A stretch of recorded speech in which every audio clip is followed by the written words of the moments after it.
Jiang Chen traverses into a fantastical realm, acquiring a divine grade selection system. Ding, the system issues the initial task. Choice 1. Opt for the identity of an ordinary person. Task completed. Reward: 1,000,000,000 gold taels. Choice 2. Opt for the identity of a cultivator. Task completed. Reward: the divine king body. Jiang Chen muses, is there really any choice to be made? In such a perilous world, how can one survive as an ordinary person? What use is wealth in the face of danger? Jiang Chen decisively selects option 2. Ding, task completed. Reward: the divine king body. From that moment onward, Jiang Chen embarks on the path of supremacy, subduing the heavens and the earth. Chapter 1. The divine king body emerges. In the East Wilderness, the Yuanshu Holy Land is bustling with activity today, with throngs of people filling the entrance. This day marks the commencement of mountain opening and disciple recruitment. As a sacred ground of the East Wilderness, countless individuals aspire to join. Amidst the crowd, a handsome young man surveys the majestic mountain gate in the distance. So this is the Yuanshu Holy Land. I must admit, it possesses quite an impressive presence. Jiang Chen reflects. Jiang Chen is not a native of the East Wilderness. He hails from the Blue Star. Like all predecessors, Jiang Chen possesses his own unique advantage. He casts a glance at the system panel, visible only to himself. Divine Grade Selection System. Task completed. Opt for the identity of a cultivator. Reward: the divine king body. Since he has traversed into this realm with a strong prevail, Jiang Chen, without hesitation, chooses to become a cultivator. However, cultivating on his own, even with the divine king body, would still be somewhat slow. Furthermore, without interacting with higher-level individuals, his progress would be hindered. Lack of access to higher-level individuals equals the system not issuing high-level tasks, resulting in ordinary rewards that hold no value for Jiang Chen. Thus, Jiang Chen plans to join a sect to hone his skills. Today coincidentally marks the Yuanshu Holy Land's Recruitment Day. As he contemplates this, a resounding chime suddenly reverberates through the heavens and the earth. This sound has a calming effect, and instantly, the bustling crowd falls into a profound silence. Jiang Chen's heart tightens. He realizes he has come to the right place. Boom! Just as he ponders this, a massive wave of spiritual energy erupts throughout the venue. Like everyone else, Jiang Chen's gaze is fixed on the source of the spiritual energy. It is an ancient bronze pillar, soaring into the clouds, seemingly without end. The divine pillar, one of the treasures of the Yuanshu Holy Land. It can assess a cultivator's talent based on its color. White indicates outer disciples, yellow for inner disciples, purple for direct disciples, black for holy sons, and red for Tao children. The testing continues relentlessly, with half of the thousands present adorned in white. Alas, each generation seems to pale in comparison to the last. A few years ago, we could at least boast a few in black, yet this time, it appears there isn't even a single purple among them. Who could disagree? I previously remarked to the last cohort that they were the worst I had ever mentored, and now it seems I must retract that statement. If all else fails, we might as well select one of those few holy sons to take the mantle. A heavy sigh escaped the elders overseeing the disciples as they gazed upon the endless array of white, their faces etched with resignation. For several consecutive years, no promising candidates had emerged, and if this trend continues, the next generation of the Yuanshu sacred land is destined to be a barren one. Look quickly, the sky has darkened. What darkness? This is a manifestation of black talent. Just as the discussion unfolded, a sudden uproar erupted from the square. Several elders turned in unison, their eyes brightening instantaneously. Before them, the divine pillar stood shrouded in an inky blackness, reaching toward the heavens, casting the sky into a dark hue. Who would have thought that this time a talent of holy sun caliber would emerge? The elders' eyes sparkled with fervor as they gazed at the individual responsible for this anomaly, and the crowd felt a surge of exhilaration. Before the divine pillar stood a youth clad in white, strikingly handsome. Though dressed modestly, an air of nobility emanated from him, evoking an involuntary sense of reverence. The elders exchanged glances, their expressions filled with elation, for they had indeed stumbled upon a treasure. Quickly, informed the inner court elders, a disciple of holy sun caliber has been born. Someone finally came to their senses and swiftly declared. Without needing further prompting, numerous elders from the Yuanshu sacred land soared toward the mountain gate. The commotion was too significant to ignore. The Yuanshu sacred land had not seen a disciple of Holy Sun caliber in many years, and judging by the profundity of that color, it seemed to devour all light, indicating that this individual was among the elite of the Holy Suns. Jiang Chen paid no heed to the excited throng surrounding him. He closed his eyes, deeply contemplating the divine pillar. Black? No, this cannot be my limit, Jiang Chen murmured, sensing a peculiar connection between himself and the divine pillar. That is, the divine king body. Suddenly, Jiang Chen comprehended that the divine pillar shared a unique bond with his divine king body. Ding, detecting residual power of the divine king. Would you like to activate the innate divine ability? Yes, Jiang Chen replied. It would be foolish not to activate it at this moment. After all, it was an opportunity handed to him freely. Ding, task completed, activating divine king body innate divine ability. Celestial king suppresses the 9 heavens. As the voice resonated in his mind, a torrent of immense memories surged into Jiang Chen's divine sea, and he felt his connection to the divine pillar strengthen. Outside, everyone stood frozen, their faces etched with disbelief as they gazed at Jiang Chen. Blood red. Just as the black hue had begun to stabilize, the divine pillar erupted, transforming instantaneously into a blood-red hue. In an instant, a crimson beam of light could be seen for 100,000 miles around. In that moment, the ancient beings of the eastern wilderness, who had been in seclusion, slowly opened their eyes. Their gazes seemed to transcend the bounds of time and space, fixating on the Yuanshu sacred land. In a hoarse voice, one of them uttered, "After 100,000 years, a figure of Dao Sun caliber emerges once more from the Yuanshu sacred land. At any cost, uncover the identity of that individual." The instant Jiang Chen activated the divine light, the top-tier powerhouses of the eastern wilderness all felt its resonance. The leaders of the major factions ordered their disciples to spare no effort in uncovering Jiang Chen's identity. The previously tranquil eastern wilderness was suddenly engulfed in turbulence. Yet Jiang Chen remained blissfully unaware of the chaos he had incited. Boom! As one of the sacred lands, the Yuanshu sacred land possessed the swiftest perception. The moment the red beam ascended, a terrifying aura surged forth from within the sacred land. In the blink of an eye, it reached the mountain gate. "Who is this individual?" spoke a petite woman enveloped in divine light, her presence imposing enough to overshadow the heavens, causing the surrounding elders to tremble in fear. She was Su Yu, the Grand Elder of the Yuanshu sacred land, one of the elite few in the eastern wilderness. In the absence of the sacred lord, she governed the vast expanse of the Yuanshu sacred land. Su Yu's words were soon followed by a secretive whisper reaching her ear. "Ah, it turns out he is a citizen of our domain, with a lineage unblemished for 9 generations. Quite remarkable." Su Yu nodded upon receiving the information. A sense of relief washed over her. With the emergence of such a prodigy, the first step was to investigate his background. The information confirmed Jiang Chen's unsullied heritage, and a smile graced Su Yu's lips, for with this certainty, everything would fall into place.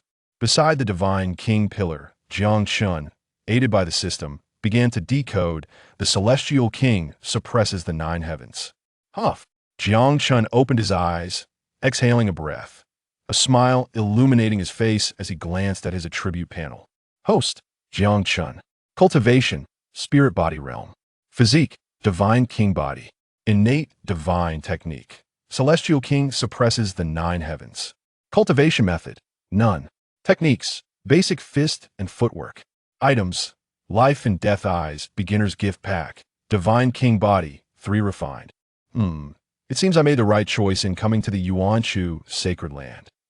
Jiang Chen mused. This divine pillar, referred to by the system as the divine king pillar, holds a connection to his divine king body. Having just comprehended celestial king suppresses the 9 heavens, he successfully refined 3. This was no trivial feat, as 3 was sufficient to summon a phantom of the divine pillar to fight on Jiang Chen's behalf. Stretching lazily, Jiang Chen turned only to be startled. The once crowded square, filled with thousands, had now emptied entirely. Before him stood only a few elders, their eyes aflame with intensity as they regarded him. This direct gaze sent shivers down Jiang Chen's spine. Damn, could these people have some peculiar inclinations? Jiang Chen cursed inwardly. Realms, Spirit Light Realm, Spirit Body Realm, Foundation Establishment Realm, Void Exploration Realm, King Sealing Realm, Emperor Sealing Realm, Venerable Realm, Sacred Lord Realm. Chapter 2. The Grand Elder takes on a disciple, shaking the world. Chu Qingyue stepped forward and softly addressed, "You must be Jiang Chen. I am Chu Qingyue, the Grand Elder of the Yuanshu Sacred Land. I wish to accept you as my direct disciple. Would you be willing?" The assembly of elders behind Chu Qingyue gasped in astonishment. She had not indicated her intention to take Jiang Chen as her pupil beforehand. It is well known that she has never taken a male disciple, so this was an unprecedented exception. However, upon reflecting on the exceptional talent displayed by Jiang Chen, they quickly came to terms with her decision. After all, such a gift is unparalleled among the younger generation of their sect. It is only natural that the Grand Elder would be moved. Jiang Chen hesitated for a moment, weighing the pros and cons. He recognized his current weakness. Despite possessing an advantage, he lacked a solid foundation, and the various sacred lands would not regard him highly.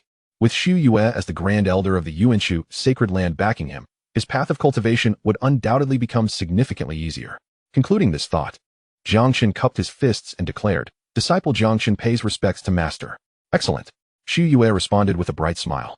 But her expression turned serious as she channeled her spiritual energy, her voice resonating throughout the entire eastern wilderness, reaching every cultivator's ears. "Today, I, Chu Qingyue, accept Jiang Chen as my disciple, and I hereby confer upon him the title of Holy Son. A grand banquet shall be held, inviting all heroes from the world to join in the celebration." With Chu Qingyue's proclamation, Jiang Chen's name instantly spread across the vast expanse of the eastern wilderness. Coupled with the earlier sight of the soaring crimson light, everyone connected Jiang Chen to that phenomenon. "Oh my heavens! This Jiang Chen must be the master of that red light." They all concluded. Surely, only someone of such remarkable caliber would be accepted as a disciple by the Grand Elder of the Yuanshu Sacred Land and become the Holy Son. The Holy Son? With such talent, he is destined to become a Dao child. Is that even possible? It has been ages since the Yuanshu Sacred Land appointed a Dao child. The name Jiang Chen reverberated throughout the eastern wilderness, and soon, no one was unaware of his identity. Meanwhile, Jiang Chen himself remained composed, ensconced within his system. All of this was trivial to him. With his extraordinary abilities, he felt indifferent to the accolades. In stark contrast, the dignitaries of the Yuanshu Sacred Land were utterly astounded. "The Holy Son. There are only 6 Holy Sons in our sect, and we had planned to select a Dao child amongst them." Suddenly, Jiang Chen emerges. What does this signify?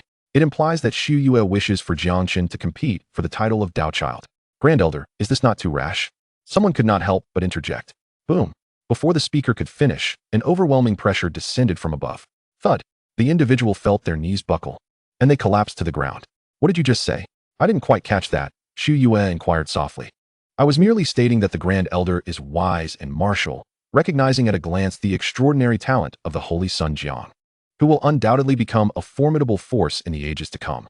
I believe that not only can he serve as the Holy Son, but he is also destined to be our sect's Dao child. Who dares to question this?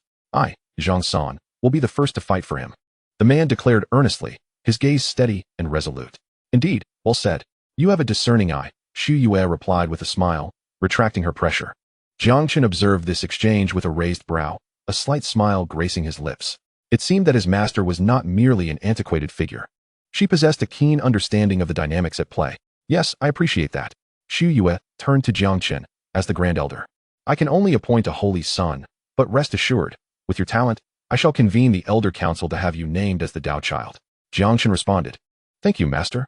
As Jiang Chen prepared to follow Chu Qingyue into the sect, the surrounding powerful figures swiftly made way, bowing in deference, their eyes filled with reverence. Although Jiang Chen currently possessed little strength, he was destined to emerge as a top-tier power in the future.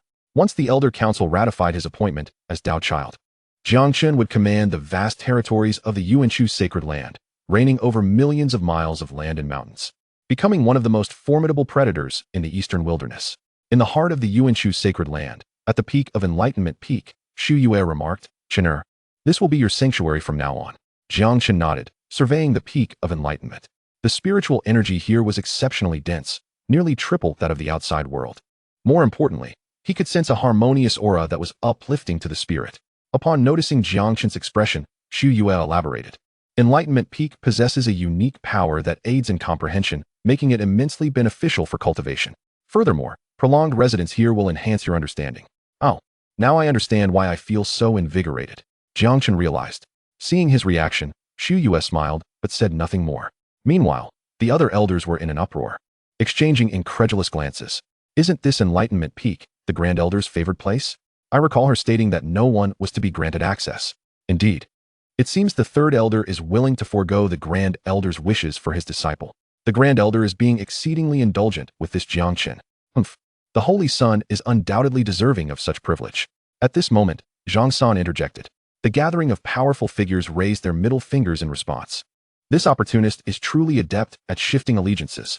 Ugh, Chinner, you may enter Enlightenment Peak first. Master has other matters to attend to and cannot accompany you, Chu Qingyue said with a smile. Understood, Jiang Chen nodded.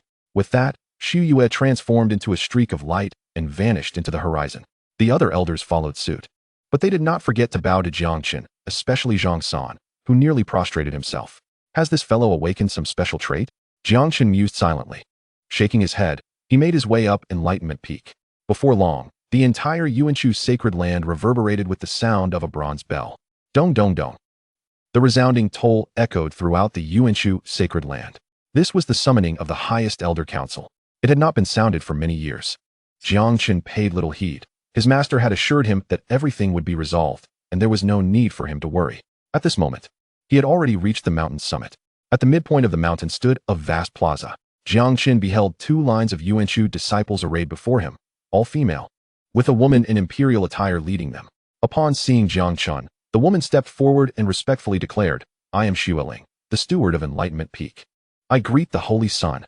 Jiang Chen replied, Antling, you know of me. Xueling quickly responded. The Grand Elder has instructed that you shall be in charge of Enlightenment Peak from now on. We await your orders. Very well, Jiang Chen nodded gently, his gaze sweeping over the female disciples and the celestial paradise constructed on the mountainside. Before him lay a plaza of Han white jade, at the far end of which stood a towering palace, shrouded in mist, a sight of extraordinary splendor. However, what captured Jiang Chen's attention most was the statue in the plaza. It was a colossal statue wielding a sword, immense in size, though its features remained obscured by the clouds above. Noticing Jiang Chen's interest, Xueling explained. This is the statue of the revered Qing Emperor, a symbol that stands at every main peak. Within the statue resides the sword aura of the Qing Emperor, which is highly beneficial for comprehending sword techniques. Xueling elucidated with a smile, her gaze subtly appraising Jiang Chen. Chapter 3. The Sword Intent of the Emperor. The Qing Emperor's sword intent. Xueling harbored great curiosity about Jiang Chen, as did everyone else in the Yuanchu sacred land. Why was this the case? It was not merely due to Jiang Chen's astonishingly gifted talent, his blood-red aptitude deemed invincible in the world. More significantly, it was the gossip. The Grand Elder, Chu Qingyue, had always shown a preference for female cultivators, a fact evident to all, for her servants and previous 2 disciples had all been women. This is evident from the arrangement of Wudao Peak. While it may be understandable to accept Jiang Chen as a disciple due to his innate talent, the favoritism shown towards him is rather excessive, is it not? Wudao Peak is Su Yu's most cherished mountain, and without hesitation, she bestowed it upon Jiang Chen, even convening the Elder Council to designate him as the Daozi. Is this truly the same Su Yu who detests male cultivators? Aunt Ling is perplexed by this and wishes to discern what merits Jiang Chen possesses. However, Jiang Chen is too preoccupied to pay her any mind, as his gaze is firmly captured by the statue before him. Ding! The system has detected the sword intent of the Azure Emperor. Would you like to comprehend it? Note, to comprehend it, one must endure the bond. Bond. Jiang Chen muses, perhaps it is merely a matter of cause and effect. I shall comprehend it. My current strength is insufficient, and it is paramount to enhance my power first. Once my strength increases, everything else will follow suit. Jiang Chen made his decision. In the next instant, a sharp sword aura surged from his body, soaring towards the heavens. The white clouds were dispersed by this azure sword intent, and the world was momentarily transformed. The disciples and elders of the Yuanchu sacred ground simultaneously looked up, captivated by the azure sword intent. Even from a distance, they could still feel a sense of heart-stopping awe. It was a sword intent that exuded an air of supreme dominance, as if an emperor of swords had emerged. At that moment, all swords in the eastern wilderness resonated in unison, as if celebrating the birth of an emperor. The ancient beings of the various sacred grounds in the eastern wilderness were once again stirred, this time even more profoundly than before. Their gazes traversed the expanse of space and time, witnessing the soaring Azure sword intent. Many of the elder figures spoke with hoarse voices. The Azure Emperor's sword intent. After so many years, someone from the Yuan Chu sacred ground has comprehended it once more. It has been far too long to recall. And who would have thought that the recent crimson talent would now be followed by the comprehension of the Azure Emperor's sword intent? Is this the dawn of a new era for Yuan Chu? We must find someone to gauge the situation with the Yuan Chu sacred ground. Yes, for those sects that harbor enmity towards Yuan Chu. Some gritted their teeth, their voices strained. Who is it? Who could possibly comprehend the Azure Emperor's sword intent within the Yuan Chu sacred ground? Enough of this. Hurry and investigate. If that person hasn't risen yet, they must be smothered in the cradle. The ancient beings of the eastern wilderness are all too familiar with the Azure Emperor's sword intent. Li Qingdi, the previous holy master of the Yuan Chu sacred ground, wielded the 3-foot azure blade, suppressing an era in the eastern wilderness. When Li Qingdi was present, he was the emperor of the eastern wilderness, unmatched by anyone, and no one dared to confront him. What he relied upon was precisely this Azure Emperor's sword intent and the azure blade in his hand. Everyone thought that after Li Qingdi ascended, no one would inherit it, and they all breathed a sigh of relief. Yet who would have anticipated that the Azure Emperor's sword intent would be comprehended once more? How could the adversaries of the Yuan Chu sacred ground not be furious? First, there was the Crimson Talent disciple. Now, the Azure Emperor's sword intent has been comprehended. Could it be that this generation will see the Yuan Chu sacred ground ascend to greatness? Aunt Ling, closest to Jiang Chen, faced the sharp sword intent directly. She couldn't help but swallow hard, her expression shifting to one of greater reverence. No wonder the Grand Elder has taken such interest in this man. He possesses true capabilities. To think he could comprehend the Azure Emperor's sword intent. Among the tens of thousands of disciples in the Yuan Chu sacred ground, there hasn't been a single one who could comprehend it for millennia. Your Highness, you. Jiang Chen turned to glance at her, responding mildly. Is there something you need? Gazing into his clear eyes, Aunt Ling felt a chill run down her spine. Even though Jiang Chen was far from being her match at present, that sharpness made her hesitant to meet his gaze. Steeling herself, Aunt Ling said, Your Highness, many disciples of Wudao Peak cannot withstand this sword intent. Hearing this, Jiang Chen turned to observe the female disciples of Wudao Peak, their faces paling beneath the Azure Emperor's sword intent. Upon witnessing this, Jiang Chen instantly reined in his sword intent. This evoked another round of astonishment from Aunt Ling. She hadn't expected that Jiang Chen, having just comprehended the Azure Emperor's sword intent, could control it so perfectly. Little did she know, this was Jiang Chen's unique advantage. The understanding granted by the system allows for flawless mastery. In the Elder Hall, there were a total of 7 elders present, including Su Yu, the Grand Elder. These 7 elders were the most formidable figures of the Yuan Chu sacred ground.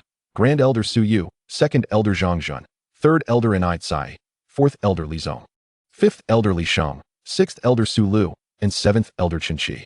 Led by Su Yu, this highest council of elders wielded great power in the absence of the Holy Master. Today, the convener of the meeting was none other than Su Yu herself. Grand Elder, the position of Daozi pertains to the long-term plans of the sect. I believe it requires further deliberation, 2nd Elder Zhang Zhun remarked coolly. What is there to deliberate?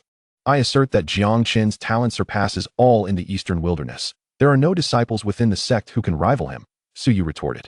The remaining elders remained silent, observing the clash between the Grand Elder and the 2nd Elder. Zhang Zhun narrowed his eyes and said, Grand Elder, the Crimson Light Pillar indeed signifies unmatched talent.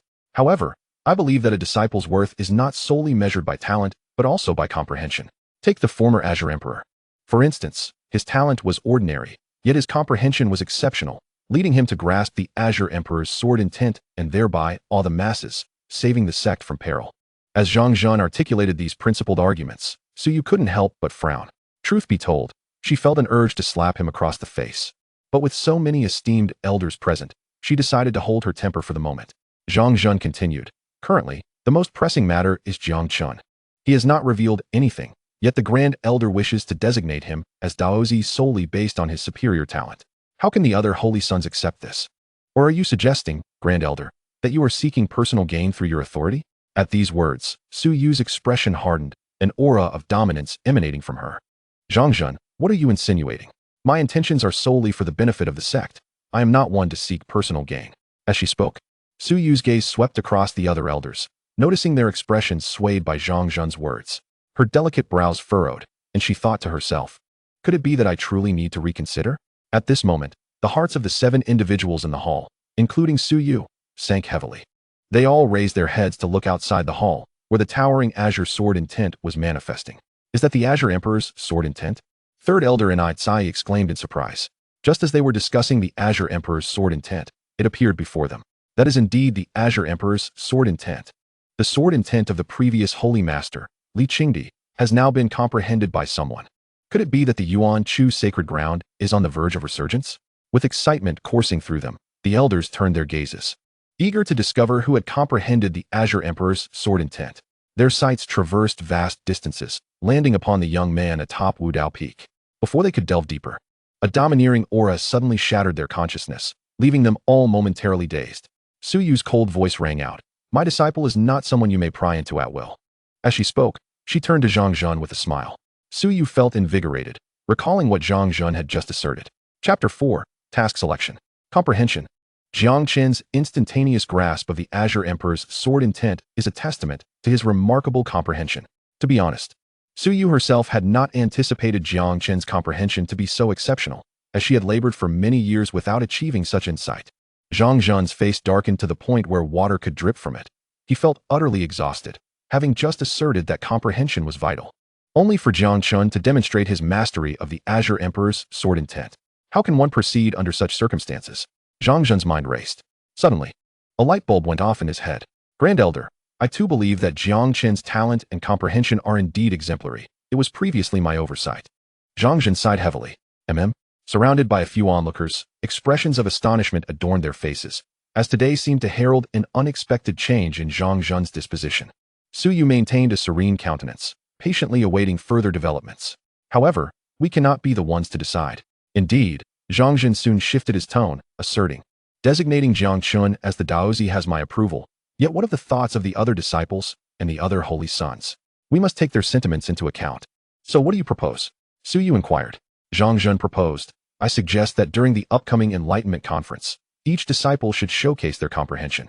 The victor shall be deemed the Daozi. What do you all think? Su Yu momentarily paused, realizing that while she could engage in discussions about combat, the concept of the Enlightenment conference left her at a disadvantage. Although termed Enlightenment, it essentially pertains to the disciples' introspection regarding their understanding of the Tao. I find this acceptable. She eventually replied. Others echoed her sentiment, conceding to Jiang Chen's cunning strategy. The holy sons of the Yuan Chu sacred land were, in fact, the protégés of these elders. Now that the disciples had a chance to ascend to the position of Daozi, how could they dissent? In an instant, Jiang Chen garnered unanimous support. In the assembly of the highest elders, the majority rules. Very well, let it be so. However, the Enlightenment conference shall be postponed for 3 months, as Jiang Chen has only recently begun his cultivation and his insights remain shallow. Seeing this, Su Yu reluctantly acquiesced. All right, it is settled. Jiang Chen exclaimed with a hearty laugh. He harbored confidence in his disciple, who had diligently cultivated over the years and possessed profound insights into the Tao. This was not mere intuition or talent. It was the result of substantial personal effort. Thus, matters were solidified. Within an opulent palace, Su Yu gently lifted her teacup, savoring a sip before stating, such is the situation, Chener. Prepare yourself, for the Enlightenment conference is in 3 months. Jiang Chen nodded, his brow furrowed in curiosity. Master, what exactly does this Enlightenment conference entail? What criteria will be used for evaluation? Su Yu elucidated, the Enlightenment conference involves disciples seated upon specially crafted lotus platforms, articulating their understanding of the Tao. As the disciples share their insights, petals will bloom from the lotus. The more petals one has, the greater their victory. Jiang Chen pondered her words, deep in thought. Alas, Su Yu sighed softly, it is all Jiang Chen's fault for establishing such a rule. No matter how assertive I am, I cannot confront all the elders. Ultimately, it is you, Chener, who stands to lose. Their disciples have been cultivating for some time, most having reached the Dongshu realm, putting you at a significant disadvantage. At this point, Su Yu clenched her teeth, declaring, if it comes down to it, I shall leverage my position as a Grand Elder to advocate for your designation as Daozi, even if it means tearing apart our facade of amiability. Beep. A task has emerged. Option 1. Accept the Enlightenment conference and achieve victory. Task complete. Reward, Supreme Bone, top-tier physique. Option 2. Decline and allow Su Yu to forcibly nominate the host as Daozi. Task complete. Reward, Sunflower Scripture. A glimmer of excitement sparked in Jiang Chen's eyes as he beheld the task. However, upon reviewing the rewards, he felt somewhat disheartened. The Sunflower Scripture. Never mind, I shall opt for the Supreme Bone. Adding another physique is not a concern, he resolved. Master, I accept their proposal for the Enlightenment Conference. For as they have stated, to become the Daozi requires the endorsement of all. You may compel my nomination, yet that will not guarantee their genuine acceptance. Therefore, I concur with this matter.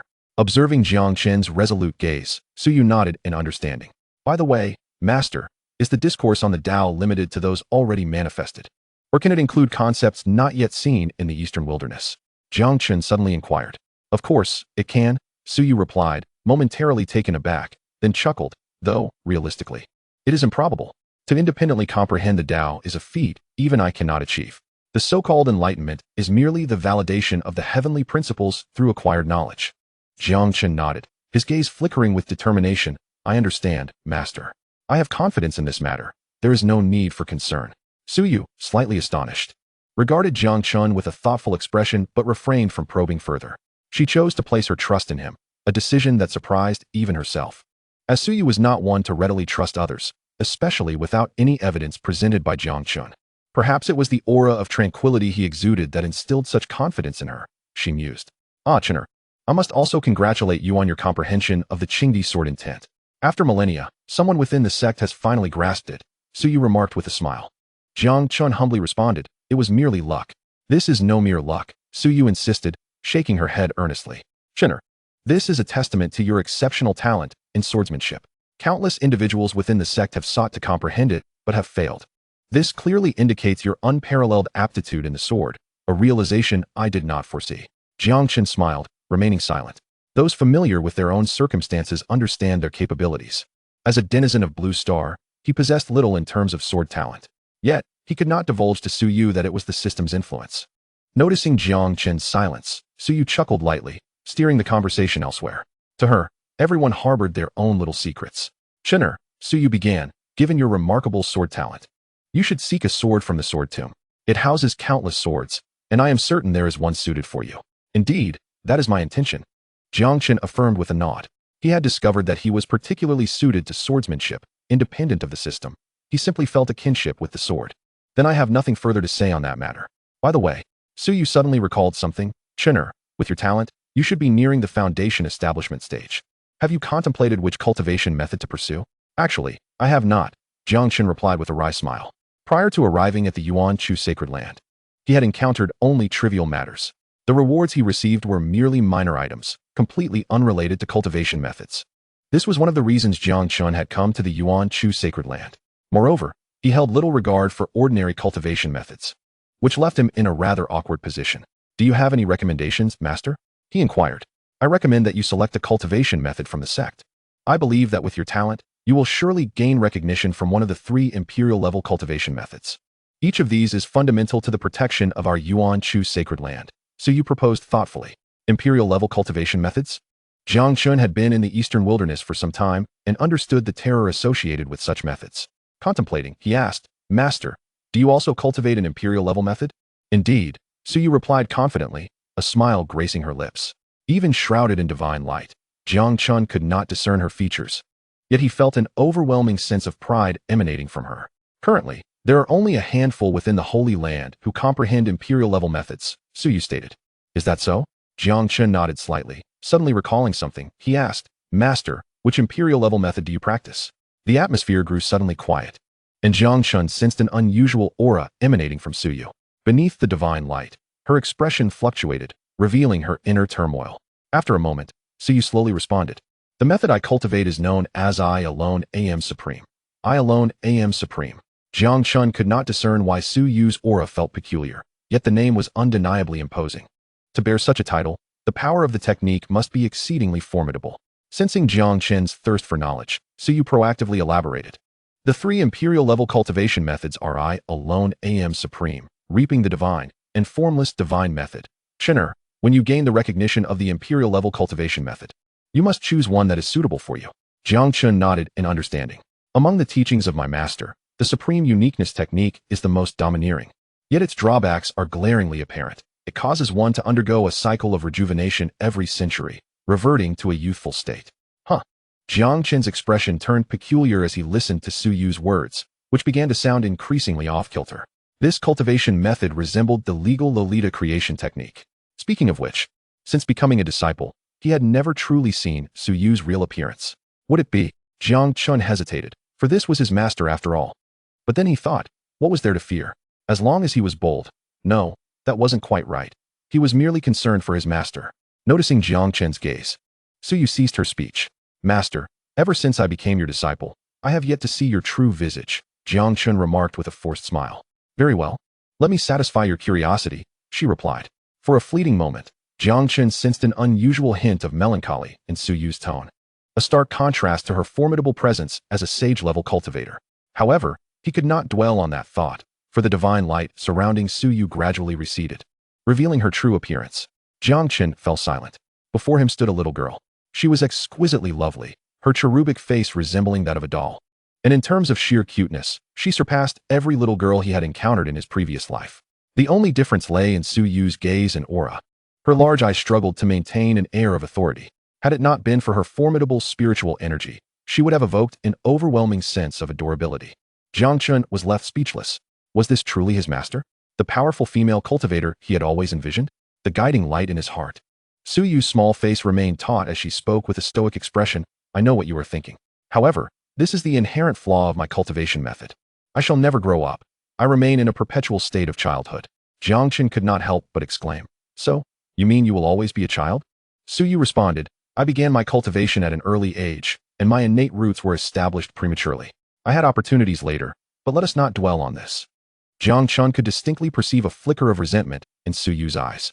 He refrained from probing further, for everyone harbors their own secrets. After a moment's thought, Jiang Chen said, Then, Master, I shall take my leave. Go ahead. Su Yu waved her small hand in dismissal. Once Jiang Chen had fully departed, Su Yu was once again enveloped in divine light, her gaze distant as if lost in memories. After a long while, she sighed. Suddenly, an unusual flush crept across her cheeks. Hastily, she began to circulate her technique to suppress it, and after a considerable time, the overwhelming spiritual energy within her finally calmed. The drawbacks of the supreme uniqueness technique were becoming increasingly evident, she reflected. Su Yu had once fallen into a state of madness, causing her domineering spiritual energy to often spiral out of control. She sought a remedy from her ancestors, who had advised her that the essence of the supreme uniqueness technique lies in its supremacy. Only something even more domineering could suppress it. As an Imperial-level technique, to find something more domineering was a daunting task. The only solution lay in the Supreme Bone. The Supreme Bone could suppress the Supreme Uniqueness technique. But where could one possibly find such a thing? The Supreme Physique had not appeared in the cultivation world for tens of thousands of years. Su Yu sighed. To possess the Supreme Bone is to be a supreme being. Yet, even if it truly existed, I would not seek it out, she thought. According to her ancestors, to heal, she would need to merge her powers with that of the Supreme Physique. The Supreme Physique, characterized by its utmost yang and strength, could only be possessed by men, a fact Su Yu found intolerable. Deeply averse to men, she viewed taking Jiang Chen as her disciple as an unexpected stroke of fate, for she found him somewhat pleasing to the eye. Under normal circumstances, when a disciple of the Taoist level emerges, the top elders would typically present themselves. However, everyone had been sent away by Su Yu. This led to Jiang Chen, despite being a Taoist level figure, facing only Su Yu alone. Su Yu herself did not understand why she found Jiang Chen so agreeable, ultimately deciding to take him on as a disciple. Perhaps it was the calming aura he exuded. She mused. Nevertheless, even at the cost of her life, even if she fell into madness and lost all her cultivation, plunging from the Yuanchu sacred land, she would never exchange her power with a man. Absolutely not. Su Yu clenched her small fists, resolute in her determination. Jiang Chen returned to his own abode, the Enlightenment Peak, only to discover a visitor had arrived. May I inquire who you are? Jiang Chen asked, perplexed. Before him stood a woman clad in a blue palace gown, her beauty striking and her figure slender. I apologize for my abruptness. I am Emotianlan, the second disciple of Elder Su, she replied with a gentle smile. Oh, senior sister, Jiang Chen exclaimed, smiling. Upon hearing Jiang Chen's words, Emotianlan's expression brightened further. Little junior brother, I just returned from the frontier and heard that master has accepted a disciple, so I hurried over to take a look. Emotianlan's beautiful eyes sparkled with mirth as she continued. Indeed, you are quite the outstanding talent. No wonder master took a liking to you. Jiang Chen felt a bit strange, sensing something off about his senior sister's words. He chuckled awkwardly. Senior sister, you flatter me. With each utterance of senior sister from Jiang Chen, Emotianlan's joy only intensified. After all, as the second disciple, she had always been bullied by the eldest. Though she was not small in stature, the eldest was always larger, and compared to the senior sister, Tianlan felt utterly disadvantaged. Now, with Jiang Chen addressing her as senior sister, her heart blossomed with happiness. With a flick of her sleeve, Tianlan produced a bottle of pills before Jiang Chen. The pills shimmered with vibrant colors, unmistakably extraordinary. This is the 9 Heavens Flower Jade Pill, a 9th-grade elixir capable of instantly restoring the strength of cultivators below the king level. Consider it a welcoming gift from your senior sister, she announced. A 9th-grade elixir. Jiang Chen's eyes sparkled with excitement, forgetting any misgivings.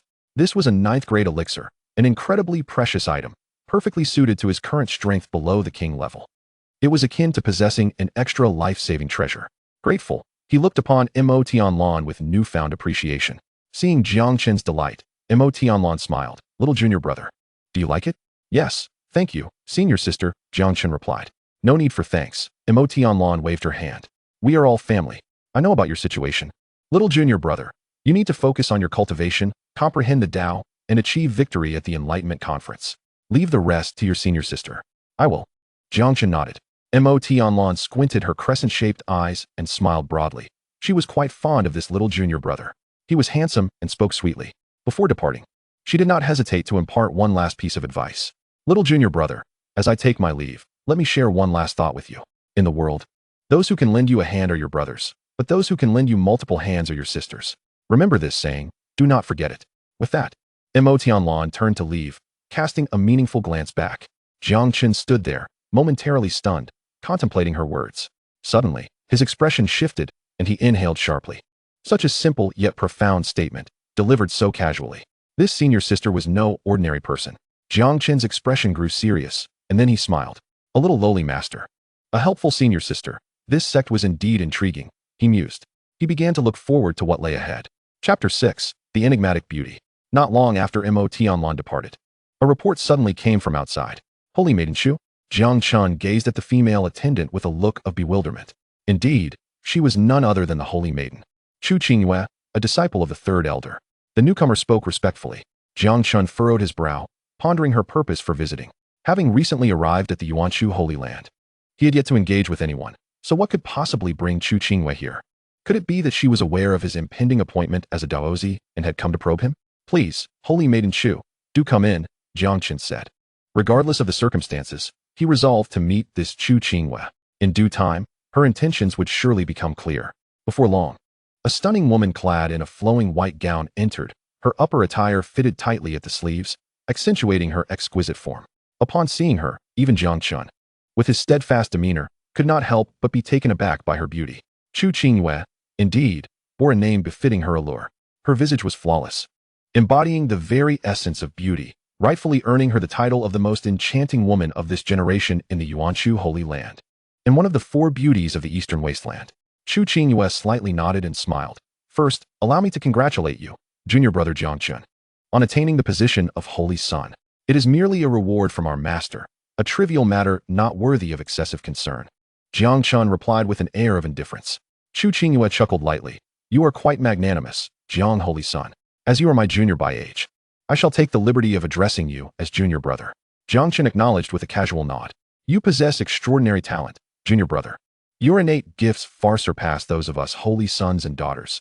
Leaving this elder sister feeling quite humbled, Chu Qingyue remarked, her voice melodious and soft.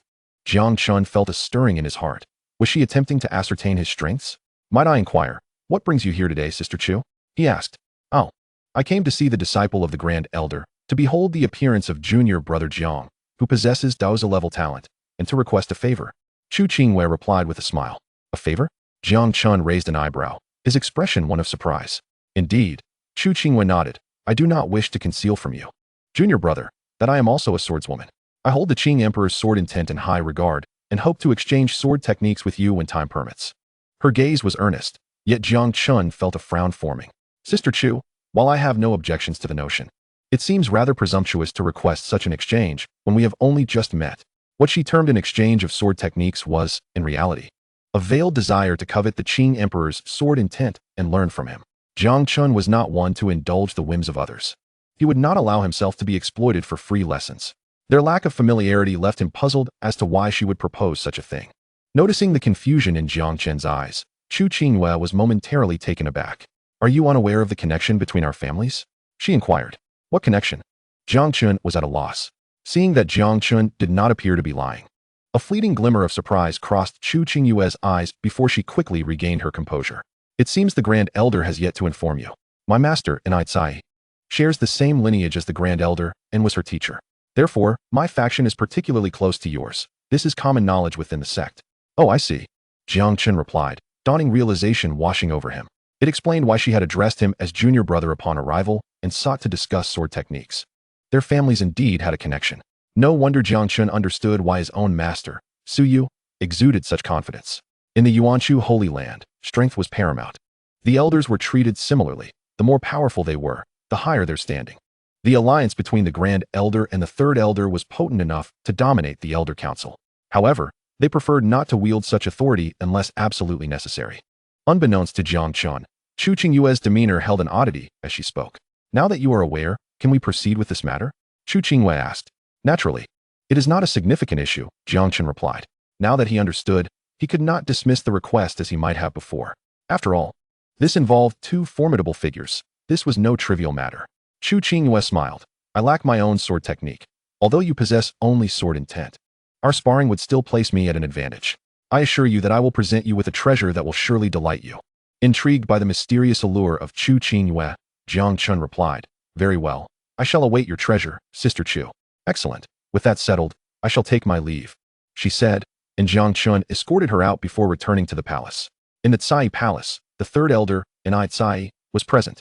Chu Qingyue lowered her head and respectfully addressed her. Master, this is the situation. The elegant woman clad in palace garments, who was indeed the Third Elder, appeared lost in thought, her mind wandering elsewhere. After a considerable pause, she finally returned to the present and said, I understand, Yuer, you may withdraw for now. Yes, master. Chu Qingyue replied respectfully before turning to leave the palace, leaving Enai Tsai to continue her reverie. After a long while, Enai Tsai murmured, Sister, I trust your judgment. I hope these two children can serve as a bridge between you and me. Meanwhile, Chu Qingyue returned to her residence and immediately entered seclusion to cultivate. What should I do? She mused aloud. Of course I should refuse. There isn't a decent man in the world, a voice within her suddenly asserted. Chu Qingyue was no stranger to this internal voice. It had been with her for quite some time and had a rather unique origin. It belonged to a powerful entity with a complex relationship with Chu Qingyue, known as the Yaoqi Fairy. Though she was skeptical, the voice had ultimately persuaded her. However, I cannot go against my master's orders. Besides, having met Jiang Chen today, he isn't entirely intolerable, Chu Qingyue whispered. Absolutely not. The voice erupted. There isn't a decent man in the world. It's out of the question. Even if you were to seek a partner, it should not be among these simpletons with meager talents. How could they be worthy of you and me? The Yaoqi Fairy, being one with Chu Qingyue, naturally disagreed. Simpletons? Meager talents? Chu Qingyue frowned. Junior brother Jang possesses exceptional talent, with Daozi-level gifts. Does that not meet your standards? What does that amount to? The Yaoqi Fairy scoffed. Your sect may not excel in many areas, but its inheritance is formidable. That Divine King pillar outside your sect is no ordinary item. It's just that you don't know how to utilize it properly. You've only employed it for the simplest task of measuring talent. What a waste of a precious gem. The Divine King pillar? Is it truly a divine pillar? Chu Qingyue was taken aback. Indeed. Oh, you wouldn't understand this, but suffice it to say, to be hailed as a prodigy in the upper realms, that Divine King pillar must radiate a golden light. Otherwise, one is merely among the masses. Is that so? Chu Qingyue murmured thoughtfully. The Yaoqi Fairy continued, so heed my words. This Yuanshu Holy Land is merely a stepping stone for you. Following my guidance, you will ascend to the upper realm within a century and join my former sect. These matters of the eastern wasteland will be but fleeting memories. Chu Qingyue pursed her lips, remaining silent. Unbeknownst to the Yaoqi Fairy, she continued, by the way, that Divine King pillar must be taken with you. It is a treasure, and in the upper realm. It is an exceedingly rare item. However, refining it is arduous. Even a holy realm cultivator cannot refine it in a century. Noticing Chu Qingyue's continued silence, the Yaoqi Fairy grew disinterested in further discussion and began to guide her in her cultivation. Chu Qingyue was not practicing the Yuanshu Holy Land's techniques, but was instead honing the Imperial level technique taught to her by the Yaoqi Fairy, the Wanhua sacred art. In the fairy's words, the Imperial techniques of the Yuanshu Holy Land were incomplete, far inferior to what she had to offer. Jiang Chen, due to the refinement of the Divine King pillar, had not manifested his golden talent. However, his true potential was undeniably remarkable. In Chapter 7, the great power of nature. After Chu Qingyue's departure, Jiang Chen paid a visit to Suyu. Although Chu Qingyue spoke with unwavering conviction, assuring him that she would never deceive him, Jiang Chen felt compelled to inquire further. The response he received echoed the previous one, yet he noted an unusual expression on Suyu's face. He dismissed it, assuming she was simply in a foul mood. Indeed, even the strongest of women are not immune to such feelings. Jiang Chen mused to himself, reflecting on the grandeur of nature's power. Upon returning, Jiang Chen summoned Aunt Ling, I wish to journey to the Sword Tomb. Could you please provide me with the precise direction? Following a brief interruption by Motianlan, Jiang Chen recalled Suyu's earlier words. Having comprehended the sword intent of the Azure Emperor, it was time for him to select a sword from the Sword Tomb. Aunt Ling replied, Your Highness, the Sword Tomb is located to the northwest of the sect. Understood, Jiang Chen nodded, making his way outside. As he strolled leisurely along the path, he felt no urgency. After all, the Enlightenment conference was still 3 months away. With the aid of his external enhancements, if Jiang Chen failed to reach the Void Realm in that time, he might as well meet his end. He had long been prepared for the so-called teachings. Soon, he passed through a vast square. Greetings, Holy Son. Good day. Senior Brother Jiang Chen. We pay our respects, Your Highness. As he walked past, numerous disciples bowed their heads in reverence, including some who had already transcended the Foundation establishment stage, and even a few elders at the Void Realm, all of whom showed him respect. This was the mark of status, the allure of power. Jiang Chen smiled radiantly, acknowledging them with a nod, while remaining indifferent to the subtle glances from the female disciples. Compared to his master, they were but fleeting distractions. Why am I even thinking of my master?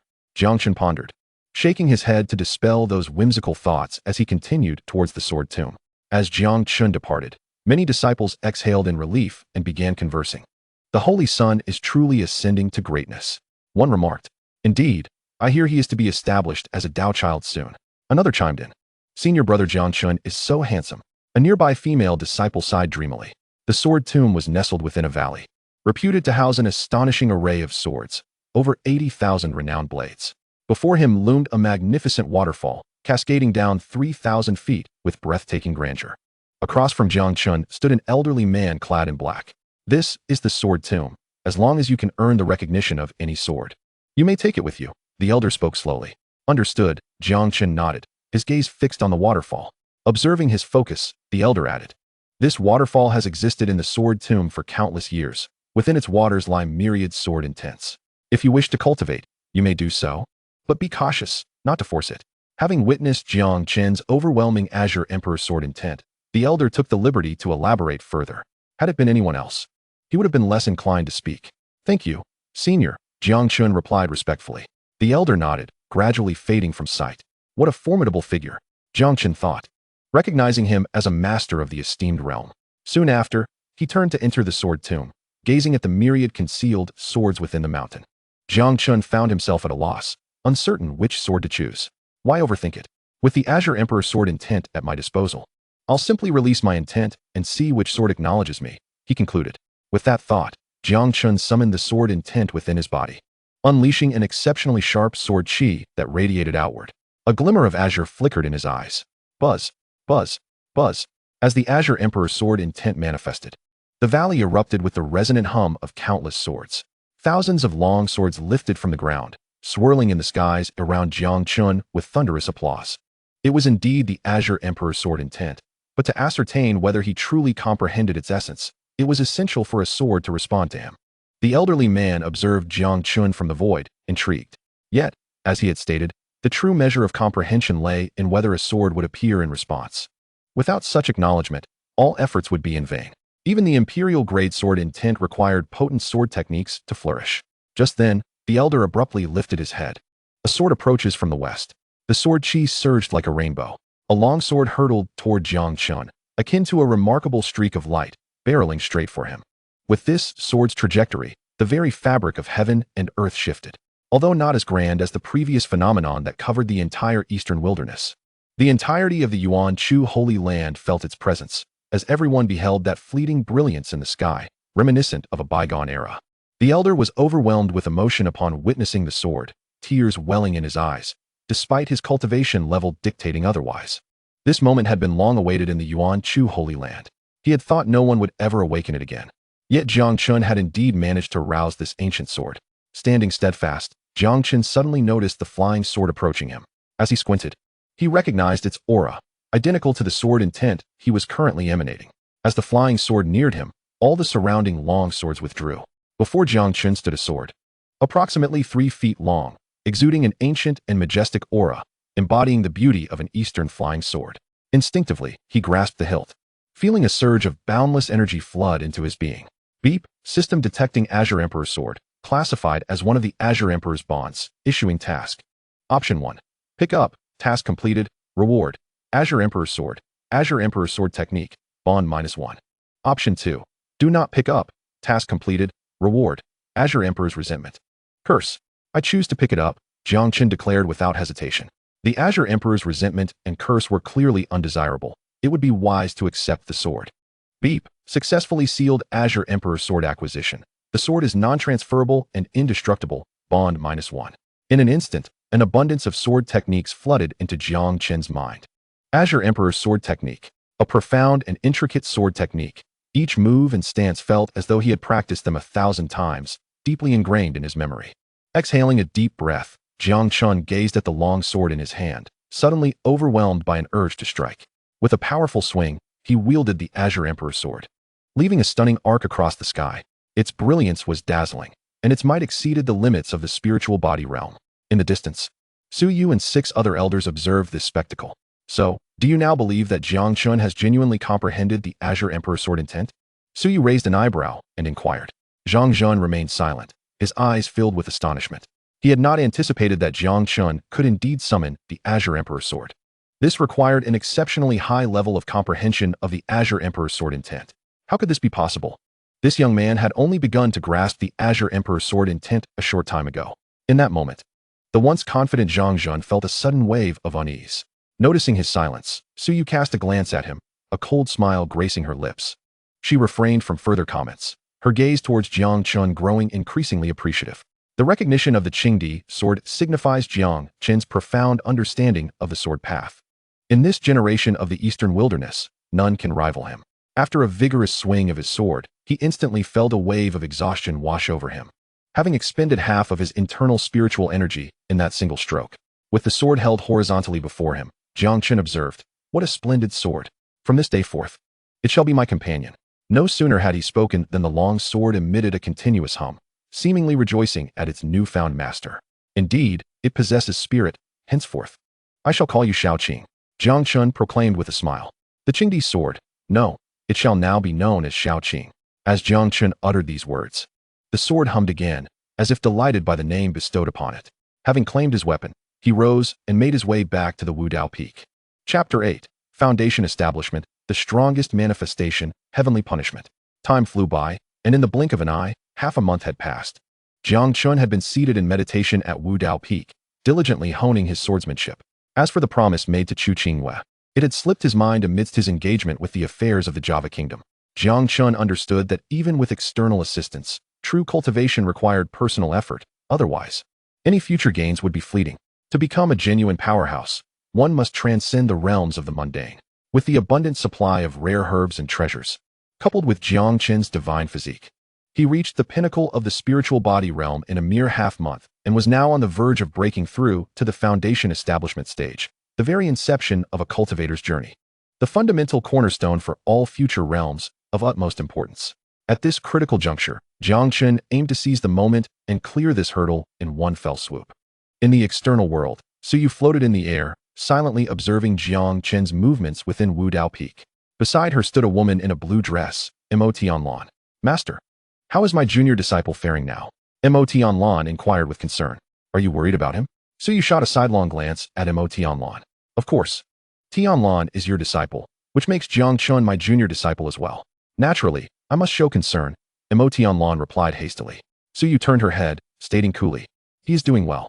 With the Imperial Foundation establishment pill I specially acquired for him, Chinner will undoubtedly have a smooth breakthrough."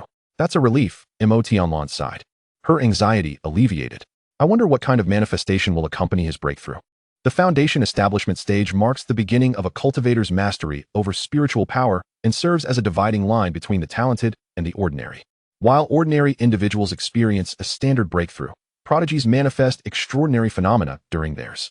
Tianlan had no doubts regarding her junior disciple's talent. She was merely curious about the nature of the manifestation. It is known that manifestations vary in rank, from axe and knife striking to fairy dances under the moon, tyrants lifting the cauldron, and heavenly fire burning the sky, among others. These are among the foremost manifestations, and it would not be surprising if he produced the wailing of ghosts and gods. Indeed, Tianlan exclaimed, her mouth agape in astonishment. Chinner's talent undoubtedly exceeds your expectations. Throughout history, only those recognized by the divine pillar possess Daozi-level talent, which inherently implies a unique constitution, something I had yet to inquire about. Suyu remarked nonchalantly. Suyu understood that an ordinary person, no matter how gifted, could never attain Daozi-level talent recognized by the divine pillar. Jiang Chen must possess an exceptional physique. Suyu refrained from asking, instead looking forward to the day Jiang Chen would share this revelation with her. Is that so? My junior disciple is so formidable? Tianlan murmured, still in shock. After all, that is the wailing of ghosts and gods. It is said that when unparalleled talents from ancient times break through, the wailing of spirits can influence their resolve. It is also said that when the heavens give birth to extraordinary individuals, even the spirits are frightened enough to weep. Tianlan's expression grew distant, as she pondered what such a scene would entail. Although her own manifestation during the fairy dance under the moon had been quite powerful, it still paled in comparison. After all, such phenomena had become exceedingly rare since ancient times. In the present eastern wilderness, only a few exceptional prodigies from other sacred grounds exhibited the wailing of ghosts and gods upon their foundation establishment. This does not imply that her junior disciple possesses the same caliber of talent as those extraordinary figures from the eastern wilderness. It is worth noting that the recent decline of the Yuanshu sacred ground is attributed to the absence of top-tier talents among the younger generation, rendering them unable to contend with those unparalleled prodigies. Should Jiang Chen achieve his breakthrough and manifest the wailing of ghosts and gods, it would undoubtedly elevate the morale of their sect. Tianlan felt elation for her sect and joy for her junior disciple. At that moment, a mournful wailing echoed from Wudao Peak, filled with sorrow and resentment, the piercing cries sending chills down one's spine. Within the realm, various phantoms appeared, swirling around, creating a desolate and eerie atmosphere, while these apparitions morphed into bizarre entities encircling Jiang Chen. The lamentations continued, each cry imbued with an essence of defiance and bitterness. Indeed, it was the wailing of ghosts and gods. Gazing at the phantoms that emerged and listening to the haunting sounds, Tianlan was utterly astonished, soon to be consumed by a wave of elation. Suyu, standing beside her, also sighed in relief, feeling the weight of several gazes upon them, and smiled. What do you think? My disciple is quite extraordinary, isn't he? Who among you can claim a disciple capable of producing the wailing of ghosts and gods? Suddenly, Suyu's smile faltered as she noticed the surrounding dark shadows gradually dissipating. What is happening? She exclaimed in disbelief. As a master realm powerhouse and one of the pinnacles of the eastern wilderness, it was rare for her to lose her composure. She had not anticipated the manifestation to vanish so abruptly. Could it be that Jiang Chen's breakthrough had failed? Elder, is your disciple's breakthrough proceeding smoothly? A concerned voice from Zhang Zhen interrupted. Perfectly well, Suyu replied curtly. Oh, that is good to hear, Zhang Zhen responded. Simultaneously, the figures of many elders emerged in the vicinity. Jiang Chen's breakthrough had already drawn attention, and the recent wailing of ghosts and gods had further stirred the crowd. In an instant, the higher-ups of the Yuanshu sacred ground focused their gazes on Wudao Peak. Suyu's brow furrowed, her heart racing with anxiety. What on earth is happening to Chinner? It cannot be that he failed to break through to the foundation establishment stage. In the secluded area, Jiang Chen slowly opened his eyes. At this moment, he stood at the precipice of foundation establishment. It was not that he could not break through. Rather, he had consciously halted himself. System, activate the life and death eye gift package. Jiang Chen silently commanded. Jiang Chen possessed a novice gift package, containing the reward of the life and death eye, a supreme constitution akin to that of a character from Fingers Blocking the Sky. Previously, the system had warned him against merging due to his insufficient cultivation level, which posed a risk. But now, as he was on the verge of a breakthrough, the system indicated that merging was permissible. Since he was breaking through, he decided to go all out. Jiang Chen resolved. In the past, I had no options. Now, I only aspire to become a formidable being. The system's judgment is not flawed, is it? My body can withstand the life and death eye now, right? With that thought, a surge of profound power flooded into Jiang Chen's eyes. His previously stable realm surged once more, and gradually, a second pupil began to form. In the outside world, Suyu, facing the gazes of the elders, felt a great discomfort, especially with Zhang Zhen's sarcastic demeanor. Unable to contain her frustration any longer, She was about to unleash her anger when suddenly, her expression shifted, and she looked skyward. Not only Suyu, but all the top elders present sensed something amiss and turned their gazes upward. Suddenly, a thunderous roar resounded through the heavens and the earth. Unbeknownst to anyone, beneath this clear and sunny sky, bolts of lightning danced and intertwined, coalescing into serpentine forms that echoed like thunderous drums. The sudden appearance of this celestial punishment manifested as colossal serpents, striking directly at the secluded domain of Jiang Chen. This is divine retribution, Jiang Chen exclaimed in a voice filled with disbelief. His astonishment was warranted. The scene was utterly breathtaking. The eerie and ghastly phenomena were indeed terrifying, ranking among the most formidable manifestations. Although those capable of evoking such ghastly apparitions were rare and elite, they were not the most powerful. The supreme force lies in the emergence of prodigious beings, for whenever a prodigy arises, heavenly thunder shall strike. Elder Enai Tsai articulated slowly, her exquisite visage reflecting shock. It was indeed remarkable that someone could summon heavenly thunder even in the foundation-building realm. While the ghostly howls were fearsome, they paled in comparison to the more terrifying divine punishment, rumored to be invoked by unmatched powerhouses capable of attracting thunderous wrath. Lightning. It is hailed as the force of divine retribution. This signifies that a person's talent has reached a level so astonishing that even the heavens are envious. Only such extraordinary merit could summon divine punishment. Chapter 9. Sound shakes the eastern wilderness, overwhelming the world. At this moment, the heavenly thunder bore down for Jiang Chen, confirming that his innate talent incited the very jealousy of the heavens. Truly worthy of being my disciple, to attract heavenly thunder upon breaking through to the foundation-building realm. Suyu laughed heartily, disregarding her image as she placed her hands on her hips. The grandeur of her demeanor, juxtaposed with her petite stature, inexplicably evoked a sense of humor. Yet, at this instant, no one paid her any heed, for the gazes of the esteemed elders were captivated by the heavenly thunder. The notion of someone attracting divine punishment upon breaking through the foundation-building realm was unheard of in the eastern wilderness. The most powerful prodigies were merely embodiments of ghostly howls. When it came to divine punishment, it was a concept they had never encountered. This was the unparalleled grandeur reserved only for the ancient youthful sovereigns. Now manifesting in Jiang Chen, it symbolized that he possessed the potential of an ancient youthful sovereign. Many elders' minds raced, as their own disciples displayed mediocre talents, ultimately seeking refuge under a faction.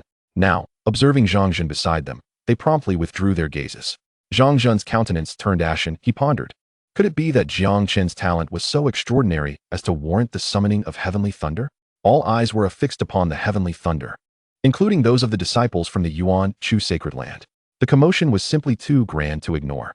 In that moment, the vast Yuan Chu sacred land fell into a profound silence, all gazes fixated upon the Enlightenment peak. The fifth bolt, someone murmured. As they watched the relentless descent of the tribulations, realization dawned upon them. It was already the fifth bolt of lightning. The number 9 is the epitome. The more bolts, the greater the talent, yet the danger also escalates. May the gods protect us. Let Jiang Chen be spared from the lightning. Jiang Chen silently prayed. As the number of bolts increased, Suyu's petite hands clenched tightly, her gaze unwavering upon the Enlightenment peak. The 8th bolt, someone rasped. Observing the silver serpents dancing in the sky, Suyu's expression hardened. Although she held confidence in Jiang Chen, a flicker of fear gripped her heart at the thought of him being struck down. In the midst of her contemplation, someone hoarsely declared, the 9th bolt. Boom! Accompanied by a resounding explosion, a bolt of lightning far thicker than all preceding ones descended. The commotion of the Yuan Chu sacred land had already reverberated throughout the eastern wilderness, and this was precisely why they had no intention of concealing their actions. After all, the Yuan Chu sacred land had languished in silence for far too long, without any prodigious being to dominate the realm. Now that one had finally emerged, it was only fitting to showcase their splendor. Thus, not only did the Yuan Chu sacred land draw attention, but a significant portion of the eastern wilderness was also focused here. The esteemed elders fixated their gazes upon the Enlightenment peak, attuning themselves to Jiang Chen's essence. Soon, they detected an aura that, while insignificant in comparison to theirs, possessed an unparalleled quality and tenacity that commanded their attention. Suyu exhaled in relief, a smile gracing her lips. Esteemed elders, my little disciple has just broken through and requires solitude for meditation. I kindly ask you to leave for now. Suyu glanced around, her peripheral vision catching Jiang Chen, her tone indifferent. Jiang Chen's complexion darkened tremendously. With a flick of his sleeve, he departed without uttering a word. The other elders followed suit, yet many exchanged glances, lost in thought. This breakthrough showcased Jiang Chen's talent, igniting various notions within many. Although Su Yu held the title of Grand Elder, both of her disciples were female, clearly beyond the youthful generation, disconnected from this era. It was initially assumed that the power dynamics within the Yuan Chu sacred land had little to do with Su Yu's lineage. However, the sudden emergence of Jiang Chen, endowed with a prodigious level of talent, prompted them to reconsider their allegiances. With a deep breath, Jiang Chen gradually opened his eyes, revealing a striking difference. He now possessed dual pupils. The double pupil. Is this the eye of life and death? Jiang Chen pondered as he fully opened his eyes, noting a profound transformation in his aura. The dual pupils imbued him with an air of mischief and dominance, overshadowing the previous ethereal quality of the white-clad divine king, presenting him more like a sinister emperor. Jiang Chen immersed himself in the experience, acutely sensing everything around him, as if he had gained a divine perspective. With every blade of grass and tree within 100 feet crystal clear, in his perception, the world was enveloped in shades of black and white, the essences of life and death. It seems my double pupil differs from that renowned figure, Jiang Chen murmured. He had initially believed his eye of life and death to be derived from the illustrious figure in Flicking the Sky. However, upon sensing the inherent powers of his eye of life and death, he realized his error, for his version was indeed superior. Ding. Host has activated the eye of life and death. The option to conceal activation mode is available.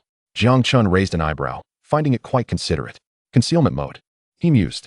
As the thought took form, his dual pupils receded, reverting to a singular pupil. According to the system's description, in this partially activated state, no one would be able to perceive it. Interesting, indeed a hidden technique, Jiang Chen smiled. After a period of secluded cultivation, his master and the others must be growing anxious. It was time to venture out and check on them. As Jiang Chen stepped out of his secluded chamber, he spotted Mo Tianlan awaiting him in the open space. Taken aback, he exclaimed, Mo Shiji, what brings you here? What do you mean, why am I here? You ungrateful little wretch, I was so worried about you. Mo Tianlan initially gazed at Jiang Chen, adorned in white, strikingly handsome, exuding an indescribable aura, momentarily entranced. She pondered whether this was the transformation of the foundation-building realm post-Thunder Tribulation, just as she contemplated asking about it. Her concern was overshadowed by Jiang Chen's words that irked her. What do you mean? I was worried too. Seeing the displeasure on Mo Tianlan's face, Jiang Chen hurriedly clarified. No, Shiji, you misunderstood. I am truly delighted to see you. I just thought my master was here to guard me. Master is unwell and has returned to rest. Mo Tianlan explained before her excitement bubbled over. Little shitty, do you realize what you just accomplished? The Thunder Tribulation. The manifestation of the foundation-building realm is the Thunder Tribulation. Your talent is extraordinary. Do you know that Zhang Zhan's nose was bent out of shape from jealousy? Mo Tianlan rambled on, while Jiang Chen listened with only half an ear. It didn't take long for Mo Tianlan to notice Jiang Chen's distracted demeanor, prompting her to halt her chatter. Little shitty, are you even listening to me? I am. However, the senior sister mentioned that the master was unwell, causing a twinge of concern in her heart. Noticing Mo Tianlan's displeasure, Jiang Chen hastily offered an explanation. Oh really? Mo Tianlan's eyes sparkled with intrigue as she suddenly regarded Jiang Chen with a teasing expression. After a moment, as Jiang Chen felt a chill creeping up his spine, Mo Tianlan mischievously remarked, Little junior brother has seen the true form of the master. Jiang Chen nodded, his gaze fixed on the smirking Mo Tianlan, suddenly seized by an ominous premonition. Indeed, no wonder little junior brother is so indifferent to me. Such a beauty. I never expected you to be this kind of person. Mo Tianlan sighed dramatically. I thought my charm had declined. What a miscalculation. Hey, the focus should be on my breakthrough to the foundation establishment stage, with the heavenly thunder phenomenon. Jiang Chen interjected, feeling it necessary to defend his innocence. Senior sister, it's not what you think. I'm not that kind of person, he insisted, exasperation evident in his tone. Not that kind. Then what kind is it? Is it like how senior sister is? Mo Tianlan retorted playfully, puffing out her chest. All right, I believe your words, little junior brother. She waved her hand dismissively. Yet, despite her outward acceptance, her gaze remained peculiar. By the way, I heard you met that girl, Chu Qingyue? Mo Tianlan suddenly inquired. Yes, Jiang Chen nodded. So, how was she? Beautiful, right? That girl is currently the #1 beauty in your vicinity, one of the 4 beauties of the Eastern Wasteland. Mo Tianlan smirked mischievously. She's all right, Jiang Chen replied, a sense of unease creeping over him regarding his senior sister's demeanor. Mo Tianlan, with a knowing expression, remarked, Senior sister isn't teasing you this time. The relationship between third uncle and the master is quite special. Third uncle has been eager to mend the ties. And since both senior sister and I are female disciples, it's one thing. Now that he has taken you in. And considering you and Chu Qingyue are of similar ages, Jiang Chen, not being a fool, immediately grasped Mo Tianlan's implication, his eyes widening. Senior sister, are you suggesting that? Calm down, calm down. Mo Tianlan patted Jiang Chen on the back, her hand merely brushing his due to their height difference. Chu Qingyue is quite remarkable, with excellent talent and pleasing looks. Her only minor flaw is an occasionally peculiar temperament. Other than that, she is perfect. Seeing Jiang Chen about to speak, Mo Tianlan sighed. Little junior brother, don't be too excited. Consider this. Even if you are willing, Chu Qingyue may not necessarily agree. Moreover, this matter will also require the master's opinion. Jiang Chen pondered this, realizing that it would be unreasonable to become a Dao partner with someone without any prior connection. Mo Tianlan suddenly slapped her forehead, exclaiming, right. I almost forgot the main event. Little junior brother, you have now reached the foundation establishment stage and can begin cultivating techniques. The master has instructed me to take you to the scripture pavilion. All right, Jiang Chen nodded. There is no time to waste. Let us go now. Mo Tianlan waved her hand, leading Jiang Chen away from Wudao Peak. Chapter 10. The Long Life Clan and the clan's techniques amidst swirling celestial mists. A towering pagoda emerged in Jiang Chen's view. The scripture pavilion of the Yuanshu Holy Land housed countless precious tomes. The pagoda consisted of 7 stories. The first 6 could be accessed with sufficient identity, but the 7th was off-limits, containing the 3 supreme imperial techniques of the Yuanshu Holy Land. Junior brother, this is it. The master asked me to bring you inside, Mo Tianlan said, setting Jiang Chen down on the 6th floor. She produced a token. Accessing the 7th floor required an elder's token, which Mo Tianlan had received from Su Yu. Let me ask you again, little junior brother, are you ready? Mo Tianlan inquired with a hint of seriousness. Jiang Chen exhaled slowly, resolutely declaring, I am ready to enter at any moment. Good, Mo Tianlan nodded. Her sleeves fluttering as the token appeared in the air, opening a black hole. Behind the black hole lay the 7th floor, the place of imperial technique inheritance. As Jiang Chen's figure was consumed by the black hole, disappearing from sight, Mo Tianlan murmured, I hope you find good fortune, little junior brother, and gain the recognition of the imperial techniques. After all, the enemies you will face are numerous. Above him were countless stars, beneath him an endless void. Jiang Chen stood in this boundless realm, his demeanor tranquil. Before him lay 3 immense tomes, exuding an ancient aura that felt timeless. Jiang Chen approached the tomes, murmuring, these must be the 3 imperial tomes that record imperial techniques. He slowly closed his eyes, attuning himself to the tomes as instructed by Mo Tianlan. Buzz, buzz, buzz. Almost instantaneously upon releasing his perception, the 3 tomes erupted with unparalleled radiance. The brilliance was so intense that it illuminated the void. Simultaneously, Jiang Chen sensed a mysterious connection forming between 3 distinct forces and his own perception. He understood that these were the 3 imperial techniques. While others yearned to gain recognition from a single imperial technique, Jiang Chen found himself directly acknowledged by all 3, a revelation that would undoubtedly astonish countless people. With the Divine King body and the dual pupil, my talents are undoubtedly among the pinnacle in the entire Eastern Wasteland. Jiang Chen mused, possessing 2 extraordinary physiques. He was not surprised by the acknowledgement from all 3 imperial techniques. However, which one should I cultivate? Jiang Chen pondered, furrowing his brow. Only I am supreme technique, unmatched offensive prowess, rare even in the Eastern Wasteland. Nether God technique absorbs others' spiritual energy for personal use, rapidly enhancing one's cultivation. Formless divine technique, capable of mimicking any lower-tier divine technique, reputed to embody myriad methods in a single thought. What to do? I want them all. Jiang Chen sighed. He realized he desired all 3 techniques, whether for offensive capability, absorption ability, or the seemingly invincible formless divine technique. After all, only children make choices. But what to do? Cultivators could only practice one technique. Jiang Chen frowned.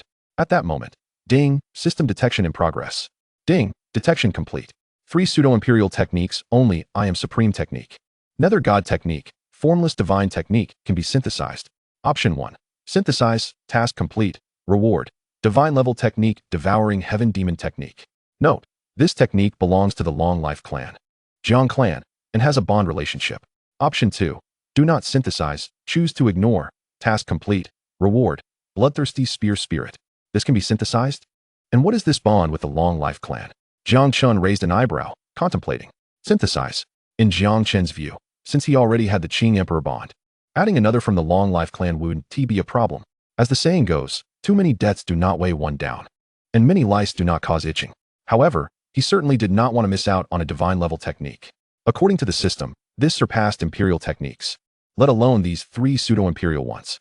As for the bloodthirsty spear spirit, Jiang Chen merely chuckled. As the holy son of the Yuanshu Holy Land, he needed not concern himself with mere spirit weapons. Cough cough. Getting off track. Ding. Task complete. Reward. Divine-level technique, devouring heaven demon technique. Gazing at the description in the martial arts section, Jiang Chen finally comprehended why the 3 techniques, referred to as Imperial level by Su Yu, were considered pseudo-Imperial in the system's understanding. The devouring heaven demon art, created by the Supreme of ancient red dust, serves as the clan technique of the Jang family, a lineage of longevity that must be passed down through the direct bloodline. Renowned for its formidable offensive prowess, it is famous across the 9 heavens. Its unique characteristic lies in its ability to absorb the opponent's essence and convert it for personal use, allowing it to evolve into myriad forms and encompass all phenomena. This encapsulates the system's evaluation of the devouring heaven demon art. The reason these 3 techniques are deemed pseudo-Imperial is that they can be synthesized into the Imperial level essence devouring technique, with the devouring heaven demon art representing its evolutionary form. A divine art that surpasses it, Jiang Chen murmured. Feeling unwell, he noted that regular updates would resume in a few days, asking for everyone's understanding. Chapter 11. Special Physique. Supreme Bone. Fortunately, the system allows for their fusion. Otherwise, choosing one among 3 would be quite distressing. The only downside is the longevity of the Jiang family, whose clan technique is oddly aligned with my surname. Unbeknownst to Jiang Chen, there are flaws among these 3 techniques, which is why the ancestors of the Yuanshu sacred land never discovered their potential for fusion. The system forcibly completed their integration. Otherwise, even the most gifted individual would struggle to uncover or rectify them. In truth, not only in the eastern wilderness, but the entire cultivation realm lacks divine techniques. With even Imperial-level techniques being absent, the strongest among the various sacred lands are merely pseudo-Imperial. Jiang Chen's devouring heaven demon art can be regarded as the only divine technique currently existing in the Dao domain. Truly remarkable. The abilities of the 3 techniques remain intact and have even been greatly enhanced. Jiang Chen nodded in satisfaction. Considering that there was nothing pressing outside, he decided to immerse himself in comprehending the devouring heaven demon art within this space. Perhaps his identity as a Blue Star inhabitant made Jiang Chen unable to settle down for enlightenment. However, it mattered little. With the God King physique and the overweight eye as his 2 premier talents, he could scarcely afford to lack comprehension. Thus, Jiang Chen sat cross-legged in the void, diligently cultivating. As for the forthcoming Enlightenment conference, he felt no trepidation. He understood that while this world also harbors Confucianism, Taoism, and Buddhism, the texts from his past life do not exist here. As far as the heavenly Tao of this realm is concerned, they are non-existent, which simplifies matters for Jiang Chen. When the time comes, presenting a few Taoist scriptures would be sufficient to astonish these individuals. Outside, within a grand palace, Su Yu slowly opened her almond-shaped eyes, exhaling a breath of turbid air to suppress the flush on her face. Fortunately, the issue was discovered early. Otherwise, if the hidden injury had erupted and been noticed, the consequences would have been unimaginable, Su Yu mused. Initially, she intended to wait for Jiang Chen to exit seclusion before taking him to the scripture pavilion. However, her internal injury suddenly flared up, forcing her to depart to avoid detection. Of course, before leaving, she arranged for Mo Tianlan to accompany Jiang Chen to the scripture pavilion. This internal affliction has been occurring with increasing frequency. Continuing like this is unsustainable. Su Yu frowned, feeling helpless. As the only remedy for her hidden ailment, the supreme physique has long since vanished from this world. Moreover, the thought of merging powers with a stranger made Su Yu feel that death would be preferable. Never mind, I shall not dwell on this now. How is Chin'er faring? Su Yu sighed, murmuring softly. Suddenly raising an eyebrow, she called, "Come in." Yes. At her command, Mo Tianlan, clad in a blue dress, appeared in the palace. I have seen the master. Mo Tianlan was entirely different from when she faced Jiang Chen, her expression filled with reverence. Observing the exquisitely beautiful Mo Tianlan, Su Yu felt an inexplicable discomfort, perhaps stemming from her own deficiencies in contrast to what others possessed. Contemplating this, Su Yu's expression darkened as she coldly remarked, "Why are you here instead of taking Chun-er to the scripture pavilion?" Poor Mo Tianlan could never have imagined that she was the source of Su Yu's jealousy. Sensing Su Yu's unfriendly tone, Mo Tianlan hurriedly clarified, "I have indeed brought junior brother to the scripture pavilion, but I was concerned for my master, hence came to check on you. Indeed, your filial piety is commendable. However, next time, remain by your junior brother's side." Suyu replied with a faint smile. Yes, Emotianlon answered cautiously. Master, third uncle spoke regarding the marriage alliance. I do not wish to discuss this now, Suyu interjected coldly. Yes, yes, Emotianlon replied obediently, lowering her head. You need not act so. I harbor no grievances against you. Seeing Emotianlon's pitiful demeanor, Suyu felt a pang of compassion, softening her tone. After all, some matters are inherent. And Suyu realized that she could not change them, which had nothing to do with cultivation. The power of nature cannot be defied, even by those of the sacred realm. Come, let us see your junior brother and ascertain which technique he has chosen to cultivate. With that, Suyu rose and walked outside. In her heart, she believed Jiang Chen must possess a special physique. Or rather, above the black talent, beyond the saint-level talent. There must exist a special physique or innate gift. Moreover, considering Jiang Chen's Dao-level talent, Suyu eagerly awaited the day he would reveal his physique to her. Yet, at this moment, she could not fathom how disheveled she would appear upon discovering that someone possessed the supreme bone. Chapter 12, Supreme of Red Dust. The one who holds the reins of longevity. Time rushes by, never pausing for anyone. Outside the scripture pavilion, the once bustling square was now devoid of any presence. The reason was simple. The Grand Elder Suyu awaited here, while others had dispersed. How long has Chinner been inside? Suyu inquired, reporting to Master. It has been 3 days, Emotianlon replied respectfully. 3 days. Has there been any outcome, successful or otherwise? Suyu mused, her fingers pinching the hem of her skirt, revealing the tension in her heart. Despite her faith in Jiang Chen, anxiety gnawed at her. Ever since Jiang Chen entered the sect, he had attracted the attention of various forces, with every move being scrutinized. His comprehension of techniques was of paramount importance, as the potency of a technique directly influences an individual's future. Low-level Xian and Huang-grade techniques are utterly incapable of being cultivated to high realms. The 3 Imperial-level techniques of the Yuanshu Sacred Land provide a direct path to the Saint Lord Realm. The Saint Lord Realm. It is the pinnacle of the Dao domain, and it has been quite some time since a Saint Lord has emerged. If Jiang Chen aspires to become a Saint Lord in the future, he must grasp an Imperial-level technique this time. I hope you succeed, Suyu silently wished as she gazed at the scripture pavilion. Buzz, buzz, buzz. Just as she was lost in thought, a surge of spiritual energy resonated, and the black hole of the scripture pavilion suddenly opened. In an instant, Suyu's gaze was fixated on the black hole. Not only Suyu, but other influential figures were also observing from the shadows, awaiting the outcome. Boom! Jiang Chen slowly emerged from the black hole, clad in white, radiating brilliance akin to a youthful deity. Finally out, I felt like I was suffocating these past few days. In the presence of many onlookers, Jiang Chen stretched languidly. Raising his head, he met the intense gazes of Suyu and Emotianlon. And with a smile curling at the corners of his mouth, he declared, I have not failed my mission. Upon hearing this, Suyu let out a gentle sigh, a smile gracing her lips. Let us depart. This is not a suitable place for conversation, she said, waving her sleeve and leading Jiang Chen and Emotianlon away. Leaving behind a crowd that lay in hushed silence, their eyes fixated on the figure of Elder Jiang Chen. What secret technique had this young man acquired? Could he potentially pose a threat to Feng Air? Jiang Chen furrowed his brow, a sense of unease stirring within him. Jiang Chen remained silent, leaving the others to speculate. However, one thing was certain. Jiang Chen had undoubtedly gained recognition for an Imperial-level technique. That knowledge was sufficient. Many elders exchanged glances, their eyes flickering, their thoughts inscrutable. Meanwhile, junior brother Jiang is indeed impressive, having received acknowledgement for an Imperial-level technique. Chu Qingyue mused, observing Jiang Chen's retreating figure with a soft voice. Humph. A cold snort echoed in her mind. The Yaoqi fairy disdainfully remarked, what Imperial-level technique? Merely a counterfeit, a simplified version of the Jiang family's swallowing essence skill. Fragmented and lacking cohesion. Swallowing essence skill? Chu Qingyue furrowed her brow in confusion. The Yaoqi fairy explained, it originates from the red dust realm, known as the upper realm in your parlance. The Jiang family's swallowing essence skill is the foundation of the 3 techniques practiced in your sect. How formidable! Does that not render the swallowing essence skill invincible? Chu Qingyue exclaimed in astonishment.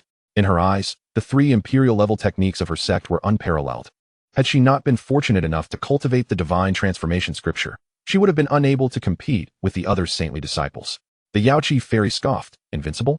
You have yet to witness the true clan technique of the Jiang family, the swallowing heaven demon skill, which indeed commands respect across the heavens.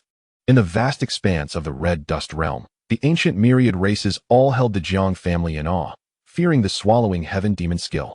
Swallowing heaven demon skill? Chu Qingyue repeated, the name alone evoking a sense of grandeur. Yes, The Swallowing Heaven Demon skill, the Yaoqi Fairy clarified. The Swallowing Essence skill is but a rudimentary version, lacking even half its power. It is reserved solely for the core disciples of the Jiang family. While the Swallowing Heaven Demon skill can only be practiced by the direct descendants of the main lineage. In this generation, apart from the clan leader, only his eldest daughter can cultivate it. It was said there was a son as well, but he has vanished. Chu Qingyue ceased listening to the latter part, unfamiliar with the intricacies of the Red Dust Realm. In summary, the Yaoqi Fairy gravely advised, when you ascend to the Red Dust Realm, ensure you do not provoke the Jiang family, for they are the leaders among the long-lived clans, wielding significant influence. Few factions in the vast Red Dust Realm dare to challenge them. Indeed, Chu Qingyue nodded, realizing the weight of the Jiang family's power, especially when even the proud Yaoqi Fairy expressed such caution. However, she believed her path would not intersect with the Jiang family, for as the Yaoqi Fairy had said, how could such influential figures have any dealings with her? Inside Su Yu's palace, she mused, the Wuxiang divine skill, is it? Nodding, she observed the power emanating from Jiang Chen. Though I sense that your Wuxiang divine skill differs from my understanding, I shall not dwell on it. Each individual's cultivation yields unique results. Therefore, Jiang Chen, focus on your training diligently. During this time, should you encounter any uncertainties, feel free to seek my guidance. Yes, Master, Jiang Chen replied earnestly. For reasons of his own, Jiang Chen refrained from revealing that he had actually acquired the Swallowing Heaven Demon skill, instead opting to mention the Wuxiang divine skill. Chapter 13. Eastern Zhou Dynasty, Su Tianyin. Jiang Chen had his own considerations. After all, possessing an additional card up one's sleeve at any moment provides greater security. It wasn't that he didn't trust Su Yu, it was simply not the right time. Soon, after Su Yu imparted several instructions, she allowed Jiang Chen to take his leave. Naturally, Mo Tianlan accompanied him, as Su Yu's intentions were unmistakable. Outside the palace, junior brother. Well done. You truly have gained recognition for an Imperial-level technique, Mo Tianlan remarked with a bright smile. Once free from Su Yu's presence, she allowed her mischievous nature to surface, shedding her sisterly demeanor. Thank you for your concern, sister, Jiang Chen replied with a grin. Not at all. It is your master who cares far more than I do. Even the eldest sister cannot match her attentiveness. She truly dotes on you. Indeed, she is quite caring. Jiang Chen agreed wholeheartedly. Su Yu had just mentioned his lack of practical experience and suggested that this sister assist him in honing his skills. Jiang Chen felt that arduous days lay ahead. Initially reluctant to engage, considering he had a system to rely on, he thought these matters trivial. With the system's offerings, perfection was assured upon acquisition. Is this a jest? Jiang Chen thought, yet he felt it inappropriate to dismiss Su Yu's goodwill. What is this? The eldest sister was once the most beautiful in the sect, with countless suitors begging her to train with them, yet she scarcely spared them a glance, Mo Tianlan observed. Quickly discerning Jiang Chen's thoughts, her brows furrowing in discontent. Yes, you are right, sister, Jiang Chen replied with resignation. Mo Tianlan, still unsatisfied, huffed, you lack sincerity. Are you perhaps still thinking of that Chu Qingyue? Absolutely not. Jiang Chen exclaimed immediately. Really? You have my word. Mo Tianlan, seemingly convinced by Jiang Chen's earnestness, responded. Very well, rest for a few days, and thereafter, come to me every afternoon for 3 hours of training. Understood, Jiang Chen nodded. After some light banter, Mo Tianlan inquired. Junior brother, how have you considered the alliance I mentioned earlier? Jiang Chen chuckled. Sister, I am solely focused on my cultivation. Matters of the secular world are but fleeting illusions to me. Is that so? Indeed. Is she pretty? Pretty? What do you mean? Jiang Chen blurted out, realizing his mistake. Seeing Mo Tianlan's teasing smile, he sighed. Sister. All right, I understand. No more of that. She laughed, waving her hand, fully aware of the pitfalls of excess. Do not forget to come to me for training. Of course, Jiang Chen affirmed. Days passed in a flurry of intense practice. By day, he trained with his sword beneath the waterfall of the sword tomb, while at night, he honed his combat skills with Mo Tianlan. Life was serene, with the system occasionally issuing minor tasks, the rewards hardly noteworthy. This only solidified Jiang Chen's conviction. Certainly, only significant events would prompt the system to present lucrative quests. Jiang Chen mused, of course, I am merely a puppet of the task system. Some task choices I simply disregard, lacking the inclination to engage. At present, what Jiang Chen eagerly anticipated was the impending Enlightenment Conference. The Enlightenment Conference. This would be a pivotal moment. Jiang Chen held little regard for the so-called Daozi. His focus was on the Supreme Bone. Indeed, in recent days, Jiang Chen had inquired of the system regarding the combination of Supreme Bone and dual pupils. The fusion of these two would yield geometrically escalating power. Thus, Jiang Chen eagerly anticipated the forthcoming Enlightenment Conference. On this day, he was summoned by Su Yu to the Elder Hall. Upon entering, he discovered not only the 7 elders, but also a multitude of holy sons and daughters. Alongside a middle-aged man, dressed in a python robe, his appearance was unremarkable, yet his demeanor was extraordinary. Su Yu spoke, "Chener, this is Prince Su Tianyin of the Eastern Zhou dynasty, your esteemed predecessor." "Ah, greetings, Senior Su," Jiang Chen nodded slightly. The Eastern Zhou dynasty, akin to the Yuan Chu sacred land, belonged to the Eastern Wilderness sacred grounds. Prince Su was a sibling of the current Zhou Emperor, holding a position of great prestige, transcending that of other kings. Indeed, Su Tianyin acknowledged, his eyes gleaming with approval as he remarked, "I have heard that your sect has produced a prodigy of the Daozi level. Meeting you today confirms the rumors." At these words, Su Yu smiled, while the expression of the second elder, Zhang Zhan, turned somewhat grim. Also discontented was a holy son, Du Zhanfeng, the disciple of Zhang Zhan. Observing their reactions, Su Tianyin smiled with satisfaction, for this was deliberate on his part. In his view, all under heaven was the king's land, and all along the shores, the king's ministers. The entirety of the eastern wilderness ought to belong to the Eastern Zhou dynasty. These sacred lands were mere tumors, and internal strife among them would only weaken their strength, an ideal scenario. Nevertheless, a bit of alliance was also necessary. Su Tianyin then inquired of the Grand Elder, "Does your disciple have any plans for marriage?" Suddenly, Jiang Chen felt a jolt. The implication was unmistakable, an offer for a princess. "I am not Tang Sung. Why would they fixate on me?" Jiang Chen grumbled internally. Su Yu replied calmly, "No, but Chener is focused on his cultivation and pays no heed to such worldly matters." Oh, Su Tianyin nodded, a gentle smile gracing his lips as he dropped the subject. His intention was clear, a polite refusal. Su Tianyin did not mind, for it had merely been a fleeting whim. Moreover, Jiang Chen was currently just a holy son, and even that status was not entirely secure. After all, no matter how prodigious his talent, the acknowledgement of his peers was paramount. To truly achieve his goals, he must at least endure the Enlightenment conference. Su Tianyin was aware of the significance of this event, as it had been many years since a Daozi-level disciple emerged from the Yuan Chu sacred land. The entire eastern wilderness was undoubtedly watching. He preferred to exercise caution, believing it prudent to wait until after the Enlightenment conference to make his move. "What brings Prince Su to our sect?" Su Yu inquired. "Ah, having been here for so long and forgetting to mention it." Su Tianyin feigned realization. Chapter 14, The Void Jade. In the Linhai secret realm, Su Yu narrowed her eyes and responded, "Indeed." Su Tianyin scanned the crowd and announced, "The Linhai secret realm is about to open. By order of my elder brother, I am inviting the younger generations of various factions in the eastern wilderness. Those below the Dongshu realm may participate. I hope your sect will also attend." "Yes," without much thought, Su Yu nodded in agreement. The other elders voiced no objections. As such trials gathering prodigies were held in rotation among the eastern wilderness sacred lands.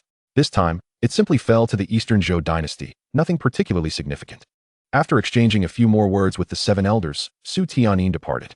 In an inconspicuous corner of the elder hall, a voice echoed in Chu Qingyue's mind, urging, "You must attend the Linhai secret realm. I remember now, there's something there that is of utmost importance to you. Yet, I have surpassed the required cultivation level and cannot enter." Chu Qingyue frowned. "Then find a way," the voice insisted. "When I fell, I sensed a treasure there that is vital for you. You must retrieve it. But my cultivation has already surpassed that realm." She protested. "Jiang Chen is perfectly suited. He is at the foundation establishment realm, just right for the task. Plead for his assistance. That item must be obtained at all costs," the voice concluded firmly. "All right, I will give it a try." Chu Qingyue acquiesced, her brows slightly furrowed. Within Su Yu's palace, she advised, "Chener, this gathering is for those below the Dongshu realm, competing based on the strength of the younger generation. You must exercise caution." "Indeed," Jiang Chen nodded. "However, the Eastern Zhou dynasty is quite calculating, aware of our internal matters." Su Yu scoffed. "They have scheduled the event for 3 months from now, precisely when the Enlightenment conference will conclude. No worries, I am confident." Jiang Chen replied with a light chuckle. Su Yu frowned. "I am aware of your exceptional talent, and perhaps you possess hidden capabilities.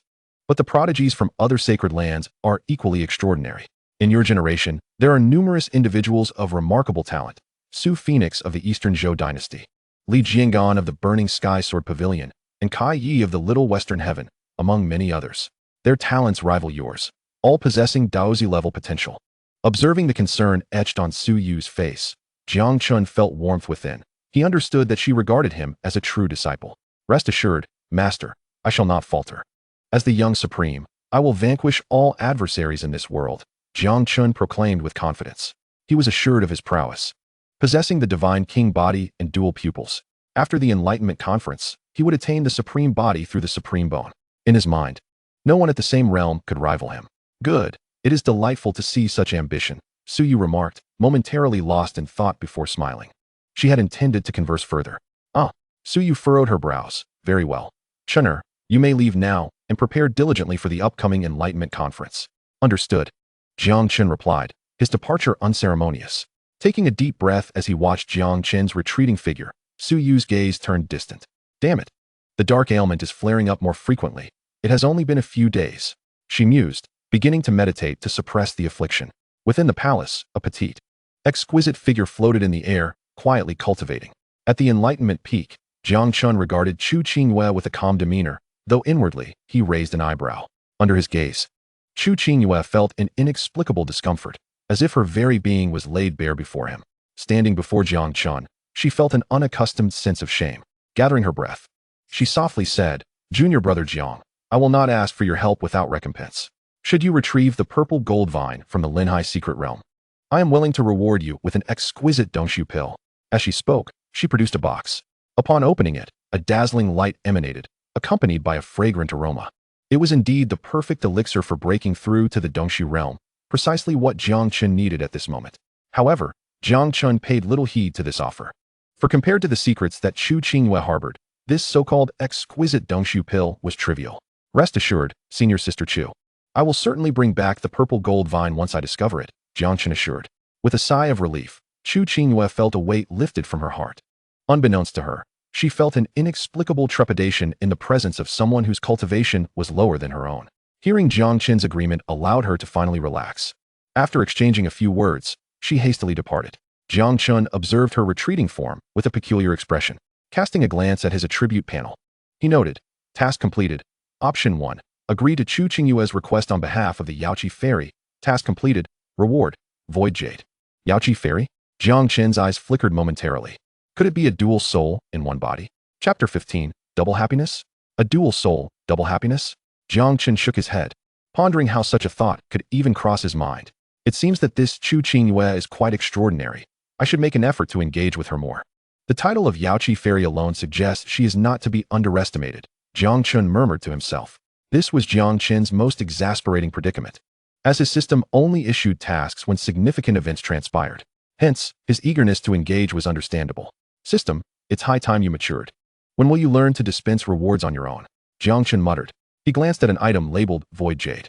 Note, in the upper realm, the Red Dust realm, and the Chongqing clan of the Jiang family, this jade pendant is a token of the Chongqing family.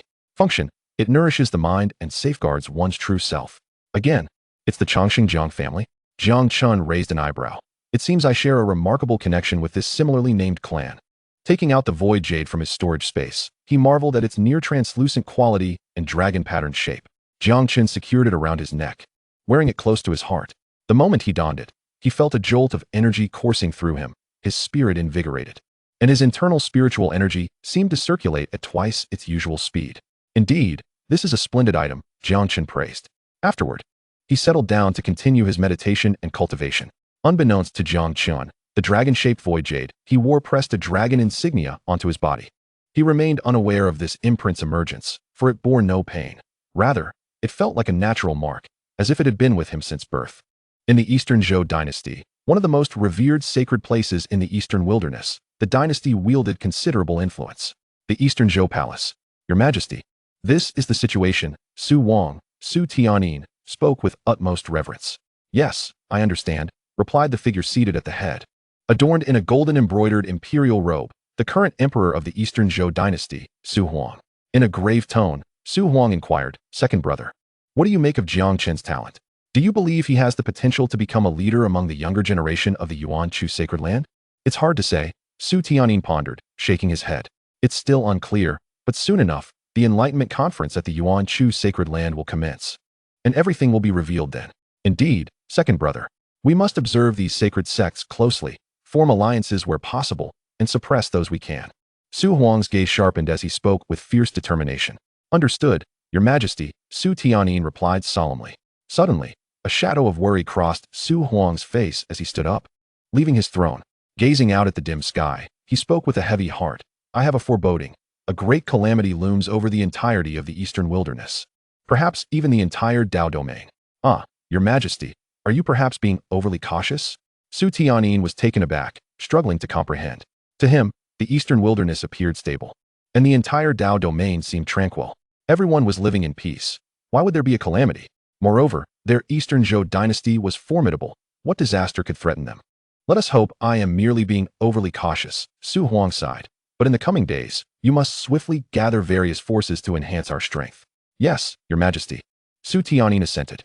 After exiting the Grand Hall, he reflected, my brother's intuition should not be dismissed. It seems preparations are in order. Though he found it hard to accept Su Huang's words, he recognized the weight of a sacred realm expert's intuition, especially one at the pinnacle like Su Huang. Ah, I shall visit my 81st daughter. If that Jiang Chen succeeds this time, I shall betroth her to him. Su Tianyin resolved as he made his way to his youngest daughter's quarters. Watching her father depart, Su Weiwei's countenance fell. This marked the third time she had seen her father. The first upon her birth, the second when her talent for cultivation was displayed, and the third just now. Originally filled with joy, Su Weiwei felt as if struck by lightning upon hearing Su Tianyin's words. Marry? To a stranger, no less? Oh well. Such is the life of a royal princess. I suppose this is rather fortunate. At least the other party possesses a commendable status, Su Weiwei self-deprecatingly mused. She was aware of her own capabilities. While commendable, they paled in comparison to Su Huang's daughter, the Eastern Zhou's little phoenix, Su Fenghuang. Thus, she felt destined for a life of political marriage. Lost in thought, a cheerful voice suddenly rang out from outside. Sister Weiwei, are you there? Fenghuang has come to play. The voice was bright and melodious, akin to the tinkling of silver bells. Before Su Weiwei could respond, a petite girl with twin ponytails bounded into the room. Su Weiwei turned to see a little girl with delicate features, clad in a vibrant red outfit. What brings the Phoenix Princess to my humble abode? Su Weiwei inquired, offering a respectful bow. Despite being older, proper decorum dictated humility in the presence of the Emperor's favored daughter, the most promising of the younger generation, destined to be the next Empress of Eastern Zhou. Oh dear. Sister Weiwei, why are you always so formal? We are good friends. Su Fenghuang's cherubic face displayed a hint of exasperation. She genuinely cherished her friendship with Weiwei, who, unlike others, did not fawn over her, making their time together quite comfortable. With a warm smile, Su Weiwei straightened up. Very well, very well. It's rare for you to slip away. Let us dispense with the formalities. Su Fenghuang waved her hand dismissively. Curiously, she inquired, Sister Weiwei, I just saw Uncle Su Wang. Was there something amiss? At this, Su Weiwei paused, contemplating her words before responding slowly. Father intends to arrange a marriage for me. What? Before Su Weiwei could elaborate, Su Fenghuang sprang up in disbelief. Unbelievable. He is matchmaking for you? Who? Which family? And Sister Weiwei, you're still so young. Uncle Su Wang has so many daughters to marry off. Why is he so eager to find you a match? Faced with the rapid-fire questions from the young princess, Su Weiwei felt a headache coming on. It took a while for her to clarify the situation. Oh, so it's that fellow, Su Fenghuang mused. Having heard of a prodigy with Dao-level talent from the Yuan Chu sacred land, the major powers were undoubtedly aware of him, especially since he had made waves during his foundation establishment, drawing thunderous phenomena that resonated throughout the eastern wilderness. It was a feat that even the other young supremes of the eastern wilderness had not accomplished, let alone Su Fenghuang herself. Sister Weiwei, what are your thoughts on this? Su Fenghuang suddenly asked. Me? Su Weiwei's gaze turned somewhat distant. After a moment, she lowered her eyelids and softly replied, what thoughts do we have? We shall simply heed Father's orders. That won't he do? Su Phoenix suddenly erupted, her entire being bristling with indignation. This is unacceptable. I absolutely refuse to allow Sister Weiwei's life to be destroyed like this. Su Phoenix's fervor startled Su Weiwei, who hurriedly interjected, calm down, little princess. It's not a foregone conclusion yet. We must wait for the results of the Enlightenment conference at the Yuanshu sacred land. Moreover, Father has mentioned that I might also be allowed to enter the Linhai secret realm, which could imply that I have a say in this matter as well, right? As she spoke, Su Weiwei's voice dwindled to a whisper, for she knew full well that such a possibility was exceedingly slim. After all, she understood her father all too well. To him, she was merely a pawn in his grand game, born of a palace maid. Had it not been for her remarkable talent, she would not even have been considered for such fortune. Fine then. Hearing this, Su Phoenix fell into a reflective silence, her gaze flickering as if lost in thought. Observing this, Su Weiwei breathed a sigh of relief. Thankfully, she had managed to quell Su Phoenix's agitation. If the little princess had truly caused a scene, it would have been Su Weiwei who suffered the consequences. The Linhai secret realm, is it? Count me in. Just wait and see how I deal with that Jiang Chen. Humph. How dare he set his sights on Sister Wei Wei. I shall make him regret ever coming into this world. Meanwhile, Su Phoenix's thoughts were racing. Abruptly, she exclaimed, Sister Wei Wei, may I have a hug? It has been so long since we embraced. With that, she opened her arms and lunged towards Su Wei Wei, quickly sinking into her warm embrace, reminiscent of the vast ocean. Witnessing this, Su Wei Wei's expression softened. Su Phoenix had lost her mother at a tender age and frequently sought refuge in Su Wei Wei's company, developing a deep-seated dependency over time. Just as Su Wei Wei was lost in these thoughts, her gentle demeanor suddenly stiffened, a blush creeping across her cheeks. Little princess, what are you doing? She murmured. I just want to fully experience this moment. Su Phoenix replied, her words somewhat garbled. Princess, didn't you say that last time would be the final time? Su Wei Wei's cheeks turned a deeper shade of crimson. Sister Wei Wei, trust me. This time will absolutely be the last. Su Phoenix thought to herself, Jiang Chen. Just wait. No matter the celestial phenomena, Sister Wei Wei belongs to me, and I shall never allow her to marry you. How dare you covet Sister Wei Wei? I could end you. Ah, little princess, be gentle. You're hurting me. Oh, my apologies, Sister Wei Wei. I promise to be more careful next time. This chapter profoundly illustrates that even within the depths of the Imperial Palace, the bond of sisterhood thrives, devoid of treachery, showcasing the noble side of humanity and boundless love. Chapter 17. 2 months later, approaching Enlightenment. Jiang Chen remained oblivious to the world outside. Yet, even if he were informed, it would scarcely matter. Having chosen the path of cultivation, he was resolute in his ambition to reach the pinnacle. Everything else was merely ephemeral. 2 months later, after a period of introspection, Jiang Chen's cultivation had reached the zenith of the foundation establishment stage, poised to break into the void realm at any moment, though he felt no urgency. After all, the day of the Linhai secret realm's opening was imminent, and a few days' delay would make little difference. Moreover, the rigors of his training had increasingly enabled him to master his Divine King physique and his dual pupils. He had even refined the Divine King pillar further. At Chu Qingyue's residence, Clang, Jiang Chen deftly wielded the Qingdi sword, effortlessly sending Chu Qingyue's slender sword flying. Sister Chu, you have been defeated once more, he said with a smile. How many times must this happen? Even though I know the tactics, I still cannot defend against junior brother Zhang's sword techniques. Chu Qingyue exclaimed in awe, retrieving her sword from the ground. The two refrained from employing their full powers, engaging instead in a pure contest of swordsmanship. Jiang Chen had mastered the Qingdi sword art, executing his moves with an elegance that flowed like water, naturally grand and flawless. In contrast, Chu Qingyue appeared comparatively weaker. Nonetheless, she occasionally unleashed formidable sword techniques, which Jiang Chen suspected were influenced by the guidance of the Yaoqi fairy. With a slight smile, Jiang Chen remarked, Sister Chu, it is getting late. I shall take my leave. Indeed, Chu Qingyue nodded, suddenly adding, by the way, junior brother Jiang, how have you fared at the Sword Tomb waterfall? The Sword Tomb waterfall? Jiang Chen was taken aback, asking, are you referring to the waterfall within the Sword Tomb? He recalled his previous visit, where the cascading waters resembled a celestial river, infused with an awe-inspiring sword intent. Noticing Jiang Chen's sincere expression, Chu Qingyue continued, it seems the Grand Elder has forgotten to inform you. The waterfall at the Sword Tomb is immensely beneficial. The first time one enters, it serves as a purification, granting a baptism of sword intent. The longer one remains, the greater the benefits, but this is only applicable for the first entry. Oh, I see. Jiang Chen's eyes widened in realization. This was something no one had mentioned to him before. For the past 2 months, his master, the petite and enigmatic Su Yu, had been in seclusion, and Jiang Chen had lost track of how many days had passed without seeing her. As for Mot Onlan, well, aside from teasing him and providing him with training, she had not said much. Reflecting on this, Jiang Chen couldn't help but smirk, wondering why it seemed that none of his sect members were particularly reliable, especially with an elder sister he had never even met. He doubted she would prove dependable either. Thank you for the reminder, Sister Chu. I shall take my leave now. Very well, Chu Qingyue nodded gently, watching Jiang Chen depart. What's this? Have you developed feelings for this young man? Suddenly, the voice of the Yaoqi fairy echoed in her mind. Chu Qingyue shook her head lightly, murmuring, no, I merely see him as a younger brother. Furthermore, I perceive that he harbors no such intentions. You are quite astute, the Yaoqi fairy conceded. This Jiang Chen possesses a pure heart, free from worldly distractions, wholly devoted to pursuing the path of freedom. In contrast, your thoughts are rather cluttered. At this, Chu Qingyue fell silent, refraining from further response. The Yaoqi fairy, unfazed, continued, this Jiang Chen's talent is truly remarkable. His swordsmanship is exceptional. Even in the mundane realm, his sword talent could stand unparalleled. He is indeed extraordinary. If he were not holding back, you would likely struggle to withstand even a single strike from him. Is the disparity truly that vast? Chu Qingyue asked, taken aback. The Yaoqi fairy chuckled coldly. Naturally, I am aware of your thoughts. Even if you were to compete using your cultivation levels, you would undoubtedly be the one to lose. Do not let your higher realm in the void realm deceive you. In the mundane realm, there exists a phenomenon that only the most elite young supremes can wield to suppress others. Suppress others? Indeed.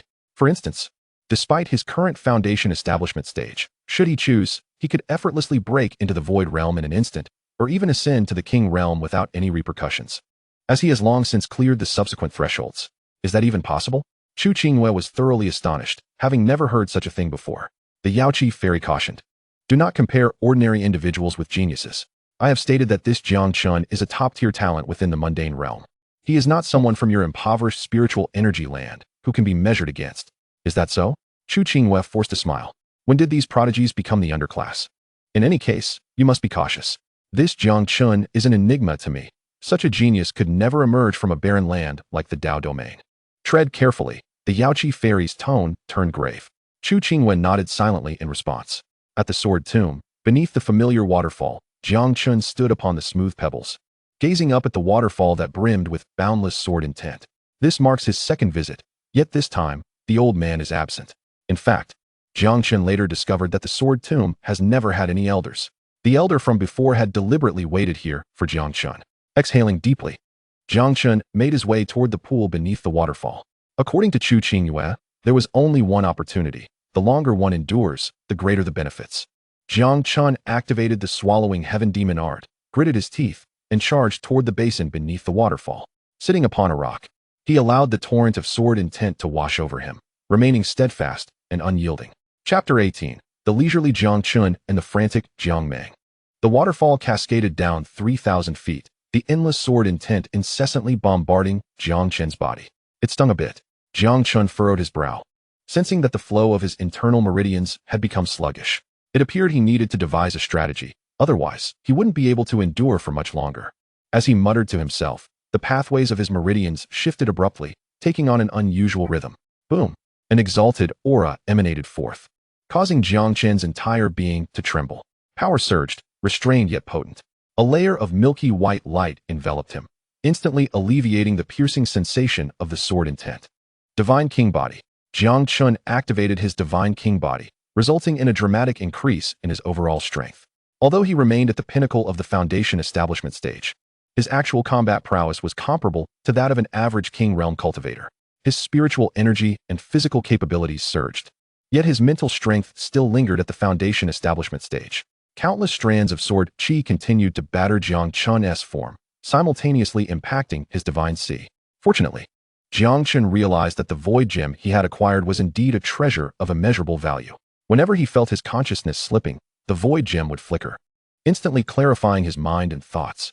With this gem, Jiang Chen need not fear forcibly unleashing his potential only to lose himself. It was truly a priceless artifact.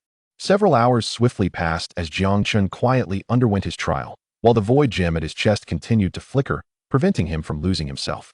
Simultaneously, the dragon-shaped mark on his chest became incredibly vivid. Gradually, the mark seeped into Jiang Chen's bloodline, nourishing and enhancing his physique. Unbeknownst to him, it subtly improved his bloodline, elevating the already extraordinary physique of Jiang Chen to an even higher echelon. As Jiang Chen sat in serene meditation, he was unaware that far away in the higher realms, the red dust realm was experiencing significant turmoil due to his cultivation. In the upper realm of the red dust realm, which connects countless lower world small realms, over 1,000 resembling Dao domains, the expanse of the red dust realm is immensely vast, composed of numerous continents, many of which surpass entire Dao domains of the lower realms. In the Jiang domain, the Jiang family, as a prominent longevity clan, held dominion over a vast territory. For millions of years, they had weathered storms and tribulations, seemingly unchanged throughout the ages. However, today, the Jiang family was somewhat different. Within the heart of the Jiang family, a black-clad man bellowed, "What is going on? Have you deduced the location of the young master or not?" Below him, dozens of individuals trembled in fear. They were formidable cultivators, adept at divination, renowned as guest elders of the Jiang family within the red dust realm. Yet now, they could only endure the reprimands of this man, unable to muster any retort. This was the Jiang family, the leading longevity clan, reigning over the red dust. A pack of useless fools, the man exclaimed passionately. His name was Jiang Mang, the younger brother of the current patriarch of the Jiang family, a true core figure. Under normal circumstances, little could rouse Jiang Mang's excitement. Yet, the events that had just transpired were monumental. Buzz, buzz, as he pondered. A jade tablet on the ancestral altar glowed once more.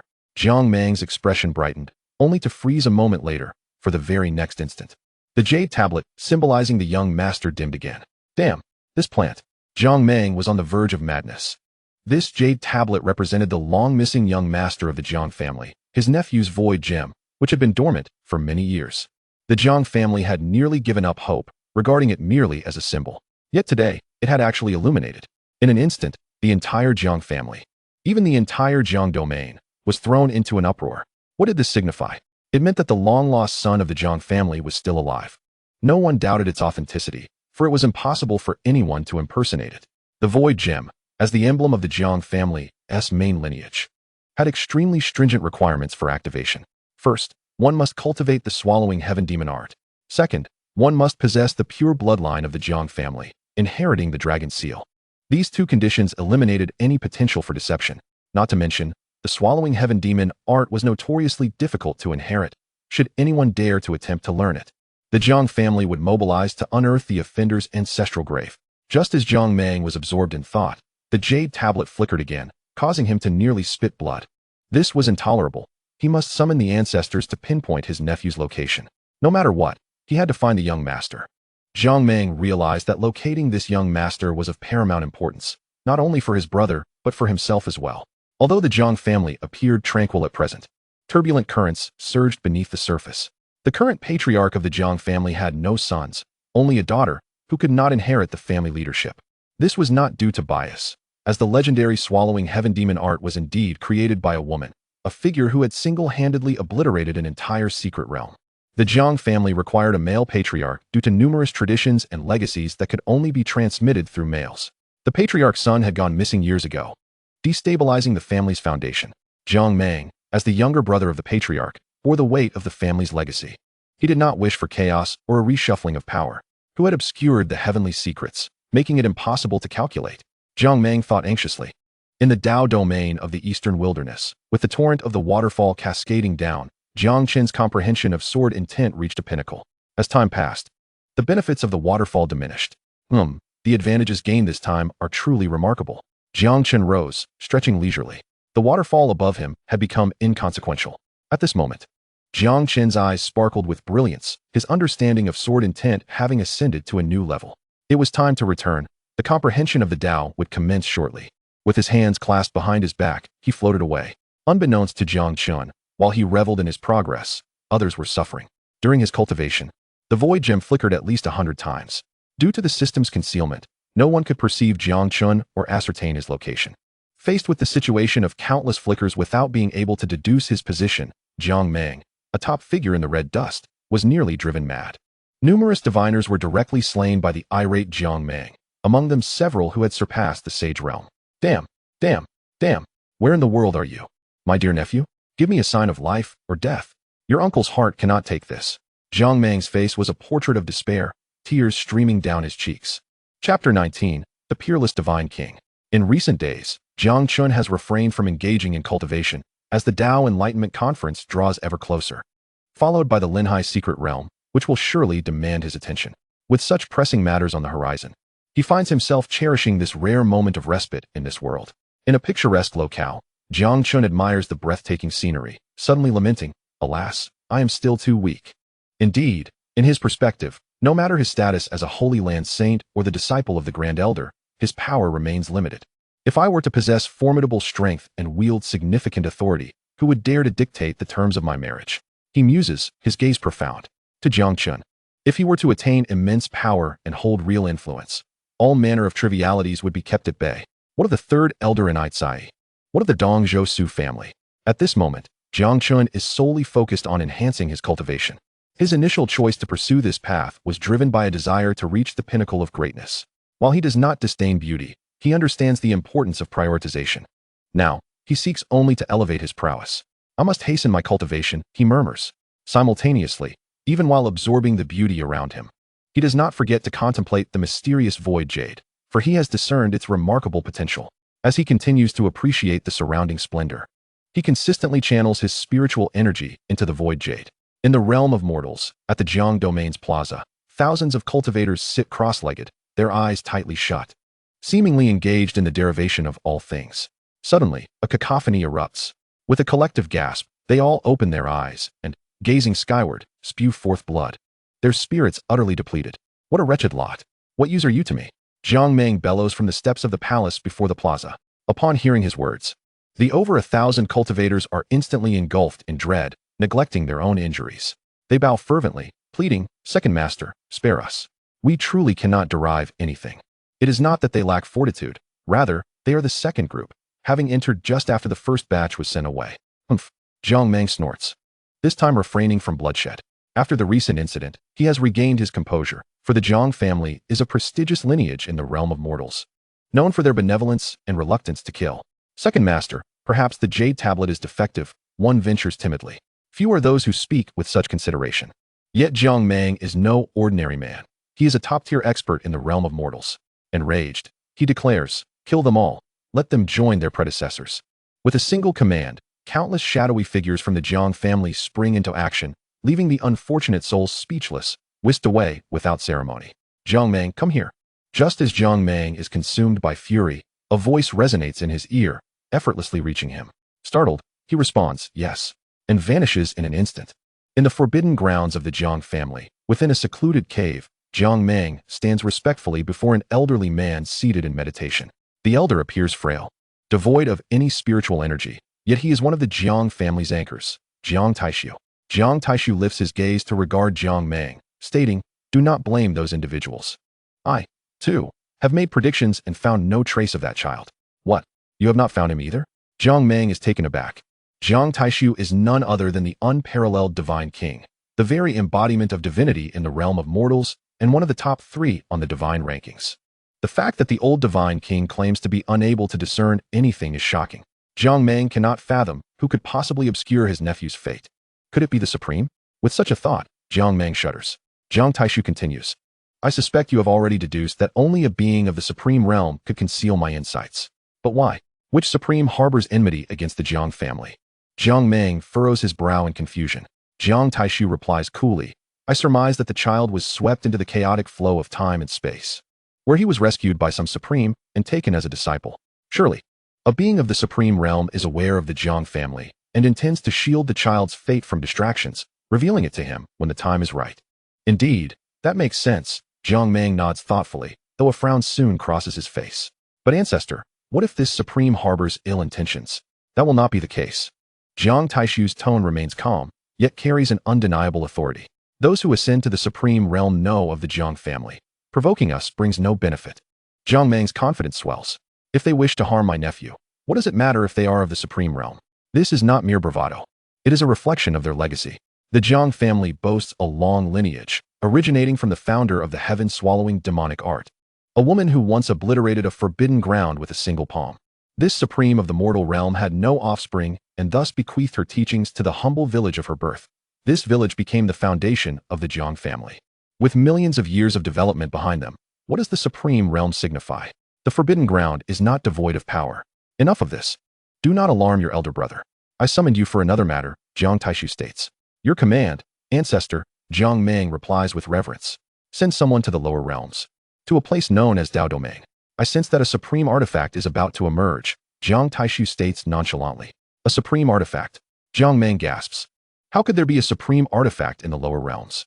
If my predictions are correct, it should be the god-slaying spear of the demon ancestor, albeit a fragmented version. Regressed to a supreme artifact," Jiang Taishu explains. The mere mention of the demon ancestor, Luo Ho, sends shivers down Jiang Meng's spine. This entity rivals the Jiang family's legacy.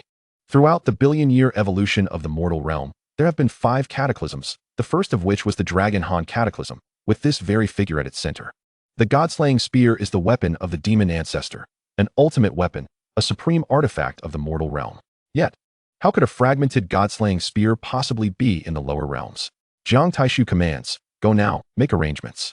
I must enter seclusion." "Understood," Jiang Meng bows and departs swiftly. As he watches Jiang Meng leave, Jiang Taishu's expression remains impassive. He murmurs to himself, A supreme, you say? Even if it is a supreme. What will happen when I ascend to that realm? I shall uncover where my family's young master has been concealed. Despite Jiang Taishu's calm demeanor, his heart races, for he, too, belongs to the lineage of the clan leader. Who would wish to see power slip away? Jiang Taishu is, after all, a peerless divine king. And the supreme realm is not far from his grasp. Upon returning, Jiang Meng dismisses the idea of searching for Jiang Chen. After all, one cannot locate a person hidden by a supreme. Looking at his trusted confidants, he states, I wish to send someone to the lower realms, to Dao Domain. Do you have any candidates in mind? Second master, I recall that the eldest young lady has been in poor spirits lately. Perhaps we could allow her to take a trip, one suggests. The eldest young lady, Jiang Meng acknowledges, referring to the Jiang family's princess, the daughter of the current clan leader. Indeed, Jiang Meng nods. It would be fitting. Qingyue's cultivation is still modest, and I shall have a word with her soon. As the barriers of the lower realms thin, the stage is set for what is to come. Those of exceptional strength are not permitted to ascend. Suddenly, Jiang Meng recalled something and remarked, by the way, isn't there someone from the Dao domain who has ascended and is now with our Jiang family? His subordinate quickly responded, indeed, second young master, your memory serves you well. There is one such individual. When the clan leader was traveling, he encountered a severely injured young cultivator and took him in. It seems that he hails from the Dao domain, though the specifics remain unknown. Such individuals are abundant, and the man's cultivation is rather mediocre. Jiang Meng was indifferent to whether it was his elder brother who had rescued him. He nodded in acknowledgement and stated, it's fortuitous to have him along. As a local will be advantageous. I shall inquire with Jinyu. With that, Jiang Meng turned to leave. Although he held the title of second young master, the clan leader was his elder brother, and Jiang Meng always remained mindful of the hierarchy. After all, his elder brother was exceedingly formidable. Human realm, foundation establishment, void realm, king sealing realm, emperor sealing realm, venerable realm, saint master realm, red dust realm, void god realm, semi-god realm, true god realm, celestial god realm, god king realm, supreme realm, saint realm. The essence of fantasy lies in wealth, companionship, law, and land. I prefer to write about wealth and law, while companionship is secondary. Naturally, if the majority favors a particular narrative, I may consider exploring it. Chapter 20. The ancestor of Yuan Shu, visitors from the upper realm. On the Dao Comprehension Peak, Jiang Chen sat cross-legged, contemplating his innate constitution. Presently, he possessed two supreme physiques. The God King physique had birthed the secret art of God King suppression of the nine heavens. What might the power of his double pupils unveil? The thought filled him with anticipation as he murmured to himself. Suddenly, he raised an eyebrow and said, come in. Yes, at his command. A woman in palace attire entered. The esteemed housekeeper, Aunt Ling bowed respectfully. Your Highness, the Grand Elder requests your presence. Understood, Jiang Chen replied with a nod. He mused that his master's seclusion had finally concluded. It had been 2 months. Jiang Chen rose slowly and made his way to Su Yu's palace. Upon entering Su Yu's chamber, Jiang Chen immediately sensed that today was unlike any other. In addition to his master, Su Yu, and Mo Tianlan, there was another woman present. The woman bore a stern countenance, infused with a touch of heroism, yet her eyes sparkled with brilliance. Chener has arrived. Allow me to introduce you to your senior sister, Nanyu. She has been stationed at the borders for our sect and has just returned today. Su Yu's voice was somewhat frail. Greetings, senior sister, Jiang Chen said, observing the woman whose valor rivaled that of a man. Greetings, junior brother, Nanyu replied, a rare smile gracing her typically austere face. Chener, how are your preparations? The Dao Comprehension Conference is just a few days away, Su Yu inquired. With a slight smile, Jiang Chen assured her, everything is in order, master, rest assured. Excellent. Your confidence is reassuring. The reason I summoned you today is merely to inquire about your recent circumstances and to facilitate your introduction to your senior sister, Su Yu said, nodding with a smile. After some casual conversation with Nanyu, Su Yu allowed Jiang Chen to depart, accompanied by Mo Tianlan. As time passed, Su Yu found herself increasingly displeased with her second disciple. She often wondered what had led her to accept him as a disciple in the first place. Feeling a surge of frustration within, once Jiang Chen and Mo Tianlan exited, the palace was left with only Su Yu and her eldest disciple, Nanyu. Master, you summoned me back for a specific purpose? Nanyu disowned, aware that there were matters Su Yu could not address earlier. Sighing, Su Yu expressed her unease. Of late, I have felt a sense of unrest, as if significant events are impending. My health has been waning, and your junior sister is rather impulsive, while Chener is still too young. Thus, I could only summon you back to the sect. What has the master sensed? Nanyu asked, her brow furrowed in concern. Su Yu shook her head. I cannot say for certain, but it does not bode well. Never mind that for now. I have a pressing matter to discuss. Suddenly, her expression turned grave as she continued. We have just received information from the upper realm. The upper realm. Nanyu's pupils constricted in shock. Is it from that family? Indeed, Suyu nodded slowly. The family in question was none other than the Jiang family of the Red Dust realm. Long ago, an ancestor from the Yuan Chu sacred land ascended to the Red Dust after breaking through to the Saint realm. It is said that he sought refuge with the Jiang family, which is why Yuan Chu sacred land has some knowledge of the affairs in the Red Dust realm. It turns out that there exists a long-life family in this world, alongside ancient celestial clans, but their understanding remains superficial. After ascending, that ancestor had only contacted them once, providing 3 sacred techniques: the Supreme I Alone technique, Nether God technique, and Formless God technique. Beyond that, there was no further communication. Was it that ancestor who reached out? Nanyu inquired. Suyu nodded, stating, it was the Holy Master Qingdi who mentioned that the long-life Jiang family will soon send representatives to the Dao domain. What? The Red Dust realm will send people down? Nanyu exclaimed, astonished. This is no trivial matter. It has been many years since anyone from the upper realm has appeared in the Dao domain. Nanyu could not help but ask, what is their purpose in the Dao domain? I do not know. They did not specify, Suyu replied, her heart heavy. Even if they possess the Holy Master realm. In the eyes of the long-life Jiang family, my status as a Holy Master is merely at the threshold. Of course, if Suyu were to reveal her true identity, she would not fear them. Shaking off the despondent thoughts, Suyu spoke resolutely, regardless of their intentions. This presents an opportunity for our Yuan Chu sacred land. We must remember that although we may seem insignificant in their eyes, we are still the local power. And this holds value, as evidenced by our ancestor accompanying them as a protector. Your words resonate deeply, Master, Nanyu agreed, sharing her sentiments. Suyu continued. In light of this situation, we must cooperate diligently and establish a connection. This is the hope for our sect's resurgence. Hearing this, Nanyu felt a surge of excitement. You are right, Master. If this is the case, we will indeed have a backing in the upper realm, allowing our disciples to ascend and find strength in unity. This is the righteous path. Moreover, according to what the ancestor mentioned, the long-life Jiang family holds considerable renown in the Red Dust realm, a formidable presence indeed. This is undoubtedly a significant opportunity that we must seize, though that ancestor only mentioned it in passing. Even a single word holds the weight of their identity, a long-life family, the very rulers of longevity, whom even the Supreme would not dare to disrespect. But, Nanyu suddenly frowned. Why did you not disclose this to junior brother? Suyu replied nonchalantly, your junior brother is on the brink of the Dao Comprehension Conference. I do not wish for him to bear excessive pressure. We shall discuss it after the conference. Oh, when will they arrive? Nanyu inquired. They did not specify a precise time, Suyu replied. The spatial barriers are not easily breached. I suspect we must wait a while. We shall remain vigilant. Understood. Nanyu nodded. After the Dao Comprehension Conference, regardless of the outcome, we must expedite your junior brother's cultivation to ensure he makes a good impression before the representatives of the long-life Jiang family, so that he may be accepted into their ranks, Suyu instructed. Is this the true reason you summoned me back, Master? You are concerned about your second disciple's impulsive nature, which is why you brought me back. Nanyu realized with a sense of enlightenment. That is part of it. Suyu acknowledged. Suyu chuckled lightly, expressing her utmost expectations for your junior brother. In her eyes, among the younger generation of the sect, only Chun heir possesses the opportunity to shine.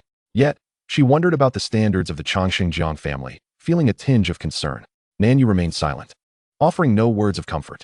After all, as the Ascendant Saint Lord had remarked, that realm is teeming with formidable experts, where young supreme beings tread freely. The prodigies from their lower realm might not even warrant a glance. Suddenly, a thought flickered in Suyu's mind. If she had not left her family back then, would it have afforded Chen heir a superior environment? However, this notion flitted away as swiftly as it came, leaving no lingering traces.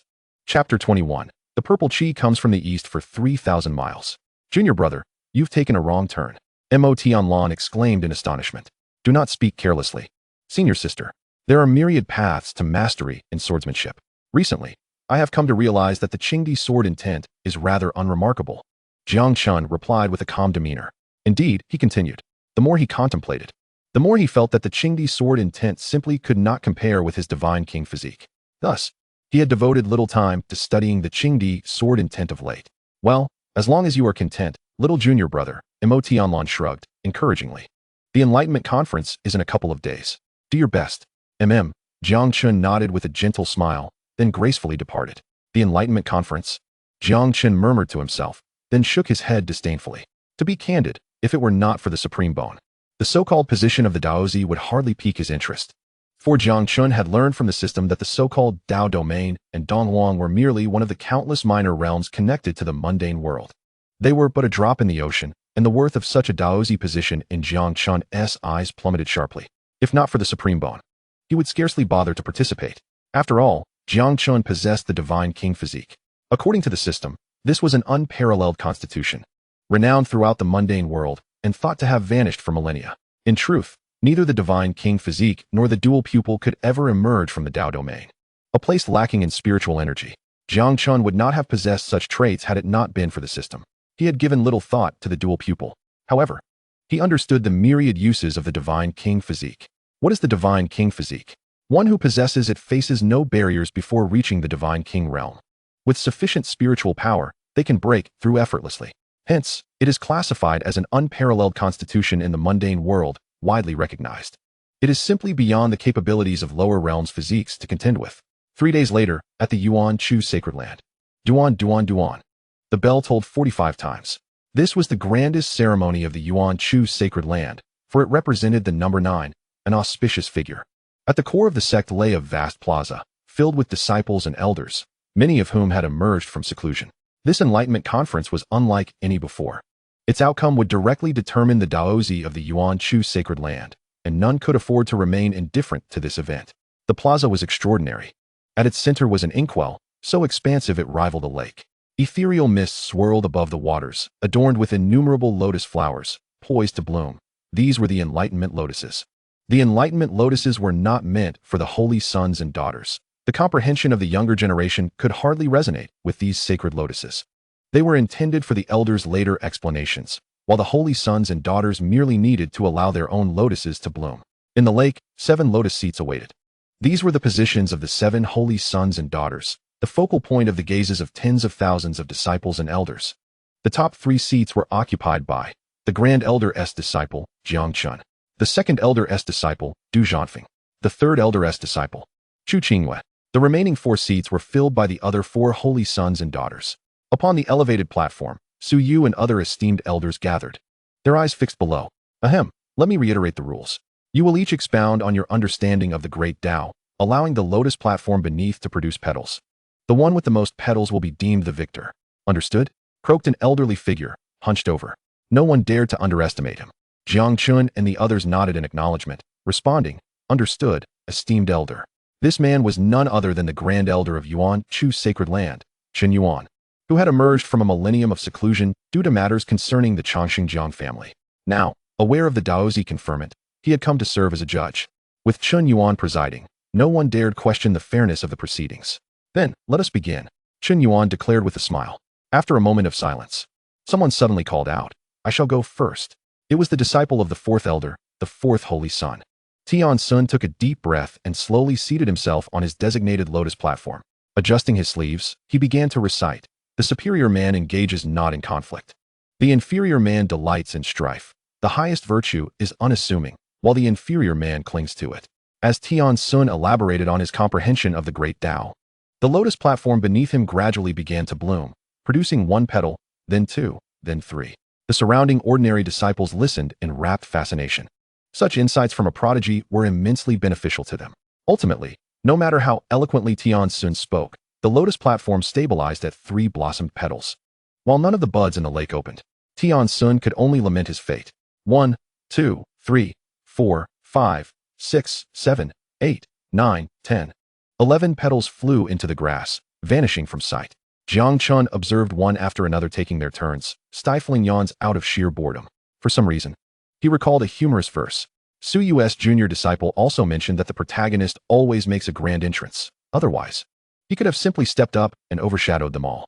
Jiang Chen mused nonchalantly. Around the plaza, disciples gasped in amazement. Even some elders nodded in approval. The 5th holy son is incredible. He has opened 6 petals. The 6th holy daughter is no less impressive, also achieving 6 petals. Indeed, I gleaned so much from their explanations. It's hard to believe we are of the same generation. Such are the prodigious holy sons. The plaza, bustling with thousands, was filled with exclamations of awe and envy, some lamenting the unfairness of fate. It seems my turn is approaching. Jiang Chen glanced at the plaza, speaking casually. The last 4 holy sons and daughters had completed their turns, interspersed with a few prodigies aspiring to contest for the Daozi position. Their numbers were few, barely exceeding 10. Now that they had finished, it was time for the top 3 to take the stage. Interesting, this Chu Qingyue has become increasingly low-key, Jiang Chen observed, gazing at the lotus platform where Chu Qingyue was speaking. 8 petals bloom. The lotus opens to 8 grades. Chu Qingyue surpassed all previous competitors, instantly causing a stir. What does this woman intend to achieve? If she truly desires victory, the Yaoqi fairy in the divine sea could easily bloom 9 grades. Jiang Chen raised an eyebrow, intrigued.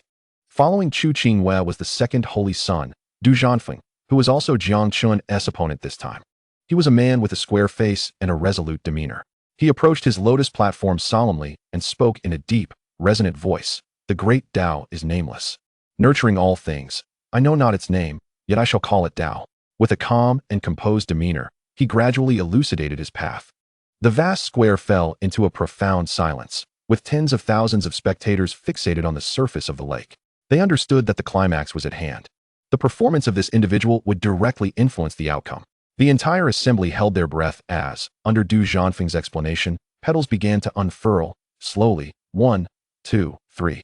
A collective gasp erupted from the crowd, their mouths agape in disbelief. What they witnessed was a flower blooming with 9 petals. As Du Zhanfeng continued his discourse, the lotus platform below finally revealed its 9th petal. It was a spectacle of utmost perfection. On the elevated platform, Su Yu's expression darkened. She had not anticipated that Du Zhanfeng could reach such heights. Beside her, Elder Zhang Zhen wore a smile, thinking to himself, my daughter falters, yet this disciple holds promise. Haha, this is a secured victory. Zhang Zhen felt an overwhelming joy bubbling within him. Though his exterior remained as stoic as ever, his countenance twitching with excitement. The blooming of 9 petals was extraordinary. This match had already been won by the second holy son, yet it was unfortunate that it had come to an end. Indeed, even if Jiang Xingzi also achieved 9 petals, it was merely a case of catching up, lacking the momentum of the earlier display. The crowd buzzed with fervent discussions, all believing the outcome was sealed in favor of Du Zhanfeng and Elder Zhang Zhen. After all, even if Jiang Chen also conjured 9 petals, it would only equalize the score, merely matching his opponent. Damn it, had I known, I would have sent Chen to take the stage earlier, Su Yu lamented, filled with regret as she overheard the murmurs around her. A sidelong glance at the Grand Elder Chen Yuan revealed him stroking his beard with an expression of admiration. Deepening her despondency, Su Yu felt as if her spirit had been extinguished, unable to conceive how Jiang Chen could possibly turn defeat into victory. Yes, 9 petals indeed seemed to indicate some capability. Jiang Chen glanced around, offering a faint smile. He remained unfazed by the 9 petals of his opponent, for in his eyes, the conclusion of this contest had been preordained. He was destined to win. Draped in flowing white garments, he ascended gracefully towards the lotus platform, engaging in social obligations outside. He would return to write later in the evening, knowing that the next chapter would arrive late. Alas, junior brother Zhang has lost, sighed Chu Qingyue softly upon witnessing the scene. In her mind, the fairy of the Yao pool spoke solemnly. What does it matter? Had you been willing, with my guidance, you would have secured victory. No need for that. I am leaving anyway, and I do not covet the position of Daozi, Chu Qingyue replied, shaking her head gently. That is true. You will inevitably tread into the mundane world, and this is but a minor path, hardly worth contention, the fairy of the Yao pool mused. Do you think my mother will be in the mundane world? Chu Qingyue suddenly appeared lost in thought. I do not know. She should be there, I suppose. The fairy responded, her voice tinged with uncertainty. Well, let us listen to junior brother Jiang's elucidation of the Tao, Chu Qingyue suggested, shifting the topic as she gazed towards the square. Every time she mentioned her mother, the fairy of the Yao pool would deftly avoid the subject. The reason for Chu Qingyue's determination to venture into the mundane world stemmed from overhearing her father inadvertently reveal that her mother was born there, later descending to encounter her father, an ordinary young cultivator, leading to their fateful connection. Subsequently, to ensure their safety, her mother returned to the mundane realm. This was the compelling reason behind Chu Qingyue's resolve to enter that world. Seated cross-legged, Jiang Chen disregarded the surrounding chatter and began. The Tao that can be spoken of is not the eternal Tao. The name that can be named is not the eternal name. Jiang Chen articulated each word deliberately, resonating clearly across the expansive square filled with thousands of disciples. What is Jiang Xingzi speaking of? It is utterly incomprehensible. Where is the Taoism in such words? Some disciples murmured in confusion. However, their derision faltered as they turned to see the expressions of shock and awe replacing their previous amusement. At some point, The entire square, filled with tens of thousands, fell into a hushed silence. A pin drop could be heard. Look, the sky has turned purple. A sudden voice pierced the stillness, echoing far and wide. Everyone looked up to see that the once clear sky was now shrouded in purple clouds. The purple chi was descending. What is happening? On the high platform, no one was engaged in scheming anymore. All eyes were glued to Jiang Chen. It felt akin to the early days of their cultivation. The esteemed elders, some scratching their heads, others clutching their faces, appeared as if they had seen a ghost, devoid of any decorum. Yet their expressions were unified, enraptured. What kind of explanation is this? I have never encountered anything like it. Grand Elder Qingyue murmured. I feel so minuscule in the presence of Jiang Chen's Tao. How can this be? As the cosmos continued to shift and change, it became evident that Jiang Chen was interpreting the renowned and universally acknowledged Tao Te Ching. At this moment, Jiang Chen maintained an expression of serene indifference as he recited the first segment. Gradually, all were captivated, though they could not comprehend the words. They sensed an enigmatic profundity. Something ethereal emerged before their eyes, elusive yet profoundly intriguing. Quick, look, the Enlightenment lotus has bloomed. A sudden exclamation shattered the tranquility, inciting dissatisfaction among the crowd as they were engrossed in their own enlightenment. Instinctively, they turned their gazes and were instantly rendered speechless, witnessing the multitude of budding Enlightenment lotuses unfurling in this singular moment. In an instant, 3,000 lotuses blossomed simultaneously. Upon glancing back at Jiang Chen, he remained seated, with 9 petals nearly opening in synchrony with his initial words. Is it not permissible to continue? Jiang Chen suddenly furrowed his brow. Having just received a system notification indicating that the laws of this realm were unstable, as it was the lower realm, where the heavenly Tao was feeble and could not sustain the resonance of the Tao Te Ching, he dared not imprint its essence on this world. At present, the Tao domain's heavenly Tao had detected Jiang Chen and was opposing his system. Though they share the same source, they are named differently. They are both mysterious. The profound within the profound is the gateway to all marvels. Jiang Chen concluded the first segment and paused. Despite the audience's rapt attention, Jiang Chen had only uttered a little over 100 words, yet for them, it felt as if time had stretched into eternity. With a gentle smile, Jiang Chen rose slowly. Standing atop the 3,000 lotuses, the purple chi flowed behind him for miles.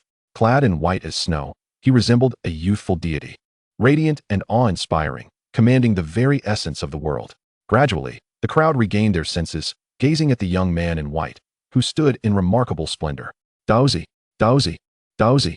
One voice after another, the collective outcry of tens of thousands crescendoed like a tsunami, chanting the title of Daozi. Their eyes sparkled with excitement, their hearts swelling with pride. This was indeed their Daozi. In the Foundation establishment realm, he had made the 3,000 lotuses bloom in unison. Who in the world could rival him? Truly, the Daozi was a celestial being. Even if I were to expound the Tao, I could not achieve such a miraculous bloom of the 3,000 lotuses instantaneously. Grand Elder Qingyue was the first to snap back to reality, his face reflecting profound astonishment. Daozi. This single utterance signified his acknowledgement of Jiang Chen's identity. Meanwhile, Elder Jiang Zhen was struck as if by lightning, his lips quivering.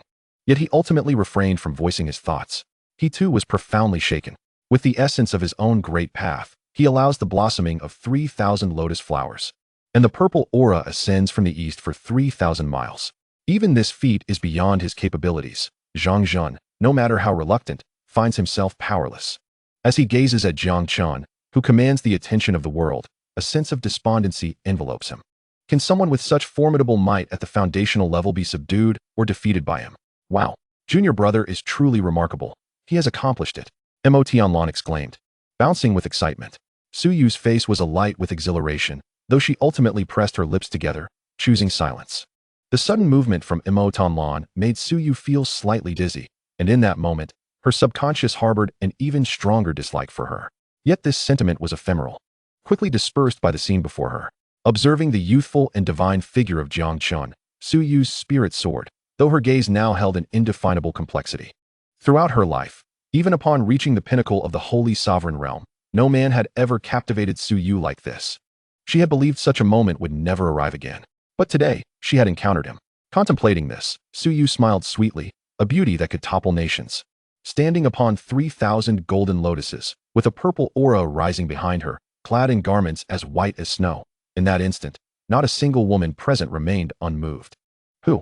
The Grand Elder Qingyue inhaled deeply, stepping forth to hover in the void. channeling his spiritual energy, and proclaimed loudly, "I, Chen Yuan, Grand Elder of the Yuan Chu Sacred Land, hereby announce the conferral of the Daozi title upon Jiang Chen today.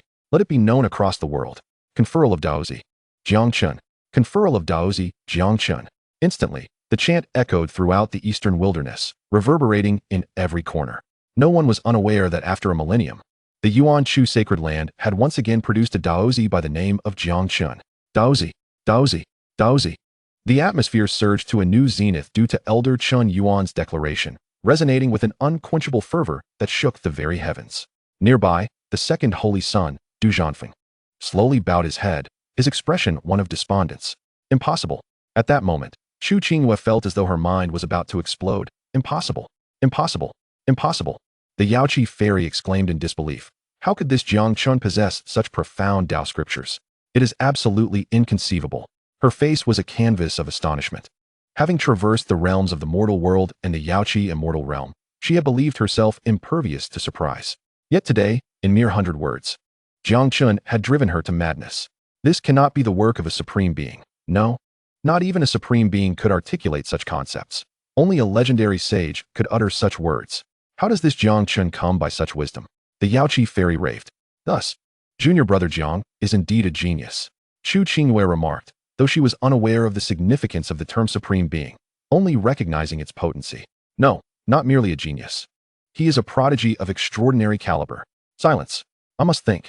I must think. The Yaoqi fairy exclaimed in a frenzy, her eyes lighting up as she suddenly laughed heartily. I understand now. I comprehend it all. Vowing with certainty, she declared, there must be an unparalleled giant behind Jiang Chen. The Yaoqi fairy was adamant. He must be a disciple or heir of some supreme being from the mortal realm, or even a sage from epochs past, concealing his identity to undergo trials in this Tao domain.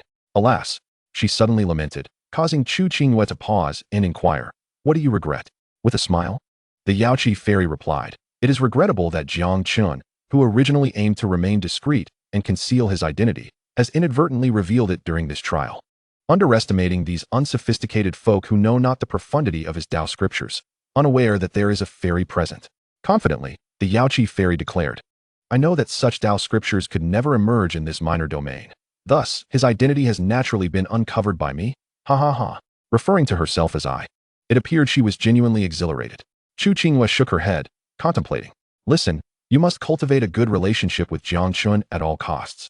This shall be your greatest opportunity, the Yaoqi fairy suddenly stated with a calm demeanor. Furrowing her brow, Chu Qingyue replied, shouldn't we first visit the mortal realm? What purpose does that serve? With your current strength, you might as well go to the ancient celestial clan. Regardless, just trust my guidance. I am you. And you are me. I would never lead you astray.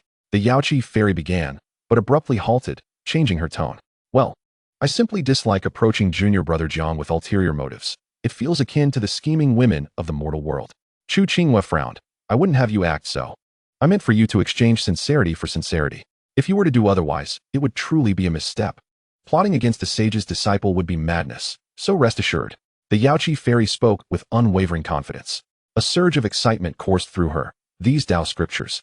Perhaps even a supreme being would falter, undoubtedly the work of a sage. It was unfathomable. Such a figure was indeed a prize. At this moment, all notions of the Yaoqi, the Changxing clan, and the ancient celestial clan faded away. She sought to grasp the leg of the celestial disciple from the mortal realm. Very well.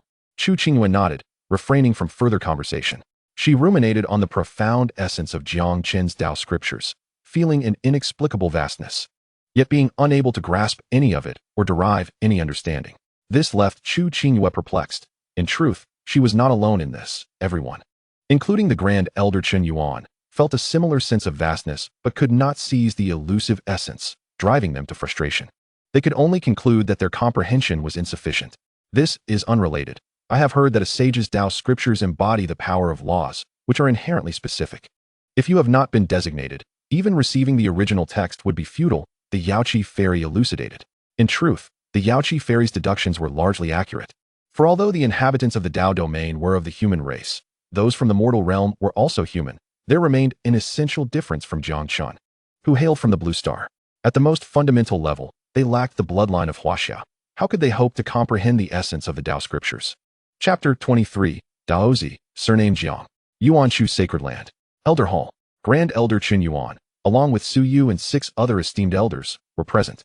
All gazed at Jiang Chen with fervent anticipation. Grand Elder Qingyue could no longer contain himself. Daozi, what is that Tao scripture of yours? Is there more to it? Upon hearing this, the others nodded eagerly, their expressions brimming with expectation as they looked at Jiang Chen. Although they had only heard a fragment, they sensed an unfathomable vastness emanating from it. This was undoubtedly beyond any Tao scripture they had previously encountered. Jiang Chen shook his head, calmly responding, "There is no more. And this segment was not my own comprehension, but rather a stroke of luck." "Ah, I see." Qingyue nodded, not surprised. In truth, they had long suspected that such Tao scriptures could not be grasped by a foundational realm cultivator. Not even a holy sovereign could achieve this. However, they were not concerned with this aspect. They only focused on the outcome. The result was that Jiang Chen had flourished, emerging victorious. Everything else paled in comparison. "Hey, speaking of which, due to the Daozi, we are unable to commence the upcoming Tao comprehension meeting," Qingyue suddenly lamented. According to past customs, following the Holy Son's ascension, there would typically be elder teachings to elevate the realm of the disciples beneath him. Yet with Jiang Chen's brilliance preceding them, none dared to embarrass themselves further. No matter how eloquently one speaks, can they truly make flowers bloom in abundance? They cannot, and thus one would find themselves in an awkward predicament. "Daozi, you must be weary from the lengthy Enlightenment session. I've heard you are to venture out for training soon. It would be prudent to return and rest." Elder Qingyue remarked with a face full of concern, his demeanor unusually amiable. "Indeed," Jiang Chen replied thoughtfully, nodding before turning to depart. He had just completed the task of the Enlightenment conference and ascended to the position of Daozi. The system had just notified him, but Jiang Chen had yet to examine the details. One must understand, he held great expectations for the Supreme Bone. Observing Jiang Chen's departure, Elder Qingyue gradually withdrew his smile, casting a sidelong glance at Elder Zhang Zhen. He said, "Zhang Zhen, the position of Daozi has been decided. Do not stir any more trouble. Rest assured, I shall not." "After witnessing the performance of the Daozi, I am thoroughly convinced," Zhang Zhen replied in a subdued tone. Qingyue raised an eyebrow, scrutinizing him further, shaking his head as he remarked, "Such composure. It seems I have secluded myself for too long. I recall that before my retreat, you shared the same spirited demeanor as the Daozi."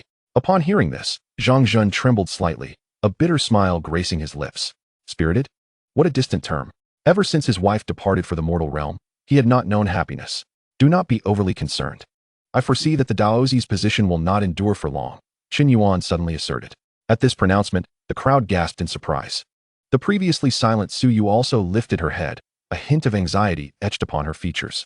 "Do not be hasty," Qingyue urged, raising a hand. "I do not mean to suggest the Daozi will be incapacitated, for I lack the authority to do so." "Lack the authority?" The onlookers gazed at Qingyue in astonishment. "You are the most venerable figure of our sect.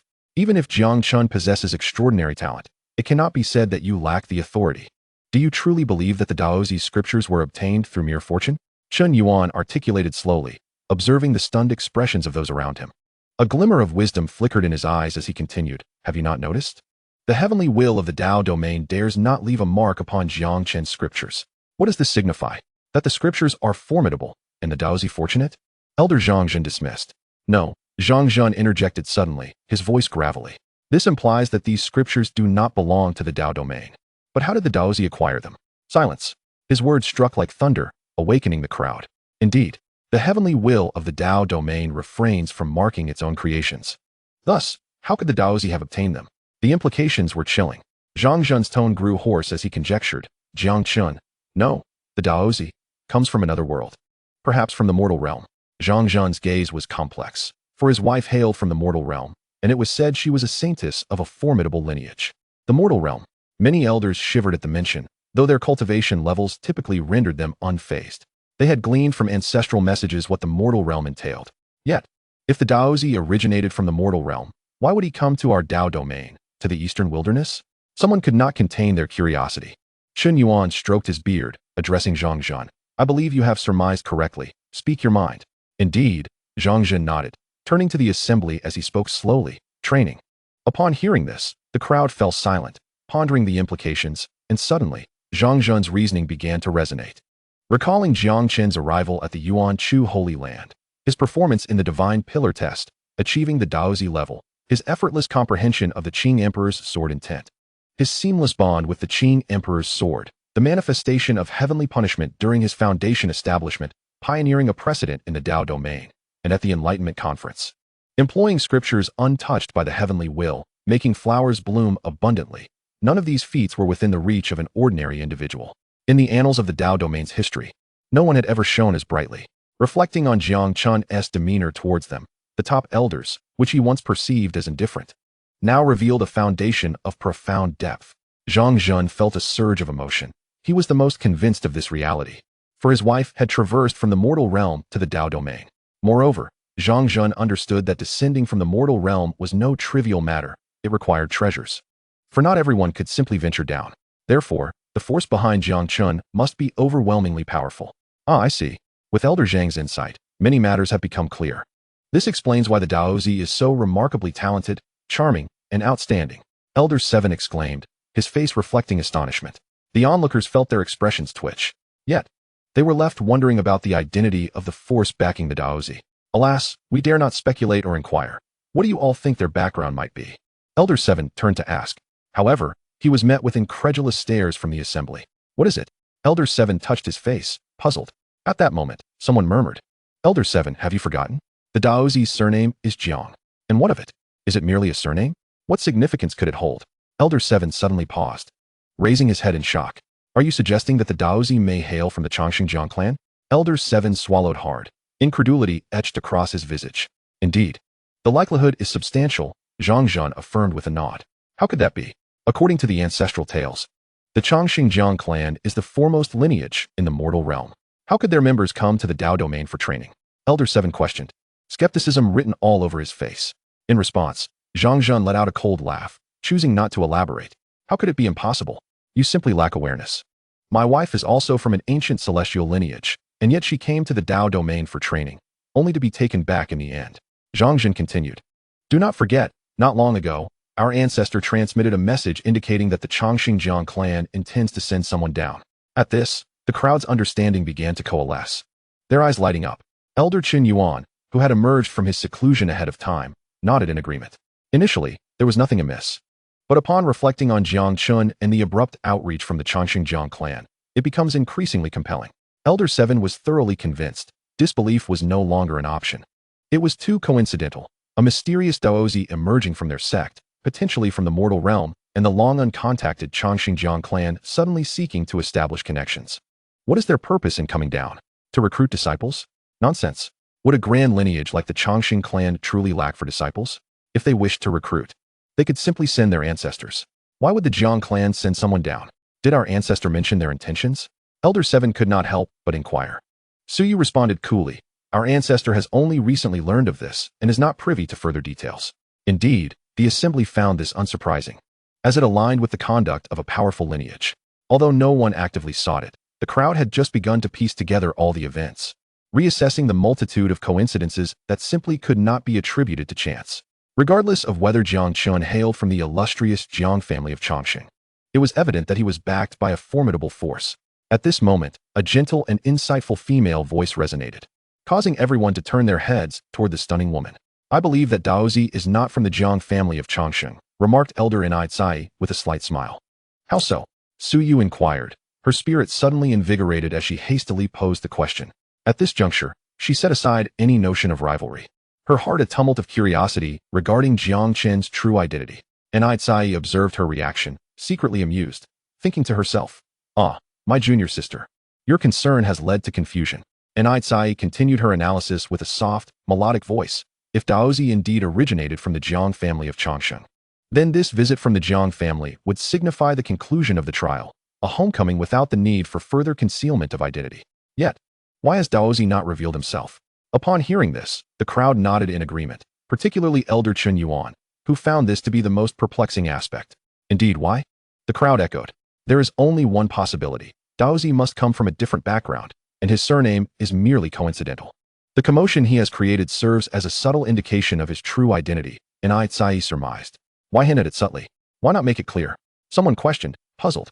Nearby, Jiang Chen had a moment of clarity and responded, perhaps it is not permissible. Signs of these powerful factions are not allowed to expose their identities openly. Should they reveal themselves, it would signify the end of the trial. Jiang Chen understood this well. His wife was of a similar disposition, and he was quite familiar with it. Elder's words ring true. and Sai concurred. I suspect it is as you say. However, Daozi is benevolent, and this time, he has chosen to provide us with a hint, urging us to seize the opportunity. Indeed, the crowd nodded, finding her reasoning both sound and persuasive.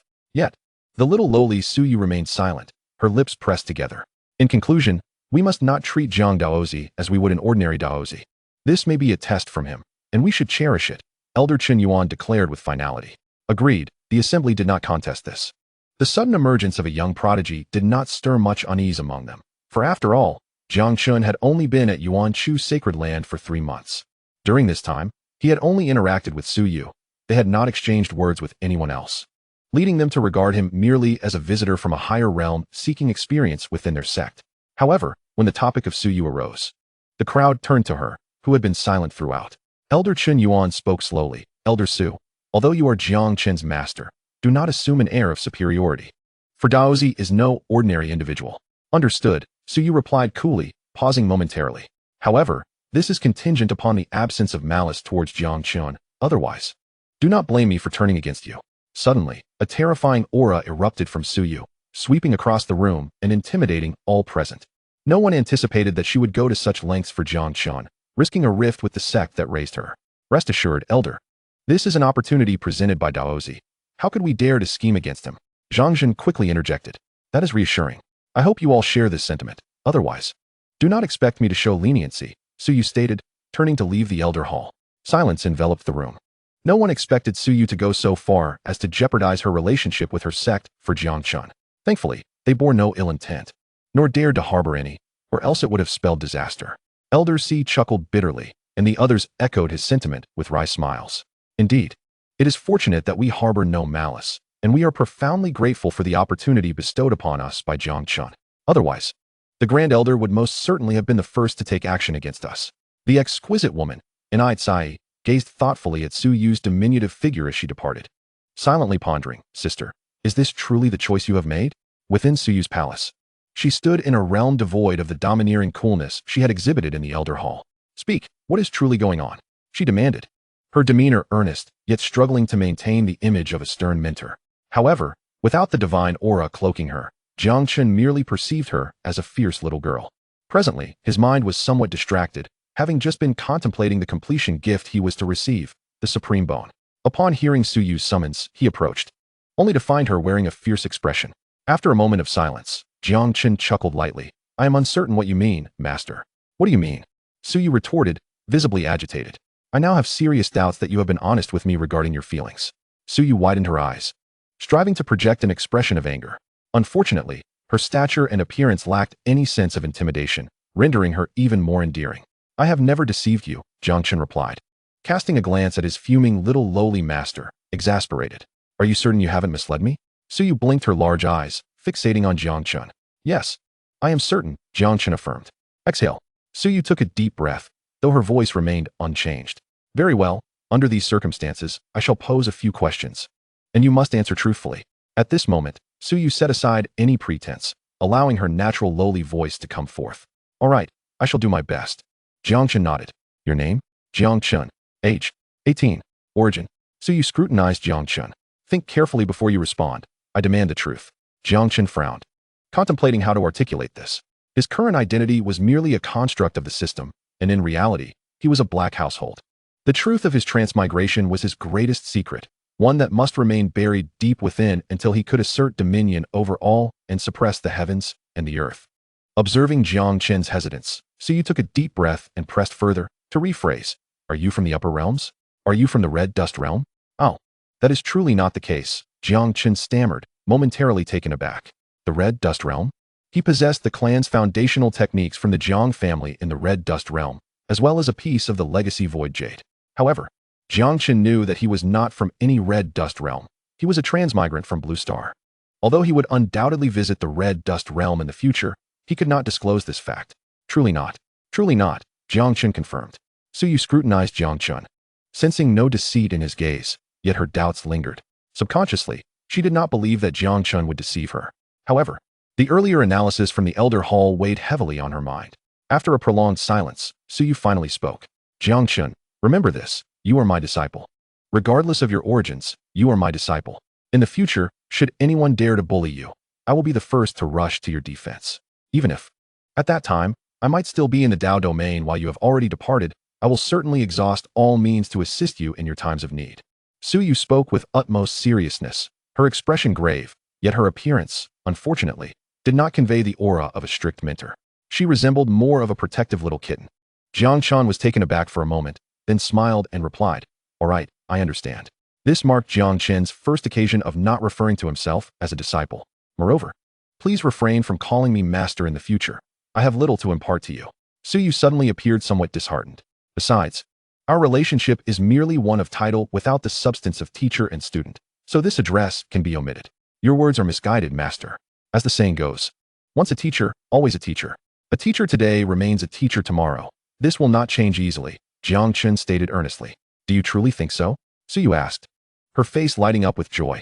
To her, Jiang Chen's implication was that he would not easily leave her side, which brought her immense happiness. For this was her greatest concern. Indeed, compared to anything else, I prefer to address you as teacher, Jiang Chen said with a serene expression. Observing the contentment radiating from Su Yu, Jiang Chen felt a sense of reflection. The law of conservation applies in every world, does it not? Now I call you master. And at some point in the future, you will repay me with interest. No, by then, it will not merely be a matter of calling you teacher. I shall require some interest, perhaps even more. Jiang Chen mused.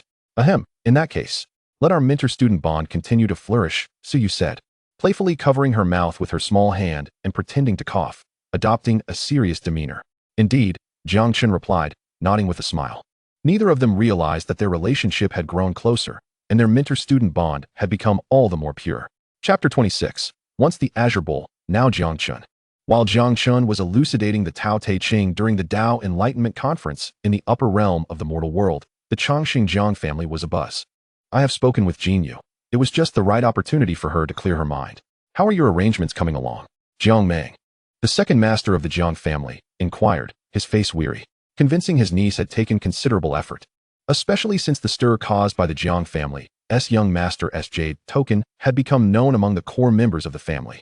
Jiang Mang had to assure them repeatedly that his brother, his niece's father, was taken under the wing of a revered figure, obscuring the heavenly secrets that they could not foresee. Ultimately, it was only after invoking the name of their ancestor, Jiang Tai Su, that the young lady finally believed him. It seemed that sending this little lady to the Dao domain to retrieve the god-slaying spear was indeed the right decision. Otherwise, dealing with her in a frenzy would have been quite troublesome. Jiang Mang wiped the sweat from his brow, pondering, reporting to the second master, everything is prepared. The guardian is from the eastern wilderness of the Dao domain, affiliated with a sect that holds considerable influence. They should be able to assist the young lady.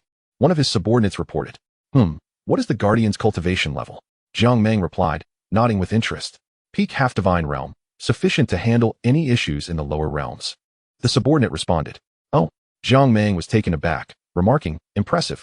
Only recently ascended, yet already at the peak of the half-divine realm.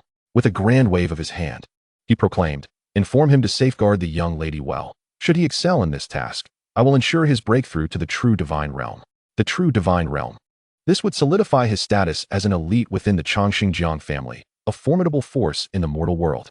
Hearing Jiang Mang's words, his subordinate was rendered speechless. Having grown accustomed to the second master's manner of speaking and acting. By the way, what is that person's name?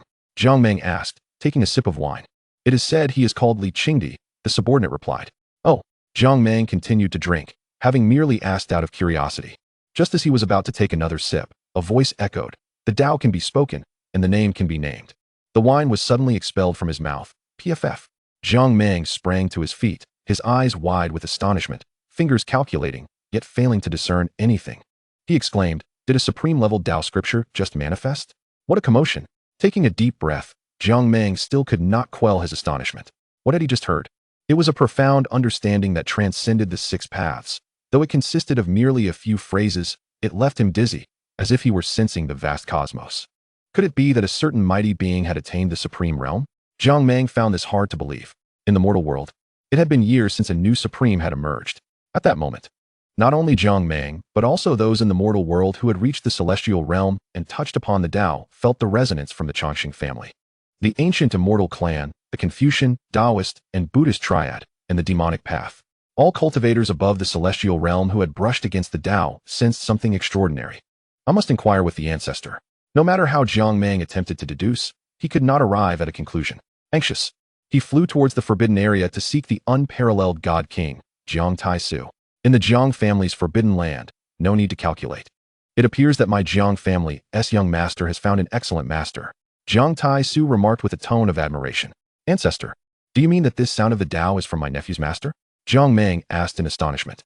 Indeed, if I am not mistaken. Jiang Taisu replied with a sigh. In my 2 attempts to calculate, I felt as though I were facing the vast cosmos, a mere ant, unable to perceive anything. I believe it is improbable for there to be 2 individuals of such caliber. So it seems, this is not a bad thing. It could be seen as a connection to a supreme being for my Jiang family. Jiang Mang exhaled in relief, glad that it was not an enemy. Otherwise, to possess the ability to articulate such profound Tao sounds spoke volumes about their power, which Jiang Mang could scarcely imagine. Supreme? Jiang Taisu shook his head with a bitter smile. You are mistaken. A supreme does not possess such might. Ah, Jiang Mang exclaimed. Could it be the mortal supreme? The mortal supreme, one of the most powerful among the supremes, also referred to as the Great Emperor, the pinnacle of the mortal world. Perhaps that is still insufficient. Jiang Taisu responded after a moment of silence. Could it possibly be a sage? As Jiang Mang uttered the word sage, his voice instinctively lowered, as if afraid of disturbing some divine being. Heaven and earth must not be insulted lightly. The sage's existence cannot be spoken of lightly. Indeed, according to historical records, during the primordial period of the mortal world, there was an account of an elder riding a blue bull passing through. It is said that he was a sage. Jiang Taisu recounted slowly.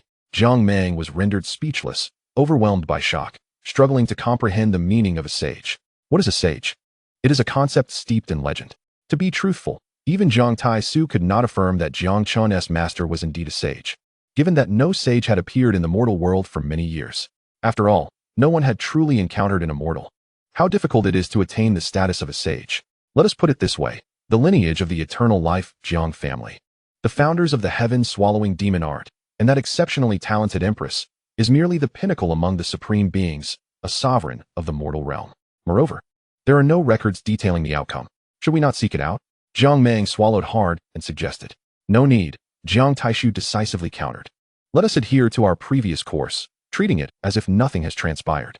Such beings are governed by fate. When the time is ripe, we shall naturally encounter our clan's young master. Actively searching may provoke disfavor. Indeed, I understand, Jiang Mang hastily replied. Let us set this matter aside for now. Send someone to that domain, but exercise utmost caution. What troubles you, ancestor?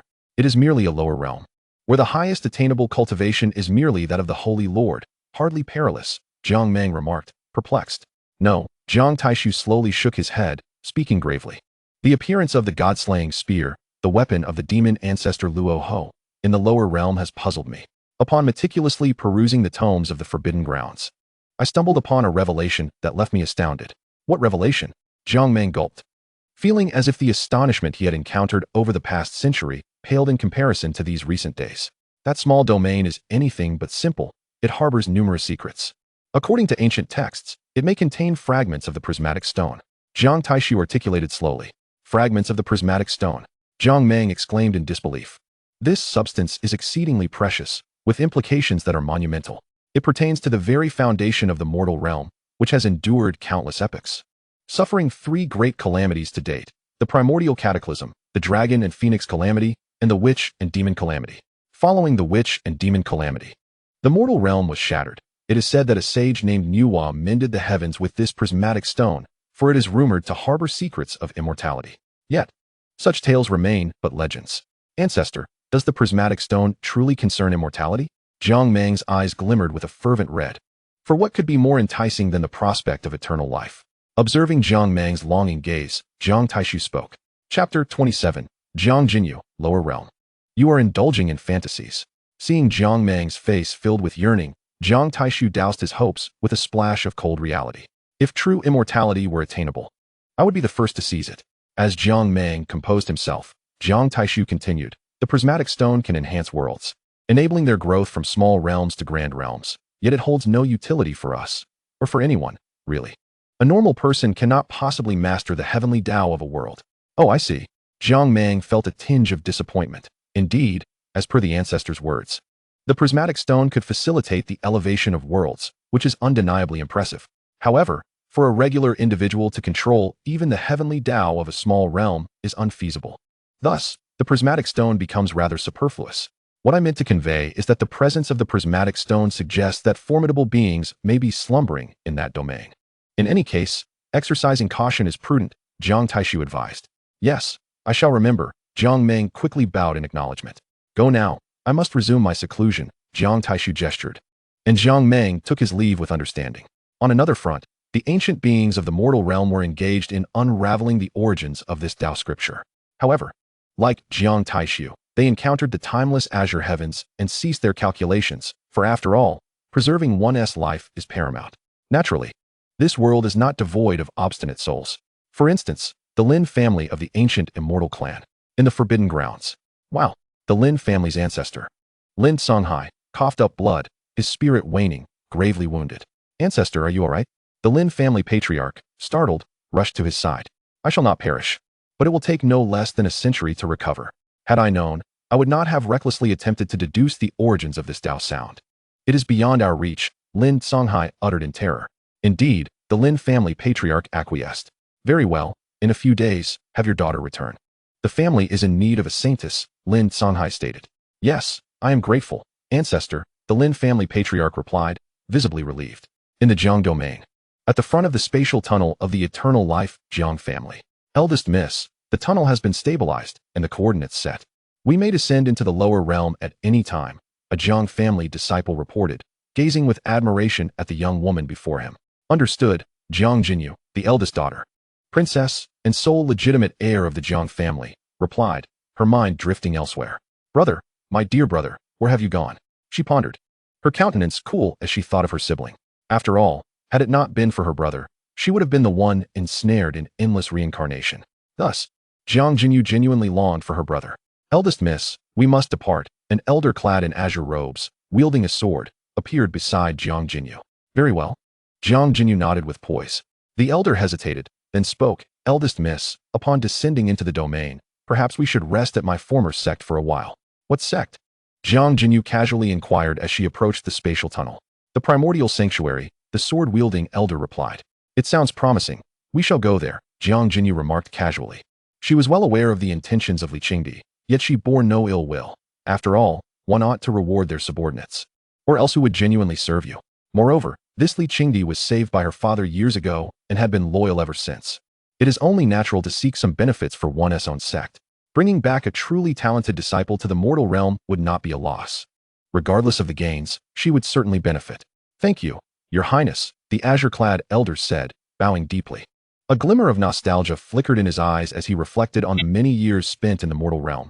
At last, he could return to the eastern wasteland. He wondered how much his sect had changed. Li Qingdi, the contemporary holy master of the primordial sanctuary. Let us proceed, Jiang Jinyu declared, stepping into the spatial tunnel. With Li Qingdi following closely behind. In an instant, their figures vanished. May this journey proceed smoothly, Jiang Jinyu murmured, sensing that something significant was destined to unfold during this descent. Chapter 28. When the senior sister smiles, she is as beautiful as the master. In the Tao domain of the eastern wasteland, within the palace of the primordial sanctuary, Su Yu's chamber, Jiang Chen spoke at length. Finally calming the little girl, Su Yu's turbulent emotions. Su Yu chose to temporarily trust Jiang Chen's words, although outwardly she remained skeptical. Jiang Chen refrained from further elaboration, knowing that time would ultimately validate everything. Upon exiting the palace of the little lowly master, Jiang Chen unexpectedly encountered someone. Junior brother, you are truly remarkable. I never imagined you could triumph in such a situation. It's simply splendid. My little junior brother has become a Daozi, Motianlan exclaimed with unbridled excitement. Thank you for your concern, senior sister, Jiang Chen replied with a warm smile, feeling a surge of gratitude. He sensed that, like Su Yu, this second senior sister genuinely cared for him, selflessly thinking of his well-being, unlike those flamboyant temptresses outside. He recalled how Motianlan had previously sacrificed her own training time to help him gain practical experience, which he actually did not require. Feeling a warmth in his heart, Jiang Chen looked at Motianlan and said, You look particularly lovely today, senior sister. Oh, Motianlan raised an elegant eyebrow, her smile playful. What? Was I not beautiful before? Such a trivial matter cannot stump me, Jiang Chen chuckled lightly. Indeed, you were beautiful yesterday, but today you surpass even that. Humph. You truly know how to flatter, junior brother. I feel the same way, Mo Tianlan beamed, lifting her skirt before twirling gracefully, exclaiming, "This is called the flowing fairy dress with wide sleeves, quite popular in the mundane world. How do I look? Isn't it stunning? It is indeed exquisite." Jiang Chen praised sincerely. He was not lying. This dress perfectly matched his aesthetic, and Mo Tianlan's figure was already exceptional, though her legs could be a touch longer. The blue flowing fairy dress accentuated her eastern charms splendidly, radiating brightness without losing its elegance, reminiscent of a celestial maiden from the Moon Palace, strikingly ethereal. "I knew you had good taste, junior brother. I just acquired this dress and thought that since Master has been in a poor mood lately, wearing something beautiful might brighten her day and alleviate her fatigue. What do you think?" Mo Tianlan said excitedly, gazing at Jiang Chen. Jiang Chen's smile faltered momentarily, thinking, "Oh, senior sister, you truly do not understand what Master dislikes about you." However, it was evident that Mo Tianlan genuinely wished to win Su Yu's favor, albeit inappropriately. Jiang Chen found it difficult to voice his thoughts. Noticing Jiang Chen's silence, Mo Tianlan's eyes sparkled mischievously as she asked, "Junior brother, do you find me beautiful?" "Absolutely," Jiang Chen replied without hesitation, fully aligning with his taste. "And how beautiful am I? Like a rare flower, unmatched in the world. Is that for real?" "Indeed." Mo Tianlan suddenly lowered her voice and giggled. "Then let me ask you, who is more beautiful, me or Master?" Before Jiang Chen could respond, she continued, "Do not utter anything like each has their merits. I want the truth." With that, she smiled sweetly at him. "All right, the truth then." Jiang Chen feigned contemplation before grinning. "The truth is, when you smile, you are just as lovely as Master." At his words, Mo Tianlan paused in surprise, then burst into laughter, her amusement escalating as she hopped up and down in defiance of gravity. After a while, she finally calmed down, extending her delicate fingers to poke Jiang Chen playfully, saying, "You truly know how to flatter. No wonder you are a master in this path. I was worried you might be deceived by other girls in the future. But now it seems the only one who could deceive my junior brother is you. Senior sister, you jest. I am wholly devoted to the Tao." Indifferent to the mundane affairs of the world, Jiang Chen replied with a soft chuckle. "All right, then I shall head in to see Master now. We shall talk later. But do not forget to continue your training tonight," Mo Tianlan said, smiling as she walked towards Su Yu's palace. "Indeed, I will," Jiang Chen nodded. Watching Mo Tianlan enter the palace, he murmured, "This senior sister is truly a delightful character." Chapter 29, Love's Origin Unknown, Deeply Ingrained. Inside the palace, Su Yu had long been privy to the conversation between Jiang Chen and Mo Tianlan. However, she had chosen to remain aloof until the mention of who was more beautiful, me or Master, roused her from her meditation, her ears perked to listen. "I believe when senior sister smiles." Su Yu's heart nearly stopped at the first half of the statement. Fortunately, she heard, "She is just as beautiful as Master." "Humph." Su Yu huffed softly, her heart swelling with delight as she thought, "Chener truly has discerning taste. He knows I look lovely when I smile. Oh dear, I mustn't be so stern with him in the future. I should smile more often, don't you think?" Su Yu clenched her small fist, speaking to herself. At that moment, Mo Tianlan entered, her flowing fairy dress trailing behind her, a radiant smile plastered on her face as she approached Su Yu. Su Yu lifted her head and, from a distance, perceived a large figure coming toward her. Lowering her gaze for a moment, she then raised it again, her expression darkening. Seeing Su Yu's gloomy countenance, Mo Tianlan thought, "It seems Master's ailment is quite serious. Otherwise, her complexion wouldn't be so dark." As her disciple, I must express my concern.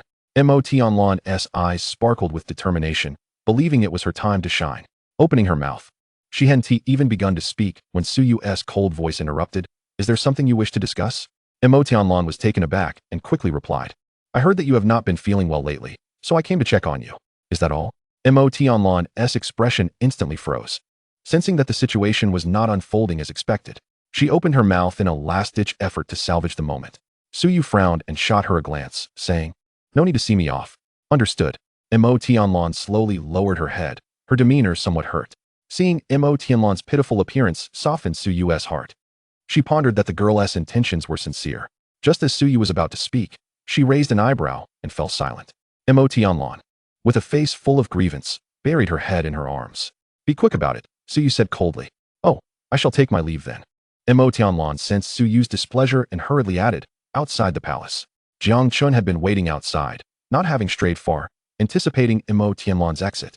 When he saw her emerge, her expression indeed forlorn, he shook his head and chuckled, thinking, "The cycle of karma is truly just.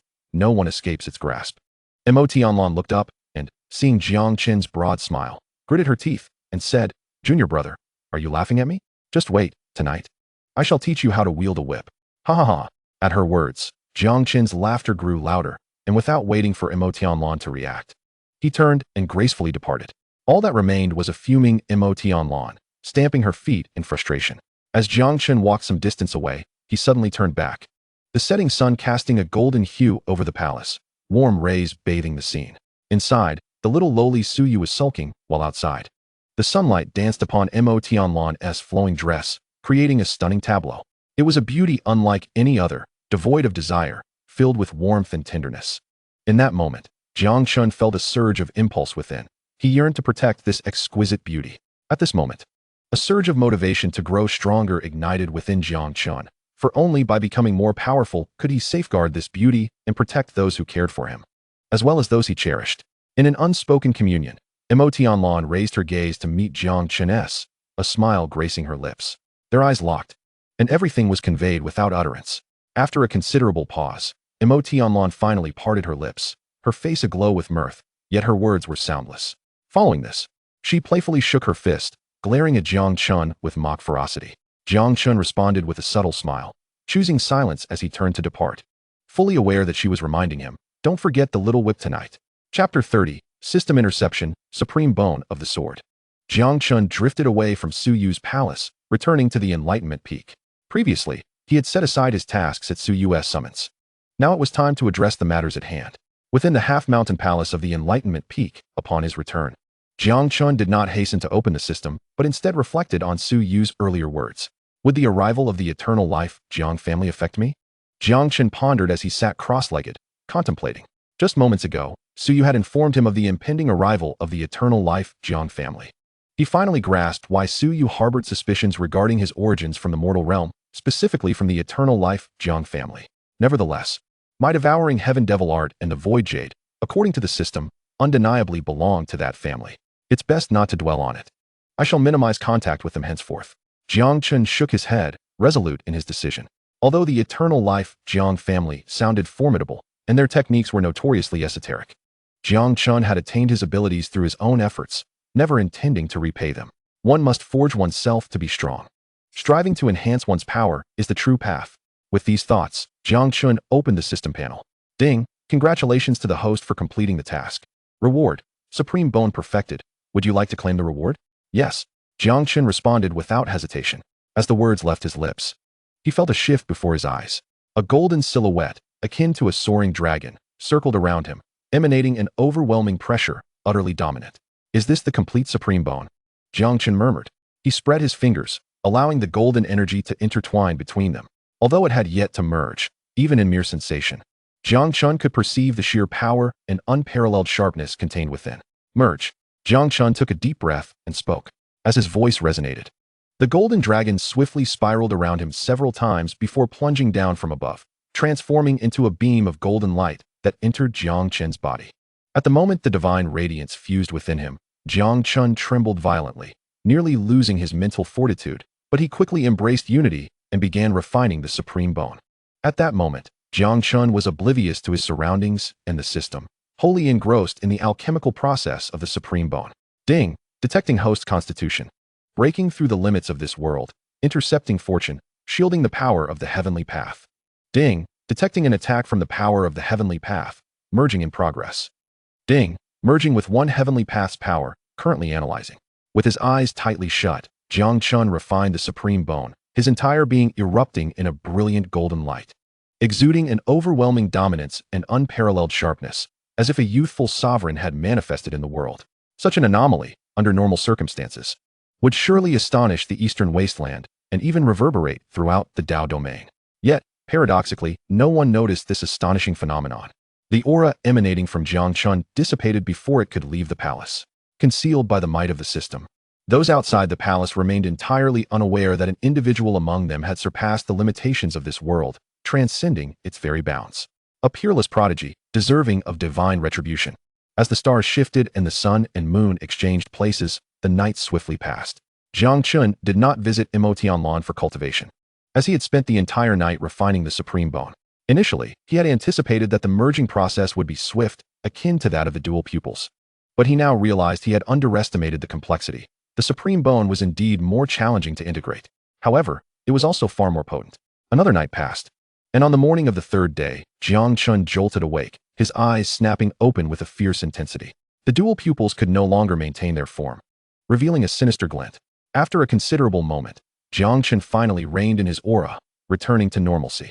With a resounding crackle, Jiang Chen stretched, his body producing a series of clear, crystalline sounds reminiscent of jade. He had not anticipated that this fusion would take such an extensive duration. Jiang Chen mused aloud, a smile spreading across his face as he felt the perfect supreme bone along his spine. This was far beyond my previous imaginings. As he spoke, golden light flickered in Jiang Chen's eyes, and he extended his long, gentle right hand. Within him, the previously stable supreme bone trembled, responding to his call, and instantly transformed into specks of gold, coalescing around Jiang Chen to form a supreme golden dragon that danced around him, just as it had before the refinement. A thought crossed Jiang Chen's mind, and the sacred golden dragon morphed into a golden longsword, which he grasped firmly. The supreme sword bone. It was as if it had been forged by the heavens. This supreme bone truly lived up to its name, surpassing even the divine king's body by a margin. Jiang Chen examined the resplendent supreme sword bone in his hand with satisfaction. The divine king body ensured Jiang Chen's unimpeded journey up to the divine king realm, provided his spiritual power was sufficient for breakthroughs. This was already an extraordinary feat, yet in Jiang Chen's eyes, it paled in comparison to this supreme bone. No matter how powerful, nothing could rival this weapon of growth. Nay, it should be termed an innate spiritual artifact. As Jiang Chen embraced the supreme sword bone, having already refined it, there was no barrier between them. With each swing, it felt as if he was commanding his own body, capable of unleashing the full might of the supreme bone. Yet, this was not the most significant aspect. Jiang Chen mused. Indeed, in Jiang Chen's view, this was not the supreme bone's most crucial advantage. Chapter 31, Refining 100, Master of the Heavenly Path. The most tyrannical feature of the supreme bone was that when it transformed into a sword outside the body, in its supreme sword form, it had the capacity to grow. This alone was truly formidable. Cultivators corresponded to specific realms, each possessing corresponding levels of weapons and treasures. In the King's Sealing realm, there were kingly artifacts. In the Holy Lord realm, there were holy artifacts. Typically, cultivators did not utilize weapons until they reached higher realms, as the early stages could not keep pace with the cultivator's rapid growth, leading to frequent obsolescence. However, Jiang Chen's supreme sword was different. He could sense its potential for growth, a notion that was utterly unprecedented. Jiang Chen firmly believed that when he eventually achieved supremacy, it would metamorphose into a true supreme artifact. This is indeed the most terrifying place. The supreme artifact, the treasured heirloom of the great clans of the mortal realm, an entity that subdues destiny. Alas, before its innate treasures could be unleashed, Jiang Chen suddenly expressed regret. Much like the eyes of life and death, the supreme bone also failed to activate its inherent divine abilities. It appears that, akin to the divine king physique, these exceptional qualities require a catalyst, reminiscent of the encounter with the divine king pillar upon entering the primordial sacred land. Jiang Chen pondered thoughtfully. Oh, it would be an opportune moment to assess the refinement level of the divine king pillar. With this thought, Jiang Chen recalled that he had been preoccupied with the Tao Comprehension Conference for several days and had neglected to check the refinement status of the Divine King Pillar. It is worth noting that Jiang Chen held considerable interest in well-regarded items as determined by the system. Jiang Chen gazed at the system panel, momentarily taken aback. System analysis, World S Heavenly Tao. System patching in progress 1, 2, 394, 95. An analysis of the World S Heavenly Tao? Patching. Jiang Chen was momentarily stunned, realizing that during the past 2 days of merging with the Supreme Bone, he had missed numerous developments. Flipping through previous notifications, he was astonished to discover over a dozen alerts he had never encountered before. Jiang Chen meticulously read through these notifications. So that is how it is, I understand now. Jiang Chen nodded, gaining clarity. Ahem. In simple terms, it indicates that he was exceedingly formidable, having surpassed the limitations set by this world, thus incurring the wrath of the heavenly Tao. After all, who among ordinary mortals possesses 3 extraordinary physiques? Hence, the heavenly Tao sought to eradicate him. However, regrettably for the Tao, it could not rival the system. Not only did it fail to extinguish him, but a portion was also refined by the system. He felt somewhat anticipatory about what the outcome of this refinement might be. Jiang Chen suddenly found himself looking forward to it. In his view, refining the heavenly Tao of a world would undoubtedly benefit the system, and any advantage to the system would translate to benefits for him as well. Jiang Chen glanced at the progress bar, 96. It seems it will be completed soon. I shall wait a little longer. Jiang Chen mused quietly, immersing himself in the comprehension of his 3 extraordinary physiques. Approximately a quarter of an hour later, a familiar voice echoed in his ears. Ding, system patch complete. Upon hearing this, Jiang Chen immediately opened the panel to inspect it. Jiang Chen furrowed his brow, puzzled that there seemed to be no changes. It appeared just as before, save for the addition of a 20 refinement of the Heavenly Dao. System, where exactly did you apply this patch? What does the 20 refinement of the Heavenly Dao signify? What will happen upon reaching 100? Jiang Chen inquired. Ding, responding to host inquiries. The system has intercepted the world's Heavenly Dao for analysis. Specifics will be presented in tasks. After an extensive explanation, Jiang Chen initially remained indifferent, but his expression grew increasingly astonished. It seemed that, in truth, he had turned misfortune into fortune this time. Jiang Chen murmured. According to the system's explanation, the refined segment of the Heavenly Dao allowed for an understanding of the world structure. Not only the Dao domain, but also the mortal realm above. The system elucidated that while the Dao domain's Heavenly Dao and the mortal realm's Heavenly Dao vary in strength, their essence remains fundamentally the same. One encompasses ordinary mortals, while the other pertains to powerful cultivators. Yet, at their core, they are both human.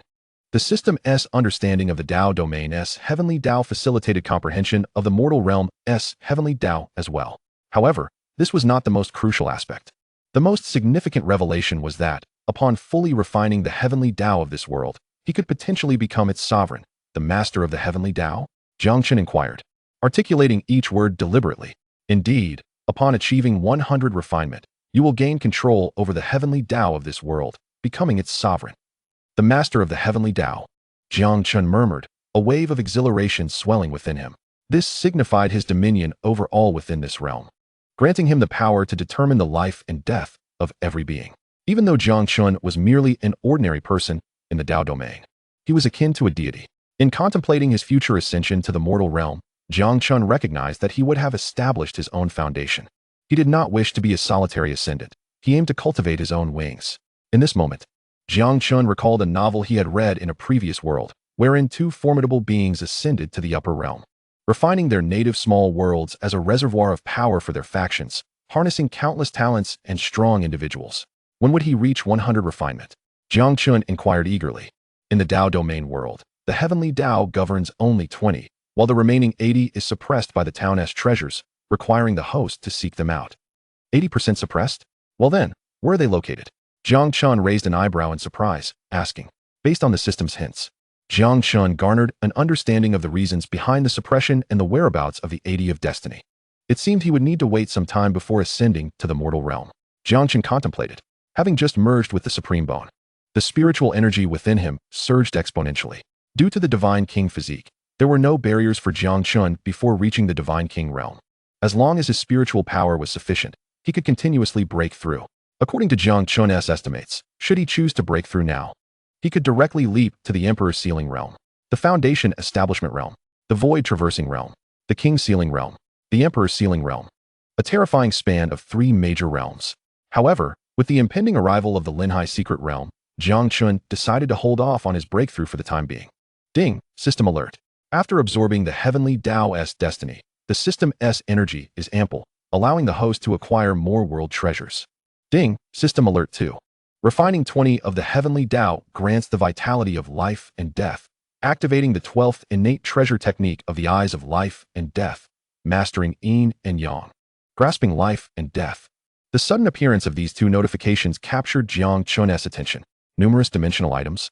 Indeed, upon acquiring the Dao domain's Heavenly Dao, the host will have access to more dimensional items. Simultaneously, the host may also acquire items with owners.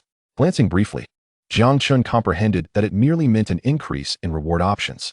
As for items without owners, it was straightforward. Previous system rewards, like the Void Jade, had no owners, enabling Jiang Chen to obtain them. Now, Jiang Chen's task rewards would allow him to acquire items that had already been claimed. In other words, even if a powerful being were currently wielding a treasured item, Jiang Chen could still procure it through the system's power. Excellent. This is indeed fortuitous. By the way, from which dimension did my previous reward originate? Jiang Chen inquired. The dimension of flicking fingers. As expected, Jiang Chen's suspicions were confirmed. For both the Supreme Bone and the eyes of life and death hailed from the dimension of flicking fingers. Having grasped this information, Jiang Chen shifted his focus to the eyes of life and death, eager to explore the newly unlocked innate treasure technique. With a look of anticipation on his face, he thought, eyes of life and death, mastering yin and yang, grasping life and death. It sounds extraordinarily formidable. A deluge of memories surged into Jiang Chen's mind. And after some time, he finally opened his eyes, exhaling slowly as he remarked, this innate treasure technique is indeed remarkable. Jiang Chen's expression bore a hint of gravity. One must find an opportune moment to experiment. If the results truly align with the claims made, I shall not only become invincible among my peers, but may even engage in battles beyond my current rank. While contemplating this, Jiang Chen felt a stirring in his heart and spoke in a deep voice, "Come in." As his words resonated, a figure clad in a blue dress materialized before him. It was none other than his senior sister, Tianlan. "Humph, little junior brother, did we not agree? Why did you not visit your senior sister the day before yesterday? I waited for you all day. Pray tell, were you with some young lady?" Tianlan's words trailed off abruptly as she regarded Jiang Chen, who sat cross-legged. She suddenly recognized that today Jiang Chen exuded a distinct aura. If the Jiang Chen of your emanated the essence of a youthful divine monarch, ethereal and poised, today he embodied a youthful sovereign, radiating an overwhelming and tyrannical presence. One that oddly felt familiar to Tianlan. It was reminiscent of the feeling she had when standing before their master, Suyu. Though Jiang Chen's aura was far more dominating, elevated and regal, akin to a young emperor among mortals, his innate power may not rival that of Suyu. Yet the qualitative essence surpassed it. Chapter 33. The countless souls in the abyss, grant them the right to ignite once more. Years of suppression by Suyu had instilled in Tianlan a natural apprehension towards such an aura, prompting her to restrain her exuberance. She spoke softly. "What did little junior brother do the day before yesterday? Why did you not come to see your senior sister?" Observing the drastic transformation in Tianlan, Jiang Chen remained unfazed. After all, he was well accustomed to her capricious nature. "I returned to meditate, having experienced some insights, and thus remained in seclusion until now," Jiang Chen replied with a smile. "Oh," Tianlan nodded thoughtfully before suddenly inquiring, "What is this aura you possess now?" At her words, Jiang Chen was momentarily taken aback, realizing that the presence of his supreme bone had not been concealed. Without hesitation, he utilized the system's aid to shroud it completely. As he suppressed the aura of the supreme bone, the atmosphere within the palace lightened considerably.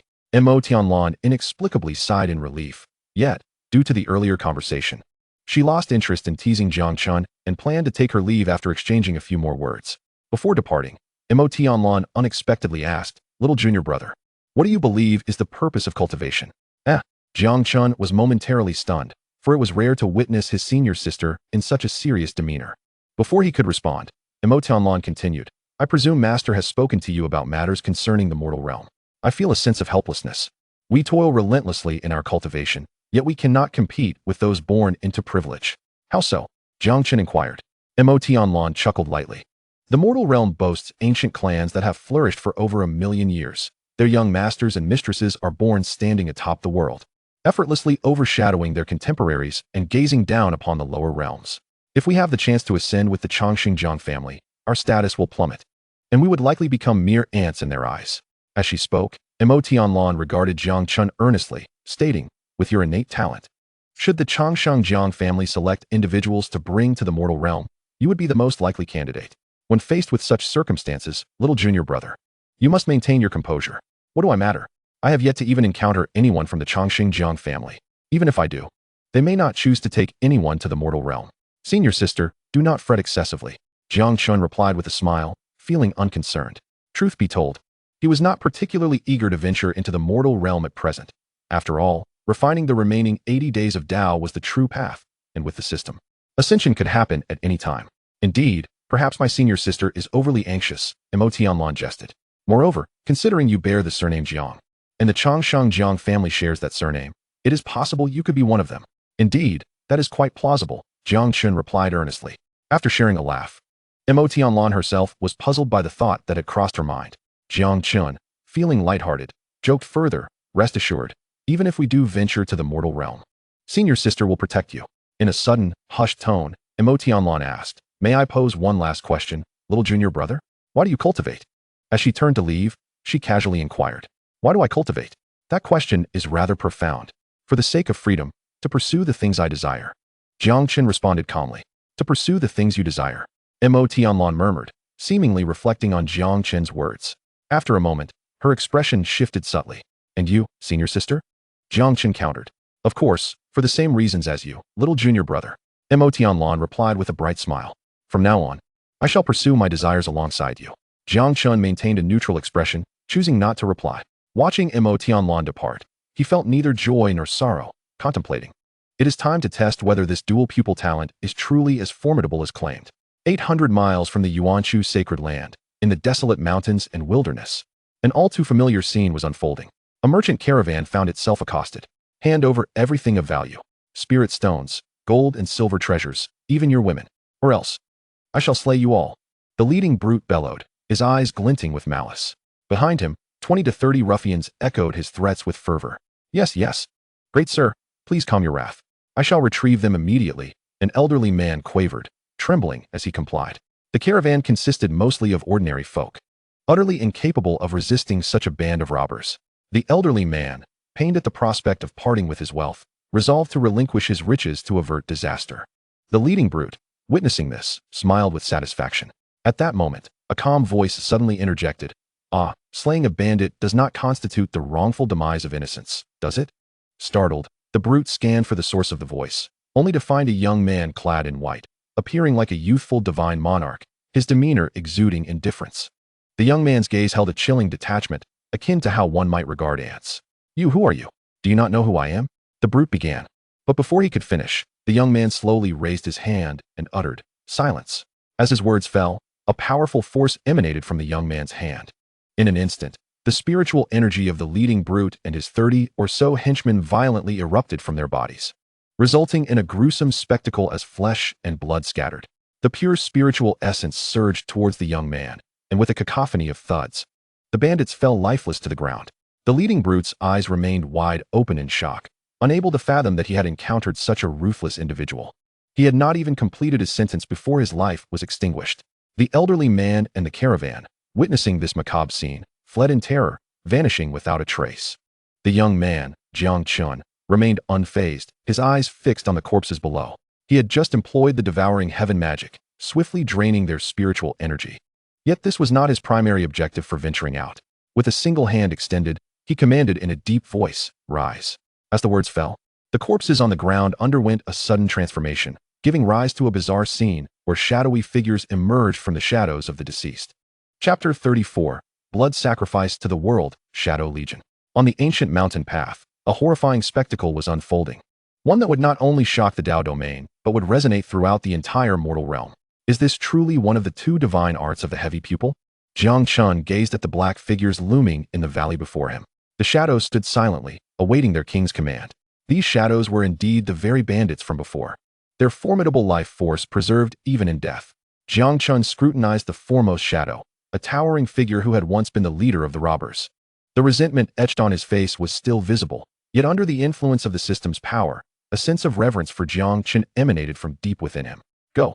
Jiang Chen suddenly waved his sleeve, unleashing a surge of spiritual energy that sliced through the air with the sharpness of a blade. In an instant, all the shadowy figures before him were obliterated, reduced to black ink that seeped into the ground. With a thought, the previous shadows reemerged. But Jiang Chen noted a slight depletion in his spiritual energy.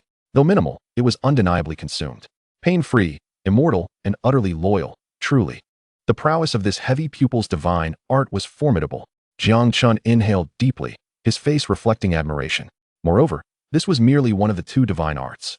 If the 20 strands of life and death energy of a domain could only awaken this divine art, what might the other, yet unawakened art entail in terms of sheer dominance? A fervent glint ignited in Jiang Chen's eyes. This ability had already left him profoundly astonished. The thought that this was merely the manifestation of life and death energy made him yearn to find the remaining 80 strands of heavenly Tao. Alas, even if they were immortal, their power would only remain at the peak of their living strength, unable to grow. Jiang Chen lamented, having just entertained a bold notion. Yet perhaps this was for the best. Otherwise, he feared he might succumb to temptation. Jiang Chen chuckled. In that fleeting moment, his thoughts were straightforward, blood sacrifice to the world. Indeed, upon gaining dominion over this realm, should he amass a considerable force capable of growth, immortal, and utterly loyal. As the master of the plains, Jiang Chen could undoubtedly wage war across myriad realms, unilaterally dictating the course of eternity. Fortunately, his rationality triumphed over malevolent thoughts, and the divine art also constrained the growth of the deceased's power. Jiang Chen murmured. Even if they could not grow, he believed he could still forge an army, a legion composed of elite beings, all fiercely loyal. Their strength was lacking, necessitating a unification of formidable powers. He aimed to create his own, not phantoms, but a legion of shadows. In Jiang Chen's eyes, these petty thieves were woefully inadequate. They were hardly worthy of his attention. Any army he would build would consist solely of the most powerful. With this thought, he devised a plan, gradually vanishing from the ancient mountain path. In the Yuan Chu sacred land, within the depths of the great prison, numerous heinous criminals were confined. Why not eliminate them all? Jiang Chen posed his inquiry. The Daozi has observed, the strongest prisoners here possess physical bodies that have reached the level of a sovereign, making it exceedingly difficult to kill them. Moreover, many are spies from other sects, the elder guard replied, his face brimming with obsequiousness. Ah, I see, Jiang Chen responded, enlightenment dawning upon him. In this world, where a mere slap could shatter the void, what purpose did it serve to keep these prisoners alive? It would be far simpler to eliminate them with a single blow. It seemed some were just too powerful to kill, while others still had their uses. Come, take me to see these prisoners, Jiang Chen commanded, hands clasped behind his back. His tone unassuming. Yes, the elder guard, though curious, understood that knowing too much could be perilous, adhering to the adage that curiosity killed the cat. He obediently led the way, guiding Jiang Chen to view the prisoners. Chapter 35, Lotus Lamp, Power of the Heavenly Tao. In the dojo of the second elder, Zhang Zhan, he spoke earnestly to his daughter. Soon, someone from the eternal Jiang family of the mortal realm will come down, and they will likely bring others with them. My own aptitude is lamentably insufficient, and I have lost hope. However, my daughter, you must strive. The one before Zhang Zhan was his only daughter, the disciple of the stunningly beautiful third elder, Enlightenment, the third saintess, Chu Qingyue. It was hard to fathom that Zhang Zhan's daughter had become a disciple of Su Yu's junior sister. Yet, the world often unfolded in such wondrous ways. I understand. I will certainly put in the effort, Chu Qingyue replied calmly. Alas, Zhang Zhan sighed.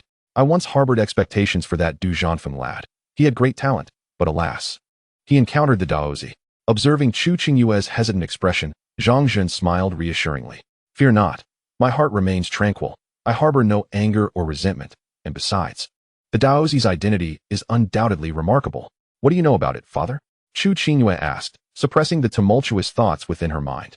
I suspect that the Daozi hails from the mortal realm, possibly from the eternal Jiang family, or perhaps one of the ancient celestial clans or indestructible powers. Father, you seem quite informed about matters concerning the mortal realm, Chu Qingyue remarked softly, her gaze lowered. Feel free to ask whatever you wish. Today, I grant you the opportunity to seek clarity, Zhang Zhan replied with a smile. Taking a deep breath, Chu Qingyue said, I wish to know about my mother. Silence enveloped the room as the smile on Zhang Zhan's face froze. After a prolonged moment, he finally regained his composure and sighed. Ah, you've long desired to ask this. Haven't you? Very well, you have grown. I once thought knowing such matters to be of little use, but it seems there may now be a glimmer of hope. I shall tell you. At those words, Chu Qingyue's spirit jolted, and she instinctively straightened her posture. Zhang Zhan's gaze grew distant as he sank into memories. Your father was once a minor lord of a small farm, with negligible power. I had thought I would lead an unremarkable life until that fateful day when I encountered the person who would change my life forever, your mother. That day, while venturing into a dark forest, I discovered a gravely injured woman in a deep slumber. That woman was your mother. I brought her back to safety. Soon after, she awoke, and at first, she regarded me with disdain. However, during my careful nurturing, many events transpired, and ultimately, your mother and I fell in love. As he spoke, a warm smile spread across Zhang Zhan's face, a smile that left Chu Qingyue momentarily stunned. For it was the first time she had seen her father in such a light. However, it was not long before individuals from your mother's side came calling. Soon enough, Zhang Zhan said bitterly. It was then that I learned of your mother's true identity. She hailed from the mortal realm and was the younger sister of the patriarch of the Buddha God clan, one of the 5 great clans of the mortal realm. Certainly, my prowess in the Tao domain is commendable, yet I yearned to protect your mother, only to realize, in the end, that it was but a jest. In the eyes of my adversaries, I am not but an insignificant insect. At that time, your mother was with child, and ultimately, it was she who, with her life as leverage, left you behind, though she too returned to the mortal realm. Zhang Zhan recounted. This encapsulates the entirety of my journey with your mother. Upon hearing this, Chu Qingyue fell into a profound silence. It was not that she desired to remain mute. But rather the Yaoqi fairy and her divine sea had already erupted into chaos.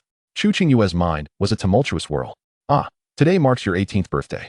Your mother once mentioned that upon reaching this age, she could entrust this object to you, ensuring your safety throughout your life. As Jiang Chen spoke, he retrieved an object from his storage ring. It was a blue lotus lamp. A 12th grade lotus lamp. What is this? Chu Qingyue inquired. I do not know. Jiang Chen shook his head and said, your mother indicated that it stemmed from her experiences in the mortal realm concerning the power of the heavenly way. She kept it hidden from our clan, leaving it for your protection.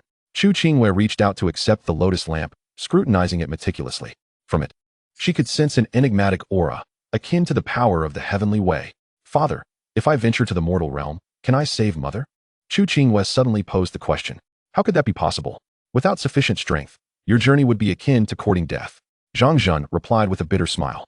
Suddenly, Jiang Chen continued, however, from the fragments of words your mother once uttered, I discerned that the Chongqing clan is not inferior to the Pudu divine clan and may even surpass it. Observing Chu Qingyue's gaze upon him, Jiang Chen elucidated. According to your mother, the Chongqing clan is the helm of the Chongqing lineage, commanding legions, while the Pudu divine clan is formidable.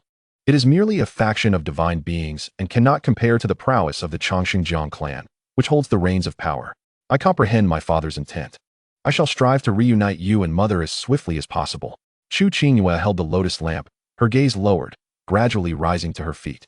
Jiang Chen shook his head, speaking from the depths of his heart. Endeavor to do your best. I no longer wish to dwell on such matters. I am but a useless man. As long as you live a life of peace and safety, that is sufficient. Yet, the arrival of the Chongqing clan instills a glimmer of hope within me. Otherwise, I would never have broached these topics in my lifetime. Chapter 36. I'm sorry. You do not bear the surname Jiang. Within her own Dao sanctuary, Chu Qingyue mused. You are aware of my mother's circumstances, are you not? She toyed with the blue lotus lamp in her hands and suddenly spoke. In the divine sea, the Yaoqi fairy fell silent for a moment before responding. I have heard whispers in the higher realms, but never did I anticipate the truth would unfold in such a manner. Could you share what you know? After all, Father has only been in the lower realm and has not traversed the mortal world. There are matters he is unaware of. Yaoqi, you are my only source of inquiry. Chu Qingyue implored earnestly. Very well. The Yaoqi fairy sighed, conceding. My knowledge is limited, merely hearsay. Indeed. Chu Qingyue nodded, awaiting patiently. The Yaoqi fairy collected her thoughts and began. 18 years ago, a scandal of monumental proportions befell the Pudu divine clan in the mortal realm. The younger sister of their clan leader was discovered to have had an illicit liaison in the lower realms. A revelation that sent shockwaves through the mortal world. That must be my mother, Chu Qingyue exclaimed. Indeed, the Yaoqi fairy affirmed. At the time, no one believed it to be true. The sister of the Pudu clan leader held a lofty position, a divine maiden of the clan. Yet, as time passed, belief in the tale began to solidify. Taking a deep breath, the Yaoqi fairy continued. The Pudu divine maiden was subsequently suppressed by her brother, the clan leader. Confined to their ancestral grounds, she has not been seen in the mortal realm for 18 years. It was only then that the mortal world began to accept this narrative. This incident also stands as a blot on the Pudu divine clan's reputation. Due to its connection to the clan, few dare to mention it, and gradually, it faded from collective memory. Upon hearing the Yaoqi fairy's words, Chu Qingyue fell silent, pondering the Pudu ancestral grounds, the Pudu mountain. Her mother was imprisoned there by her own uncle, while she, as a daughter, could do nothing. This was the most agonizing predicament imaginable. Taking a deep breath, Chu Qingyue inquired, if I heed your guidance, diligently cultivate, and ultimately ascend to the mortal realm, entering the Yaoqi, is there a possibility of rescuing my mother? The Yaoqi fairy, sensing the intensity of Chu Qingyue's yearning, paused momentarily before responding, cruelly. No, it is not possible. Why? Did you not say that the Yaoqi is the pinnacle of power in the mortal realm? Why then can I not enter the Yaoqi? With your presence, I could swiftly become a Yaoqi saintess. Would that not suffice? Chu Qingyue retorted, filled with reluctance. It is futile. The Yaoqi fairy replied coldly. Do not speak of becoming a Yaoqi fairy like myself. Even achieving the status of Yaoqi sovereign is beyond reach. Why? Before Chu Qingyue could finish her sentence, the Yaoqi fairy interrupted. No reason, simply because of strength. The Pudu divine clan, as one of the 5 great divine clans, wields power that the Yaoqi cannot provoke. Furthermore, it involves the clan leader's forbidden point. The elders would never consent. Upon hearing this, Chu Qingyue felt a wave of despair wash over her. Suddenly, a spark of inspiration ignited within her. If the Chongqing clan sends emissaries, and I accompany them to join the Chongqing clan, requesting their intervention. Could they save my mother? No. The Yaoqi fairy once again shattered Chu Qingyue's dreams. Before she could question further, the Yaoqi fairy asserted, yes, the Chongqing Jiang clan is the helm of the Chongqing lineage. Their call summons countless followers. Unafraid of the Pudu divine clan, their strength surpassing the already weakened Pudu divine clan. But have you considered why the Jiang clan would act on your behalf? To offend a faction of divine beings? Chu Qingyue remained undeterred. I can devote myself to relentless cultivation, earning their recognition, and ascend step by step. The Yaoqi fairy's words silenced her once more. Feudal, you do not bear the surname Jiang. Chu Qingyue froze in place. The Yaoqi fairy continued slowly. The Chongqing lineage.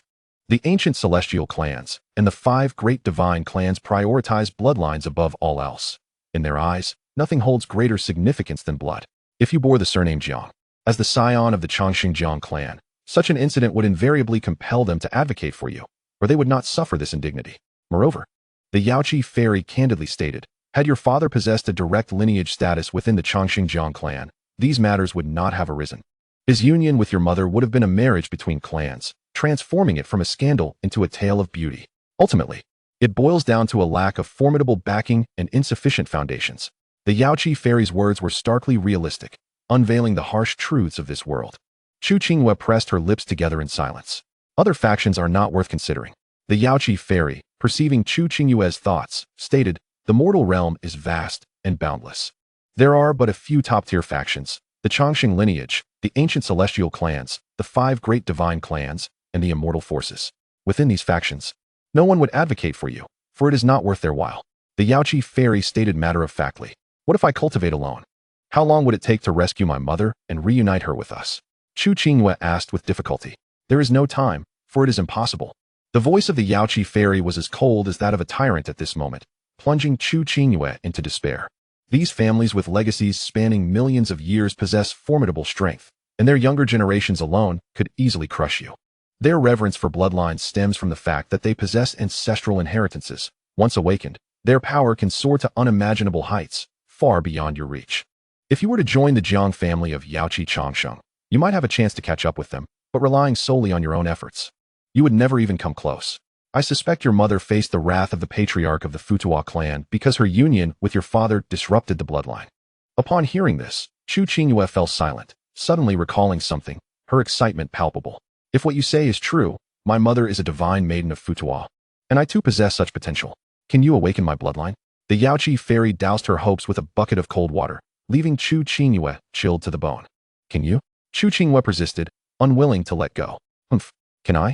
The Yaoqi fairy scoffed. If I could, the Futua god clan would have exhumed the ancestral graves of Yaoqi and scattered the ashes.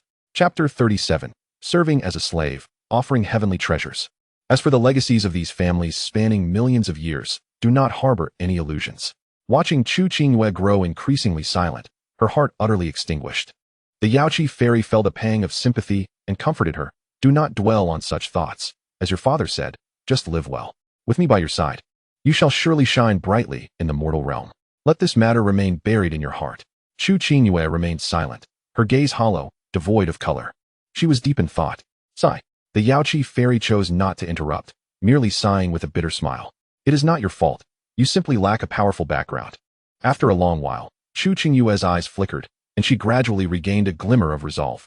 As time passed, her expression grew increasingly steadfast, and a certain thought in her heart solidified. The Yaoqi fairy observed, perplexed. Chu Qingyue exhaled softly, as if having made a crucial decision. She slowly rose, her palace gown blooming like a lotus. With graceful steps, she exited the hall. Yuan Chu Great Prison.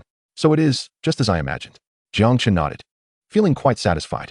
He had just conducted a test, and the results matched what the system had indicated. Not only him, but also those whom the shadowy figures had slain were deemed to have been killed by Jiang Chen. Jiang Chen could summon forth these shadows, not merely humans, but any living being across the 3 realms and 6 paths, from the other shore and other continents. The power of the double pupil technique was truly terrifying. Well, it is time to return and rest, to prepare thoroughly for the upcoming expedition into the Linhai secret realm. I must retrieve what I promised that Chu Qingyue. One cannot be untrustworthy. Jiang Chen stretched lazily as he departed from Yuan Chu Great Prison, glancing back at the Enlightenment Peak and his half-mountain palace. Enlightenment Peak. Before the half-mountain palace. What are you doing? The Yaoqi fairy exclaimed, a mix of embarrassment and anger. She looked at Chu Qingyue, who knelt before the palace, momentarily at a loss. For reasons unknown, Chu Qingyue had left her own domain and made her way to Jiang Chen's half-mountain palace, kneeling here directly. Having exhausted every conceivable method, I realized that no matter how hard I tried, I could not save my mother. Hence, I have come to seek the Daozi's assistance. Chu Qingyue spoke calmly, her voice subdued. Did you not say that the Daozi comes from a prestigious lineage, a disciple of a sage? Surely he can help. But the Yaoqi fairy interjected. Is it true that even a disciple of a sage, with the support of a celestial being, cannot contend with the Futua god clan? It is possible, but why would he help you? The Yaoqi fairy finally voiced her thoughts. Although she agreed on fostering a good relationship with Jiang Chen, she was not naive enough to believe that, given the current state of affairs between Chu Qingyue and Jiang Chen, he would readily agree to assist her. I believe I possess considerable talent and am willing to serve as a slave or maid, never to marry, serving the Daozi for life. I do not ask the Daozi to intervene for me, but simply to grant me an opportunity to reunite my family. Chu Qingyue spoke softly. Yaoqi, do you think what I propose is feasible? The Yaoqi fairy was utterly taken aback, regaining her composure after a moment, exclaiming in shock, Are you serious? Do you realize what you are saying?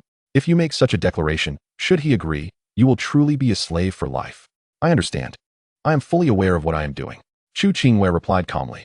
Now, all I hope is that the Daozi can be magnanimous and accept me. As she spoke, she tightened her grip on the lotus lamp hidden within her sleeve. This relic, left to her by her mother, the divine maiden of Futua, was said to be imbued with the power of the heavenly path, capable of protecting her throughout her life.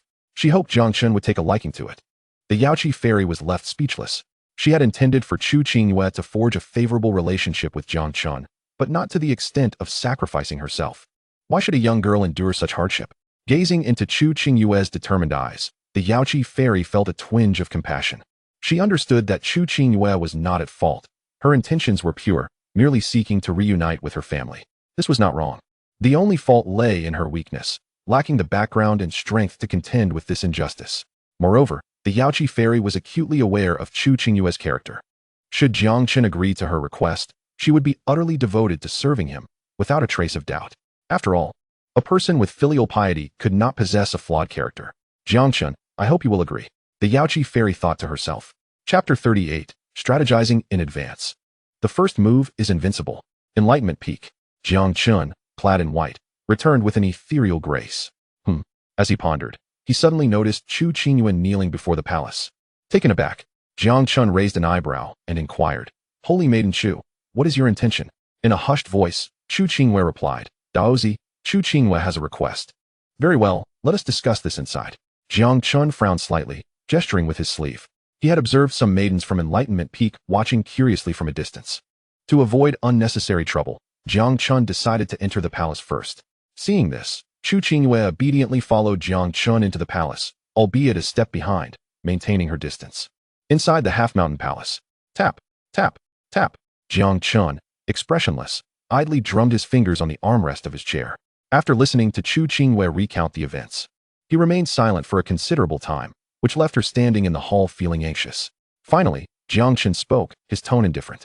I see, so it is thus. But what do you mean by sharing this with me? Thud.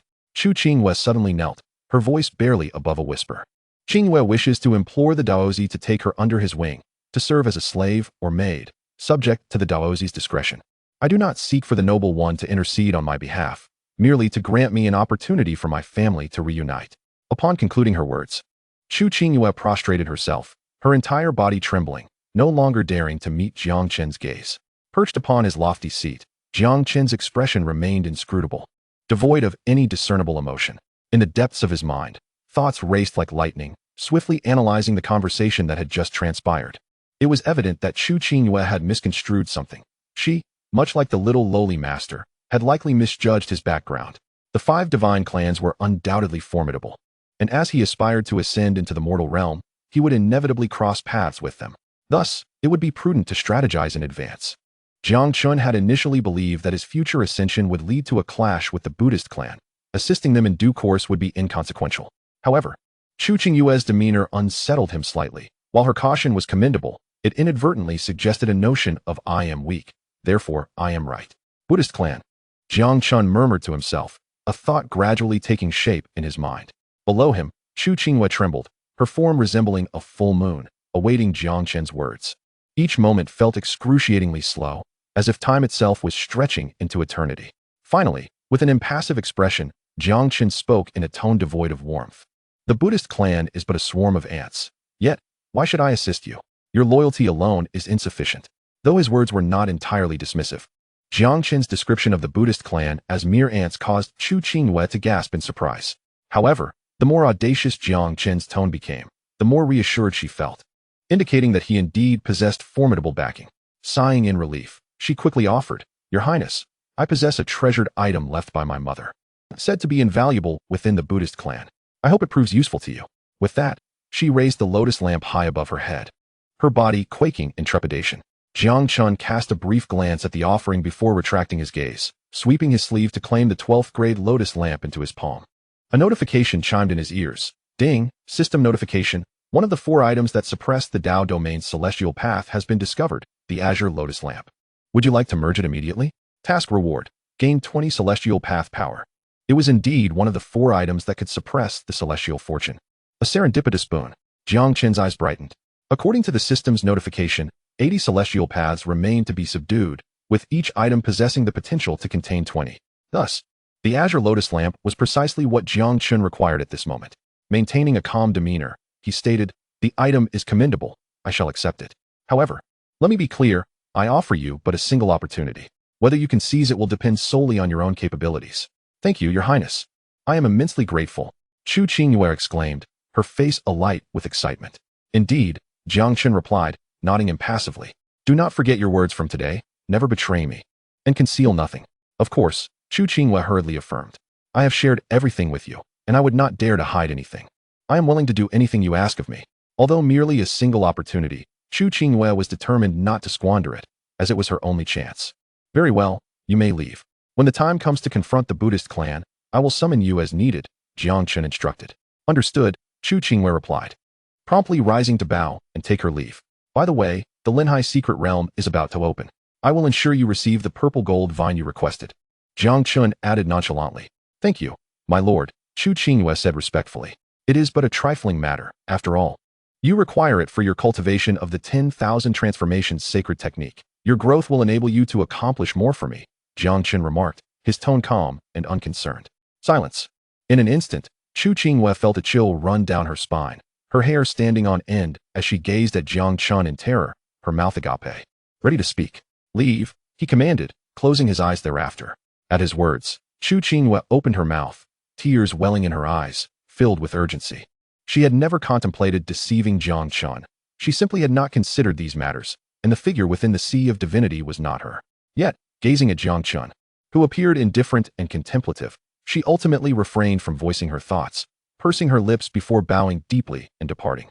Upon exiting the palace, a gust of wind sent a shiver down her spine, and she suddenly realized she felt as though she had just emerged from water, her entire being soaked through. Equally astonished was the Yaoqi fairy within the sea of divinity. "Chu Qingyue," she thought, as if plunged into an icy abyss, just as she had declared her honesty. This situation arose. With her heart racing, Chu Qingyue walked away anxiously. Inside the palace, after Chu Qingyue's departure, Jiang Chen slowly opened his eyes. His gaze tranquil as he murmured, "To be an emperor, one must possess lofty aspirations, yet also harbor a gentle disposition akin to water." Ultimately, Jiang Chen found himself somewhat moved by Chu Qingyue's filial piety. She would serve as a pawn in his game. "Let this be my advanced strategy in the mortal realm," Jiang Chen mused, his gaze profound. Through the system, Jiang Chen understood that Chu Qingyue was connected to the Buddhist clan and Yaoqi. Should the opportunity arise, if he were to ascend to the mortal realm and lend his support, she could potentially become a pivotal piece in the game against the 5 divine clans and the immortal powers. By aiding her to become the Yaoqi sovereign and the leader of the Buddhist clan, as her patron, would not these forces ultimately belong to him, Jiang Chen? Of course, some admonition was still necessary, otherwise, he would not have uttered those words. "I, Jiang Chen, shall make my move today," he declared softly. Suddenly, Jiang Chen's brows furrowed, and he called out, "Enter." At his command, a row of small heads appeared behind the palace door, his attendants from Wudao Peak, all young and beautiful maidens. Upon hearing Jiang Chen's words, they hurried inside, attending to him, massaging shoulders and legs, each performing their respective duties. "Speak, what brings you here?" Jiang Chen inquired, his tone less than amiable. "Nothing of great significance," merely lamenting how captivating the saintess appeared as she departed, lost in thought. "We are merely in awe of your prowess." "Your Highness," replied one girl with a cherubic face, her voice like the tinkling of silver bells. "Indeed," Jiang Chen nodded, recognizing the effectiveness of his admonishment. The attendants, emboldened by Jiang Chen's apparent good mood and his lack of pretentiousness, timidly ventured, "Your Highness, could you share the plot following the legend of the Condor heroes, particularly after Huang Rong was abducted?" Faced with the eager expressions of the young attendants, Jiang Chen smirked and replied, "Of course." Today, feeling particularly pleased, he contemplated refining another 20 celestial paths, bringing his total to 40. Becoming the sovereign of this realm was within reach. Chapter 39, Everyday Items, Linhai Forbidden Zone. Wudao Peak, Half Mountain Palace. In just a few days, the Linhai secret realm would be unveiled. Jiang Chen chose to remain within the palace, quietly meditating to enhance his physical prowess, while also reviewing the capabilities updated by the system. Did you not mention that once energy is sufficient, the task rewards would become more abundant, potentially yielding items from various realms? Jiang Chen inquired. Ding. The system is currently analyzing and processing. Recent task rewards will soon disappear. The rewards primarily emphasize the aspects of Blue Star from before my traversal, particularly in terms of culinary delights, Jiang Chen contemplated. There was no alternative. While Jiang Chen found many aspects of this new world agreeable, one thing he could not endure was the food. In this realm, cultivation had become the norm, and cultivators could forego eating after undergoing fasting. However, Jiang Chen could not abide by this. Even if he did not need sustenance, he yearned to satisfy his palate. Coming from the Grand Celestial Empire, he found the notion of drinking dew intolerable. Otherwise, it would not be an indulgence, but rather a torment. Ding, system analysis in progress. Ding, processing complete, lifestyle item rewards added. Oh, splendid, quite obedient. Jiang Chen nodded in satisfaction. He then resumed his contemplation. The previously acquired lotus lamp had been refined by the system. It had now assimilated the essence of 40 heavenly Dao, leaving 60 remaining, which equated to 3 items. It was evident that visiting the Linhai secret realm was imperative. Jiang Chen murmured, achieving the status of a realm lord and acquiring the resources of a domain's fortune, then ascending into the mortal realm. This was Jiang Chen's plan. Only then would he engage with Chu Qingyue, strategizing against the Buddhist God clan and the Yaoqi forces. Jiang Chen initially intended to meditate quietly in preparation for the Linhai secret realm 2 days hence. Yet, sometimes, circumstances do not align with one's wishes. Junior brother, I've come to see you and also to inform you that Master wishes to see you. Emotianlan smiled as she spoke. All right, let us go. Jiang Chen nodded and replied. However, it seems you're merely passing by to see me. Visiting Master is your true intent. He teased. Mind your words. Or you might find yourself served by a big bon. Emotianlan retorted, puffing out her chest and shaking her small fist in mock ferocity. Enough of that. Let us depart. We must not keep Master waiting. Jiang Chen chuckled, rising to his feet. Indeed, I specifically donned a new dress today, hoping Master will take a liking to it. Emotianlan remarked, her face beaming with anticipation. Observing this, Jiang Chen could only shake his head in exasperation, dismissing the urge to comment further. With a wave of his sleeve, he proceeded towards Suyu's palace. Inside Suyu's palace, as Jiang Chen anticipated, Emotianlan, now clad in a new dress, was summarily dismissed by Suyu, without a trace of leniency. Poor thing, unaware of her misstep, Jiang Chen thought to himself, shaking his head as his gaze settled on Suyu, who sat cross-legged before him. Something felt amiss. Jiang Chen subtly furrowed his brow, sensing a peculiar disturbance in Suyu's condition. Although he was at the foundation establishment stage, his actual prowess equated to that of a king realm cultivator. However, there lay an expanse between him and Suyu, who was at the Saint Lord realm, with 2 significant realms, king and sovereign, separating them. Yet, these were not the concerns. Possessing 3 unparalleled physiques and harnessing the power of 40 heavenly Dao, Jiang Chen was acutely aware that Suyu's aura was distinctly off-kilter, an oppressive force that could not be contained. Ah, Chen has arrived. Suyu smiled warmly. Despite her outward demeanor, Jiang Chen could sense an undercurrent of weakness. Master summoned me. Is there something you wish to discuss? Jiang Chen inquired with a nod and a smile. Indeed, Suyu hesitated before continuing. The forthcoming Linhai secret realm is essentially a trial for the young prodigies of the Eastern Wasteland, though it holds little value. Perhaps you should reconsider attending.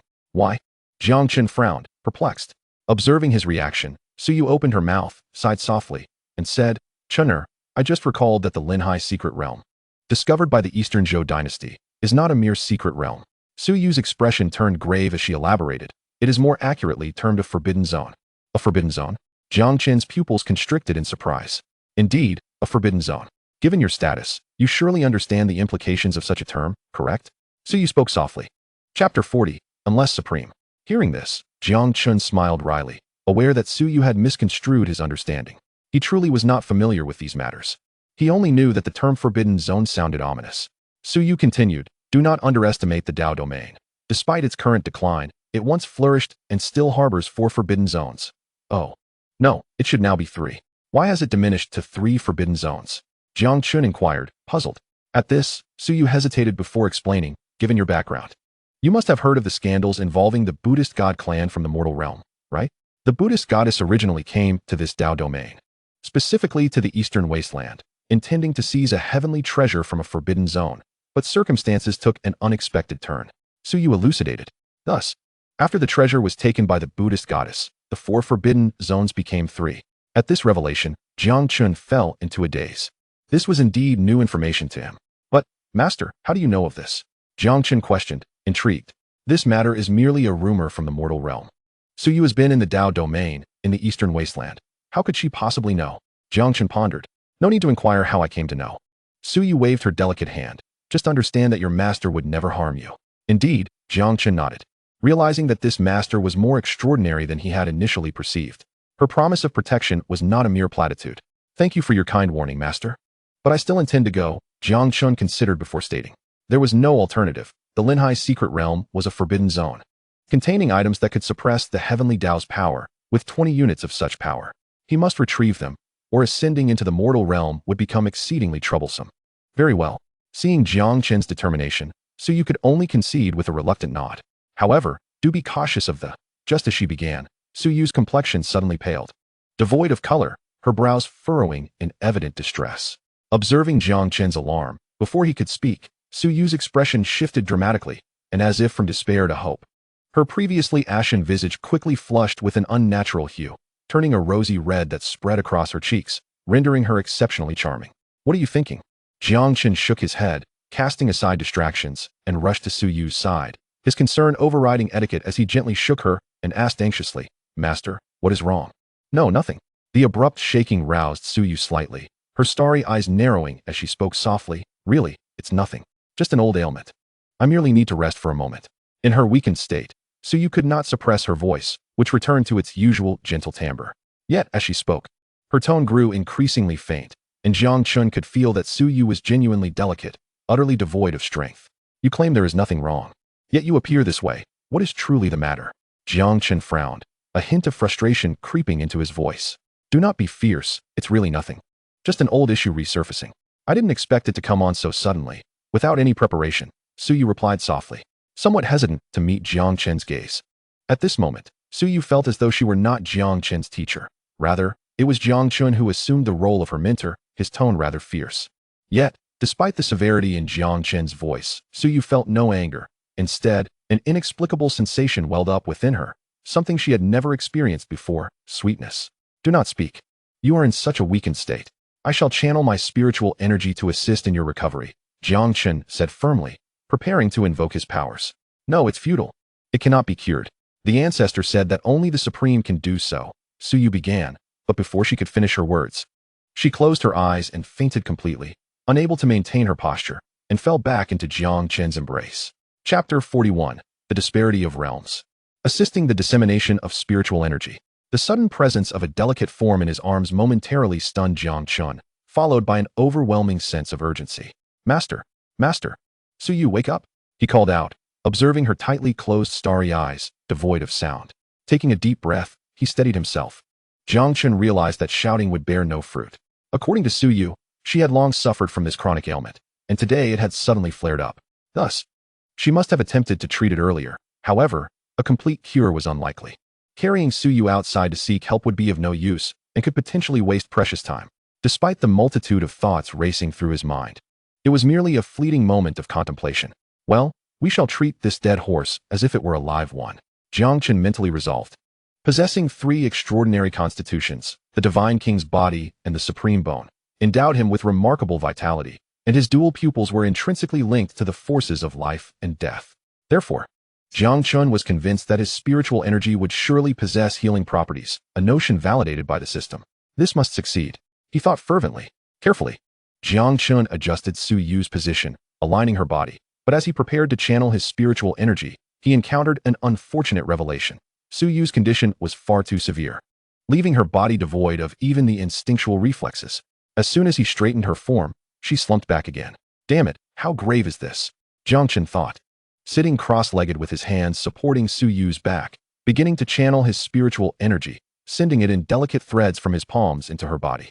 Simultaneously, he invoked his own innate abilities. The first to manifest was the Divine King's body, and the power of the white-clad Divine King surged into Su Yu. Yet it fell into her as soundlessly as a cow sinking into the sea. Su Yu showed no signs of improvement, nor even a flicker of reaction. What use are you? You claim to be the Divine King, who commands the heavens. Jiang Chen cursed inwardly. He activated his life and death dual pupils, harboring great expectations for their efficacy, given that their second divine technique was reputed to control yin and yang and grasp life and death. A pure essence of vitality surged alongside his spiritual energy into Su Yu's body. However, disappointment washed over Jiang Chen again as she displayed no signs of awakening, remaining unresponsive. Useless. And you dare call yourself the master of yin and yang, the arbiter of life and death? He muttered with scorn, activating the Supreme Bone. Though his hopes were tempered. After all, the power exhibited by the Supreme Bone indicated it was ill-suited for healing. Its overwhelming force could exacerbate Su Yu's condition. An overwhelmingly potent surge of spiritual energy coursed into Su Yu. Jiang Chen's eyes widened. He sensed a difference this time. Su Yu's aura showed a slight improvement, albeit minimal. It was indeed a sign of recovery. It works, Jiang Chen exclaimed, overwhelmed with joy, and immediately intensified the infusion of spiritual energy. A torrent of violent spiritual energy flooded into Su Yu's body, and Jiang Chen gradually discerned that the more tumultuous the energy, the more pronounced the effects became. As time passed, Jiang Chen's thoughts turned frantic. This isn't sustainable. My little lowly master's spiritual energy is far too stable to be moved, he mused anxiously. After some time of channeling energy, he recognized that the effects of the Supreme Bone's energy were indeed exceptional. Yet, a disparity in realms persisted between him and Su Yu. Despite Jiang Chen's actual combat prowess being at the king level, a significant gap remained, as they were separated by the Emperor and Venerable realms. This disparity confined Jiang Chen's energy to the heart, preventing it from spreading throughout her body. Moreover, he discovered an unusual presence within Su Yu, one that did not align with the Dao domain's techniques, its level nearly rivaling his own devouring demon art. Reflecting on Su Yu's prior knowledge of the Forbidden Grounds and the matters concerning the Buddha Tower Divine Clan, Jiang Chen concluded that his little lowly master harbored some secrets. Though curiosity piqued, he remained unconcerned, reassured by the knowledge that Su Yu would not harm him. Damn it, I need to find a way to circulate the spiritual energy, he thought fervently. Since the disparity in realms prevents the energy from disseminating, I shall expand it myself.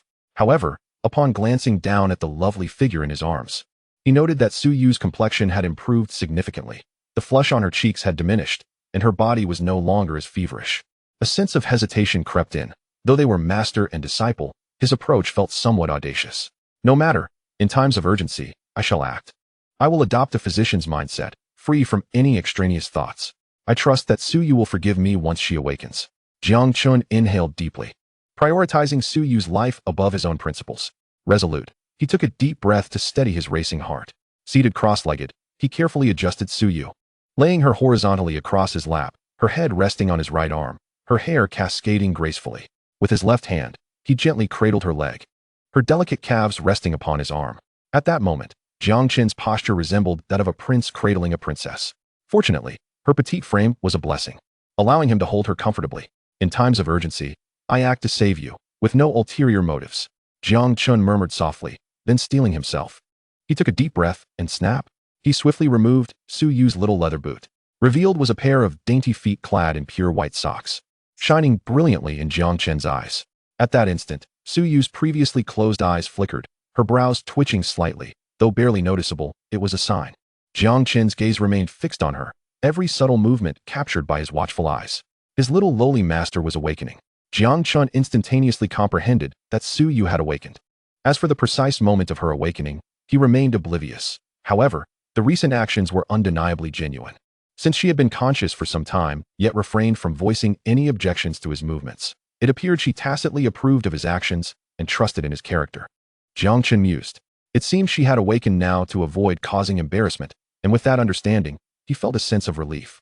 Knowing that she was aware and had given her silent consent alleviated a significant weight from his conscience. Otherwise, the notion of casually touching a girl's body would have posed a considerable moral dilemma for him. However, the issue was moot now. After all, Suyu had consented.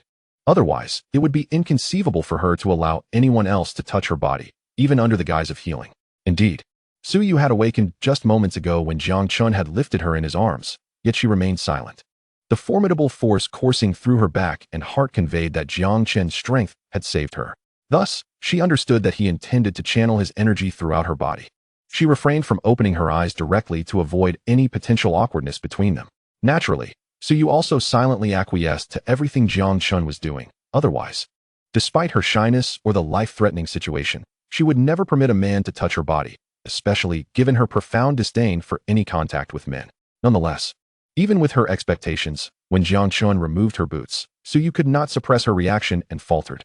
This was not merely a matter of cultivation, but rather an instinctual response, irresistibly ingrained within her being.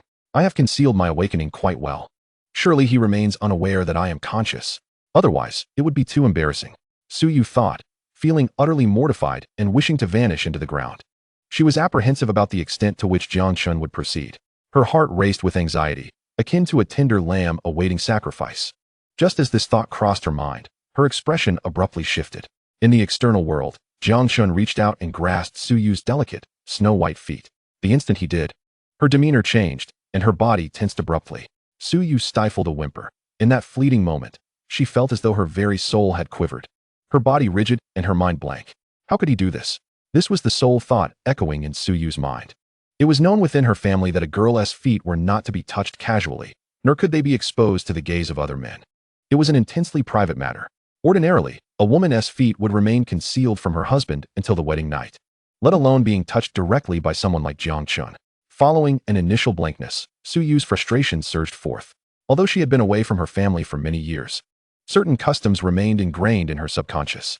Just as she was about to express her indignation, she calmed herself, aware that the soles of the feet connect to most of a person's meridians and are of utmost significance. Jiang Chen had chosen to commence from this crucial point, yielding substantial results. There was no reason to blame him, especially since she had tacitly agreed.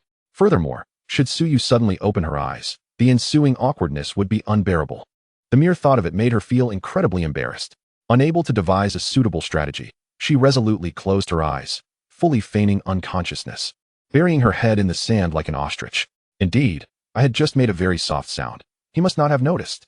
Suyu suddenly recalled her body's involuntary reaction and the faint sound she had emitted. Surely, it could not be that he noticed. He was likely too focused on my feet to have realized. Suyu reassured herself. Yes, that must be the case. To be honest, Jiang Chen had also been startled by her previous reaction, nearly causing him to release his grip. Fortunately, his mental fortitude was exceptional. Otherwise, he might have truly let go. After all, despite Suyu's whispers being scarcely audible, Jiang Chen was wholly absorbed in observing her. Not a single rustle escaped his keen perception. Although Suyu's movements were subtle, they appeared magnified in Jiang Chen's eyes. Her slight whimper led him to nearly believe she was about to awaken forcefully. While the sensation in his hands was trivial, the true priority was her well-being. Relieved, Jiang Chen felt fortunate that Suyu remained blissfully unaware of the reasons behind her lack of awakening and continued to feign sleep. However, her long lashes trembled incessantly, and her previously pale complexion bloomed with a genuine blush. This time, unlike before, which had been a sickly hue, this was truly adorable and enticing. Nevertheless, Jiang Chen maintained his composure, focusing on his responsibilities as a healer. He reminded himself that his foremost duty was to heal and save lives. As he contemplated this, his left hand instinctively kneaded her delicate feet, causing Suyu, still pretending to be an ostrich, to shudder, yet she remained motionless, continuing her charade of sleep. Jiang Chen's action had been purely instinctual, and only afterward did he feel a wave of guilt wash over him. However, this remorse was fleeting. His primary focus remained on her treatment. Yet, he could not deny that the sensation he had just experienced was remarkably pleasurable. What was that saying? Ah yes, a beauty is perfect in every aspect. Add a bit, and she becomes extravagant. Take a bit away, and she becomes diminished. Jiang Chen suddenly recalled this phrase from his past life. It was perfectly suited to Suyu's exquisite feet. Her feet were so petite, akin to beautiful jade. Even while clad in snowy white socks, their form remained unblemished, lending an additional charm. Jiang Chen could easily encase them within his palm, even through the socks. He could still perceive their astonishing softness. Coughing lightly, he admonished himself, "What am I thinking? A physician's heart is for the well-being of others. I am merely here to heal." With that resolve, Jiang Chen adjusted his focus, drawing upon his supreme essence. A torrent of immense spiritual energy surged through Su Yu's delicate feet and into her body. Suddenly, she jolted awake, her face flushed from Jiang Chen's earlier actions, but now, as the energy flowed into her, she realized she was still in a state of desperate struggle. It seemed that his previous actions were merely instinctive, devoid of any ulterior motive. Su Yu comforted herself, recalling how the elder women in her clan had once mentioned that certain behaviors were innate to men, instinctive actions, not deliberate choices. Jiang Chen must be one of those. Su Yu felt an unending torrent of domineering spiritual energy merging into her body, quietly comforting herself. Upon sensing someone's movements, her face instantly flushed crimson, almost letting out a cry. The external transmission is still too sluggish. I must assist my master in stimulating the acupoints on his feet, Jiang Chen muttered aloud, his voice neither too loud nor too soft, ensuring Su Yu could hear him completely. Upon hearing this, Su Yu sighed in relief, thinking to herself, I knew it. Chen'er is not that kind of person. After speaking, Jiang Chen noticed Su Yu's lack of response and felt a wave of admiration swell within him. Fortunately, she understood the gravity of the situation and cooperated with the treatment. Otherwise, he would truly have found himself in a predicament. After several tentative attempts, Jiang Chen completely grasped Su Yu's attitude and grew bolder, commencing the treatment. Although the soles of her feet connected to the majority of the meridians, the true process of unblocking them required Jiang Chen to meticulously gauge them himself. Gradually, Jiang Chen's hands left Su Yu's exquisite jade-like feet, climbing up her calves with deliberate slowness, inch by inch, while the spiritual energy within him continuously infused into Su Yu's body. Despite her inner shyness, Su Yu felt her internal injuries rapidly healing, allowing her to breathe a sigh of relief. Simultaneously, she was profoundly astonished by Jiang Chen's cultivation. Although he was only exhibiting the realm of foundation establishment, Su Yu sensed that the quality and quantity of his spiritual energy were far beyond what one in that realm could compare to. Not even the void realm could rival it. In Su Yu's estimation, given the robustness of Jiang Chen's spiritual energy, his strength likely lay at the pinnacle of the king realm, and not just any ordinary king realm level. It was undoubtedly the peak of the king realm. This was merely 2 major realms away from her own cultivation level. But how old could Jiang Chen possibly be? Such an extraordinary talent had not graced the Dao domain since the ancient times fell into decline, devolving into a lesser domain. Moreover, within the confines of the Dao domain's environment, such a phenomenon was utterly unattainable. Therefore, it was certain that Jiang Chen was backed by a formidable force. Though she could not ascertain which one it was, perhaps the Changxing family, the ancient celestial clan, or one of the 5 great races, such as the indestructible. Regardless, it bore no relevance to her. Su Yu bitterly smiled, feeling somewhat dejected. The little girl realized she had not imparted any knowledge to Jiang Chen. Their master-student relationship was merely a title. Chapter 44, Temporarily Suppressing the Illness. Well, from now on, the best protection I can offer him is to ensure he is not bullied by others, so it won't be in vain that he calls me master so often. Su Yu resolved within herself. However, little did Su Yu anticipate that in the future, there would come a time when she would call Jiang Chen master, even using a title that would make her wish to sink into the ground in embarrassment. Su Yu's face suddenly flushed again. Indeed, her wandering thoughts were, in part, a means to divert her attention. Otherwise, if her focus remained solely on Jiang Chen's actions, she feared she would have already fainted from embarrassment. Even so, Su Yu could not entirely shield herself from sensation, particularly in such sensitive areas. Phew! At last, the lower meridians have been unblocked. Jiang Chen exhaled, oblivious to the beads of sweat forming on his brow.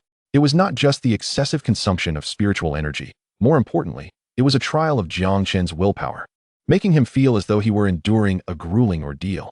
If it were possible, he truly wished to avoid this. However, Su Yu's legs were remarkably long. Jiang Chen marveled internally. Just moments ago, as he infused spiritual energy, he had nearly explored every inch of her long legs.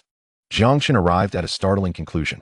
Although Su Yu was petite, she possessed an extraordinary golden ratio, with her lower body being slightly longer than her upper body, not only harmonizing perfectly, but also appearing slender and elongated. Typically, such a feature would remain concealed beneath her divine aura.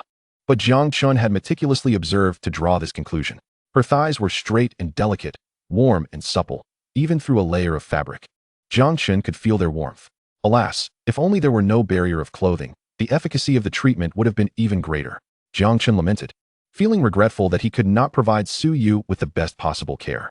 Nevertheless, truth be told, the difference was not insurmountable. The fabrics of this world were exceptionally thin, almost as sheer as the silks of Jiang Chen's previous life during the Tang dynasty. Next came the upper body.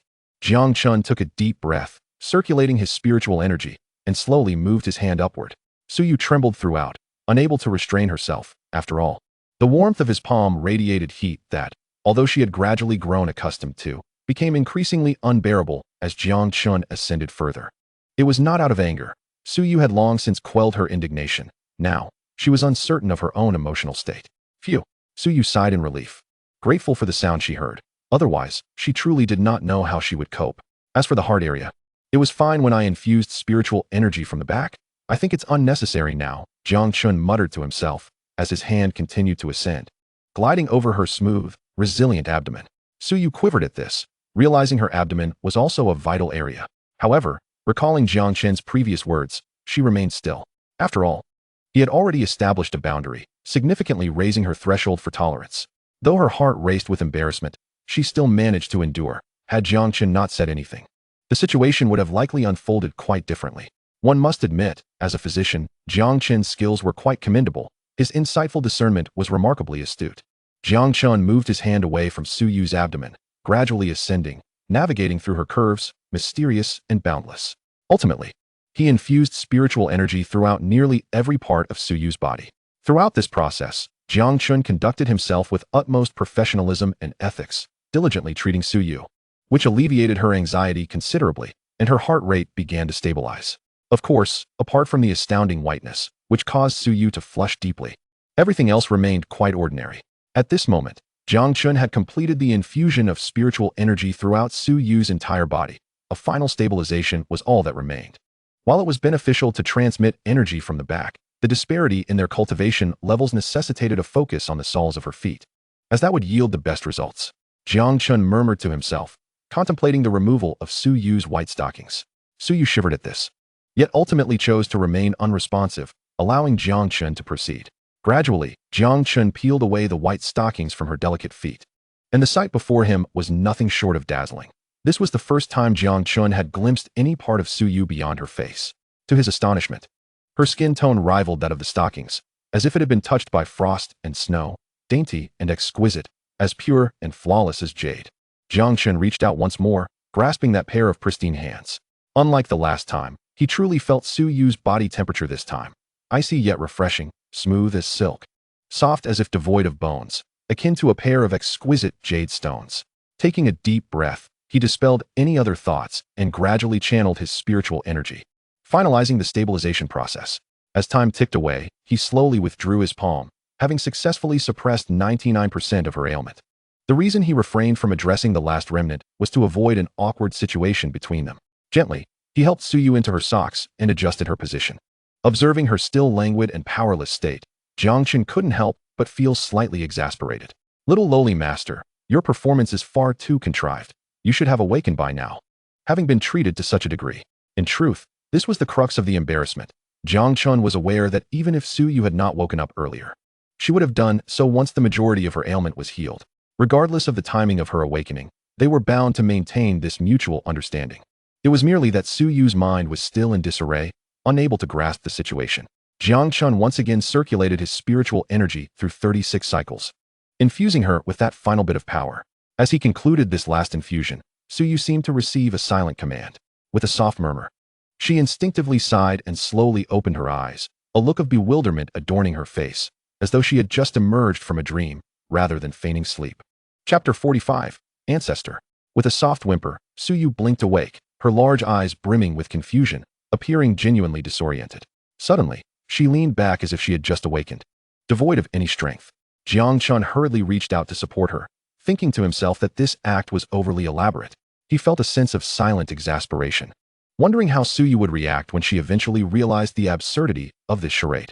Simultaneously, he sensed her body tense momentarily upon contact with her back, before relaxing again. What is this? Have I been asleep for a long time? Su Yu turned her head, gazing at Jiang Chen with a look of confusion, murmuring, Chen'er, when did you come behind me? Is this the onset of an amnesia plot? Jiang Chen thought, feeling somewhat helpless. Yet, he knew he must play along with Su Yu's act, hoping she would come to her senses later and that it wouldn't be too embarrassing. Reporting to Master. You suddenly experienced a relapse of your hidden ailment. Perhaps you have forgotten? Jiang Chen said with a concerned expression. For some reason, Su Yu found Jiang Chen addressing her as Master to be somewhat jarring, making her feel uncomfortable. She inwardly mused, what kind of disciple treats their teacher this way?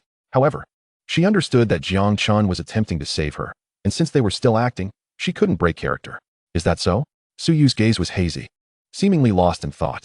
After a while, she spoke up. Oh, I remember now. I fainted due to the relapse of my hidden ailment. With that, she smiled brightly, expressing her gratitude. Thank you, Chinner. Su Yu spoke with genuine emotion, acknowledging that without Jiang Chen's presence, she might have perished. Recently, her hidden ailment had been flaring up with increasing frequency, and she had not anticipated such a violent episode this time. You're too kind, Master. This is merely what I ought to do, Jiang Chen replied nonchalantly. May I inquire how you saved me, Chinner? Su Yu hesitated before asking. Upon hearing this, Jiang Chen was momentarily taken aback, his eyes widening. How did I save you? Don't you have any inkling of what you experienced? Or are you no longer pretending and planning to lay everything bare? Observing Jiang Chen's expression, Su Yu realized that he was aware of her hesitation. And fearing that he might utter something mortifying, she quickly clarified. No, not the actions. That's not it either. My question is, how could you suppress my hidden ailment? Seeing Su Yu flustered and her cheeks flushed, Jiang Chen finally grasped her intent. Are you asking what power I used to save you? He calmly replied. Yes, exactly that. Su Yu sighed in relief, grateful that Chunner understood her meaning. Had he revealed the details of her rescue, she would have been mortified. With a look of curiosity, Su Yu gazed at Jiang Chen. Truth be told, she was genuinely intrigued and exhilarated. After all, she had been told in her clan that only the supreme physique could resolve her ailment. And she had attempted countless times without success, firmly believing in the words of her ancestor. She had thought her fate was sealed. Yet today, she witnessed a miracle. Her ailment could be subdued without the supreme physique. Su Yu felt a surge of excitement. She realized that the dark affliction within her was completely suppressed by Jiang Chen, and she was confident that it would not trouble her for the next 3 to 5 months.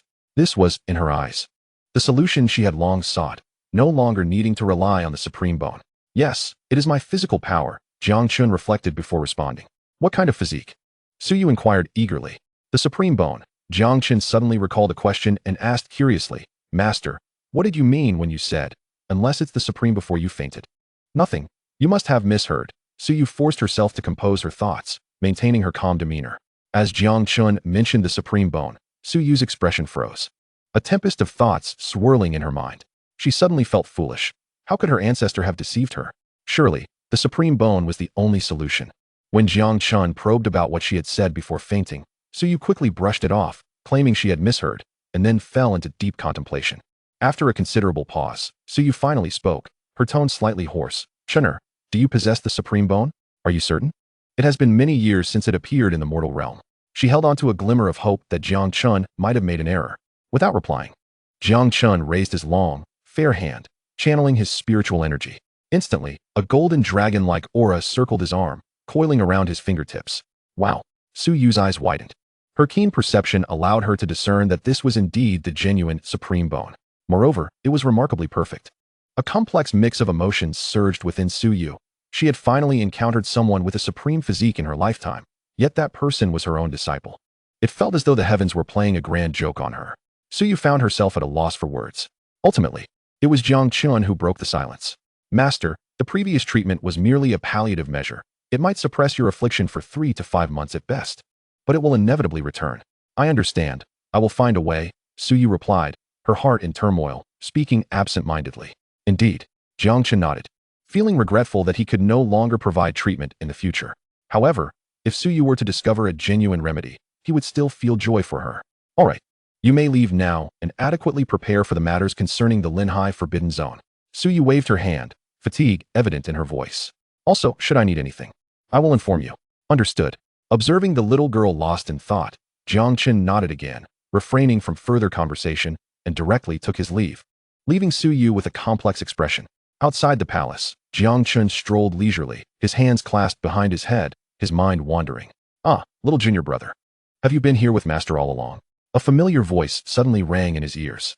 Looking up, he saw Mo Tianlan. Yes, Jiang Chen affirmed with a nod. Goodness.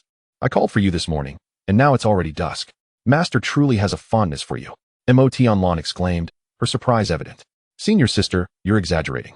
Master is merely imparting some teachings through personal example, Jiang Chen replied calmly. Not to exaggerate, but Master does not favor men. Although you are a disciple of Master, you are still a man. It seems Master indeed holds a special fondness for you.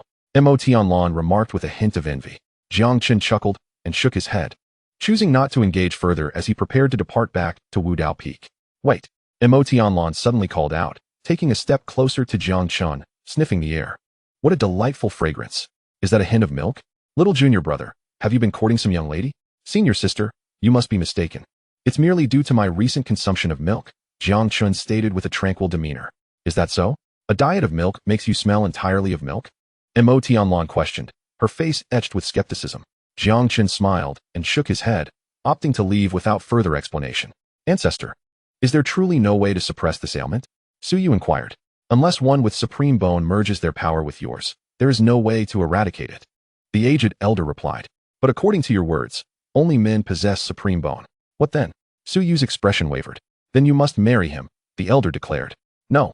I would rather die than marry someone just to survive, Suyu asserted resolutely. You will understand in time. Living is the most important thing, the elder sighed. No. I will never understand, Suyu countered firmly.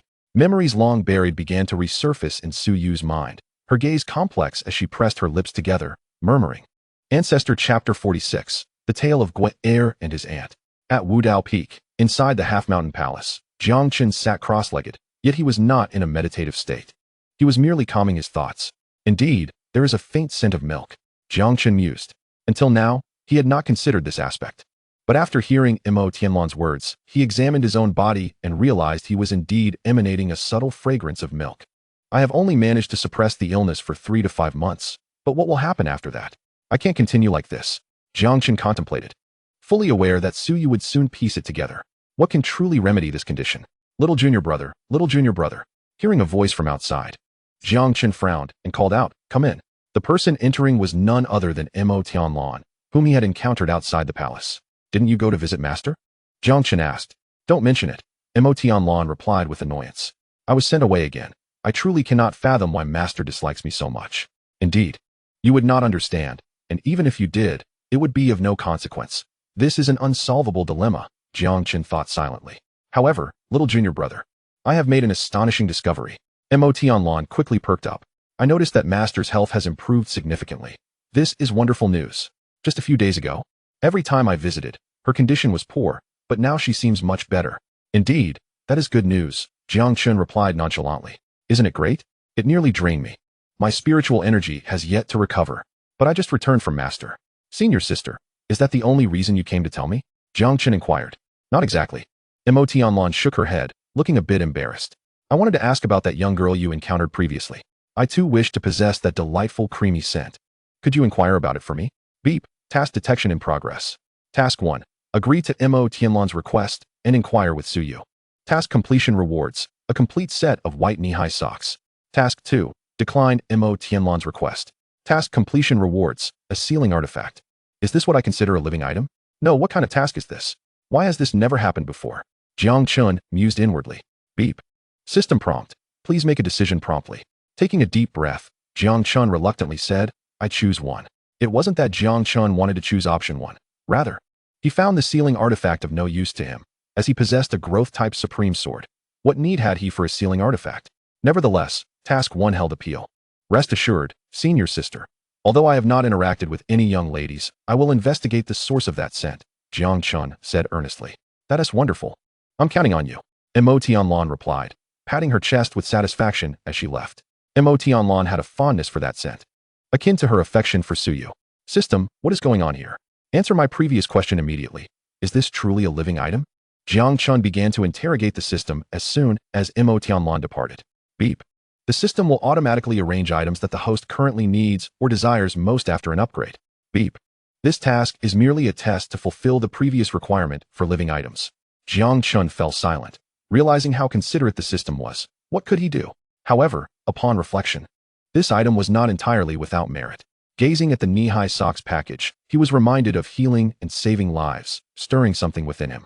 I'll think about that later. I need to prepare. The Linhai secret realm opens in 2 days. I must acquire the item that suppresses fate. Jiang Chen shook his head and exited the palace, contemplating the sunset's glow. He silently mused that the competition among prodigies held no significance for him. Jiang Chen's focus was on the treasures hidden within the forbidden land of Linhai, particularly the artifact that suppressed the heavenly Dao's fortune. Your Highness, Your Highness. After a brief moment of enjoying the sunset, a group of maidens from the Enlightenment peak surrounded him, timidly inquiring, Your Highness. The tale of the legend of the Condor heroes has concluded. Is there anything else? We wish to hear more. Upon witnessing their eager, sparkling eyes, Jiang Chen couldn't help but smile, thinking to himself that since he lacked the inclination for cultivation at the moment, he might as well indulge the little maidens. Indeed, I have another tale for you. This time, I shall recount the return of the Condor heroes, featuring a protagonist closely related to the previous story. Thus, Jiang Chen began to weave the narrative. Not giving it much thought, he decided to continue with the second installment of the trilogy, having already shared the first. Meanwhile, within the palace of Suyu, she had been silently pondering the words of her ancestor, lost in contemplation. Question your heart. Suyu found herself grappling with uncertainty about her next steps, her thoughts in disarray. Just then, Motianlon burst in with enthusiasm. Seeing Motianlon only fueled Suyu's annoyance, leading her to dismiss him immediately. Subsequently, Suyu realized that she was hardly in the mood to meditate, let alone engage in thoughtful reflection. It's all that Motianlon's fault. How did I ever end up with such a disciple? Suyu thought in frustration. Regardless of her musings, the situation had solidified, and she could no longer concentrate. She merely wished to take a stroll to clear her mind. It had been quite a while since she had ventured outside due to her frequent ailments, and this seemed like the perfect opportunity. As Suyu rose, she suddenly felt a chill, only to discover she was drenched. Blushing, she hurriedly changed into a different attire. The sunset is infinitely beautiful, yet it draws near to dusk. Suyu savored the picturesque sunset, meandering at her leisure, unknowingly arriving at the Enlightenment peak. When she finally regained her senses, she found herself before the peak. Initially feeling guilty and reluctant to face Jiang Chen, she intended to leave, but noticed him speaking passionately at the mid-mountain square. A throng of maidens listened intently, and out of boredom, Suyu decided to eavesdrop. The tale unfolded, recounting how Guer had defected from the unkind Chongyang Palace to the ancient tomb, where he became a disciple of the little dragon girl. At the tender age of 7, with the aid of his master, who was also his aunt, Guer diligently practiced. By the age of 17, as he matured, the maidens at Enlightenment Peak listened with rapt attention, their wide eyes fixated on Jiang Chen as he narrated the story of Guer and his aunt. Jiang Chen, feeling inspired, failed to notice his audience had grown, especially since Suyu's cultivation surpassed his own. In the ethereal space, Suyu gradually became engrossed, her mind riding the emotional waves of Jiang Chen's storytelling. However, as the narrative progressed, she sensed something awry but could not articulate it. Suddenly, it dawned on her that the tale of Guer and his master was merely a romanticized account of a master-disciple relationship. How absurd! Suyu scoffed internally. Despite her desire to continue listening, an uncomfortable feeling overwhelmed her, prompting her to flee back to her palace. Thus, the general outline of the story concludes. The rest will be narrated at a later time. Jiang Chen paused, modifying certain aspects he found distasteful, even glossing over some details. Within Suyu's palace, she fumed inwardly. This Jiang Chen, why does he choose to indulge in such narratives? What could possibly be his intent? Although she felt an inexplicable relief, she began to ponder more deeply. A sudden realization struck her. Jiang Chen must have known she had awakened long ago. Enlightenment washed over her. Any ordinary person would have recovered nearly completely, merely feeling weak. Who could possibly remain unconscious? Moreover, she was no ordinary individual, but a cultivator of the Saint Lord realm. Thus, her earlier demeanor was wholly illogical. What a predicament! Suyu's face clouded with worry, having initially believed Jiang Chen was unaware of her previous awakening. Now, it seemed he had known all along, choosing to remain silent, leaving her to feel foolish for her charade. Mortified, she wished to vanish into the earth itself. Chapter 47. The Dark Command Plate. In the Eastern Zhou Palace. Within the chamber of the 81st daughter of King Su, the youngest, Su Weiwei, greeted her father. Greetings, father, she said softly, bowing slightly. Su Tianyin. The king who had previously visited the Yuan Chu sacred land, nodded and inquired. Weiwei, how have you been lately? You appear quite well, thanks to father's blessings. Weiwei is doing well, Su Weiwei replied gently, instinctively rubbing her chest, which ached slightly, harboring unspoken grievances against the little princess. That is good to hear. Su Tianyin affirmed with a stern nod, though he was merely being courteous to ease the atmosphere before broaching the main topic. I presume you have heard of that Jiang Chen from the Yuan Chu sacred land, who, during the Enlightenment conference, blossomed like the thousand-petaled lotus. Personally appointed as the Daozi by their esteemed elders. What are your thoughts on this? After a moment of silence, Su Weiwei lowered her gaze and replied, I have no particular opinion. I leave it to father to decide. Alas, a blunder, a blunder. Su Tianyin sighed heavily, lamenting, I anticipated that Jiang Chen might be extraordinary. Perhaps even victorious and appointed as Daozi. Yet, I never expected his talent to be this formidable. Thousands of lotus blooms. Such unparalleled genius. Not just in the eastern wilderness, but throughout the Dao domain. No such prodigy has appeared in recorded history. Regret filled Su Tianyin. He should have arranged a marriage alliance between Su Weiwei and the Yuan Chu sacred land. Though Jiang Chen's future was uncertain, he had already married off 80 of his daughters. Did he truly need to hesitate over one more? Yet now, it was too late for regrets. Su Tianyin knew that Jiang Chen's current standing in the Yuan Chu sacred land was exceedingly high, and his master, the Grand Elder Su Yu, would certainly not agree to a marriage alliance with Su Weiwei under these circumstances. Su Weiwei no longer met the standards. Any marriage alliance would be reserved for their Eastern Zhou's little phoenix, his niece Su Fenghuang. But that was fundamentally impossible. For Su Fenghuang was the only daughter of the Su royal family, destined to become the new Su sovereign, and could only take in a son-in-law, not marry. Never mind. It's too late for discussions. Su Tianyin waved his hand dismissively, stating, I came today simply to see you and to take my niece back. Su Weiwei nodded silently. Understanding. She was aware that her father was being disingenuous. The true purpose of his visit was to fetch Su Fenghuang, while also taking a moment to speak with her. However, Su Weiwei could not help but breathe a sigh of relief. It was not merely a matter of escaping the shackles of a marriage alliance, but rather the fact that Su Phoenix had finally departed. Had she lingered for a few more days, Su Weiwei would have reached her limit. After speaking, Su Tianyin turned to leave, casually remarking, by the way, you should participate in the Linhai secret realm. It will serve to broaden your horizons. It's merely a minor secret realm, and poses no danger. Indeed, Su Weiwei nodded, internally lamenting that her father remained undeterred. Su Tianyin paid her no further attention as he proceeded toward the palace exit. Suddenly, outside the palace, in the square, one of the soldiers stationed there stepped forward abruptly, positioning himself directly in Su Tianyin's path. Su Tianyin's expression shifted slightly as he regarded the young man before him. Clad in ordinary attire, the youth nonetheless exuded an aura that set him apart from the mundane. Your Highness, I wish to participate in the Linhai secret realm, he stated, bowing slightly with clasped hands. At this pronouncement, the onlookers were momentarily taken aback.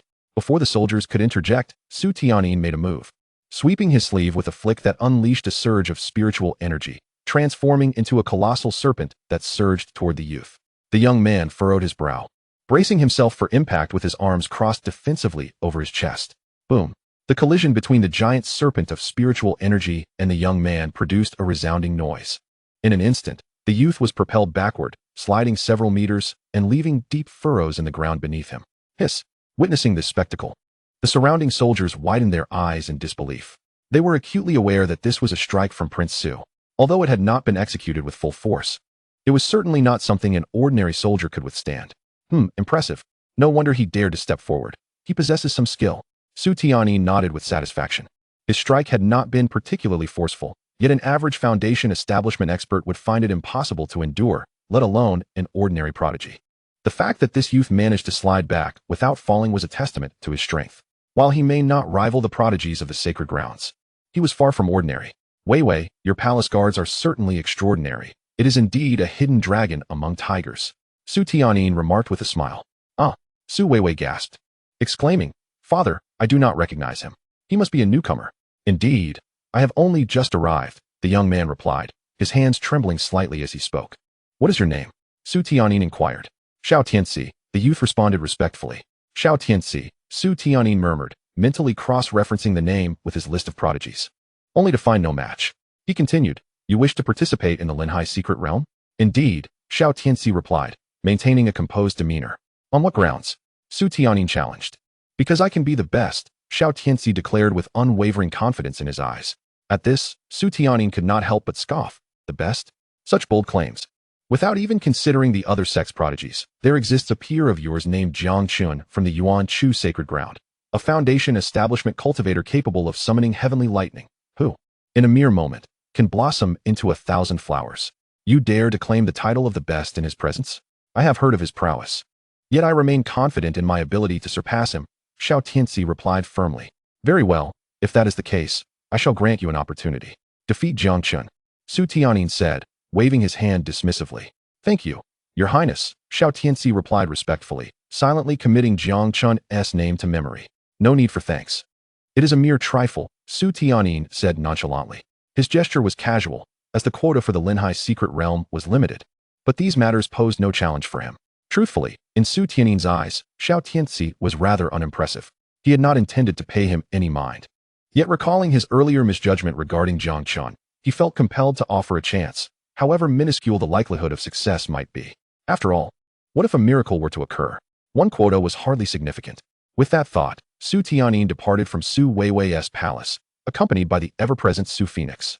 Meanwhile, the plain-clothed youth, Xiao Tianxi, ignored the sycophantic guards vying for his favor and retreated to his quarters. Upon closing the door, he expelled a mouthful of blood, his complexion paling. He then retrieved a black token, its surface adorned with bizarre patterns, bearing but a single character, prison, channeling his spiritual energy. The token soon emanated an eerie energy that enveloped Xiao Tianxi entirely. After some time, his injuries remarkably healed, and he murmured, just wait. I shall dominate all prodigies within the Linhai secret realm, becoming the foremost prodigy of the eastern wilderness. Then, you shall rue the day you doubted me. The humiliation I endured 3 years ago will be repaid in full. However, as he contemplated the dimming glow of the black token in his hand, he frowned.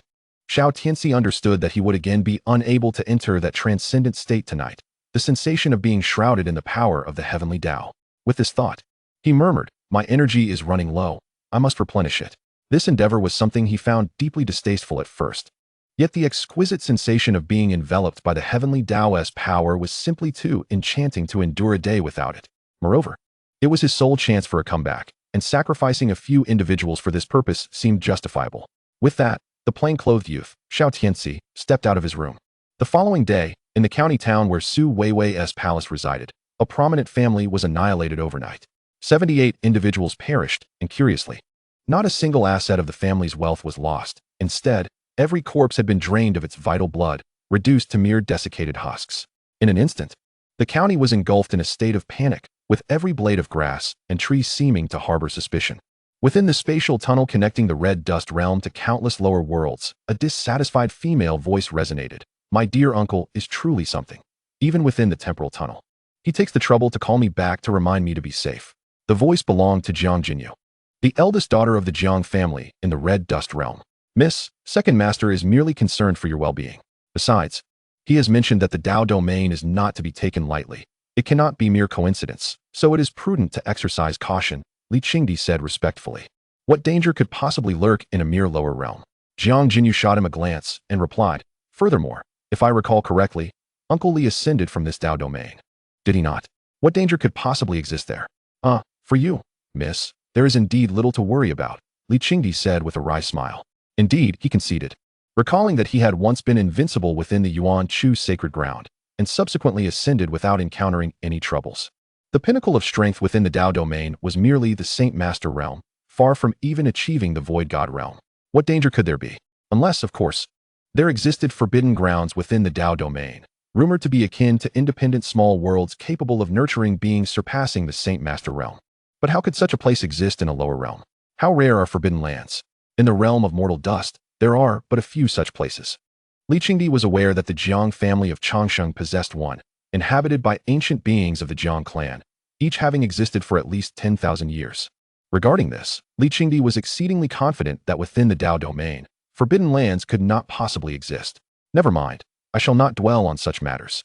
Jiang Qingyue shook her head and remarked, I must traverse the time tunnel once more. The sooner this concludes, the sooner I can find my brother. Ever since learning that her brother was alive, Jiang Qingyue had become indifferent to other concerns. Chapter 48, The Forbidden Land of Linhai, the God-slaying Spear. In the Yuanshu Holy Land, Elder Chun Yuan stated, Your Highness, given your status and strength, it matters not whether you visit the Linhai secret realm. No, I possess reasons to go, Jiang Chen replied coolly. Within the Forbidden Land lie lethal artifacts and items that suppress the heavenly Tao. These are precisely what I require at present, and I shall certainly go. Very well, I shall make the necessary preparations, Elder Chun Yuan responded, perplexed as to why Jiang Chen, given his background, would exhibit interest in such a minor secret realm. Nevertheless, it mattered little. He resolved to adequately prepare the accompanying carriage and horses for Jiang Chen since the secret realm posed no danger. 40 to obtain the heavenly Tao artifact within the Linhai Forbidden Land is equivalent to 60. I am nearing my goal, Jiang Chen mused, standing with his hands clasped behind his back, gazing into the distance. At the burning Heaven Sword Pavilion of the Eastern Wilderness, the Sword Pavilion loomed tall and majestic. An impregnable fortress. The Daozi, everything is arranged. We can set forth in 2 days, an attendant reported. Indeed, Li Jinggan, the Daozi of the burning Heaven Sword Pavilion, acknowledged with a smile. Su Phoenix, K. Zhang Tianxi, I shall engage you all well in this Linhai secret realm. Oh, and let us not underestimate Jiang Chen. As he thought of Jiang Chen, his eyes gleamed with fervor. He knew Jiang Chen wielded a sword as well. And it would be an opportune moment to ascertain who truly was the foremost genius of the Eastern Wilderness, Sword Dao. In the Eastern Zhou Imperial Palace, Su Huang said, Phoenix, you must strive diligently and exercise caution. I remain ever restless. Rest assured, Father, I shall emerge victorious, Su Phoenix confidently replied, contemplating Jiang Chen. I shall meet you soon. Though Su Weiwei's marriage had been paused, Su Phoenix remained uneasy, for Su Tianyin was not easily dissuaded, as evidenced by his insistence that Su Weiwei also participate in the Linhai secret realm. Moreover, Su Weiwei wished to encounter the one reputed to be the peerless prodigy of their generation. In the room of the commoner youth Xiao Tianxi, he exhaled deeply, slowly opening his eyes. My strength has notably increased, reaching the pinnacle of the foundation establishment stage, nearly on par with those holy science. This Linhai secret realm would mark the commencement of my renown. I will repay the humiliation from 3 years ago. However, as he pondered, Xiao Tianxi lowered his gaze to the black token in his hand, his expression becoming complex. Alas, this is merely a replica. How I wish it were genuine. I would grow far stronger without needing to supplement my blood. Never mind, I shall address this matter after the Linhai secret realm concludes. With this thought, Xiao Tianxi closed his eyes, resolute that post-realm, he would procure the authentic black token. Although it posed some risk, for the black token, all would be worthwhile. 2 days later, in the Yuanshu Holy Land, an enormous spiritual vessel rested in the square, surrounded by countless disciples. The opulence of the vessel was unparalleled throughout the Eastern Wilderness and indeed the entire Dao domain. Your Highness, all is prepared, Elder Qingyue announced. Beside him stood a petite figure, Su Yu, accompanying Jiang Chen to the Linhai secret realm. Indeed, Jiang Chen nodded, and amidst the gaze of many, he softly declared, Let us depart. Yes. Instantly, thousands of disciples responded in unison, their voices resonating like thunder, audible for miles. This scene mirrored that of other factions. Is this truly the Dao domain? The spiritual energy is indeed sparse, Jiang Jinyu observed as she surveyed her surroundings. This is the Dao domain, Eastern Wilderness, Li Qingdi affirmed. Young lady, the spiritual energy of the lower realms pales in comparison to that of the mortal realm. Indeed, Jiang Jinyu nodded, about to speak when suddenly her heart stirred. Producing a compass from her bosom, she observed the needles spinning rapidly before settling in a particular direction. Raising an eyebrow, Jiang Jinyu remarked, Uncle Li, it appears we cannot proceed to your sect just yet. The god-slaying spear is on the verge of manifesting. No matter, miss, whether we go or not is inconsequential. Li Qingdi smiled. Fear not. After acquiring the god-slaying spear, we shall visit. However, our priority now is to obtain the spear. With that, Jiang Jinyu stowed the compass and swiftly pursued the direction indicated by the needle. Li Qingdi promptly followed suit. Their destination lay in the northwestern part of the Eastern Wilderness, towards the Linhai secret realm. Though reluctant to speak, the discomfort was palpable. Having just joined Tomato, an app devoid of references, I sought a 5-star review. If you do not enjoy, feel free to abstain, but please refrain from maliciously rating low. Regardless, seeing the 5-star reviews would uplift my spirits and motivate me further. Let us cherish this journey together. Chapter 49. The Secret Realm opens, encountering old friends. Outside the Linhai secret realm, as the host of this trial, the Eastern Zhou dynasty erected a vast platform for representatives of various factions to await. Qingyue, long time no see. I did not expect you to still be alive. The elderly master of the Burning Heaven Sword Pavilion greeted with a smile that did not reach his eyes. Indeed, and you are still among the living. Elder Qingyue of Yuanshu replied courteously. I heard you have taken in a little monster. Is it true? Just ensure our Daozi Li Jiangan does not incapacitate it. The old master of the Burning Heaven Sword Pavilion chuckled coldly. Best to worry about your own Daozi. Ensure he does not end up incapacitated. Qingyue retorted with a smirk. Nearby, Master Kurigane from the little western heaven of the Eastern Wilderness interjected. Brother Chun, your temper seems quite heightened lately. Brother Burning Heaven is merely jesting. Why take it so seriously? You old monk, you truly know how to turn the tables. Did you not see him instigate first? Qingyue raised an eyebrow, questioning. All right, Brother Chun, it is merely trivial. Why must we bicker so? We are all members of the Eastern Wilderness. Let us not spoil the camaraderie, Su Wang, Su Tianyin added. Others in the vicinity nodded in agreement, feigning support. Hearing this, Qingyue furrowed his brow, ultimately choosing to remain silent. Ah, old Ghost Chun, it has been a long time. I have heard you have been in seclusion all these years. How about sharing some insights? Let us see if the famed old Ghost Chun still holds his prowess, the old master of the Burning Heaven Sword Pavilion continued, deliberately provoking. Other sacred forces, including the Eastern Zhou's King Su and Master Ku Rong of the Little Western Heaven, both spoke up. Indeed. Let us engage in discourse and witness the prowess of Brother Chun. Numerous formidable factions echoed their sentiments, while a few supporters of the Yuanshu sacred land, advocating for Qingyue, were drowned out by the clamor. Upon hearing this, Qingyue smiled faintly, seemingly unperturbed, and remarked, very well. As we await the outcome, it would be a bore to idle. Let us engage in discussion. Yes, Brother Chun is absolutely right. The Supreme Elder of Yuanshu is indeed formidable, and we shall partake in this conversation. Although Qingyue maintained his commanding presence, a flicker of astonishment crossed his eyes, for he sensed something amiss in this Linhai secret realm, particularly concerning the other 3 sacred lands. The Eastern Wilderness boasted 4 major sacred lands. Aside from the Yuanshu sacred land, the remaining ones were the Eastern Zhou dynasty, the Burning Heaven Sword sect, and the Little Western Heaven. These 3 sacred lands had shown an intentional or unintentional antagonism towards Qingyue, raising his vigilance. More importantly, those non-sacred forces daring to speak up surely had the backing of sacred factions. This Linhai secret realm felt decidedly off, almost as if it were orchestrated against the Yuanshu sacred land. Qingyue was filled with concern. Meanwhile, the Grand Elder Su Yu paid no heed to the machinations of these individuals, her gaze fixed intently upon a grand gate directly opposite the platform. This gate was immense, its interior a realm of illusion, swirling with vibrant energies. This was the very entrance from which Jiang Chen and his companions had just entered, and shortly, they would emerge once more. Su Yu awaited Jiang Chen, eager for the results. Suddenly, she felt a stirring in her heart and gazed towards the horizon. The sky was clear, seemingly devoid of any events. So it is you who has come, Jiang family, Su Yu murmured. In the void, Emperor Li Qing effortlessly tore through the fabric of reality, stating, Miss, we may now proceed. This secret realm is but an illusion. The god-slaying spear resides in a secluded space at the depths. No need to hurry. Jiang Jinyu waved her hand, casting her gaze downward with a playful glint. I never expected to encounter an old acquaintance here. Old acquaintance? Upon hearing this, Emperor Li Qing was somewhat taken aback, given Jiang Jinyu's stature. Any familiar face would surely be of great significance. Sons and daughters of divinity, titans of the mortal realm. Contemplating this, Li Qing followed Jiang Jinyu's line of sight and was immediately struck with astonishment. Isn't that the direction of my former sect, the Yuanshu sacred land? Where could there be an old acquaintance? Uncle Li, you are mistaken. She is an old friend of mine. Jiang Jinyu waved dismissively. Never mind, let us enter first, and we shall reminisce upon our return. It has been years since I last heard from her. I never imagined she would be within this domain. Chapter 50. The Body of Dao Music. Within the Linhai secret realm, the realm was vast, with mountains, trees, valleys, and forests all present. The so-called Linhai secret realm was not much different from the outside world, save for the abundance of treasures. In a particular grove, Jiang Chen murmured, there is no sign of the purple gold vine that Chu Qingyue requires, nor any heavenly treasures. At this moment, Jiang Chen was seated cross-legged, his spiritual power radiating outward. With his kingly cultivation level, he could perceive much of the Linhai secret realm. To date, he had yet to find what he sought. As for the treasures others were vying for, Jiang Chen could hardly be bothered to glance their way. Ah, I can feel it.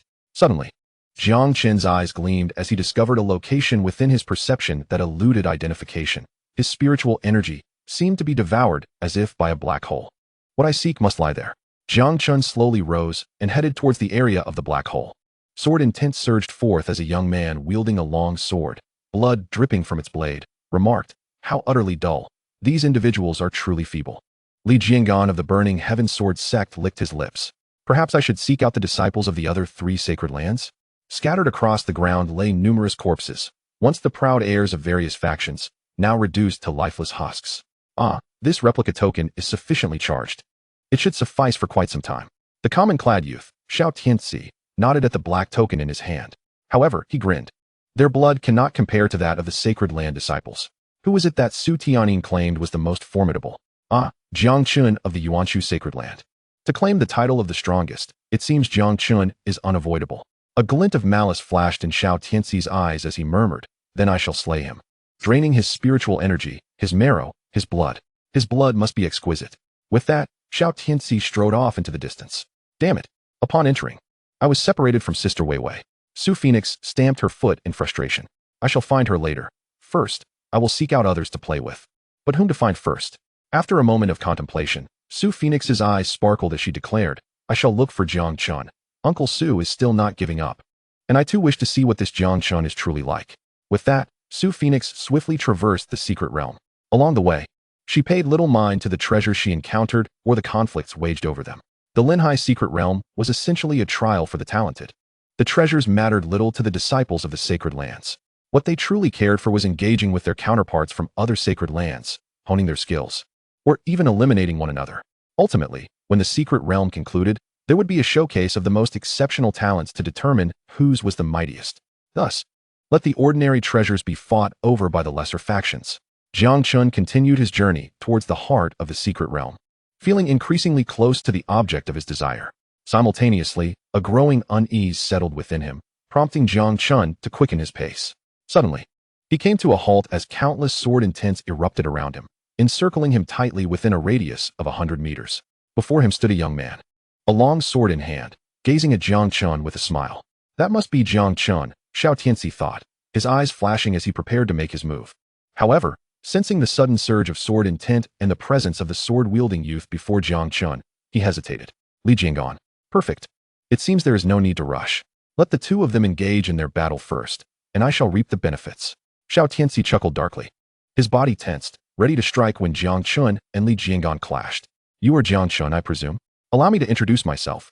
I am Li Jinggong.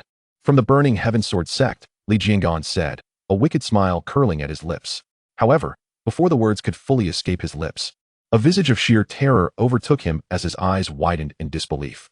Before him loomed an enormous black imprint of spiritual energy. With a swift motion, Li Jinggong hastily raised his sword to defend himself, only to feel as though he had been struck by a battering ram. Blood gushed from his mouth as he was violently propelled backward, soaring at least 1,000 feet, severely injured and vanishing from sight. Jiang Chen maintained an expression of indifference, his brow slightly furrowed with impatience as he murmured, how bothersome. Upon saying this, Jiang Chen slowly lowered his left arm, casting a casual glance at the nearby thicket. In the distance, Xiao Tianxi, who had been poised to launch a surprise attack to seize the opportunity, felt the weight of that glance, one of utter disregard, an absolute lack of concern. Instantly, his hair stood on end, and he abandoned all caution, fleeing at great speed without daring to look back. Xiao Tianxi was keenly aware of his own limitations. After all, he had just witnessed a single palm strike that had sent Li Jinggong flying. Was this even human? He certainly could not provoke such a figure. Only after having fled for thousands of feet did Xiao Tianxi dare to glance back. With a sigh of relief upon realizing that Jiang Chen had not pursued him, he contemplated his next move, suddenly struck by an epiphany.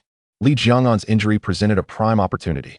With that thought, he hastened towards the direction where Li Jinggong had been sent sprawling. Meanwhile, Jiang Chen retracted his hand, unconcerned that the individual lurking in the bushes had already made their escape. Time was of the essence. His unease grew stronger. Furrowing his brow, Jiang Chen noted that after refining the 40 heavenly Dao, his perceptive abilities had become increasingly acute. He raced towards the heart of the Linhai secret realm. In the central zone of the Linhai secret realm, mountains intertwined and waters shimmered placidly. The scenery was initially breathtaking, yet now it was saturated with spiritual energy. A dozen male cultivators were besieging a solitary female cultivator, who, clad in a palace dress, possessed a gentle countenance. Nonetheless, her face bore signs of urgency, with beads of sweat trickling from her temples. Upon arriving at this locale, Jiang Chen frowned, murmuring to himself, this is indeed the area of heightened sensitivity. But what is amiss? Why is there nothing here? As he surveyed the surroundings, everything appeared normal. Yet, Jiang Chen's instincts were seldom wrong. This was undoubtedly the location where he had sensed the devouring of spiritual energy moments ago. Moreover, the power of the 40 heavenly Dao subtly urged him that this was indeed the spot. How curious. Where could the coveted item be? Jiang Chen furrowed his brow, aware of the distant conflict, but choosing to disregard it. In the realm of cultivation, competition for treasures was commonplace. Who could discern right from wrong? His focus remained on seeking the heavenly Dao artifact, the god-slaying spear, leaving no room for distractions. Suddenly, a melodious yet deadly tune emanated from a flute, prompting Jiang Chen to instinctively turn his head. It was the besieged woman, who had unexpectedly produced a long flute, from which the enchanting sound flowed. Ding. System notification. Dao music physique not activated. Do you choose to intervene? Task 1. Rescue. Task complete. Reward. Gain favor of Dao music physique. Potential recruitment into your ranks. Ding. Do not rescue. Task complete. Reward. None. Dao music physique. Jiang Chen was momentarily taken aback, realizing that this task served merely as a hint. A physique capable of eliciting such a system notification was undoubtedly extraordinary. Without further deliberation, he chose to act. In his view, after refining the Dao of the heavenly domain, all the talents within it would become his reserves. Losing such talent would be a considerable loss. Chapter 51. Awakening of the God-slaying spear. Su Weiwei was already steeped in despair. She had fortuitously acquired this treasure, the jade flute, a royal artifact. Yet, in the blink of an eye, she found herself surrounded by over a dozen cultivators, all clad in the same sect's attire. They demanded that she surrender the royal artifact, to which Su Weiwei naturally refused, revealing her identity as a member of the Eastern Zhou royal family. Initially, this had instilled some fear in her assailants, but a keen-eyed individual soon recognized her as a relatively inconsequential figure with limited strength. Ultimately, the leader, gritting his teeth, resolved to kill her for the treasure. After all, within this secret realm, no one would know who had committed the act. Moreover, Su Weiwei, being overlooked, possessed no significant treasures to summon aid. After several exchanges, she had fallen into a disadvantageous position, completely encircled. The attackers, driven by desperation, showed no regard for Su Weiwei's gender, for despite her lowly status, she was still of royal lineage. Should news leak, they would have to answer to the Eastern Zhou royal family. Thus, retreat was not an option. Su Weiwei had to die. At that moment, Su Weiwei activated the royal artifact, the jade flute. Although her cultivation talent was mediocre, she excelled in musical rhythms. Struggling to wield the royal artifact, she managed to carve a narrow escape through the encirclement, but her strength was insufficient to sustain the consumption of the artifact's energy. And after mere seconds, she was left drained of spiritual power. Clang! The jade flute fell to the ground, and so too did Su Weiwei, utterly exhausted. Succumbing to despair as she lamented, "Who can come to save me?" She knew her demise was inevitable. Originally, Su Fenghuang could have come to her aid, but they had become separated upon entering the secret realm. Thus, no one could rescue her. In that moment, Su Weiwei closed her eyes, bracing herself for the impending blade. Suddenly, in the enveloping darkness of her closed eyes, her life flashed before her. Born into royalty, yet her mother had been a palace maid, fortuitously favored by the inebriated Su Tianyin, resulting in her birth. Over 18 years, she had only seen her father thrice. Oh no. She had encountered him again just recently when Su Fenghuang came to visit. Having never received the Eastern Zhou royal family's recognition, Su Weiwei had diligently trained, yet her father, Su Tianyin, never cast a glance her way. Perhaps, if I die, no one will mourn for me. With a soft smile, she slowly closed her eyes. However, the anticipated pain never arrived. Instead, a gust of wind brushed past her. Whoosh, whoosh, whoosh. The sword energy surged forth, a celestial star cutting through the night. None of the dozen or so cultivators could withstand this onslaught, not even for a moment, as they were all swiftly dispatched by a single sword strike. Thud! The bodies of the cultivators collapsed to the ground, lifeless. Hearing the commotion, Su Weiwei supported herself on the ground, opening her eyes to behold a powerful arm, a man's hand, long and strong. Gazing at the figure before her, clad in white robes, he appeared ethereal, like a divine youth. The sunlight streaming from behind him lent him an aura of sanctity. "Arise," Jiang Chen said calmly. "Oh." Su Weiwei grasped Jiang Chen's hand and stood up. "What is your name?" Jiang Chen inquired with a dispassionate tone. "My name is Su Weiwei, for reasons unknown." Su Weiwei felt a certain shyness. Suddenly recalling something, she picked up the Wangqi Yuxiao from the ground and, with both hands, presented it to Jiang Chen. Jiang Chen waved his hand dismissively and spoke. "Su Weiwei, you say?" Jiang Chen exclaimed in astonishment. "Are you of the Eastern Zhou royal lineage?" Yes." Su Weiwei nodded eagerly, tucking a loose strand of hair behind her ear, her mood gradually calming. In a gentle tone, she said, "Benefactor, I am Su Weiwei. And Su Wang, Su Tianyin, is my biological father, unbeknownst to you." Before she could finish her sentence, Jiang Chen's expression shifted dramatically. He seized Su Weiwei by the shoulders and abruptly retreated, covering several thousand meters in an instant. Jiang Chen's eyes narrowed. In that fleeting moment, he sensed an overwhelming threat. Su Weiwei, taken aback and somewhat dazed, was about to speak when she suddenly noticed the ground beneath her trembling incessantly. A scene of terror unfolded before her eyes. Chapter 52. The eve of the meeting. Where Jiang Chen and she had been standing, the surroundings began to peel away like old wallpaper, revealing the landscape beneath it.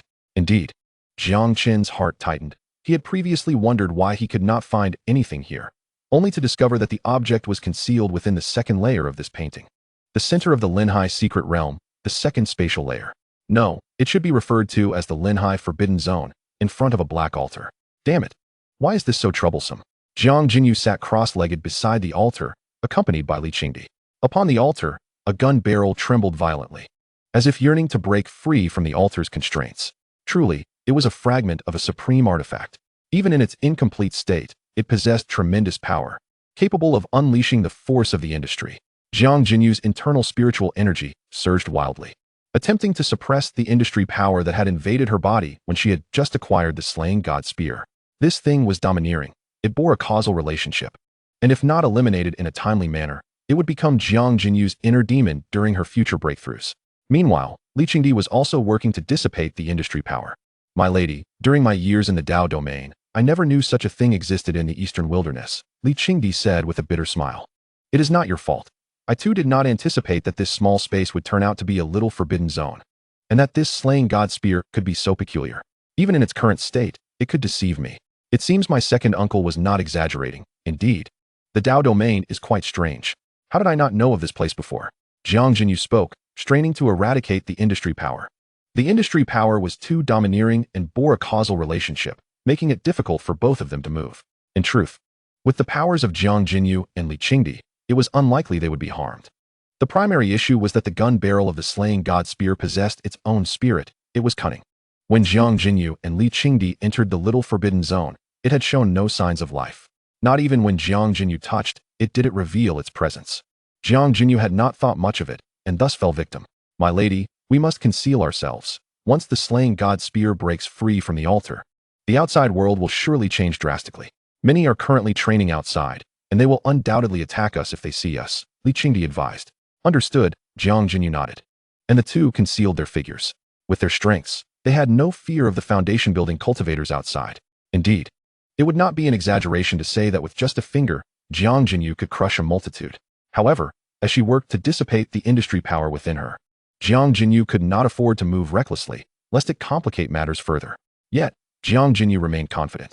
With her cultivation level and the teachings from the Jiang family of the mortal realm, even cultivators of the same realm would not discover her presence, let alone these youngsters.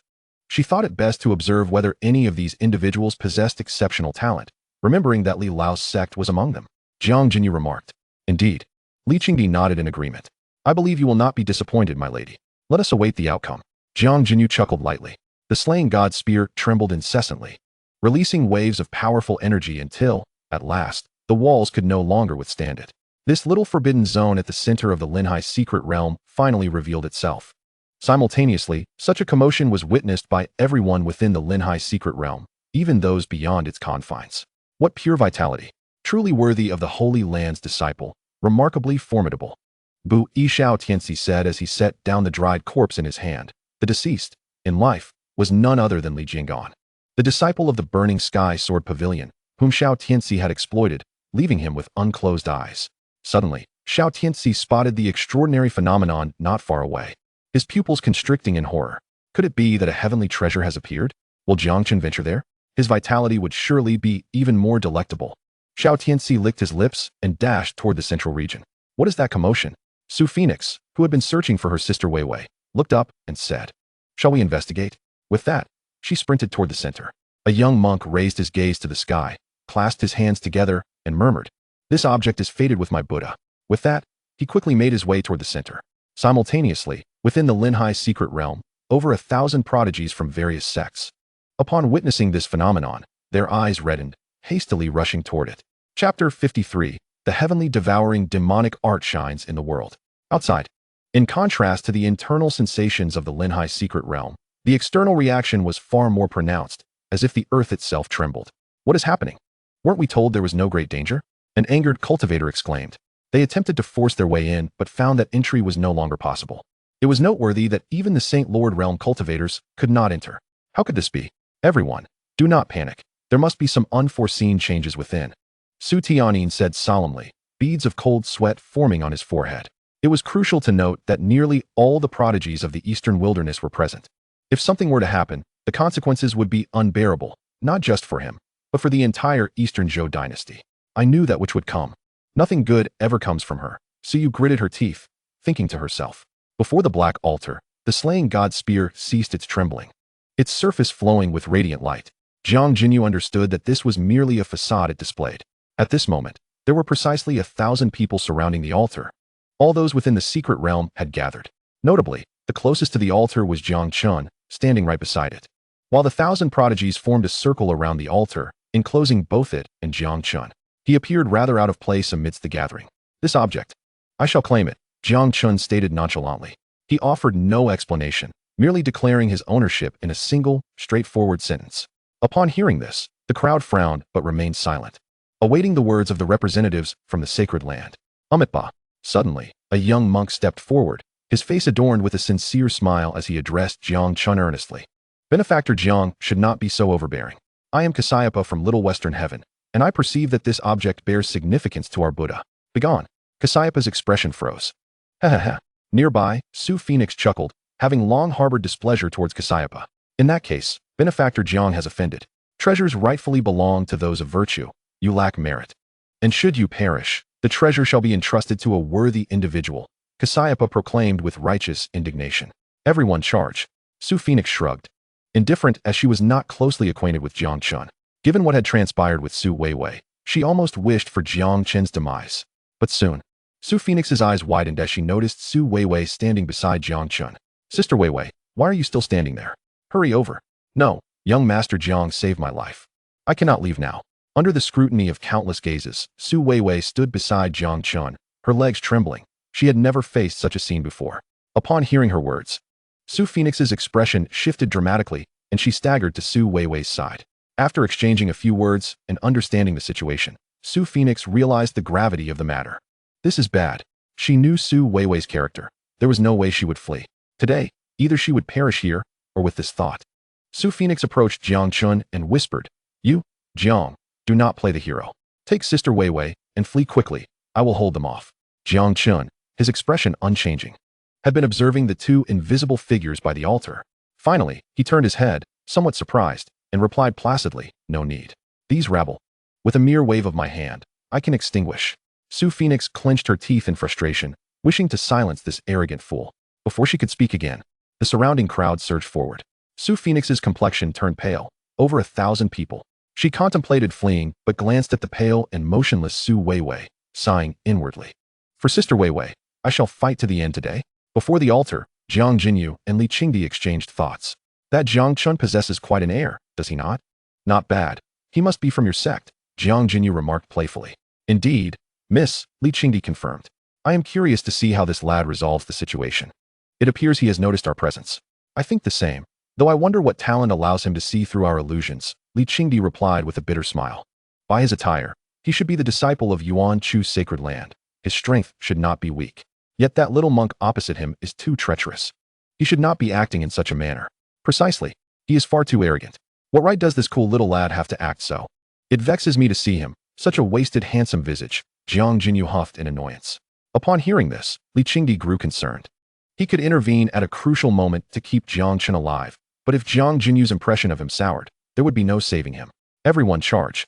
Treasures rightfully belong to those of virtue. Xianxiapa declared with righteous fervor, retreating as he spoke. What? Do you wish to bully the few with the many? Jiang Chen raised an eyebrow, speaking calmly. Yes, we are indeed bullying the few with the many. What of it? If you possess the capability, you may join us. Someone shouted. Very well. Jiang Chen nodded, his demeanor tranquil. I shall indulge you. As he spoke, Jiang Chen extended his hand. Snap! A crisp sound echoed. And in an instant, a horrifying scene unfolded. The ground erupted with over 50 shadowy figures, each one a formidable king-level warrior. Silence. An absolute stillness enveloped the crowd as they stared in disbelief at the shadows, some trembling involuntarily. This cannot be real. Barely had the words left their lips when the 50 shadows surged forth, attacking indiscriminately, leaving countless casualties in their wake. Su Phoenix, who had prepared to fight to the death, was stunned, swallowing hard as she observed Jiang Chen, still focused on the altar and ignoring all else. This is terrifying. This scene surpassed everything Su Phoenix could comprehend. A mere foundation establishment cultivator summoning over 50 king-level warriors? Goodness, is this the work of a human? At that moment, Su Phoenix was immensely grateful that she had refrained from acting, standing on the right side due to Su Weiwei.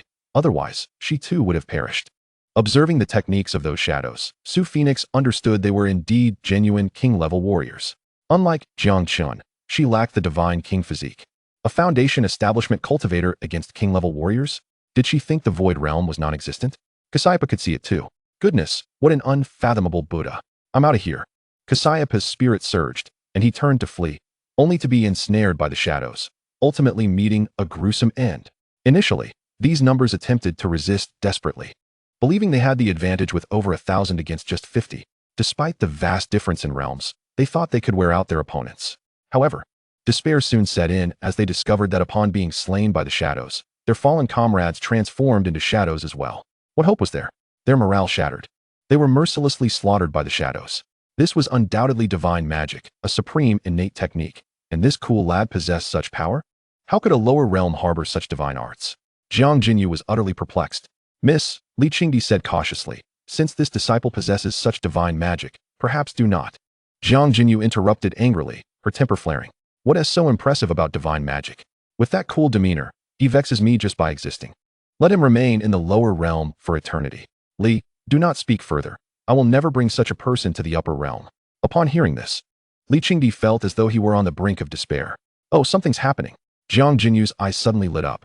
In the midst of the chaos, as thousands were being slaughtered, Su Phoenix finally breathed a sigh of relief. Just then, a shadow darted out, aiming directly at Jiang Chen's back with lightning speed, reaching the pinnacle of king-level strength. At that moment, Jiang Chen had yet to turn around. Be careful. Su Phoenix's expression changed dramatically as she warned. But it was too late. The figure did not strike. Instead, it pressed down on Jiang Chen's back. I've succeeded.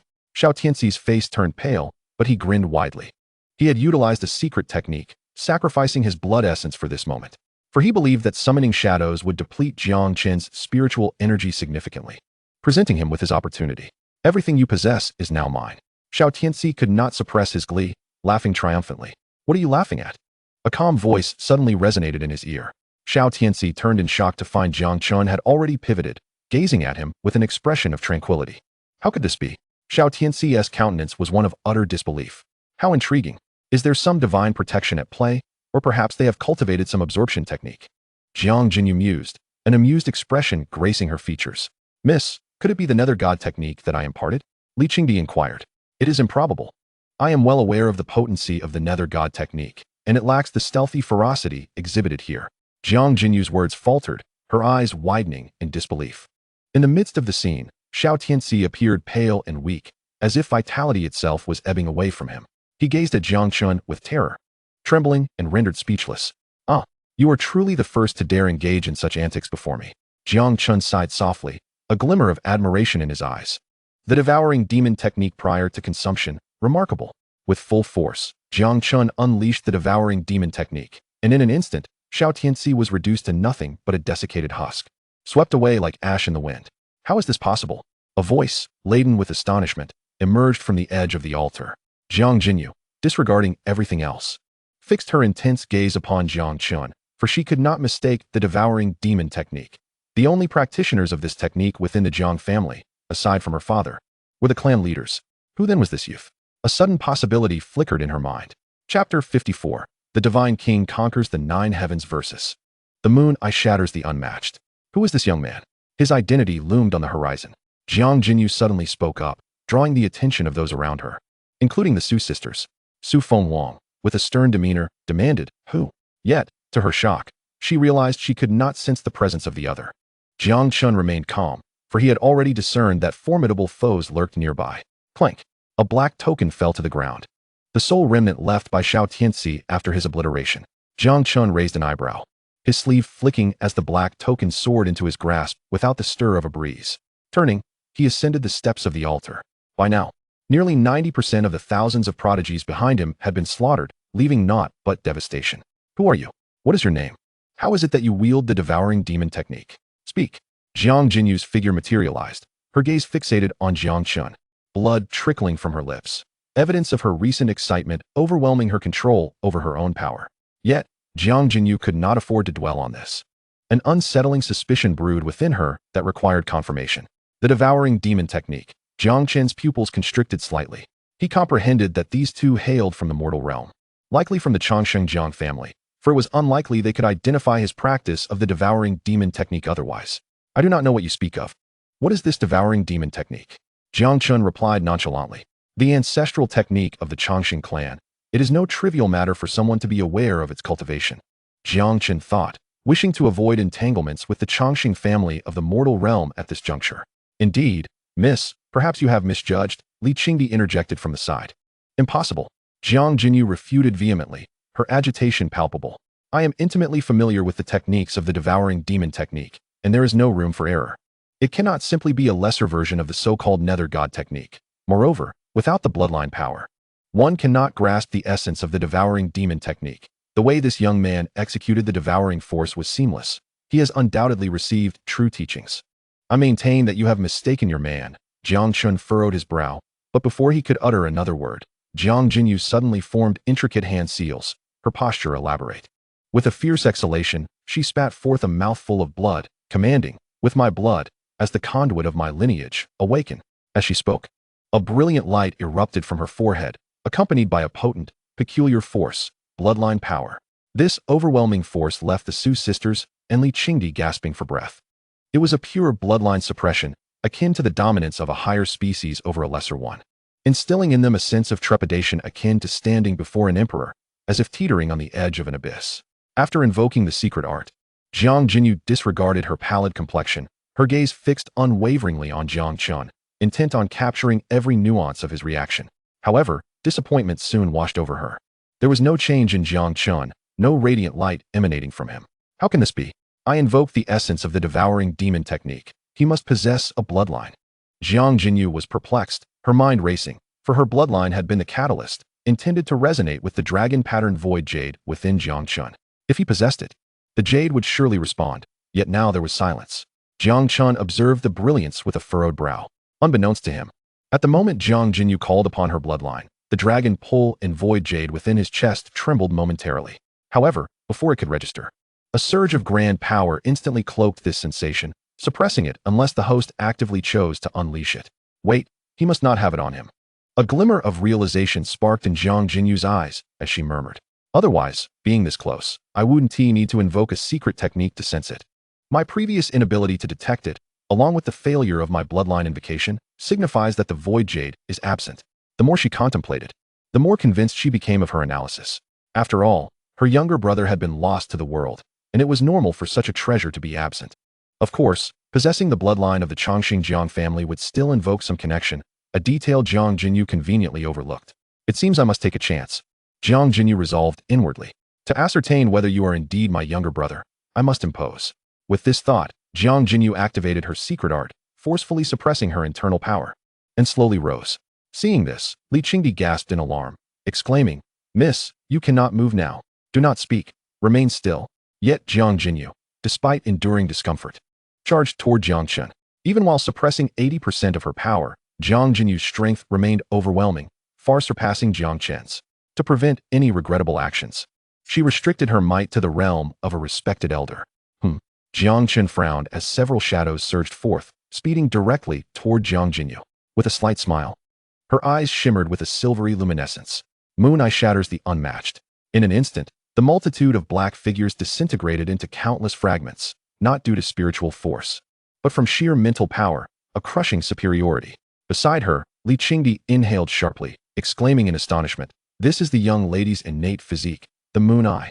Among the mortal realm's physical attributes, it is renowned for its prowess in mental attacks, a master of ocular techniques. Jiang Chen's expression remained unchanged. He had anticipated that this opponent would prove challenging. Activating the Divine King body, the space within a Tinjong radius around him warped, immediately nullifying Jiang Jinyu's Moon Eye assault. The Divine King conquers the 9 heavens. Chapter 55, The Final Recognition. Like Moon's Eye, both wield unparalleled divine techniques of mental assault. The Divine King confronts the 9 heavens versus Moon's Eye, shattering unparalleled. Although Jiang Chen's spiritual prowess pales in comparison to Jiang Jinyu's, His innate divine skills ultimately afford him a slight edge. Boom. Jiang Jinyu's divine sea rippled slightly, though it lasted but a fleeting moment. It was ample time for Jiang Chen. He chose not to launch a direct attack, fully aware of the disparity between them. Summoning the ethereal shadow of the Divine King Pillar, Jiang Chen's Divine King body reached its zenith, forging a connection with approximately 23 Divine King Pillars. Suddenly, at the distant gates of the Yuan-Chu sacred land, the towering Divine King Pillar's spiritual energy extinguished, as if it had lost its very soul. An ethereal shadow of a Divine King Pillar emerged behind Jiang Chen, who, having refined 23 Divine King Pillars, could now utilize its shadow to manifest a portion of the residual power of the Divine King realm. This was Jiang Chen's confidence. Divine King realm. In the mortal realm, where saints do not appear and sovereigns remain absent, the Divine King realm is invincible. Even with residual power, Jiang Chen harbored no fear of these adversaries. Boom. The Divine King Pillar swept forth, causing Jiang Jinyu's beautiful eyes to widen in shock, and she was immediately forced to retreat. This was due in part to her suppressed strength. How is this possible? Gasped both Jiang Jinyu and Li Qingdi. The former astonished by Jiang Chen's ever-evolving techniques and the plethora of innate divine skills he displayed. Furthermore, he could contend with her moon's eye-shattering unparalleled. Jiang Jinyu initially believed that employing her innate divine skills would surely subdue Jiang Chen, whom she thought possessed no other means except the heavenly devouring demon. However, she was mistaken. Jiang Chen's innate divine techniques surprisingly countered her moon's eye, all while exhibiting the power of the Divine King realm. Li Qingdi was equally astonished, recognizing the pillar that stood at the entrance of the Yuan-Chu sacred land. Why had he never noticed its utility before? Damn it, you must be my little brother. Otherwise, for causing me this much pain, I shall make you pay. Jiang Jinyu vowed fiercely, elevating her strength to the sovereign level. As long as she had not crossed the threshold of the void deity realm, Jiang Jinyu could suppress him. Jiang Chen did not anticipate her relentless pursuit. The Divine King Pillar swung, unleashing its power upon Jiang Jinyu, who, wary of harming her brother, fought cautiously, resulting in a stalemate. However, Jiang Jinyu's prowess was undeniably superior. Being from the Longxing Jiang family, and her practice techniques were simply incomparable to those of the lower realms. Jiang Chen found amusement in this, employing the heavenly devouring demon technique to mimic her moves, gradually replicating them. Upon witnessing this, Jiang Jinyu felt a surge of excitement rather than anger, exclaiming, "Yes, this is it. My little brother has truly mastered the essence of this technique." At that moment, her heart brimmed with certainty. Jiang Chen was indeed her long-lost brother, the heir of the Jiang family. Without the Jiang bloodline, it would be impossible for anyone to display such finesse, even if they had fortuitously acquired the heavenly devouring demon technique. Huff! Jiang Chen stumbled back, severely drained of spiritual energy. Truth be told, he had no desire to engage in combat with these individuals, as the Yuan-Chu sacred land was a subordinate force of the Longxing Jiang family, overseen by Su Yu, the Grand Elder. He wished to spare Su Yu any trouble, yet the antagonism from the others left him no choice. Jiang Chen activated the void jade at his chest, immediately enveloped in a surge of overwhelming spiritual energy that temporarily alleviated his fatigue. The supreme bone trembled at his back. Jiang Chen's gaze turned cold. He was prepared to wield the supreme sword. Just then, Jiang Jinyu abruptly halted, her expression causing Jiang Chen to pause in surprise. Before him stood the esteemed daughter of the Longxing family, her eyes brimming with tears as she murmured, "Brother, I have finally found you." Chapter 56, Causality and Bond. The fierce battle between Jiang Chen and Jiang Jinyu, marked by the might of the Divine King Pillar and the clash of techniques from the Longxing Jiang family, had long since shattered the entirety of the Linhai secret realm. The Su sisters watched in astonishment. After parting ways, Su Phoenix had believed this to be a final duel. Little did she expect Jiang Jinyu to dissipate her spiritual energy, her delicate nose crinkling as tears cascaded down her face, unstoppable. At that moment, she paid no heed to her appearance, gazing tearfully at Jiang Chen as she whispered, "Brother, I have finally found you." The recent mimicry of the heavenly devouring demon technique, alongside the healing abilities of the void jade, confirmed his identity. The person before her was indeed her brother, Jiang Chen, the heir of the Jiang family. "What has happened to you?" Jiang Chen stared at her, momentarily taken aback, foregoing the summon of the supreme sword. "Brother, I am your sister." Jiang Jinyu stepped forward. Yet upon seeing Jiang Chen's wary expression, she hurriedly added, "I am your sister. You hail from the mortal realm, the Longxing Jiang family. Hasn't your master mentioned any of this to you?" Jiang Jinyu's beautiful eyes widened in urgency. "My master?" Jiang Chen was taken aback, quickly realizing she may have misunderstood something. "Indeed, when your void jade shone, The ancestors of our family speculated that you had taken a supreme as your master, perhaps even a saint. Did your master not mention this? Jiang Jinyu urged anxiously. A supreme as my master? Jiang Chen finally comprehended. She was undoubtedly mistaken. It seemed she had not been informed. Yet he could provide proof. This is the phoneme void jade. You should possess a piece as well, albeit in the form of a dragon seal. Jiang Jinyu removed a pendant from around her neck, identical in material to Jiang Chen's, save for its shape. His was dragon-shaped, hers was phoenix-shaped. Moreover, I recall that when you were born, the void jade left a mark on your chest, a dragon seal. Do you have it? Would it not suffice as proof?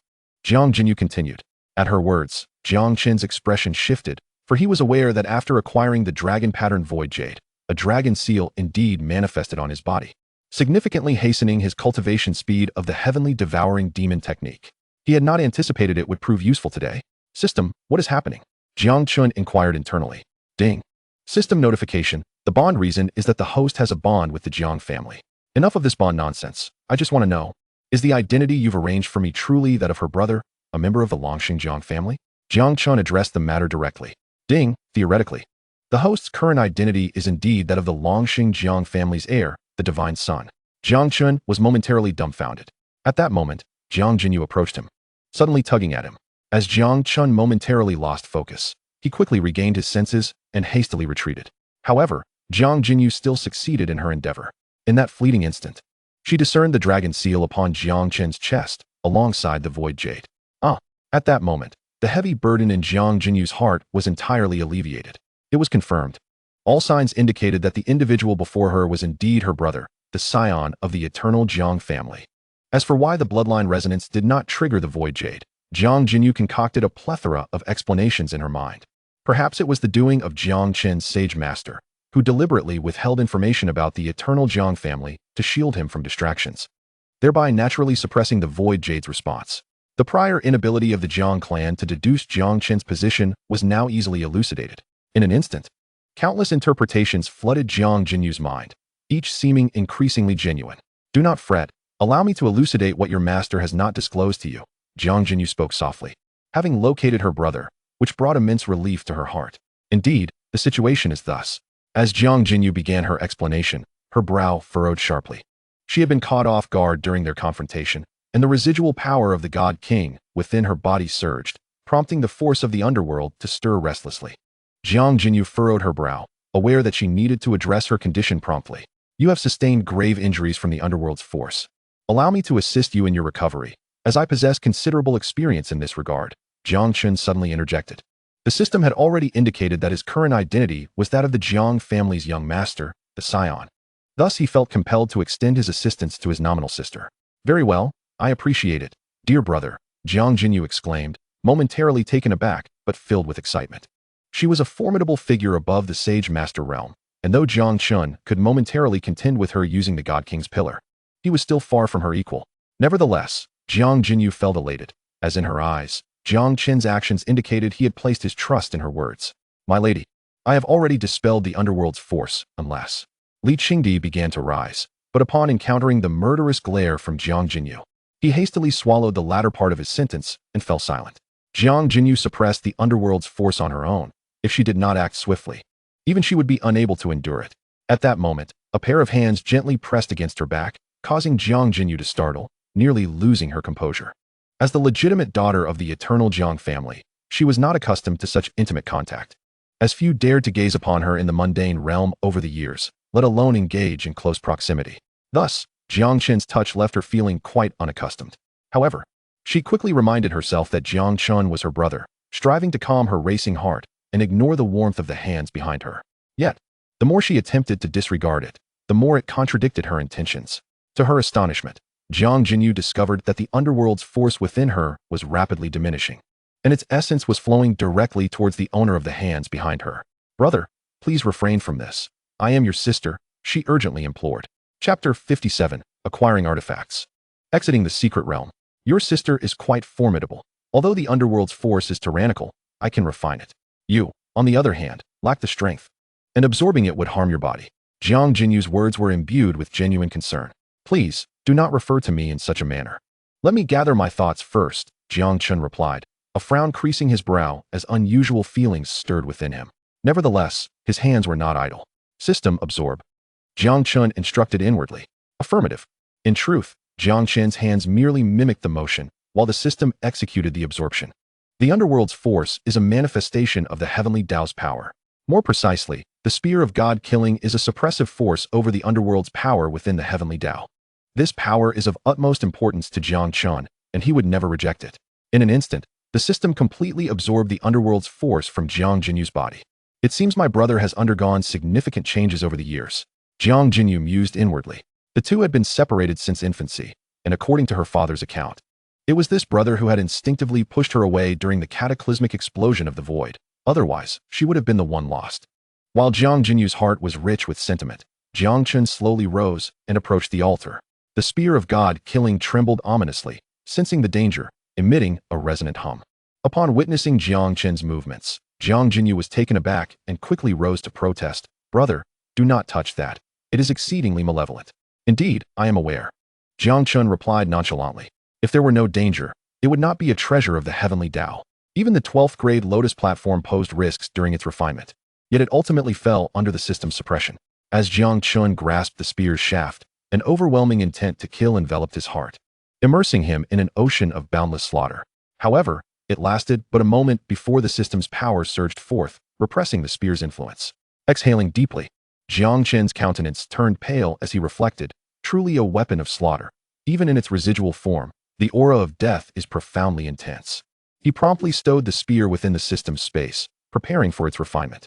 As Jiang Chen held the spear, the killing intent, accompanied by the underworld's force, surged outward. Jiang Jinyu was about to approach, but Jiang Chen's successful subjugation of the spear halted her in her tracks. Observing the remnants of the spear that had previously caused her considerable distress being so effortlessly tamed by Jiang Chen, her eyes sparkled with admiration, thinking, he is indeed my brother, effortlessly cool and impressive. As for Jiang Chen's methods, Jiang Jinyu attributed them to the blessings of the sage. Considering that even her uncle had remarked on Jiang Chen being accepted as a disciple by the sage. The disciples of sages often exhibit extraordinary abilities. After all, Jiang Jinyu opened her mouth, intending to share tales of the past years with Jiang Chen to foster a sense of belonging, especially since it appeared he had yet to fully believe her words. However, before she could utter a sound, her expression shifted dramatically as the ground trembled violently, and the space began to fracture. Unlike the previous emergence of the spear of God killing, this time the entire Linhai secret realm was rapidly collapsing. The space is about to collapse. Su Phoenix exclaimed in astonishment. The spear of God killing supports this little forbidden land. Without it, the realm will undoubtedly collapse. Brother, we must flee quickly. Otherwise, we shall face the chaos of temporal turbulence. Jiang Jinyu urged urgently. Indeed, Jiang Chen felt somewhat uneasy with Jiang Jinyu addressing him as her brother, but now was not the time for such concerns. The imminent collapse of space would lead to chaotic temporal currents, an experience Jiang Chen had no desire to endure. With a swift motion of his sleeve, Jiang Chen swept away a considerable amount of herbs surrounding him, for his sword-wielding lady-in-waiting still required the precious purple gold vine. He then proceeded towards the exit alongside Jiang Jinyu, Li Qingdi, and the Shujia sisters. With Jiang Jinyu and Li Qingdi by his side, they reached the exit in the blink of an eye. Simultaneously, the forbidden space collapsed entirely. Outside, everyone waited anxiously, having exhausted every possible means. Even all the sovereign-level masters present had joined forces, yet this seemingly ordinary Linhai secret realm remained impenetrable, akin to a wall of iron and copper. Helplessly, the crowd could only wait. Su Tianyin, to speak frankly, is this some trick orchestrated by your Eastern Zhou dynasty? Someone could not help but ask. Indeed, they are the organizers. Only they are privy to the true nature of the Linhai secret realm, another echoed. The Eastern Zhou dynasty, ambitious as they are, has long regarded us with disdain. It must be them. The majority turned their animosity towards Su Tianyin. In response, Su Tianyin's expression darkened. Ladies and gentlemen, think carefully. What benefit would my Eastern Zhou gain from such actions? Do you not realize that the princess of our Eastern Zhou royal family, the future heir, is also within? And my daughter as well. Would I jest with her life? She is my most cherished daughter. His words momentarily calmed the crowd. After all, the Eastern Zhou dynasty would not play games with their own kin. Boom. At that moment, the Linhai secret realm erupted with a tremendous roar, and the very gates threatened to collapse. In an instant, several figures emerged from within, the first to catch the crowd's eye being the Shujia sisters. Boom. The moment Jiang Chen and the others stepped out, the secret realm was utterly obliterated, transforming into a chaotic stream of time and space. As the individuals appeared, an eerie silence enveloped the scene. Chapter 58. Oldly, strike him down. The space had entirely collapsed, and in a heartbeat, a fierce spatial storm swept across the area. Jiang Chen's garments flapped violently, swirling around him, yet no one paid heed to such trivialities. With a sigh of relief, Su Yu exhaled, patting her chest as if a heavy stone had finally been lifted. Silence. An absolute stillness. A deathly quiet. Where are the others? Where are they? Finally, someone croaked out. Hearing this, others regained their senses. It was evident the outcome had been sealed. Their disciples, prodigies, and saints had not emerged, regardless of past lives or deaths. They were doomed in this moment of spatial collapse. Su Tianyin, Chen Yuan. Suddenly, someone called out these names, gritting their teeth. The Eastern Zhou dynasty and the Yuan Chu sacred land have gone too far. Su Tianyin was taken aback. Phoenix, Wei, what on earth is happening? He urgently inquired. Knowing full well that if this situation was not handled adeptly, the Eastern Zhou dynasty would be besieged by the Eastern Wastes. Su Phoenix opened her mouth but found herself at a loss for words, unable to articulate that Jiang Chen had single-handedly summoned a multitude of king-level beings to annihilate everyone. It was not merely a matter of belief. Even if they were to believe it, Su Phoenix could not voice such claims. Having spent so much time with Su Weiwei, she had absorbed some of her essence, instilling a sense of loyalty that rendered her mute in this critical moment. The crowd was silent, awaiting Su Phoenix's response. She opened her mouth to speak, but ultimately chose to remain silent. Just then, a woman's voice broke the stillness. Brother, after our long separation, let us find a place to converse, Jiang Jinyu said with a light laugh, seemingly oblivious to her surroundings. Brother? To most, this carried little weight. But for Chen Yuan and Su Yu, it struck like a thunderbolt. They had speculated about Jiang Chen's identity, particularly given the woman speaking, who was accompanied by an elder. Frankly, had it not been for Chen Yuan's keen observation, he would have failed to notice him. The elder was not invisible. Yet the crowd selectively ignored him as if he were non-existent. Contemplating this, Chen Yuan shivered involuntarily. Moreover, truthfully, he felt he had seen the elder's visage somewhere before. Where could it have been? Chen Yuan furrowed his brow, knowing it was right before him, but unable to recall. In contrast, Su Yu pouted, visibly disgruntled, murmuring, Jiang Jinyu's brother? Humph, Chener deceived me. Su Yu's little mouth seemed ready to spill sauce. Is it the Yuan Chu duo? Shall we leave? The old master of the Burning Heaven Sword Pavilion barked. Unless a satisfactory explanation is provided today, no one is permitted to depart. Permitted to depart? On what grounds? Your great-great-grandson is incompetent and did not emerge. What does that have to do with my sect? Chen Yuan retorted with a cold smirk. Who says it has nothing to do with it? It is very possible that this young wretch is the cause of all the sect's prodigies' deaths. Su Tianyin, do you not agree? The old master of the Burning Heaven Sword Pavilion declared loudly, a glimmer of excitement flashing in his eyes. Death is death. The dead hold no value. It would be better to seize this opportunity to eradicate the Yuan Chu sacred land. This has been the lifelong ambition of the Burning Heaven Elder. For this, the Su family may be temporarily set aside. Hearing this, Su Tianyin felt a surge of joy. Before he could respond, a chilling voice cut through the air. Who dares to label anyone a young wretch? The coldness of the voice sent shivers down the spines of those present. The Burning Heaven Elder was momentarily stunned, murmuring, You must be from the Yuan Chu sacred land. How dare you speak in such a manner? Boldly, strike him down. Jiang Jinyu's gaze was icy as she commanded. Chapter 59. A change in the heavens. As soon as Jiang Jinyu's words fell, Li Qingdi, who had remained silent until now, stepped forward. It was at this moment that the leaders of the various sects below finally recognized his presence. Boom! Li Qingdi raised his hand, pushing forth a palm strike. Without any embellishments, he directed his force towards the old master of the Burning Heaven Sword sect. With a single strike, there remained not even a trace of bones. Silence. The previously boisterous titans fell into an abrupt hush. The sound of a falling needle could be heard. Each visage reflected sheer horror. Disbelief etched across their features as they beheld this scene.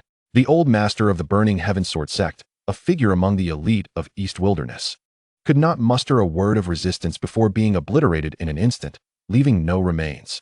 The old master had reached the pinnacle of the Saint Lord realm many years prior. Who was this formidable opponent? When had such a powerhouse emerged in East Wilderness? Or even the entire Dao domain? Su Tianyin, who was about to offer an explanation, found his words frozen on his lips, trembling, unable to speak. He too was shaken by the spectacle. A woman's voice shattered the silence. Li Lao, obliterate the sect behind him. Jiang Jinyu remarked with an air of nonchalance. She hardly regarded the incident with any seriousness. In truth, had it not been for the insult directed at Jiang Chen, She would have been disinclined to spare him a second glance. "Yes, young lady, I shall comply with your esteemed directive," Li Qingdi replied with a slight bow. "Brother, let us find a suitable place to converse," Jiang Jinyu gently suggested, her demeanor soft, seemingly unrecognizable from the one who had just uttered such a decisive decree. Jiang Chen remained silent. Truthfully, he too was taken aback by the display of power before him. This was not within a secret realm, and the opponent bore no worldly restraints. The might displayed transcended the highest realms of the Dao domain, the Saint Lord level. Before Jiang Chen could voice his thoughts, someone suddenly exclaimed, "I recall now. You are His Excellency, the Azure Emperor." Chen Yuan gazed at Li Qingdi, astonishment written all over his face. Finally, he recognized the familiarity. This was none other than the former master of their Yuan Chu Holy Land, the Azure Emperor, a legendary figure of East Wilderness, whose tale still echoed through the ages. What? The Azure Emperor? Did he not ascend to the heavens? Indeed, he ascended long ago. How is he here now? Has he been cultivating here all along? Or? Suddenly, all fell silent. Those who had achieved such a level of cultivation were not fools. Connecting the dots from Li Qingdi's earlier address of the young lady as Miss, a realization dawned upon them. "Yes, that would be me," the Azure Emperor affirmed, a hint of nostalgia flickering in his eyes. "Now, hasten to arrange accommodations for the young lady and the young master to rest." Li Qingdi spoke with great poise, which brought a smile to Jiang Jinyu's countenance. Upon hearing the title young master, Chen Yuan shuddered. Young master? How many young masters does the Chongqing Jiang family possess? This truly is monumental. His heart raced with excitement, while Su Yu remained silent, observing Jiang Chen and Jiang Jinyu in the air. As the crowd confirmed Li Qingdi's identity, the strongest in East Wilderness of yore, an ascended cultivator now returning, no one dared utter a word. All watched in silence as the Yuan Chu Holy Land's people departed. Unspoken, they understood that a storm was brewing in East Wilderness. The former strongest of the region, an ascended cultivator, had descended, seemingly aligning with a formidable force from above. In comparison, the deaths of the region's talents paled against the significance of this revelation. By the way, did that woman truly intend to destroy the Burning Heavensword sect? Someone timidly inquired. Surely not. Even the Azure Emperor, formidable as he is, cannot possibly dismantle the Burning Heavensword sect, the strongest among the 4 holy lands. It must have been mere bravado. Yet, despite these reassurances, an undercurrent of anxiety rippled through the group, particularly in Su Tianyin, whose gaze flickered with urgency. "I must inform the Emperor. East Wilderness, no. The Dao domain is about to undergo a transformation." Chapter 60. A single palm obliterates a holy land. That afternoon, at the ancestral grounds of the Burning Heavensword sect, a colossal hand manifested in the sky, visible for miles around. The hand descended forcefully, and despite the sect's desperate resistance, it endured for merely a second before the entire sect was reduced to dust. With that single blow, the Burning Heavensword sect, the foremost of the 4 holy lands, was annihilated. The following day, news spread, leaving the world in shock and uproar. In the banquet hall of Yuan Chu Holy Land, the grandest venue for gatherings, all were seated, including the venerable elder Chen Yuan. Li Qingdi stood quietly to the side. In the central seat sat a breathtakingly beautiful woman, the imperial daughter of the Chongqing Jiang family, Jiang Jinyu. "Miss, all matters have been addressed," Li Qingdi respectfully reported. Jiang Jinyu nodded slightly, responding coolly. "Thank you for your efforts." "Not at all. It is my duty to serve the family head and the young lady," Li Qingdi replied, filled with trepidation. "I am weary. It is time for Li Lao to return to the sect and reconnect with the others." Jiang Jinyu surveyed the assembly before rising slowly. "Of course, young lady," Li Qingdi replied with utmost respect, aware that Jiang Jinyu was primarily interested in Jiang Chen, the lost young master of the Jiang family. Everything else was rather tedious.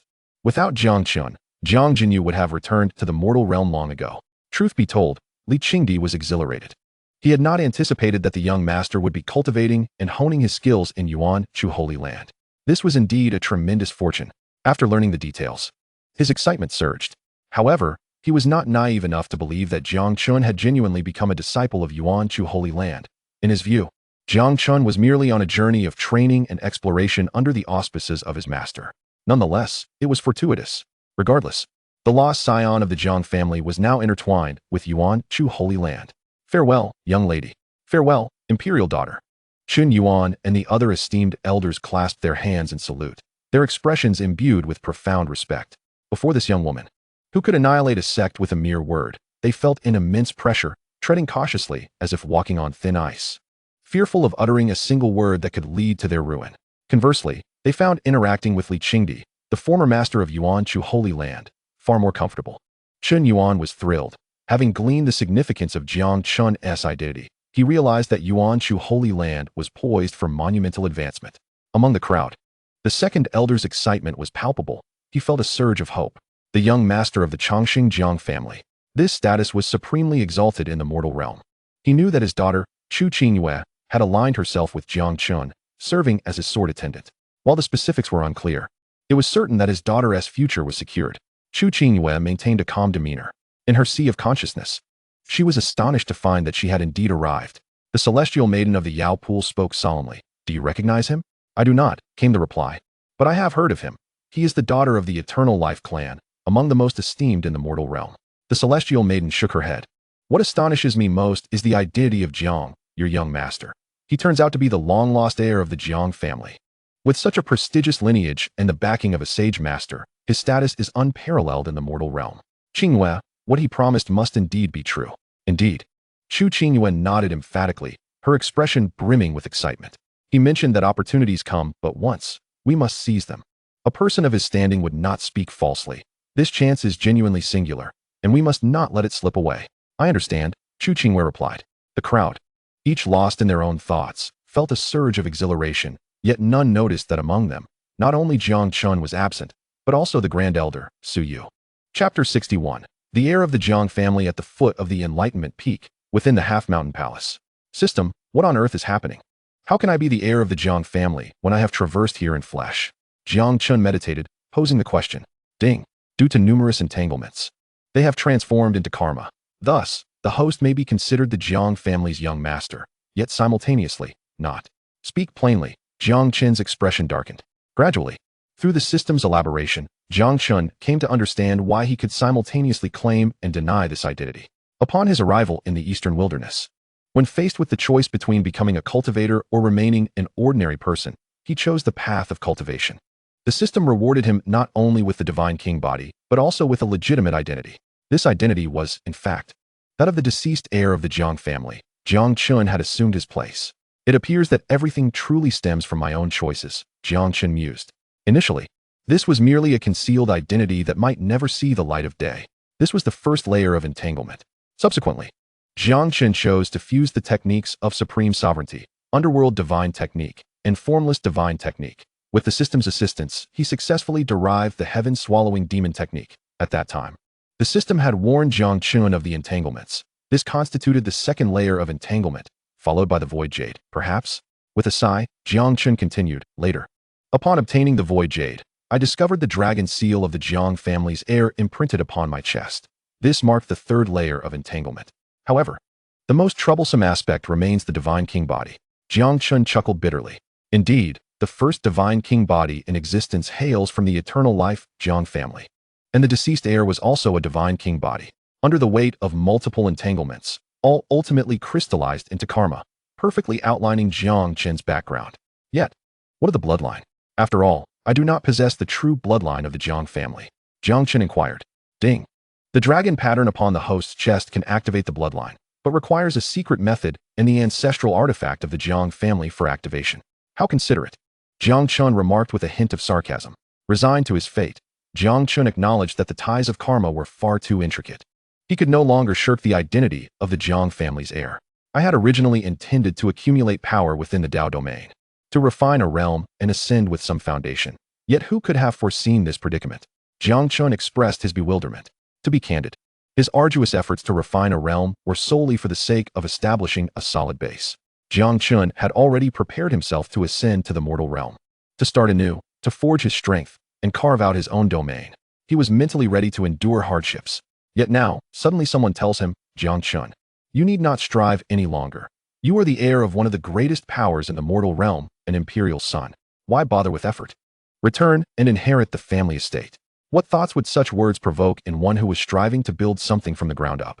I wish to reflect quietly. Do not inquire about who quietly is, Jiang Chen lamented, pressing his forehead in distress. Upon realizing his identity, Jiang Chen needed to contemplate his future course of action. Not far from the Enlightenment Peak, within a pavilion. It has been a long time. I did not expect to find you here, Su Yu. Jiang Jinyu remarked with a light laugh. I also did not foresee your descent to the mortal realm, Su Yu replied, crossing her arms with an expressionless demeanor. Moreover, I have been in the eastern wilderness all along. I merely returned to the mortal realm once. Indeed, it is evident, Jiang Chen nodded, thoughtfully adding. You have also cultivated my Jiang family's supreme sovereignty, though it appears you have misapplied it. At this, Su Yu's expression turned cold, and she retorted. I practice this because my adoptive parents hail from this lineage, not because I wish to. That is true, Jiang Jinyu conceded. After all, it is an immortal power. Silence. Su Yu snapped icily.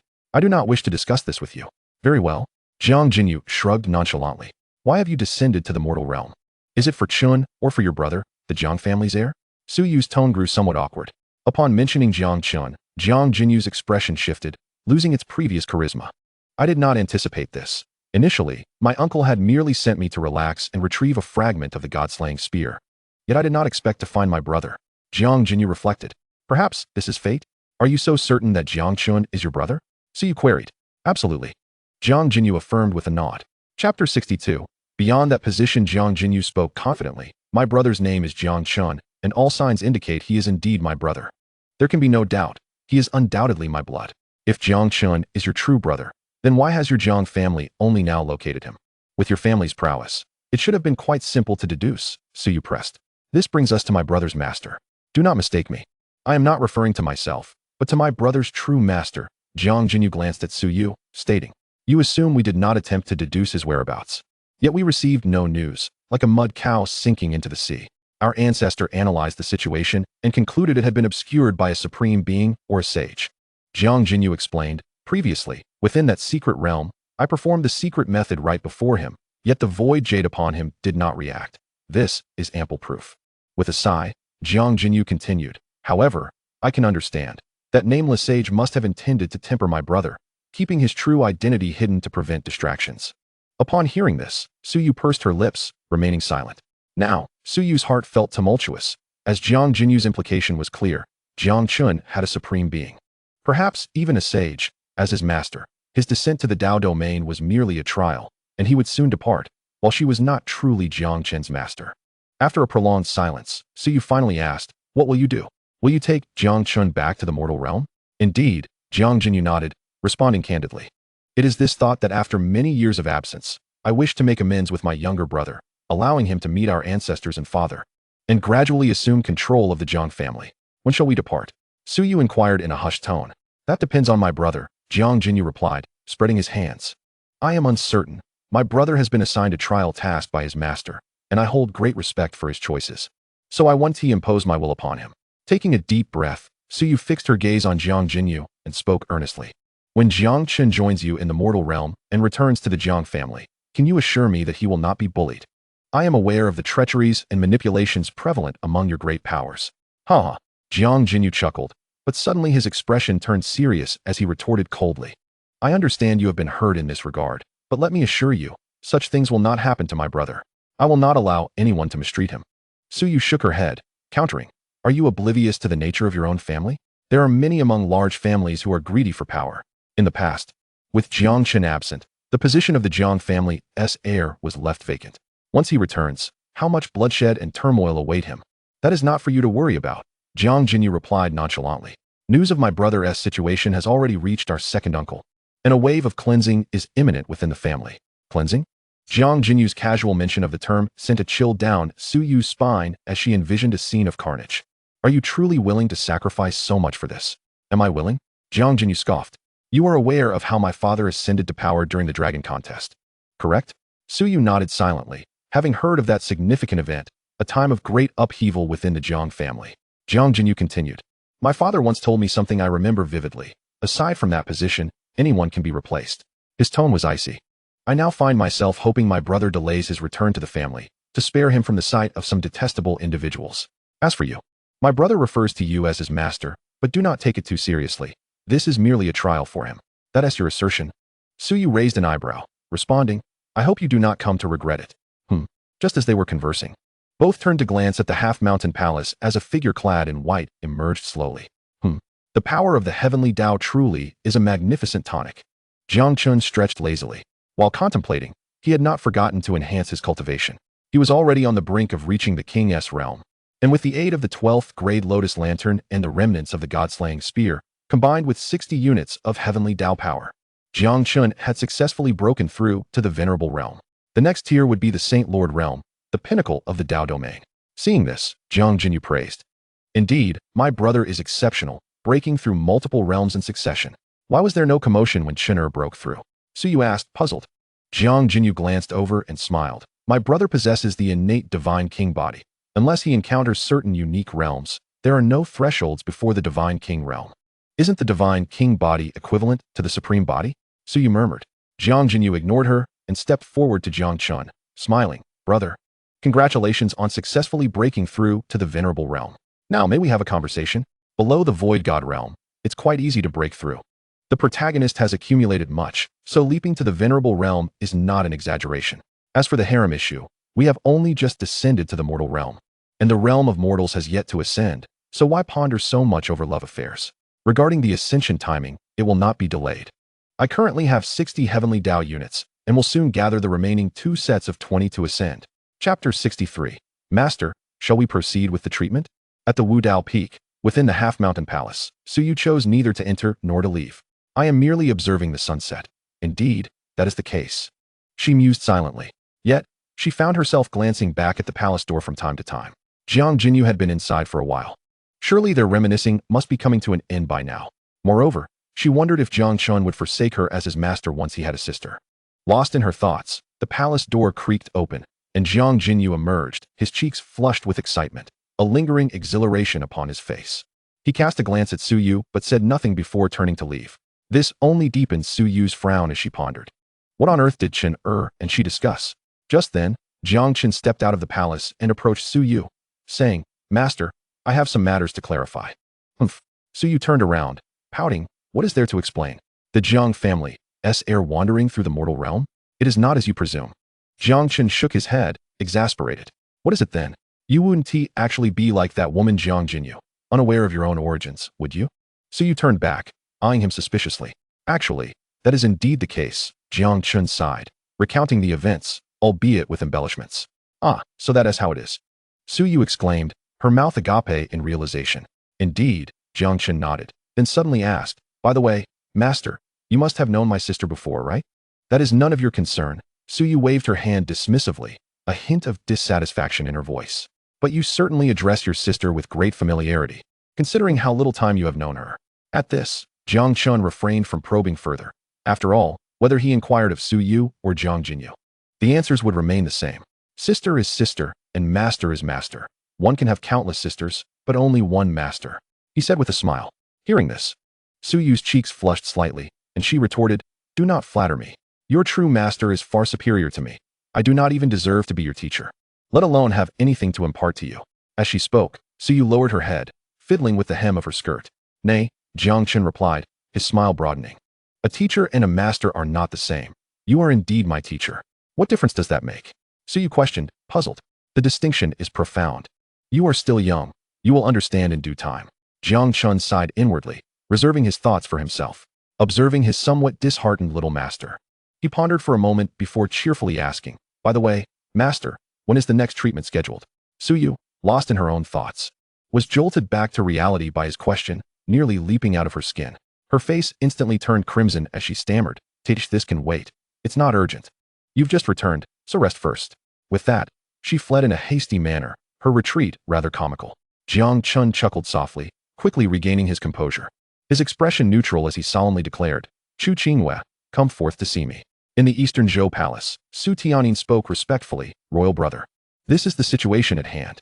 Above, Emperor Su's face was as solemn as water as he spoke slowly. How did the beings from the upper realm descend? I do not know, but the one referred to as Miss Bai Li Qingdi addressed Jiang Chen, the Daozi of the Yuanshu sacred land, as her brother, Su Tianyin replied. Indeed. Emperor Su nodded, reflecting, in truth, I merely observed from a distance when the sword pavilion of burning heaven was annihilated. Su Tianyin was astonished. He genuinely had no knowledge of this event. I too believed that the woman was merely boasting. I never anticipated she would bring about the destruction of the burning heaven sword pavilion, which, as rumored, possessed some background in the upper realm, Emperor Su lamented. He truly did not expect that the other party would so brazenly disregard the burning heaven sword pavilion's connections, even failing to inquire about them. What does this signify? It signifies confidence. They care not for such matters. Regardless of their background, I possess the unwavering confidence to confront them. Chapter 64. The Ancient Immortal Clan, the Multicolored Stone. The Burning Heaven Sword Pavilion is known as the foremost among the four sacred lands precisely because they purportedly have ties to the upper realm. And they themselves ardently promote this, almost desiring for the entire world to be aware. With a single palm, they can extinguish a sacred land, capable of obliterating the Burning Heaven Sword Pavilion. Naturally, they can also annihilate our Eastern Zhou. Emperor Su murmured, "Is this what calamity looks like?" Upon hearing this, Su Tianyin fell silent. Indeed, if they can extinguish the so-called prestigious Burning Heaven Sword Pavilion, what would prevent them from eradicating our Eastern Zhou dynasty? Not to mention that the individual in question is the Yuanchu Holy Master from 30,000 years ago. Even that domineering woman is connected to the Daozi of Yuanchu. If they truly harbor intentions, Su Tianyin shuddered involuntarily, daunted by the thought. Previously, I heard Phoenix mention that they seem to be from the Jiang family. The name alone sounds formidable, at least more so than the background of the Burning Heaven Sword Pavilion. Our Eastern Zhou lacks any support. Perhaps this time presents an opportunity. Emperor Su suddenly remarked. Opportunity? Su Tianyin was taken aback. To him, the Eastern Zhou was facing dire straits, and who among the families was not filled with trepidation? Where could an opportunity arise? Phoenix said that the person from Yuanchu, or rather, from the Jiang family, saved your daughter, and she later successfully aligned herself with them. This is indeed an opportunity, Emperor Su said with profound significance. Su Tianyin came to a realization and then spoke, but isn't Phoenix also? Emperor Su waved his hand, saying, Phoenix acts for your daughter. The emotional ties have diminished. You must manage this matter adeptly. The rise and fall of the Eastern Zhou rests upon your daughter. Remember to treat her with courtesy. Do not assume a father's authority. Times have changed. Emperor Su spoke with deep significance. Understood. Su Tianyin bowed his head, his expression one of incredulity. He never could have imagined that the daughter he had once considered the least significant, an entity devoid of any concept in his mind, would one day compel him to curry favor with her. The reason was simple. This daughter had garnered Jiang Chen's favor. At the pinnacle of the Eastern Sea, Miss. The multicolored stone should be in the Eastern Sea, and it should soon emerge. A woman dressed in ancient attire remarked. Indeed, bringing this back will surely delight father. Lin Shirin replied with a smile. Rest assured, we have accurate information within the clan. Upon your return, you will surely be designated as a saintess, the woman said, tinged with flattery. The saintess of the ancient immortal clan Lin. What an exalted position that is. One of the 10 saintesses, with the potential to become the empress. Becoming the esteemed lady of the Lin family. Indeed, Lin Shirin nodded with a smile, but suddenly added, by the way, could I trouble you with one thing, Aunt Gu? What would you have me do, miss? The woman promptly inquired. Please help me investigate Brother Tianxia. I wish to see him. Observing Aunt Gu hesitating to speak, Lin Shirin smiled and said, Fear not, I will not meet him. A mere glance from afar will suffice. I once promised to wait for him in the mortal realm. Understood. Aunt Gu nodded reluctantly. To be candid, she harbored doubts about that Xiao Tianxia. He exuded an aura of malevolence, and it was evident he was not a suitable match. Moreover, considering his status, how could he be worthy of Lin Shirin, who was destined to become one of the 10 saintesses? Lin Shirin's future cannot be tied to such a person. Truth be told, had Lin Shirin not insisted, Aunt Gu would have wished to eliminate him outright. However, seeing the hope in Lin Shirin's eyes, Aunt Gu could only nod in resignation. Then, miss, you shall wait here for the emergence of the multicolored stone while I venture to the eastern wasteland. Indeed, Lin Shirin replied with a nod. As her words fell, Aunt Gu hastened towards the eastern wasteland in search of Xiao Tianxi's whereabouts. This is the purple gold vine. Take care of it, and do not let me down. Jiang Chen stated calmly. Thank you, young master. Chu Qingyue replied respectfully as she accepted it. Gazing at the placid countenance of Jiang Chen, Chu Qingyue felt a surge of courage and said, Young master, I wish to discuss my practice of the 10,000 transformations sacred art. Jiang Chen nodded, replying coolly. Think carefully before speaking. It is best to formulate a reason that I would find utterly convincing. Chapter 65. Raising Worms, the Imperial Grand Duchess. Ultimately, Chu Qingyue opened her mouth, but refrained from explaining anything, for she was uncertain whether Jiang Chen knew of the Yaoqi fairy, hence his words, or if he had discerned her cultivation method. Watching Chu Qingyue's retreating figure, Jiang Chen's gaze remained serene as he murmured, One must strive. The identity of the Jiang family's prince merely grants me a higher status. Although the background is formidable, it does not signify the strongest. Unable to truly command the heavens and the earth. Through his conversation with Jiang Qingyue, Jiang Chen had gained a general understanding of the situation in the mortal realm. The mortal realm is vast, exponentially larger than the Dao domain, encompassing myriad forces and an astonishing variety of races. Among the most formidable factions are the Chongqing aristocracy, the ancient immortal clan, the five divine races, and the undying forces. While the Jang family stands as the leading force within the Chongqing aristocracy, they are not without rivals among the other factions. However, leveraging this background certainly allows for considerable maneuverability. Jiang Chen mused, his thoughts racing as he crafted his plans. He had already informed Jiang Qingyue that he had certain matters at hand and would delay his return to the mortal realm. To his surprise, Jiang Qingyue expressed agreement, suggesting that a later return would be preferable. Nonetheless, regarding Jiang Chen's situation, Jiang Qingyue had already relayed the news back to the clan. Even if he did not return to the mortal realm now, the Jang family would take corresponding actions. With 40 days remaining to refine the Tao of Heaven, I shall attain the mastery of this realm and possess its fortune, coupled with a trace of chaotic energy within the Tao of Heaven. I wonder how my potential will transform. Jiang Chen contemplated, intrigued to discover the answer. By the way, Su Weiwei should be able to manage the affairs of the Eastern Zhou well enough, right? Before Jiang Chen's return, he had instructed Su Weiwei, expressing gratitude for her saving his life. Moreover, during the incident where thousands attacked him, Su Weiwei had boldly stepped forward, earning Jiang Chen's trust. One cannot place all their eggs in a single basket. I hope she understands my intentions and does not let me down. Jiang Chen's gaze grew profound as he smiled. The significance of Jiang Chen is rather straightforward. It lies in seizing a domain's fortune and harnessing the essence of chaos. For Jiang Chen, the most paramount aspect of this place is the continuous influx of talent. While the Yuanshu sacred land is commendable, allowing it to monopolize power may not be advantageous. Cultivating an adversary like the Eastern Zhou could prove beneficial. As the saying goes, nurturing a venomous creature can yield genius through conflict. Ultimately, the benefits accrue solely to Jiang Chen himself. Moreover, there exists this mysterious token, a veritable harbinger of wealth. Although the dark token is merely a counterfeit, it nonetheless reveals the location of the authentic one, leading to yet another treasure of the heavenly Tao. Jiang Chen toyed with the black token he had acquired from the now-vanished Xiao Tianxi. Of course, he was unaware of Xiao Tianxi's name. Observing the malevolent light emanating from the token, Jiang Chen's expression turned contemplative as he mused. The lotus lamp, the god-slaying spear, and this black token. What an astonishing collection of supreme treasures that suppress the fortunes of this minor realm. It appears that what my little master said is indeed true. This domain of the Tao is far from simple, or perhaps it was once extraordinary. From Jiang Qingyue, Jiang Chen learned that this fragment of the god-slaying spear was originally a treasure of the demon ancestor. Even in its incomplete state, it retains its status as a treasure, and its emergence in the mortal realm would incite frenzied competition.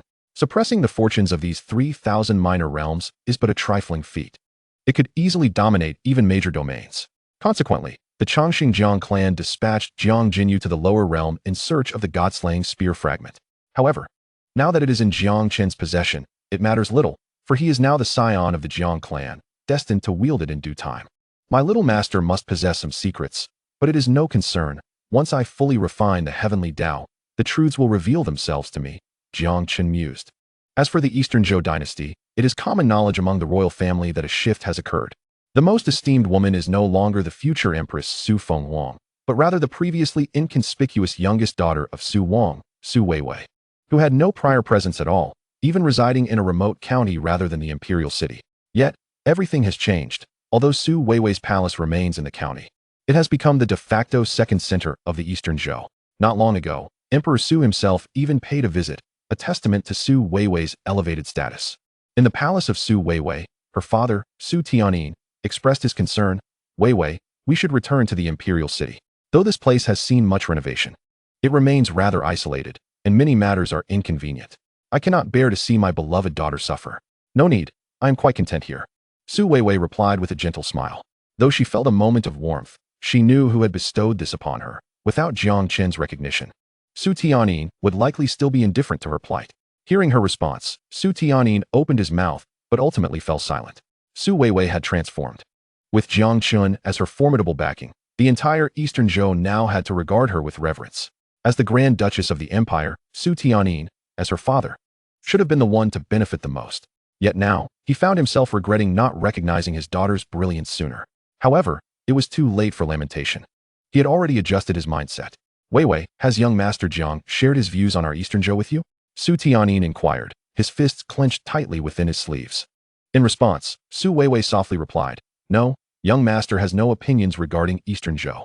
Su Tianyin sighed with relief, fearing that Eastern Zhou might repeat the missteps of the Burning Heaven Sword Pavilion. "Father, do not overthink it. Young master is exceedingly occupied." Had it not been for the words of the Burning Heaven Sword Pavilion, he would not have bothered at all. Su Weiwei reassured him. "I understand your intentions, father. You wish to leverage my relationship with young master to elevate our status." Hearing her daughter speak so candidly left Su Tianyin feeling quite embarrassed, his complexion shifting hues. Yet he dared not express his irritation. Seeing this, Su Weiwei felt a twinge of compassion but, recalling Jiang Chen's instructions, continued, "In truth, this is not entirely out of the question. Truly." Su Tianyin's head snapped up, his face a mask of astonishment, as he set aside his discomfort. After all, this matter concerned the entire Eastern Zhou dynasty. Indeed, Su Weiwei nodded slightly.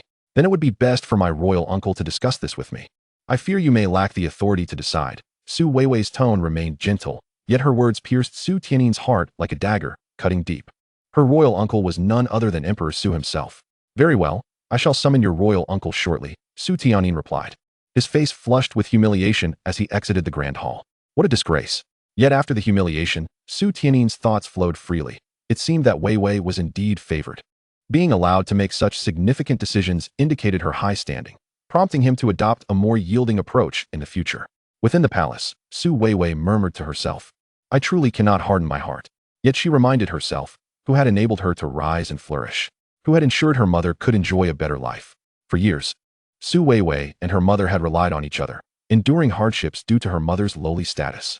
However, everything had changed. Her mother now resided in a grand palace, allowing Su Weiwei to leave with peace of mind, ready to repay Jiang Chen's kindness. "Big sister Weiwei, you're so cool today." A voice piped up. It was Su Fengwang, her face alight with excitement. "Big sister Weiwei, today was truly impressive. It should have always been this way.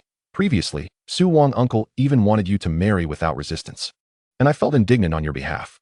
Su Weiwei smiled gently at her words. "In the past, I lacked the strength to resist.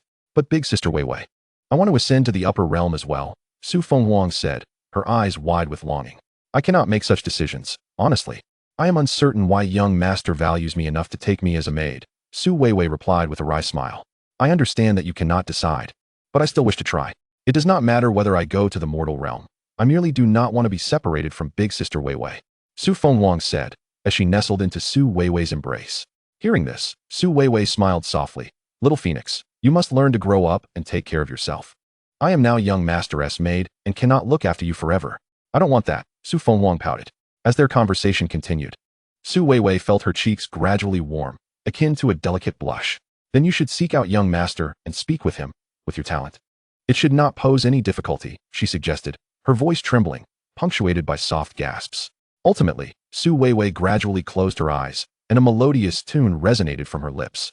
Time passed. "Sister Weiwei, I recall that you possess the ability to play the xiao. Why not grace us with a tune now?" Su Phoenix's voice echoed. "Little Phoenix, whom did you learn from?" Su Weiwei retorted, a mix of embarrassment and annoyance in her tone. Hee. Chapter 67. Overturning the Mortal Realm. Let us not dwell on such matters for now. In the Divine Sea, the Yaoqi fairy sighed softly. "When the time is ripe, I shall personally speak to your young master, for my demise is intertwined with a monumental secret. Otherwise, I would have had you convey it directly to him." "Understood." Chu Qingyue paused, momentarily taken aback, before nodding in affirmation. This was her first time hearing the Yaoqi fairy mention the cause of her death. "Remember, I did not instruct you to disclose anything. You must never mention my existence to anyone. If you do, the entire mortal realm will be thrown into chaos. My accidental knowledge of that secret is the reason for my demise." "Qingyue, do you grasp my meaning?" warned the Yaoqi fairy. "Ah, it is indeed grave. I comprehend." Chu Qingyue exclaimed, astonished by the implications of a secret potent enough to disrupt the mortal realm. Yet, she wished to set aside such thoughts. Her heart solely focused on rescuing her mother. "All right, let us discuss your current predicament." The Yaoqi fairy shifted the conversation, opting not to elaborate further on her death. "Aside from yourself, your young master now has an additional maidservant, who, due to her affiliations, holds a significant advantage. Although you were the first to pledge allegiance, your reliance on others negates any advantage you might have had in this regard," the Yaoqi fairy assessed. "From my deductions, your young master, Jiang Chen, will inevitably ascend in the mortal realm. While he may return to his family, he will undoubtedly require a foundation of his own." Chu Qingyue nodded, indicating her understanding. "Thus, You and Su Weiwei have now become rivals. How so? Chu Qingyue could not resist asking. You are both the earliest initiates, destined to wield the greatest authority in the future. This is the time for you two to vie for supremacy, explained the Yaoqi fairy. Oh, but I do not desire such a rivalry. Chu Qingyue hesitated, genuinely disinclined toward such competition. One must harbor no ill will, but remain vigilant against others. My point is that you must strive to elevate yourself and not be eclipsed by Su Weiwei, the Yaoqi fairy elaborated. What should I do now? Upon hearing this, Chu Qingyue sighed in relief and inquired. Enhance your strength, the Yaoqi fairy replied solemnly. To be candid, both of you currently possess insufficient power in the mortal realm. Your young master has yet to awaken his bloodline and accept the inheritance. Once he does, his strength will rise swiftly. Moreover, I have heard that only through accepting the Jiang family's ancestral legacy can one truly awaken the swallowing heaven devil technique along with numerous associated skills. That is the authentic swallowing heaven devil technique that resonates throughout the mortal realm. Thus, your task is to ensure you do not lag behind. Understood, I shall exert myself. Chu Qingyue nodded resolutely. Very well, with the purple gold vine, your practice of the 10,000 transformations sacred art will undoubtedly progress further. Devote yourself to your cultivation. Very well, I understand. Chu Qingyue nodded, filled with determination, preparing to enter meditation for training. Mount Wudao, halfway up the palace. According to the system's indication, aside from the genuine black token, the remaining heavenly artifact is the multicolored stone. But where could the multicolored stone be? Jiang Chen toyed with the black token in his hand. He had already deduced the true location of the genuine black token using the system's powers and was ready to proceed. Now, he only needed to locate the multicolored stone. Where could it be? Jiang Chen absent-mindedly tapped on the armrest, musing aloud. Brother. Upon hearing that voice, Jiang Chen immediately recognized who had arrived. His dear sister had been visiting frequently of late. Brother, what are you up to? Jiang Qingyue inquired with a bright smile. Nothing much, just contemplating a few things. Is there something you need? Jiang Chen replied with a smile. Not much, merely here to impart some knowledge about our clan. Jiang Qingyue said cheerfully as she settled down opposite Jiang Chen.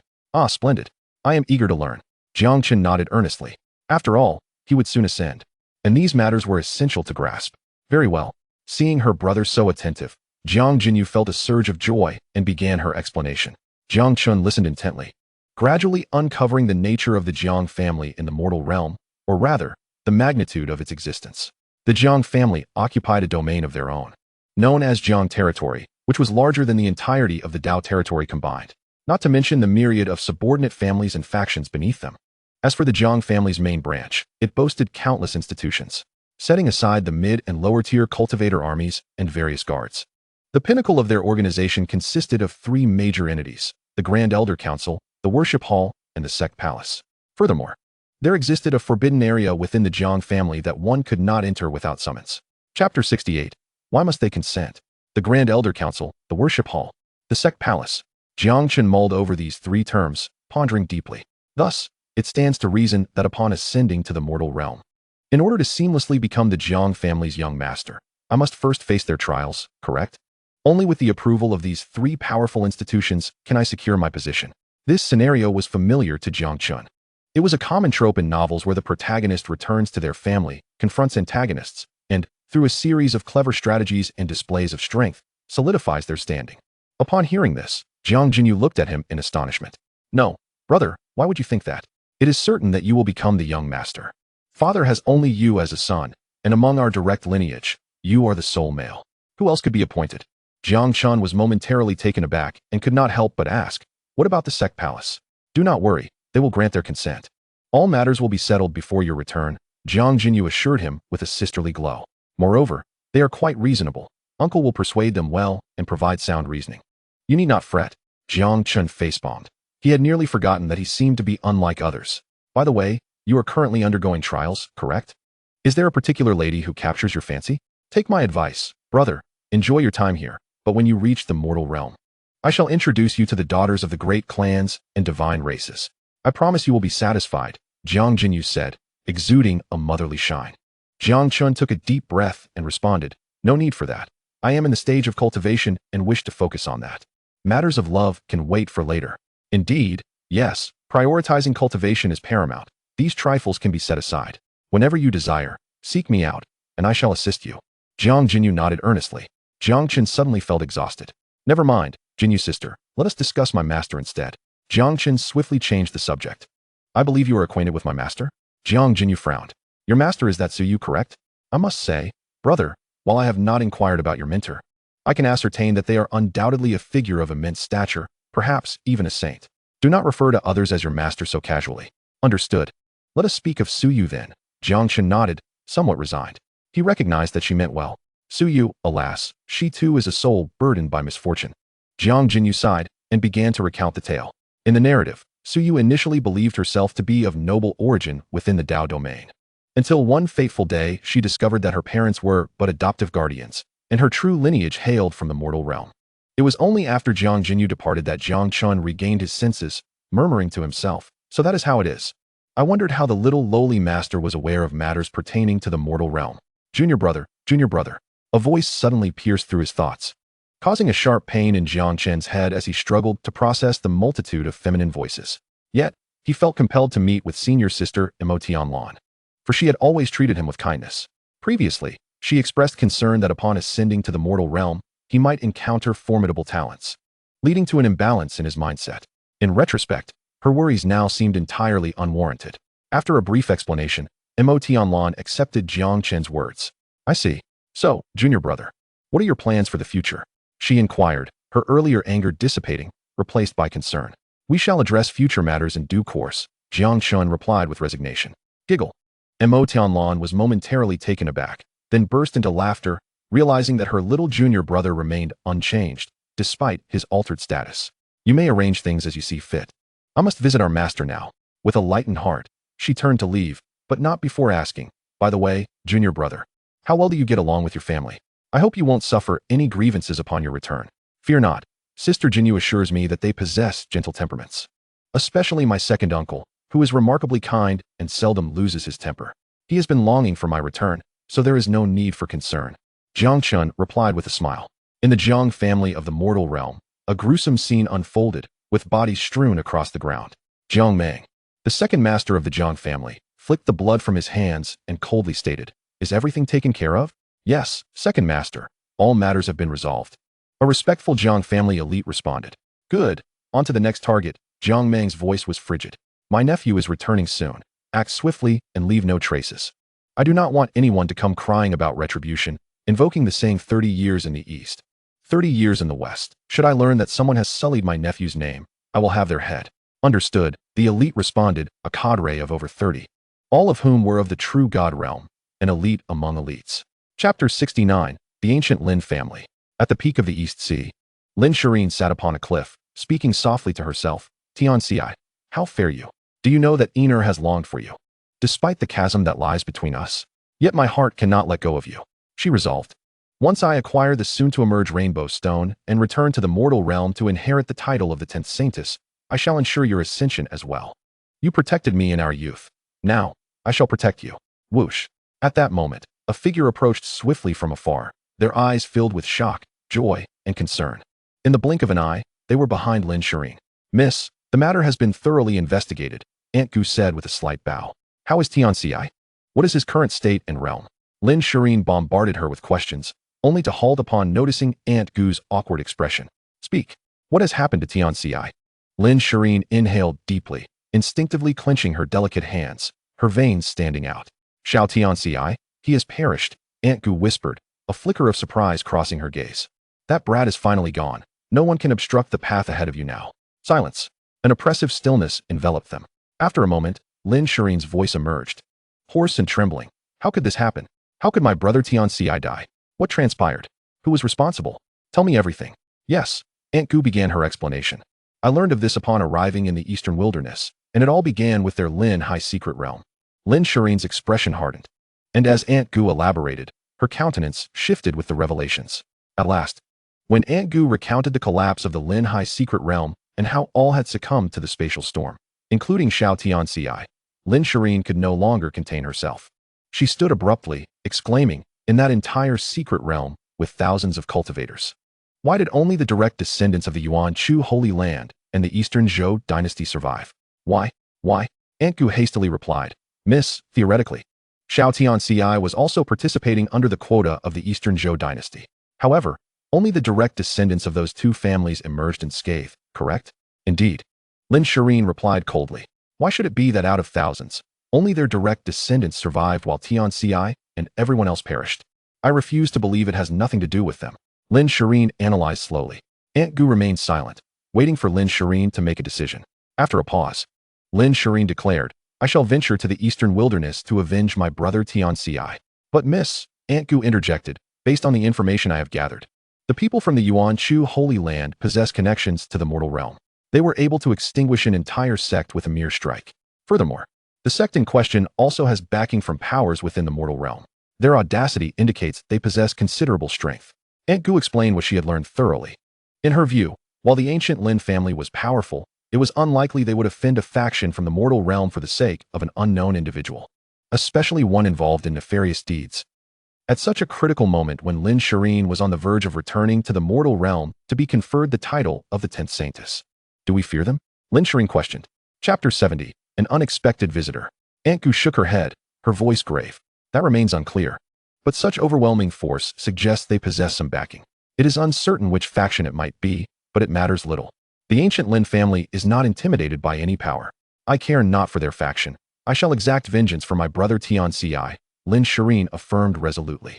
Oh, but... Observing Lin Shirin's unwavering determination, Aunt Gu felt a headache coming on, suddenly exclaiming, But miss, what of the rainbow stone? It is on the verge of emergence, and you must present it to the family head. Fear not, from my observations. There are still a few days until the rainbow stone emerges. With your strength, Aunt Gu, you are more than capable of dealing with them, Lin Shirin declared confidently. Hearing this, Aunt Gu wished to dissuade her. Miss, we are still unaware of their capabilities. Aunt Gu, Lin Shirin interrupted sternly. Who is the true miss here? You or I? Aunt Gu fell silent, having already said her piece. Whatever transpired, she felt no responsibility in the matter. In a moment of helplessness, Aunt Gu reluctantly accompanied Lin Shirin to the eastern wilderness, heading towards the Yuanchu sacred land. Along the way, Aunt Gu's heart was filled with trepidation. As the saying goes, leave a thread for the future so that we may meet again. To recklessly approach someone without understanding their background is a grave misstep, especially if that individual possesses strength far beyond one's own. Such an act would be utterly imprudent. However, gazing at Lin Shirin, whose mind was consumed by thoughts of vengeance, Aunt Gu ultimately refrained from further persuasion. Surely, it will be fine. After all, there are not many forces that can rival the illustrious Taigo Lin family. Aunt Gu mused quietly. For the Taigo Lin family holds a formidable reputation among the ancient celestial clans, renowned as one of the 8 immortals of Taigu. While they may not lead the ranks like the Jiang family of the Eternal Life clan, they are undeniably powerful, standing as a significant force within the mortal realm. Coupled with Aunt Gu's own prowess, having recently entered the demigod realm, she hoped there would be no issues. Yet, an undercurrent of unease lingered in her heart. At the Yuanchu sacred land, atop the Enlightenment peak, within the half-mountain palace, Jiang Chen glanced at the report in hand before casually setting it aside. This document was forwarded by Su Weiwei, detailing the audacious individual who had previously attempted to ambush him, only to find themselves utterly overwhelmed by Jiang Chen's soul-devouring magic. While Jiang Chen initially deemed it inconsequential, Su Weiwei could not afford to be indifferent. For this, Xiao Tianxi had entered the Linhai secret realm using a quota from the Eastern Zhou royal family. Upon learning this, Emperor Su immediately mobilized all resources to procure the most comprehensive report. Thus, should I eliminate this Xiao Tianxi, I would indeed be ridding the world of a menace. Jiang Chen contemplated, for the report clearly indicated that Xiao Tianxi was a vile character, mercilessly extinguishing entire families regardless of age or gender. It was a chilling prospect. Nevertheless, he decided to put such thoughts aside for now. After a brief respite to regain his strength, he would seek out the location of the dark token. Reflecting on Xiao Tianxi for a moment longer, Jiang Chen dismissed the notion, recognizing him as a mere insignificant figure. Presently, his primary concern lay in acquiring the genuine dark token and the remaining 20 heavenly treasures. Perhaps it would be a fitting opportunity to bring along his little master for a change of scenery. Slowly, he rose to his feet. Furthermore, the system should provide guidance on how to completely heal my little master. He expressed his dissatisfaction. Beep. The system does not intervene in matters where the host possesses a solution but lacks the knowledge to implement it. I possess a solution? Are you suggesting that my supreme bone has the ability to heal, but my previous low cultivation level hindered me? Jiang Chen frowned. Now that I am at the venerable realm, merely a step away from the Saint Lord realm, healing should not be such a daunting task. Indeed, this journey to seek the dark token would be an opportune moment for a trial. Just as Jiang Chen was lost in his thoughts, two unexpected visitors arrived at the Yuanshu sacred land. Chapter 71, Friends from the Mortal Realm. At the Enlightenment peak, within the half-mountain palace, Jiang Jinyu suddenly appeared at Jiang Chen's palace. Brother, do you have friends from the mortal realm? None, why do you ask? Jiang Chen furrowed his brow in confusion. Oh, it seems our visitors are not here with good intentions. Jiang Jinyu nodded, deep in thought. Upon hearing this, Jiang Chen felt puzzled, but soon the realization dawned upon him. Outside the gates of the Yuanshu sacred land, a haughty voice rang out. The Taiga Lin family from the mortal realm has come to visit. Have the person in charge of the Yuanshu sacred land come forth. The speaker wielded spiritual power, projecting their voice far and wide. Since the ancestor of the Yuanshu sacred land had annihilated the sacred land with a single strike, major factions surrounding it had established vigilant eyes on the scene. Witnessing this unfold, the hidden spies were struck with astonishment. It was common knowledge that the current Yuanshu sacred land stood as the foremost sacred land of the eastern wilderness, and no one anticipated that someone would dare to call upon it in such a bold manner, especially given that it seemed to be an envoy from the higher realms.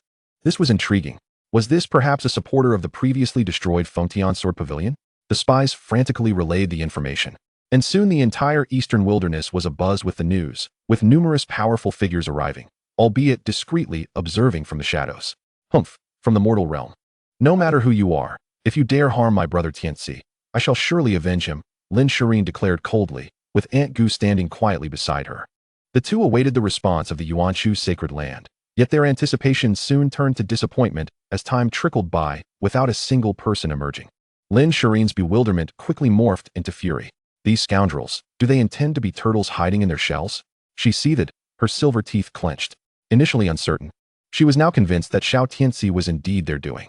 Aunt Gu, we are going in, Lin Shirin declared, storming towards the mountain gate. Miss. Aunt Gu attempted to reason with her, but Lin Shirin was resolute, disregarding her counsel as she pressed forward. With a heavy heart, Aunt Gu could only follow. Truth be told, she was beginning to harbor doubts. The influence of the mortal realm was scarcely unknown to the Taiga Lin family. The fact that these visitors were from the mortal realm implied they were aware of their lineage, and their reluctance to greet them spoke volumes. It appeared that today's events would not be trivial. She silently hoped that this would not adversely affect the young lady's future. Lin Shirin strode directly into the Yuanshu sacred land, while the onlookers outside dared not enter, relegated to watching from a distance, murmuring amongst themselves. Who is she? One inquired. Did you not hear her? She is from the Taiga Lin family of the mortal realm, another responded. Sounds impressive. I wonder if she is stronger or if the Yuanshu sacred land's background is more formidable, someone speculated. When immortals clash, what do we mere mortals understand? A bystander shrugged. I hadn't heard of anyone from the mortal realm descending recently. From the direction they came, it must be from the Eastern Sea. Someone analyzed. Now that you mention it, I recall that the supreme master of the Eastern Sea was slain. However, the news of the destruction of the sacred land overshadowed everything else, causing many to overlook it. A knowledgeable figure remarked. Is that so? Do tell more. But let us not dwell on the murmurs outside. In the half-mountain palace atop the Enlightenment peak, Lin Shirin glared at the young man in white seated at the main position. You are the one who harmed my brother Tianxi? Harmed? I have never harmed anyone. His demise was merely a consequence of his own deeds, Jiang Chen replied calmly. Ah, so it is you. You dare to admit it. Lin Shirin, engulfed by rage, retorted directly. Aunt Gu, apprehend this person. Upon hearing this command, Aunt Gu sighed inwardly. She recognized that this youth possessed an extraordinary aura, unlike ordinary folk, yet she had no choice. Lin Shirin had given the order.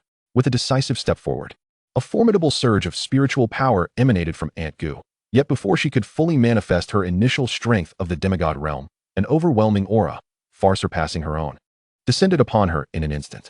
Chapter 72, Direct Suppression. Aunt Gu's expression shifted dramatically as she instinctively recoiled, gazing at the suddenly appeared elder clad in azure. Her demeanor became one of profound trepidation. In that fleeting moment, she found herself utterly suppressed. Aunt Gu, you. Lin Shirin stammered, momentarily disoriented, still grappling with the gravity of the situation. After all, in her eyes, Aunt Gu was an omnipotent entity within the Dao domain.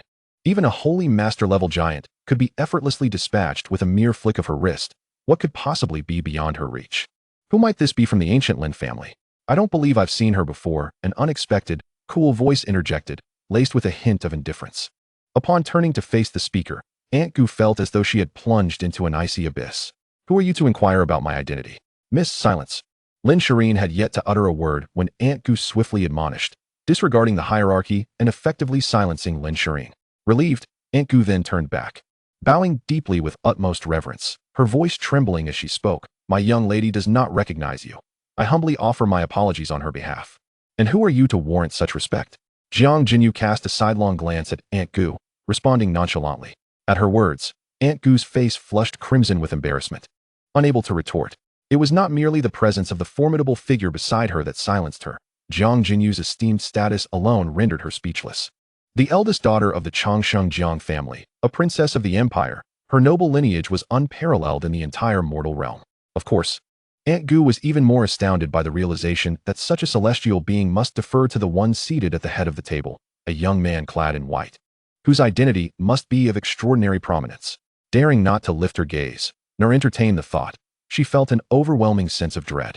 A profound silence enveloped the gathering as Jiang Jinyu furrowed her brow, speaking aloud to herself. Is it the great Saintess Lin Xiener of your Lin family? Or the second Saintess Lin Xian? Or perhaps the third Saintess Lin Lin? What was it again? Jiang Jinyu tilted her head in confusion. Never mind. I shall not dwell on it.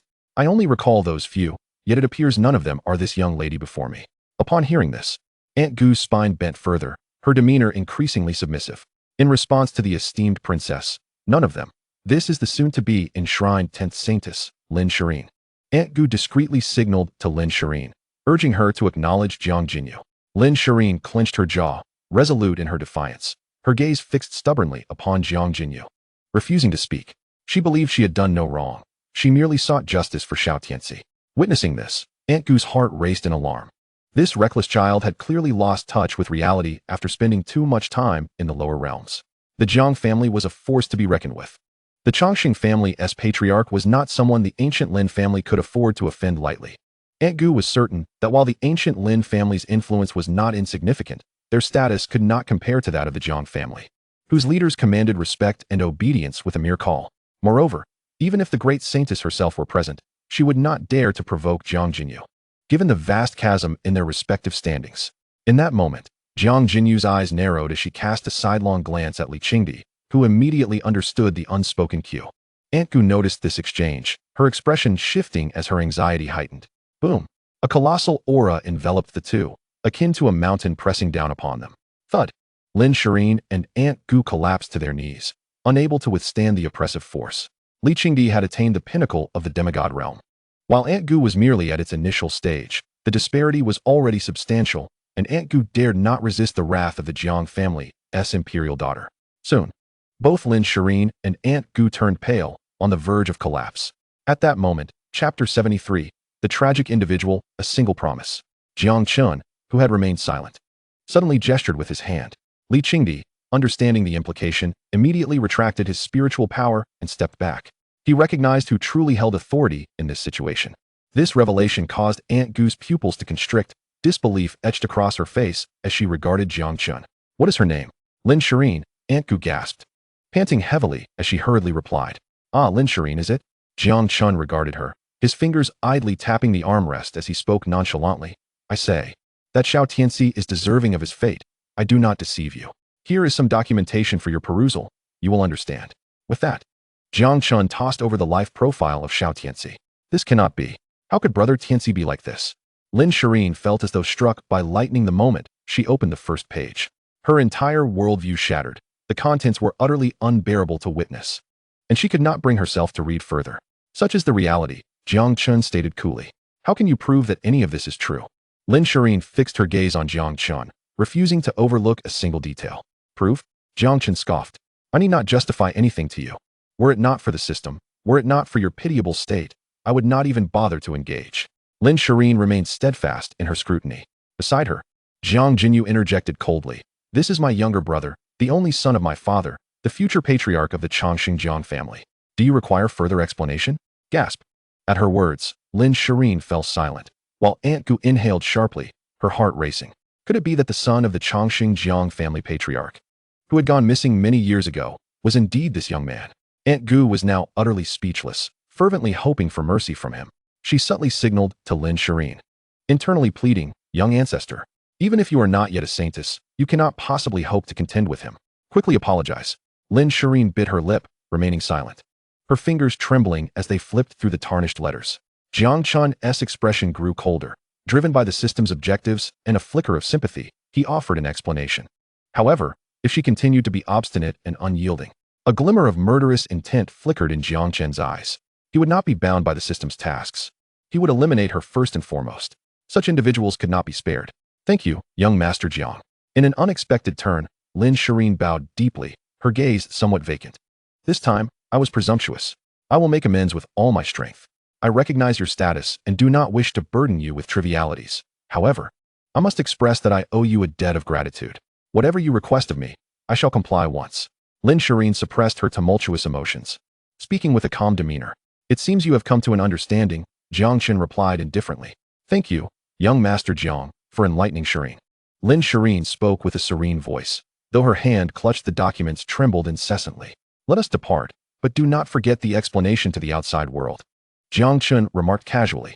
Yes, rest assured, Shireen will handle all of this, Lin Shireen replied, taking a deep breath and speaking slowly.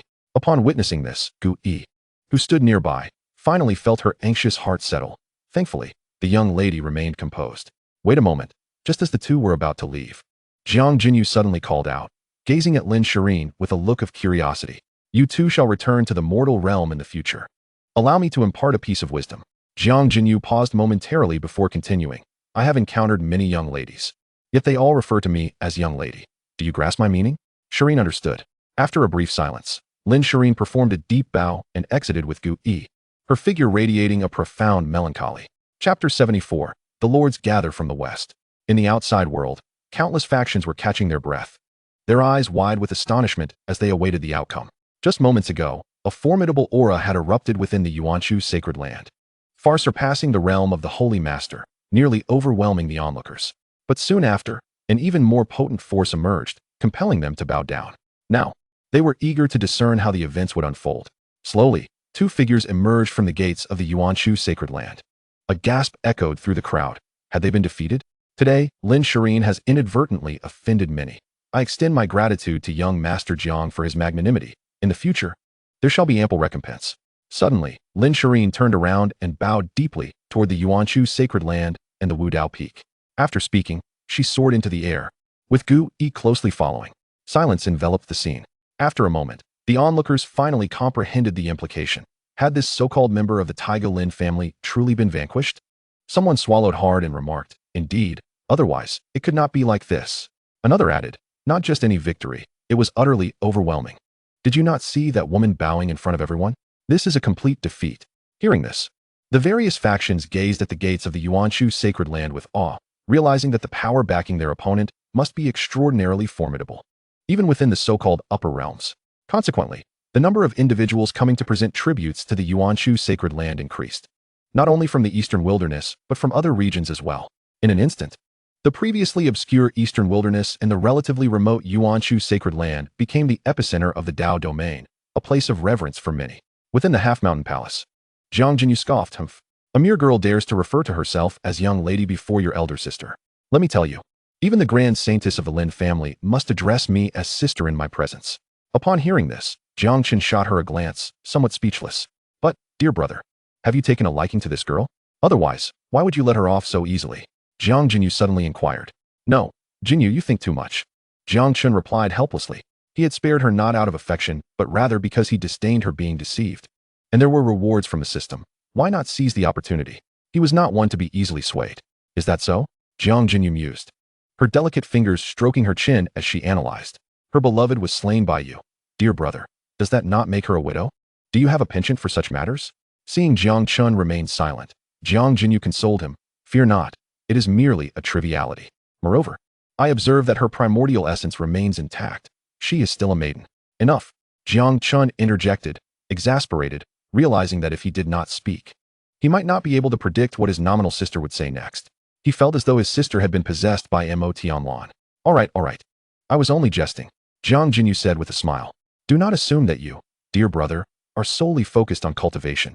Even if you were to entertain such thoughts, they should concern the Imperial daughters and celestial maidens of the mortal realm. This Lin Shireen pales in comparison. Jinyu, what do you mean by the grand saintess and second saintess of the Lin family? Jiang Chen feigned ignorance and asked. Oh, that. Jiang Jinyu replied earnestly. The Taiga Lin family is one of the 8 immortal families of antiquity, possessing immense strength. Each generation selects 10 saintesses, the strongest of whom ascend to become imperial daughters, just as I stand now. Upon hearing this, Jiang Chen nodded thoughtfully. It became clear why Jiang Qingyue held such a high status. Although this young girl was prone to anger, her character was not ill-natured. She could acknowledge her mistakes and improve herself, far superior to her sisters. In Jiang Chen's eyes, she was the most likely to become the Lin family's imperial daughter. Then, has my sister offended them this time? Should we send someone to pursue and eliminate her? Jiang Chen joked. Though it was a jest, Jiang Chen spoke with sincerity. He did not wish to leave any loose ends. No need. Jiang Qingyue waved her hand dismissively. She is merely a possibility, even if she were to succeed. It matters not. Did she not agree to your condition of accepting anything? She would not dare to violate it, lest she be plagued by inner demons and ruin her life. Seems the feelings lie with me, Jiang Chen chuckled. Actually, your sister was only joking. Jiang Qingyue replied with a light laugh. How could a sister allow her brother to take the limelight? Your sister is already an imperial daughter. Even if she were to fortuitously ascend, she would not stand a chance against me. Not to mention that the Taiga Lin family is no match for ours. On this point, Jiang Chen did not argue. From Jiang Qingyue, he had learned that the Chongqing Jiang family, upon a single command, could mobilize a significant portion of the Chongqing clans. Aptly described as summoning the lords from the west, such influence was unparalleled, far surpassing that of the Taiga Lin family and most factions in the mortal realm. The venerable Chongqing families boasted first-rate connections and heritage, which fortified Jiang Jinyu's confidence. Chapter 75, Twists and Turns, back to the Lin family. Jiang Jinyu soon departed, leaving Jiang Chen to examine the system panel. Beep. Task completed. Reward. 1 drop of ancestral phoenix blood. Note, this drop of blood, a remnant of the ancient dragon phoenix conflict, was secretly collected by the ancestral elders of the Taiga Lin family. Beep. Reward distributed. Will you claim it?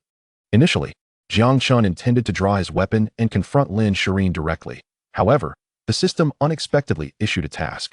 After evaluating, he believed persuading her might be beneficial, especially given the rewarding nature of the task. Ancestral phoenix blood. Claim it. No sooner had he spoken than the drop of ancestral phoenix blood traversed through time and space, landing in Jiang Chen's system backpack. Thankfully, he had the system backpack.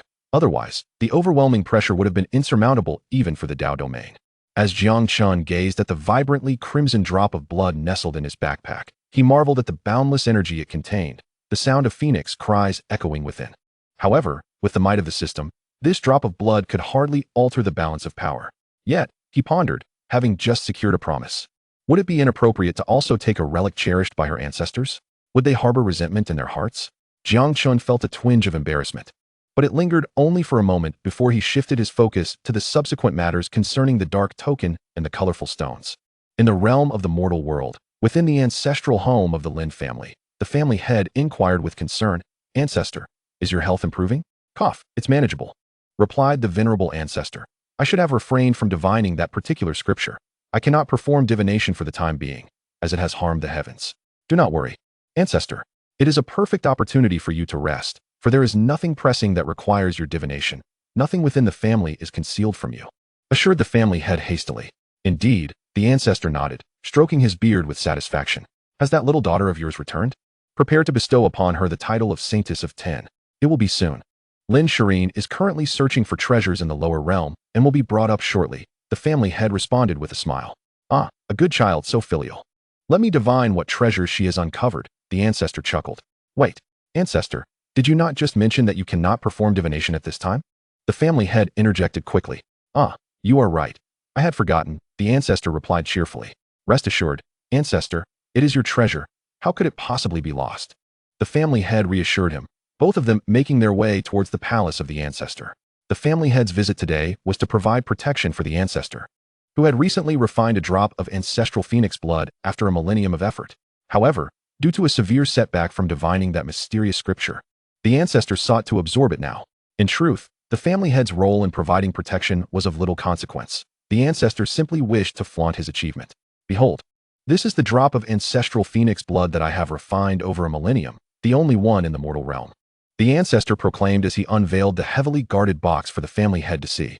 The family head had prepared words of praise, but upon seeing the box, a cold sweat broke out. It was empty. The ancestor, noticing the family head's unusual expression, glanced inside and was taken aback as well. "Silence. An absolute stillness enveloped them. After a lengthy pause, the ancestor squinted his eyes and murmured, "It was my treasure. How could it possibly be lost?" "Ah, I see now. This is quite the provocation." "No, ancestor," the family had exclaimed in distress. "Enough." The ancestor waved his hand dismissively. "I understand that you have grown bold. Is this a demonstration against me? Very well. Just you wait." Without waiting for further explanation from the family head, the ancestor swept away in a flourish of his robe. Moments later, a wretched howl echoed throughout the ancient Lin family estate. "My treasure!" The cry resounded across the entire ancestral home of the Lin family. Chapter 76. The Colorful Stone Acquired. Ascending to the Saint Lord Realm.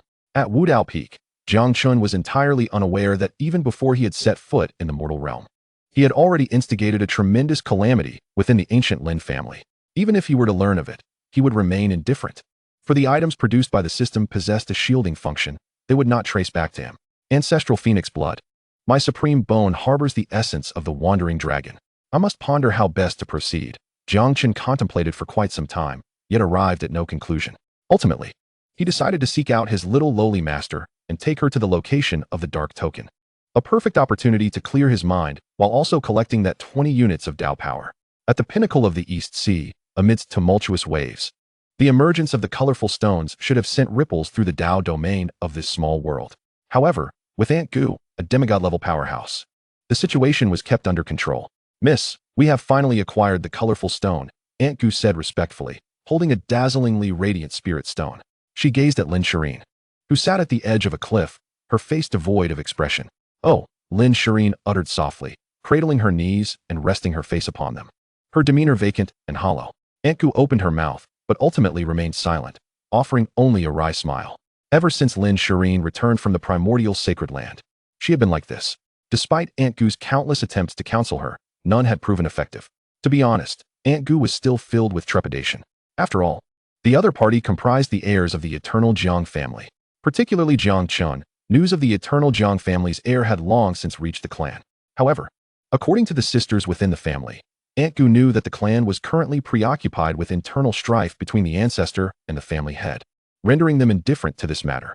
Lost in her thoughts, Lin Shireen suddenly spoke. "Aunt Gu." "Ah, miss, what is your command?" Aunt Gu responded hastily.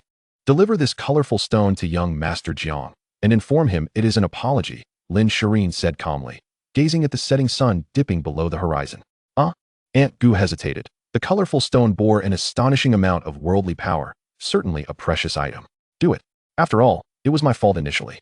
A promise made, combined with this enigmatic colorful stone, should suffice for compensation, Lin Shireen spoke softly. "Understood," Aunt Gu replied with resignation. However, a thought crossed Aunt Gu's mind. Perhaps this was for the best. Sending a gift might prevent trouble from the eternal Jiang family, which would indeed be a fortunate outcome. With that in mind, Aunt Gu took her leave and set off for the East Wilderness, the primordial sacred land. Left alone, Lin Shireen quietly watched the sun sink into the sea. After an eternity, a glimmer of light returned to her eyes as she retrieved the letter Jiang Chen had given her from her sleeve. Slowly rising, she tossed the letters into the ocean, a certain shackle within her heart suddenly falling away, a feeling of relief washing over her. Lin Shireen suddenly smiled and murmured, "Farewell, my once believed heavenly brother." In the primordial sacred land, Jiang Chen gazed at the colorful stone in his hand, somewhat dazed. Ding. Detected 20 units of Dao fortune. Would you like to refine it immediately? Refine. Though he found it challenging to comprehend the other's mindset, since the offering had been presented, it was not Jiang Chen's nature to refuse. As the system gradually refined the 20 units of Dao power contained within the colorful stone, Jiang Chen was on the verge of mastering 80 units of Dao power. Only one more item of Dao essence remained before he could achieve his modest goal. Moreover, with the aid of the system's power, Jiang Chen had also discerned the true location of the black token, a perfect opportunity for rest. He planned to take his little lowly master in search of the black token the following day. Jiang Chen stretched lazily, glancing at the system's refining speed, roughly estimating the time before deciding to set out the next day. Furthermore, the refinement of this Dao item would greatly benefit Jiang Chen's cultivation. His strength had already broken through to the Saint Lord realm. Due to the nature of the Divine King body, it had unfolded seamlessly, everything progressing as intended. Indeed, I have ascended to the Saint Lord realm. Perhaps it is time to attempt a healing for my dear little master. A spark of inspiration ignited within Jiang Chen as he resolved to act decisively, soaring directly towards Su Yu's residence. Chapter 77. Resounding through the heavens. The following day, Outside the gates of the Yuan Chu sacred land, Su Yu stood with a flushed complexion, while Jiang Chen furrowed his brow in contemplation, murmuring to himself, "What, pray tell, is amiss? My deductions ought to be correct." Last night, Jiang Chen had visited Su Yu, striving to cure her entirely, yet the outcome had been less than satisfactory. He had exhausted every technique in his repertoire, yet he remained unable to eradicate the persistent ailment plaguing Su Yu's body. It was perplexing indeed. Jiang Chen pondered deeply, convinced that his reasoning was sound and the treatment had gone smoothly, yet he could not grasp the root of the issue. There was always something just slightly amiss. With furrowed brows, Jiang Chen continued his musings, while Su Yu, casting furtive glances at him, felt her cheeks flush with a blend of shyness and embarrassment. The recollection of the previous night's events left her feeling as though she might swoon from humiliation. "Master," Jiang Chen suddenly called out. "Ah, what is it?" Su Yu's heart leapt into her throat. "It is time to depart. Why are you still dawdling?" Jiang Chen replied, his expression one of confusion. "Did we not agree to retrieve the black token today? Why are you frozen in place?" Relieved that Jiang Chen's inquiry was not about anything more troubling, Su Yu exhaled, though her heart brimmed with irritation. An inexplicable desire to strike someone surged within her. How she wished that Tianlan were present at that moment, to vent her frustrations. Su Yu found herself reminiscing about that disciple. The southern wilderness was desolate, with few signs of life. Jiang Chen, following the guidance of the replica in his hand, ventured forth into this realm. "Yes, according to the indications. This must be the place," he remarked, surveying the peculiar black trees below. "How strange," Su Yu exclaimed, her curiosity piqued. Beneath their feet lay an endless expanse of forest, each tree an enigmatic shade of ebony. "It is to be expected, given the presence of treasures here," Jiang Chen responded with an air of calm. "After all, it is a manifestation of the heavenly Tao. A touch of abnormality is but a natural phenomenon. However, this time may differ from previous encounters." Jiang Chen squinted slightly, his gaze fixed on the heart of the shadowy woods. Having acquired the essence of the heavenly Tao in this realm, Jiang Chen's perception had significantly heightened. He believed that if he could refine the remaining 20 aspects and fully master the heavenly Tao of this world, ascending to the status of its sovereign, his awareness would undergo a profound transformation. "There seems to be something of interest there," Jiang Chen remarked casually. An instinct within him suggested that something was being nurtured there, something not of this world, subtly repelled by the forces of the heavenly Tao. "Intriguing. Let us proceed," Jiang Chen said with a glint of mischief in his eyes. He took Su Yu's hand and soared toward the core of the dark forest. Soon, they landed at the heart of the forest, where Jiang Chen, with a faint smile, produced the imitation black token and began to infuse it with spiritual energy. Instantly, it seemed as though a resonance had been triggered deep within, and a corresponding power vibrated in response. A melodious cry of a phoenix echoed, ascending from the depths, resonating through the heavens. In an instant, endless black flames erupted from the ground, akin to the eternal fires of the abyss. "What is this?" Su Yu gasped in astonishment. "It appears this token truly belongs to a specific entity," Jiang Chen mused, gazing at the soaring black flames. Chapter 78. The Phoenix. A phoenix, a mythical being, once a dominant force in the cosmos, had vanished from the mortal realm following the second calamity of dragons and phoenixes, leaving the dragon clan in decline and the phoenix clan utterly extirpated. To encounter such a legendary creature, long thought extinct, was utterly unexpected. Jiang Chen regarded the majestic phoenix with admiration. "Ah, but this is a dark phoenix," he noted, observing its proud head, resplendent form, and the black flames enveloping its being, reminiscent of the legendary immortal flames of its kind. "Humans, what brings you here?" the phoenix inquired, its gaze cool and distant, its voice melodious yet commanding. Chen'er stepped back. "Allow me," Su Yu declared with seriousness. Jiang Chen waved his hand dismissively, interrupting her. "I prefer not to look up to others," he replied, casting a calm smile at the creature that ought to be referred to as the Huang. At his words, the phoenix narrowed its eyes, the atmosphere growing tense. Observing this, Jiang Chen maintained his composure, allowing a powerful pressure to descend from above, directly upon the phoenix. With a cry of protest, the phoenix ultimately yielded, descending reluctantly. At that moment, the figure of Li Qingdi emerged slowly, bowing respectfully. "Your Highness." "Indeed," Jiang Chen replied nonchalantly, turning his attention back to the subdued phoenix. "This is much more agreeable. Now we can converse. What shall we discuss?" The phoenix inquired, still holding its head high despite being prostrate on the ground. "I was initially intrigued by this black token, but now my curiosity leans more toward you," Jiang Chen replied with a smile. "Me?" A flicker of disdain flashed in the phoenix's eyes as it spoke coldly. "You are merely the second human to venture here." The last one spoke sweetly as well. Yet his true intent was merely to claim treasures. You are simply stronger than that previous one. The imitation no longer suffices for you. As it spoke, the phoenix struggled fiercely against Li Qingdi's grip, but to no avail. The peak of half-divine strength was not to be trifled with, and it firmly restrained the young phoenix, rendering it unable to move. Indeed, the token is one matter, yet my interest in you has grown, Jiang Chen stated with a smile. Me? The phoenix's eyes betrayed a hint of confusion, uncertain of his intentions. Yes, you, Jiang Chen affirmed, gently patting Su Yu's small hand to reassure her. Cool to the touch. Quite remarkable. Regaining his focus, Jiang Chen continued, I am curious about your origins. After that great calamity, was not the Phoenix clan eradicated? How did you survive? And what brings you to this place?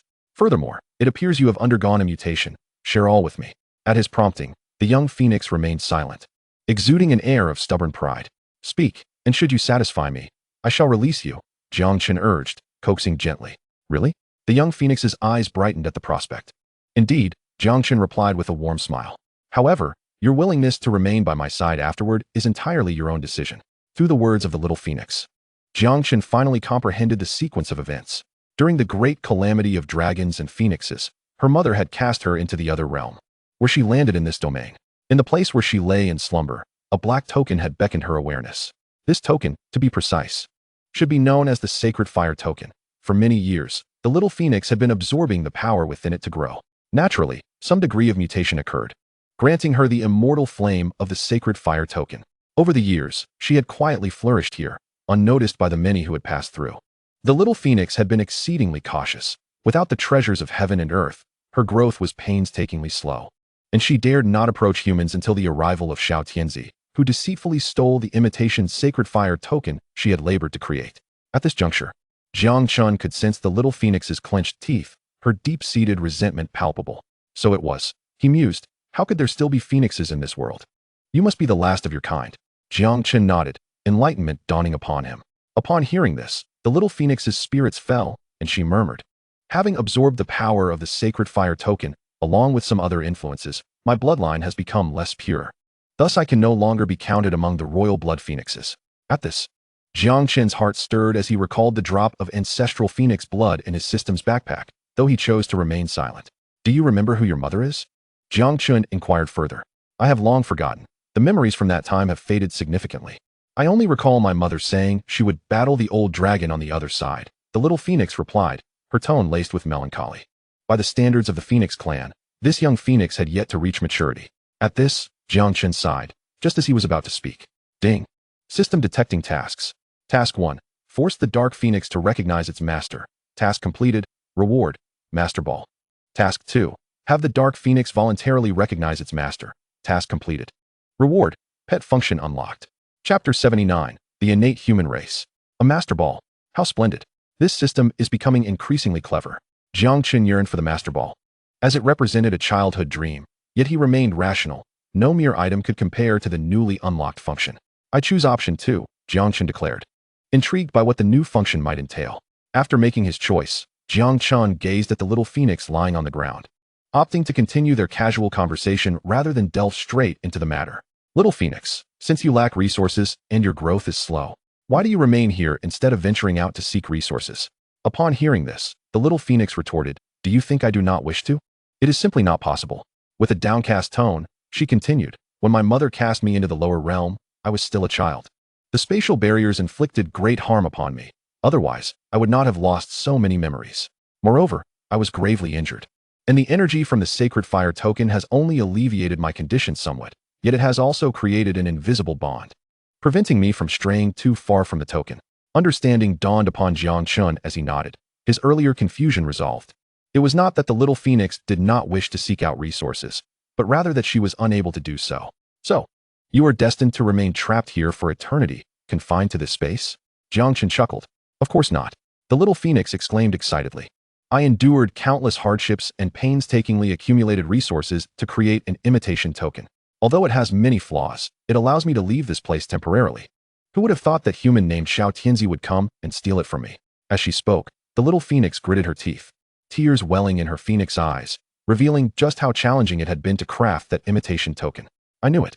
The moment I activated the power of that imitation token, you were eager to emerge. Jiang Chen realized. He finally understood why the little phoenix had been so impatient to come out. That imitation token was of paramount importance to her, allowing her limited freedom.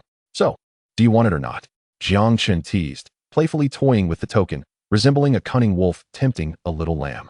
Beside them, Suyu cast a glance. Sensing that Jiang Chen's demeanor seemed familiar. Indeed, it was reminiscent of the previous night. Suyu suddenly realized.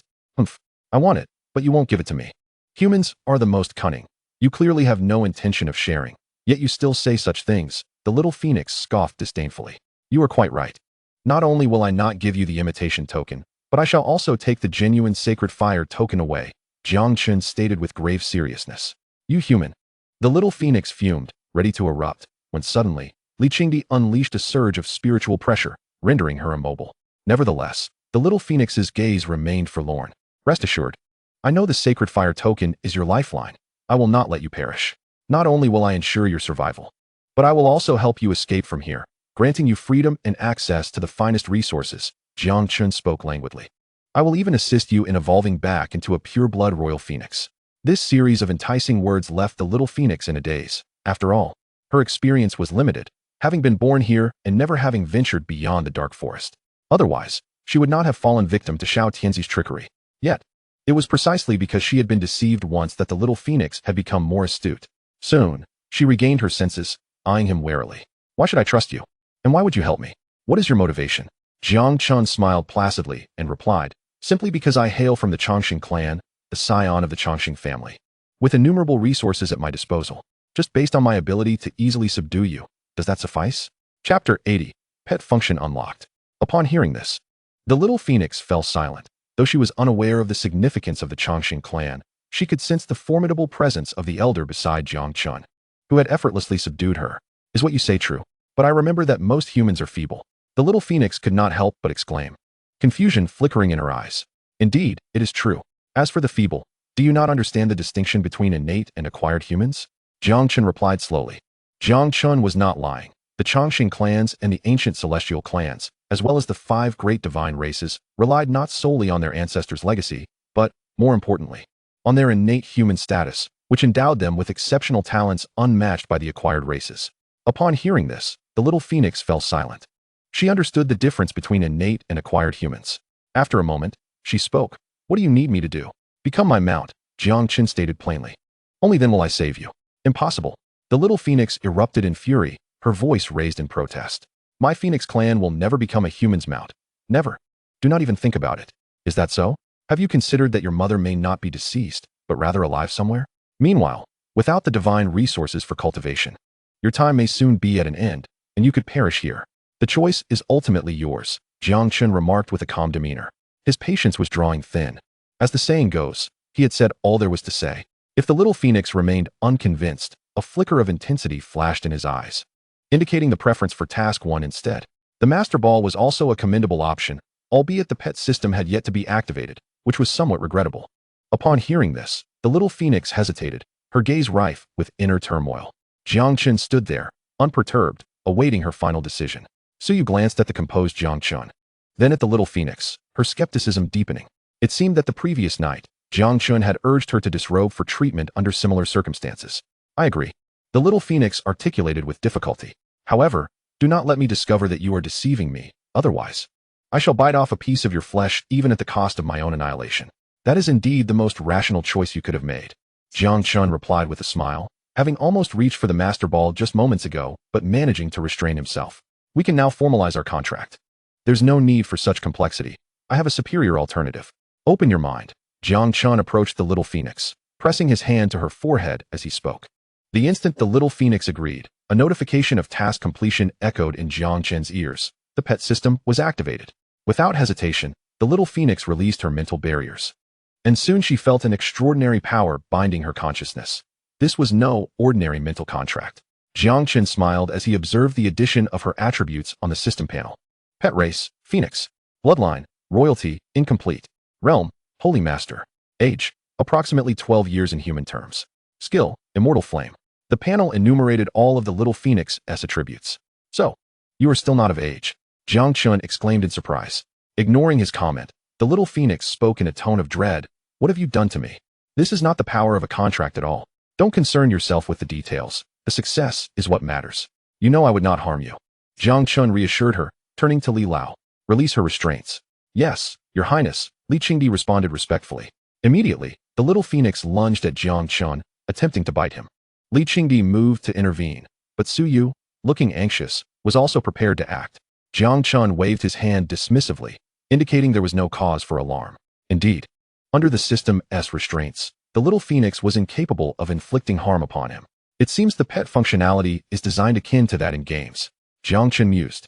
Chapter 81. Fengyu. Do you have a name? Jiang Chen inquired, observing the little phoenix's indignant expression. I do not, she replied, having resigned herself to her fate.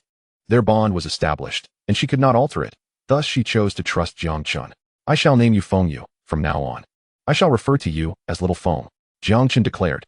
As the saying goes, the phoenix seeks its mate. The phoenix represents the sun, while the hen embodies the moon. Yet, Jiang Chen felt that Fengyu was a more melodious name. After all, there were no other phoenixes around. So naming her was inconsequential. Rest assured, I shall not go back on my word. Now, take a moment to sense if you can distance yourself from the sacred fire order, Jiang Chen instructed. At his words, Fengyu closed her eyes to concentrate. After a brief moment, she exclaimed in astonishment, It truly seems I can. The feeling that had tethered her vanished, yet her spirits fell again. This was not a restoration of freedom, merely a transition from one cage to a larger one. Did I deceive you? Now, let us proceed to view the sacred fire order. And by the way, you can transform into human form, correct? This appearance is rather awkward, Jiang Chen remarked as he stepped forward. Hesitating for a moment, Fengyu enveloped herself in a layer of fiery energy that shimmered, rapidly shrinking in size. She transformed into a girl who appeared to be around 12 years old, clad in a black veil that draped over her form. Her skin a delicate shade of rosy white. Her large eyes sparkled with the unique pride of the phoenix lineage as she led the way for Jiang Chen, who took the opportunity to observe the newly initiated pet functionality.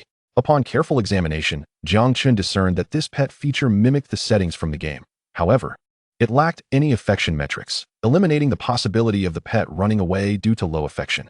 The master-servant relationship was firmly established, securing Jiang Chen's status as the master. Unless Jiang Chen chose to dissolve the connection, Fengyu could not escape. Moreover, he found this arrangement quite agreeable. Jiang Chen glanced at the newly acquired skill on his panel, Immortal Flame. Certain abilities of the pet were also accessible to him, though he would forego any peculiar ones that he could not accept. Here we are, Fengyu pouted, suddenly recalling.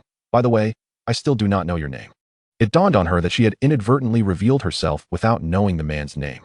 I am Jiang Chen. You may call me young master henceforth, he replied nonchalantly, gazing up at the hovering sacred fire order. Jiang Chen, what a terrible name. Far less melodious than Fengyu, she mumbled softly.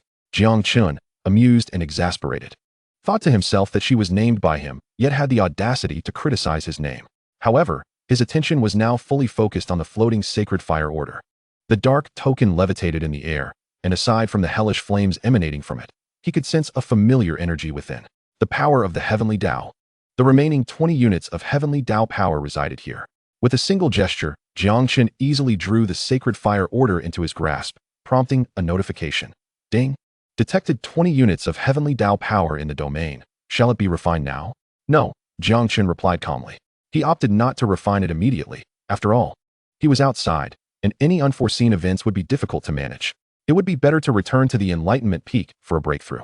Jiang Chen had meticulously prepared for such an occasion at the Enlightenment Peak, although he had yet to refine it.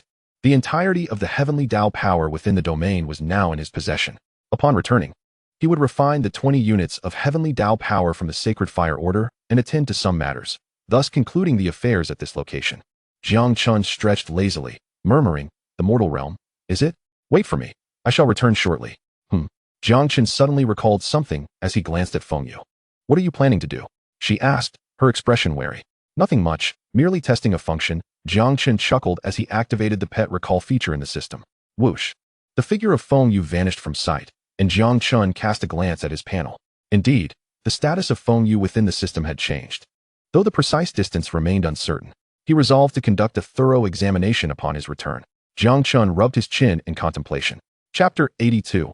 Obtaining the Sacred Fire Token. After a considerable pause, Jiang Chen recalled Fengyu and hastily released her. As soon as she was freed, Fengyu gasped for breath. Her face a portrait of terror as she exclaimed, You wicked scoundrel! What have you done to me? It was so dark and frightening there. Mind your manners and address me as young master. Otherwise, you may find yourself back in that place, Jiang Chen retorted with a cold snort. Feng Yu pouted, refraining from retorting. And in a tone of feigned grievance, she replied, young master. That is more like it. And be grateful, had it been a master ball. Your ordeal would have been far worse, Jiang Chen raised an eyebrow, adding, though Feng Yu did not comprehend what a master ball entailed. The tone in Jiang Chen's voice suggested it was certainly not a benign matter. She chose to remain silent. Upon exiting the dark forest, Jiang Chen suddenly turned to Li Qingdi beside him, pondering aloud. Old Li, regarding today's events, Li Qingdi quickly interjected. In response to the young master, I assure you, I have seen and heard nothing. You need not worry, my lips are sealed. Very well, Jiang Chen nodded in satisfaction. He had faith in Su Yu. Yet with Li Qingdi, he was uncertain. However, it appeared that Li Qingdi was quite astute, at least in maintaining discretion. Unbeknownst to Jiang Chen, throughout this exchange, Su Yu had remained tight-lipped, observing his every move with a keen intensity. With the task completed, remaining here served no further purpose. And Jiang Chen prepared to journey back to the Eastern Wilderness' original beginning sacred land. After all, there were still 20 days' worth of Dao power yet to be assimilated. And he eagerly anticipated the transformation that would accompany the integration of 100 Dao powers. Original beginning sacred land, Enlightenment Peak. The Half-Mountain Palace. If the Eastern Wilderness and the original beginning sacred land represent the epicenter of this world, then Enlightenment Peak and this palace embody the pinnacle of authority within it. Moreover, this place is destined to become the very heart of the Dao for the entire world. Within the Half-Mountain Palace, brother, you must have reached the pinnacle of the sacred master realm by now, Jiang Jinyu inquired. Indeed, I have just attained the pinnacle of the sacred master realm.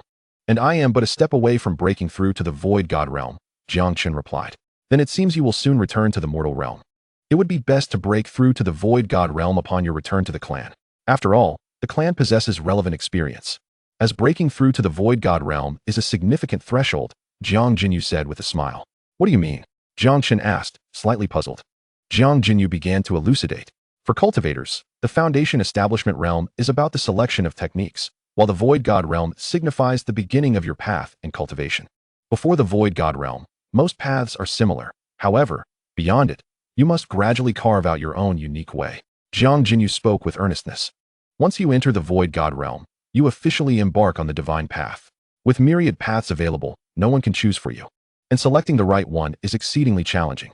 This is also a watershed moment for the mortal realm. In our Jang clan, there are numerous records that can guide you. What is the most renowned path? Jiang Chen inquired. To align with the Tao of heaven and sever the three corpses, Jiang Jinyu stated without hesitation. These are the words left by the sage after he preached in the mortal realm. While the concept of aligning with the Tao of heaven is understandable, the notion of severing the three corpses remains unclear to us, Jiang Chen mused in silence. As a denizen of Blue Star, he was familiar with the method of severing the three corpses. Regarding the sage Jiang Jinyu mentioned, Jiang Chen had already deduced that it was none other than Daozi. I understand. I will contemplate this matter carefully, Jiang Chen replied coolly. Indeed, brother, as long as you remain mindful. It matters not that you cannot break through to the void god realm in this domain. We can discuss these matters further in the mortal realm. Jiang Jinyu remarked with a smile. Chapter 83, Refining 100, the Dao Center. Outside Enlightenment Peak. The current Dao domain cannot facilitate a breakthrough to the void god realm. Can it? Jiang Jinyu casually commented. Li Qingdi's figure materialized respectfully beside them. In response to the young lady, indeed, 30,000 years ago when I ascended, it marked the end of an era. The Dao domain has since ceased to have the energy to allow cultivators to advance to the void god realm. And the Dao of heaven no longer permits it. That reassures me. Jiang Jinyu nodded in satisfaction, feeling relieved. She sensed that her brother's seclusion would undoubtedly lead to remarkable progress and strength. A breakthrough to the void god realm is a fortuitous event. Although lacking the various paths stored within the Jiang clan, Jiang Jinyu held firm belief that Jiang Chen would not falter along his journey. The clan's records documented that the Dao ancestor once stated that most who achieve sagehood do so by severing the three corpses. As for attaining sagehood through merit, that is a distant prospect, achievable only through great fortune. Jiang Jinyu murmured to herself. The mortal realm is fraught with turmoil, embroiled in ceaseless conflict. The longevity clan, the ancient celestial clan, the five divine clans, and the undying forces, all unwilling to yield, locked in perpetual warfare. Yet this does not imply that the mortal realm lacks a sovereign. The universally acknowledged sovereign of the mortal realm is the sage who once rode a green ox. But alas, the shadow of the sage flickered and vanished, leaving no trace behind. Jiang Jinyu pondered, I wonder who my brother's master truly is? Is he indeed a sage? Or perhaps a supreme being? Her thoughts spiraled. Although the family's ancestor, Jiang Taishu, had suggested that Jiang Chen's master could be a sage, even she found this hard to believe, for becoming a sage is no trivial feat. Jiang Jinyu speculated that her brother's master might be a supreme being or among the most exalted of the supremes, those of the mortal realm. This conjecture was also acknowledged by the clan's ancestor, the unparalleled divine King Jiang Taishu. In her excitement at the time, she now reflected that it seemed improbable for the sage to be so. After all, no one has truly witnessed a sage. Regardless, as long as my brother does not break through to the void god realm at this moment, I shall be content, Jiang Jinyu resolved, shaking her head. The mortal realm encompasses countless planes, and for many cultivators, the moment of breakthrough often results in an immediate ascent to the heavens. Such was the case for Li Qingdi, who had no time for arrangements. After all, a newly ascended cultivator, with the strength of the initial void god realm, cannot withstand the Tao of heaven. Jiang Jinyu, unlike Li Qingdi, possessed strength beyond the void god realm, allowing her to remain within the Tao domain. Enlightenment peak. Jiang Chen sat cross-legged, taking a deep breath. He was fully prepared. System, refine the sacred fire token. Ding, refining sacred fire token in progress. Jiang Chen sat upright, his gaze fixed intently on the refining progress. After a considerable duration, a tremor coursed through his body, and joy illuminated his features. Finally, as the progress bar reached completion, a melodious sound echoed in his ears. Beep. Successful refinement. Congratulations to the host for mastering the domain of the heavenly path for 100 days. Beep. Congratulations to the host for obtaining the title of Lord of the Heavenly Path's domain. Beep. Item distribution. Heavenly Path token domain. An ancient token, embossed with the sun, moon, stars, and the flora of the cosmos, materialized before Jiang Chen. The moment he grasped it, he felt an instantaneous connection between his divine sea and the entire domain. His thoughts would manifest, and his consciousness reached wherever he willed. Every flower and blade of grass, every tree and wood in the domain vividly appeared in Jiang Chen's mind. The sun and moon alternated, shifting and transforming. Gradually, Jiang Chen felt as though he was immersed in a boundless void. Jiang Chen suddenly opened his eyes. Was this the central axis of the heavenly path's domain? Slowly rising to his feet, Jiang Chen found himself within the world of the heavenly path token, simultaneously serving as the very heart of this realm. He admired the myriad stars above, both large and small, and felt an innate connection. Each star represented a soul. The minuscule stars, akin to mere specks of dust, he chose to overlook. Surely, those two must be Sister Jinyu and Old Li, Jiang Chen murmured, gazing at the two particularly large and luminous stars. Their hues differed from the others, indicating they were not of this world's origin. A test was in order. Jiang Chen gently closed his eyes, and a profound aura surged towards his heart, guided by his intent, directly pressing upon the two individuals. Chapter 84, The Chaotic Body. In the external realm, Jiang Jinyu, whose demeanor was initially serene, suddenly changed countenance, immediately channeling her energy to suppress the overwhelming shock within her heart. What is happening? Why is the heavenly path of this world suddenly rejecting me? She soon realized, with horror, that she could no longer absorb the spiritual energy of the domain. What on earth is going on? Jiang Jinyu was flabbergasted. She had never encountered such a situation before.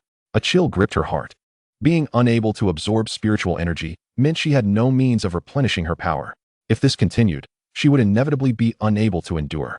Yet, despite her desperate attempts to draw in energy, it seemed to elude her, as if the surrounding spiritual force had become sentient and was avoiding her. On the other side, Li Qingdi faced a similar predicament. Fortunately, this state did not last long, and normalcy was soon restored. The energy expenditure was quite significant. Jiang Chen furrowed his brow, sensing the dwindling reserves of his mental power. The recent exertion had cost him over half of his spiritual energy, leaving him nearly depleted. The heavenly path of this world was too feeble. It required fortification, and so did his own realm, without enhancement. Even if he could wield the power of the heavenly path, it would hold little significance. After some experimentation, Jiang Chen concluded that although he had obtained the authority to exercise the heavenly path of this world, he still needed to expend energy. After all, Jiang Chen was the master of the heavenly path, steering its essence, not merely embodying it. Furthermore, the heavenly path of the domain was indeed somewhat lacking in strength. Jiang Chen contemplated the necessity to seek enhancements in the future. With this thought, Jiang Chen continued gazing at the starry expanse. In the East Sea region, there was another star of distinctive color, presumably the elder behind Lin Shirin. Suddenly, he furrowed his brow, pondering, what is the nature of these stars? His gaze fell upon some exceedingly large and radiant stars scattered across the sparsely populated areas of the domain. These stars were colossal, rendering Jiang Qingyue and the others mere flickering fireflies in comparison. Moreover, like Jiang Qingyue and her companions, these massive stars were not beings native to this world. It seemed that within this seemingly small world, vast secrets lay hidden. Jiang Chen murmured to himself. He refrained from forcefully moving those stars, acknowledging the limitations of his current spiritual power. After all, he was now the master of the Heavenly Path's domain. He could test it whenever he wished. Jiang Chen mused.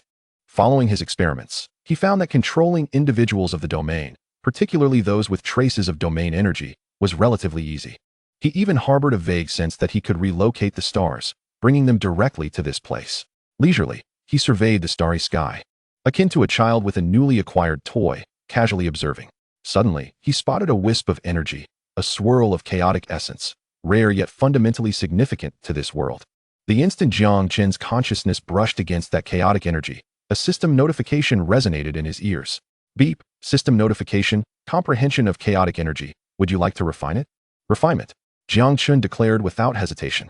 Such a profound substance, integral to the essence of the world, was not something he could allow to slip away. Beep, refinement successful. Beep, system notification. Due to the host body absorbing a certain amount of chaotic energy and heavenly path power, a transformation of constitution will occur. Beep.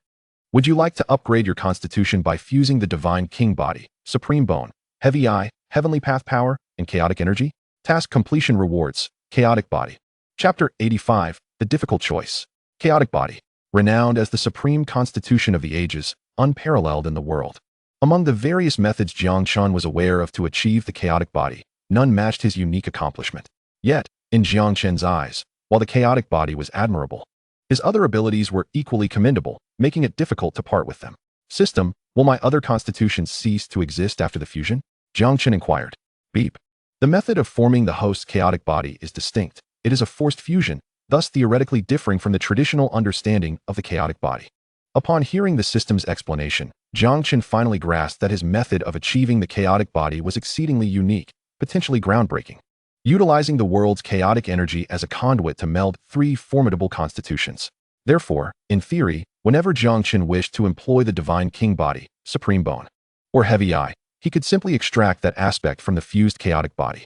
I see, Jiang Chen nodded, suddenly recalling, I possess the devouring heavenly demon technique, which allows me to consume others' essence for my own. Does this imply that my chaotic body can be infinitely enhanced? Beep. Theoretically, the host's reasoning holds. Yet there are no practical examples to substantiate this. No matter, I shall test it when the time comes. Besides, even if it doesn't work, I am already quite satisfied. Jiang Chen smiled. Since that is the case, there is no need for further hesitation. Let the fusion commence. Jiang Chen inhaled deeply and spoke solemnly. Beep. System fusion in progress 1, 298-99.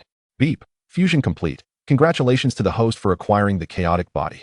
The moment the system's voice fell, Jiang Chen felt a distinct transformation within his body. His sensory perception had dramatically intensified, nearly doubling in capacity. Is this the chaotic body? As he sensed the profound and vast power coursing through him, even the slightest movement of his fingers exuded remarkable strength, a sensation that the divine king body, supreme bone, and heavy eye had never bestowed upon him before. Suddenly, Jiang Chen retracted all his strength, his back trembling as a supreme sword circled around him. Observing the emergence of this supreme sword, Jiang Chen let out a sigh of relief. Realizing that the system's assertion was indeed accurate, these three types of physiques could still be separated. However, he pondered, why was the absorption of spiritual energy occurring at such an accelerated pace? A frown creased his brow as he noticed that he was swiftly absorbing the surrounding spiritual energy. It was noteworthy that after reaching the pinnacle of the Saint Lord realm, he rarely absorbed spiritual energy in such a substantial manner without supplementation. Yet now, he felt his body ravenously engulfing the spiritual energy in a continuous stream. This was a clear sign of an impending breakthrough. A sudden realization struck Jiang Chen. His unrelenting absorption of spiritual energy unmistakably indicated a rhythm towards transcending the void god realm. System, what is happening? Wasn't it said that the Dao domain can no longer break through the void god realm? Jiang Chen inquired, unable to suppress his curiosity. Ding. The host has integrated the chaos physique, and breakthroughs no longer require the aid of the heavenly Dao. With an inner world contained within, only spiritual energy is needed. As the master of the Dao domain, the host need not worry about being expelled by this world. Despite the reassuring words, Jiang Chen felt little comfort. He had long been aware that as the overseer of this realm, being expelled would indeed be a laughingstock. However, that was not his primary concern. The Dao. Sister Jean, you had once mentioned that the path of the Void God realm must be established at the onset. Yet he had not had the opportunity to confirm his own direction. He suppressed his unease and stated, "This breakthrough is far too sudden. I never anticipated that manifesting the chaos physique would yield such effects." Ding. Given the host's current situation, the following options are provided. Option 1. Conform to the heavenly Dao, inscribe personal power upon it, and upon completion, the host may transform into the heavenly Dao. Task completion reward. Method to sever the 3 corpses. Option 2. Validate the Dao through strength. Task completion reward. Unknown. Unknown. This was the first time the system had presented an unknown reward, and Jiang Chen gritted his teeth, suppressing the boiling spiritual power within him. This was the first instance he regretted being too powerful. Had the 3 physiques not fused to form the chaos physique, he wouldn't be in such a rush to break through now. When did having an excessively strong physique become a liability? Jiang Chen silently cursed. But he could not dwell on it any longer, his gaze fixed intently on the system panel. Task 1. Conform to the heavenly Dao. Ultimately transforming into it.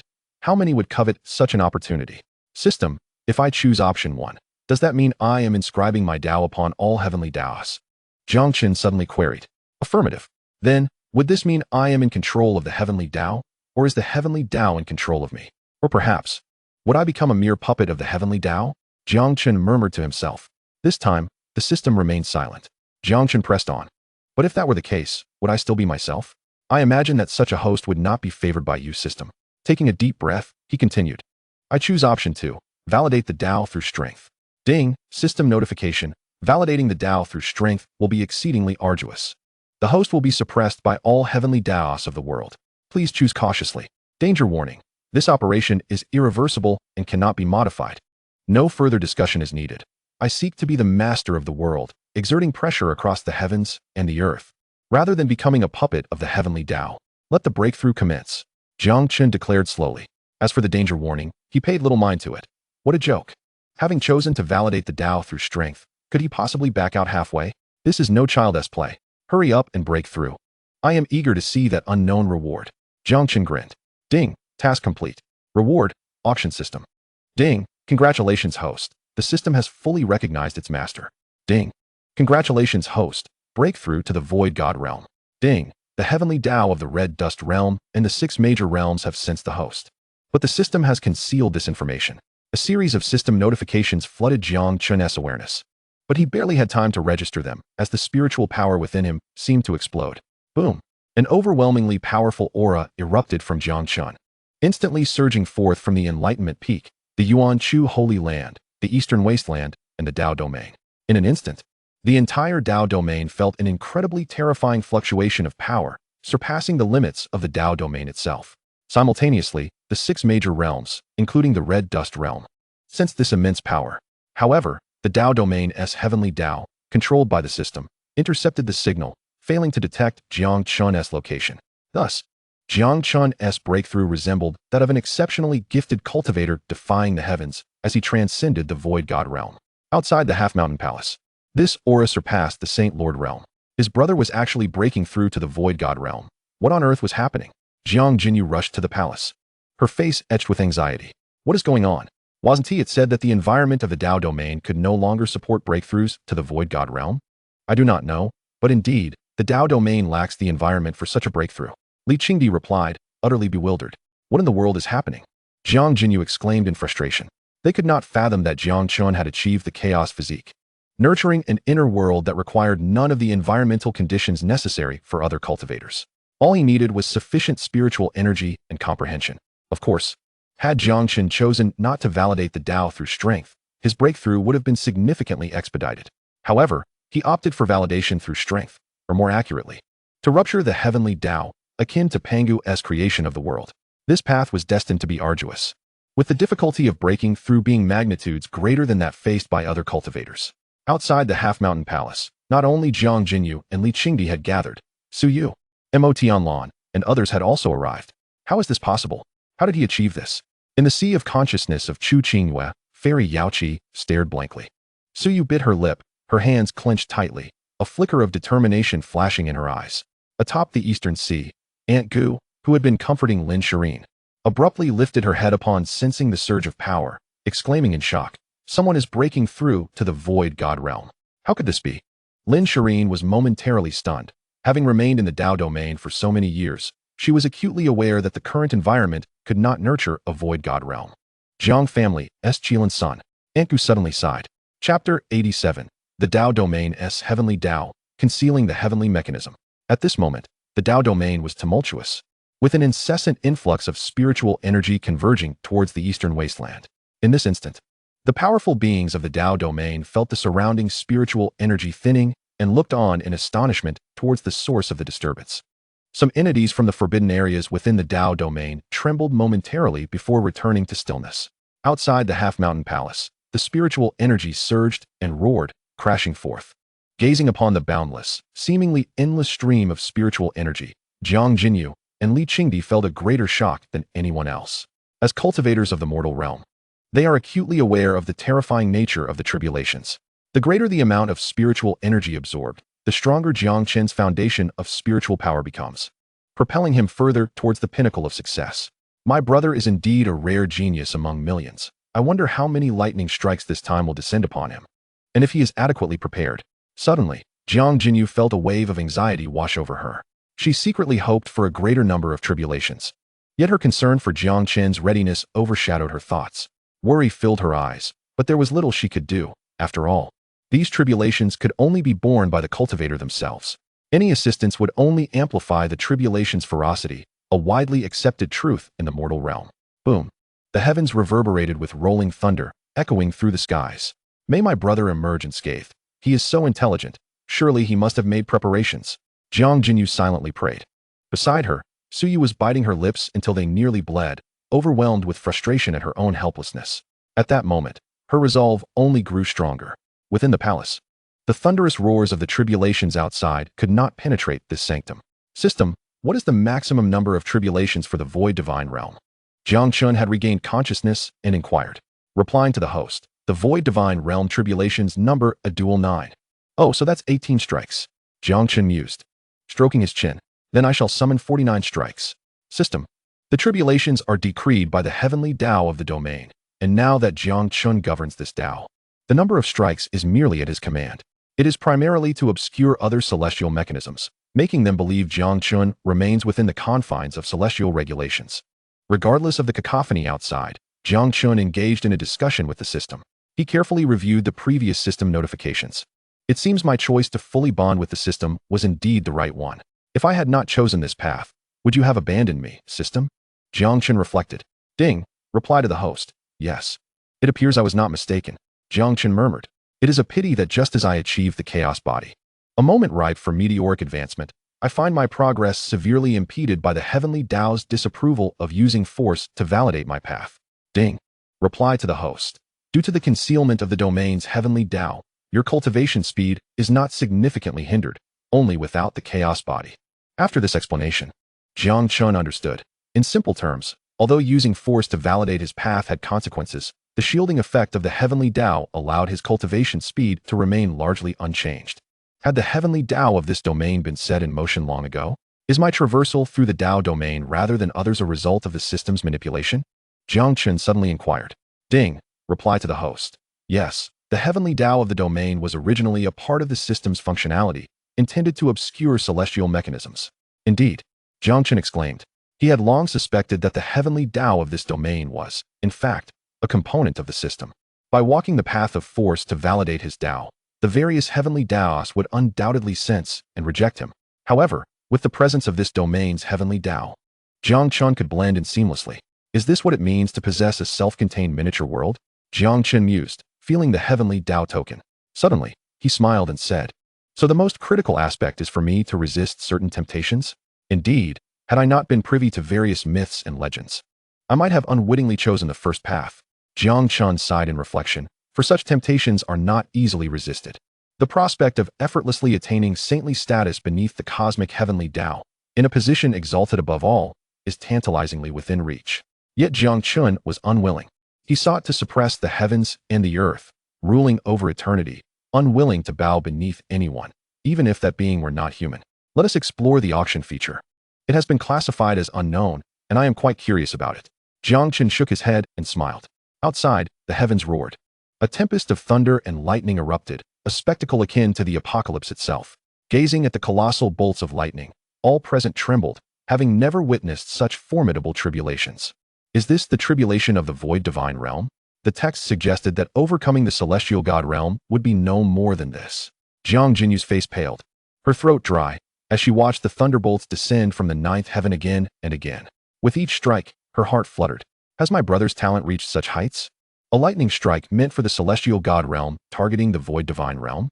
Jiang Jinyu could only pray, as she could not sense Jiang Chen's location. In fact, no one could. The heavenly Tao of the domain was originally a portion of the cosmic heavenly Tao. The system had severed this part to siphon the essence of the cosmic heavenly Tao for self-simulation. Now, with Jiang Chen reclaiming 100 portions of the domain's heavenly Tao, he effectively wielded a miniaturized version of the cosmic heavenly Tao. Though it could not compare to the cosmic heavenly Tao, they belonged to the same echelon, rendering it impossible to deduce anything about Jiang Chen. The so-called leaders of the great sanctuaries within the domain, the powerful figures of the Saint Lord realm, trembled at the sight of the heavenly tribulations. They felt that even a single bolt could obliterate them. 18 strikes. At last, it is over.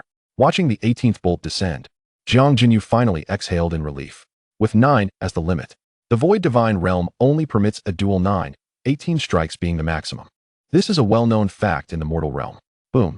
Just as Jiang Jinyu was about to step forward, she froze in her tracks, as did Li Qingdi. Both stared in disbelief at the descent of the 19th bolt of lightning. Even Li Qingdi, who had previously broken through to the void divine realm with only 10 strikes, had been deemed exceptionally talented. Are we transcending limits? At this moment, Jiang Jinyu found a sense of calm, her gaze turning peculiar. It seems my brother truly possesses the qualifications to rival the heirs of those immortal forces in the mortal realm. 20 strikes, 21 strikes, 22 strikes. As the numbers climbed, the crowd grew numb, staring blankly at the continuously descending tribulations. On the pinnacle of the eastern sea, Gu Yi was so astounded she could scarcely speak, her mind blank from the relentless onslaught of tribulations. All she understood in that moment was that once Jiang Chen ascended to the mortal realm, he would undoubtedly incite a storm of chaos and bloodshed. Truly remarkable. Lin Shirin gently brushed her cascading locks aside, murmuring. Some forbidden places within the domain stirred restlessly, yet ultimately dared not make a move. Within the half-mountain palace, the entity that had sent shockwaves throughout the entire domain, Jiang Chen, was surprisingly not present here. In fact, he was not even within the domain. Chapter 88. The Merchant Empress, Water Masterpiece.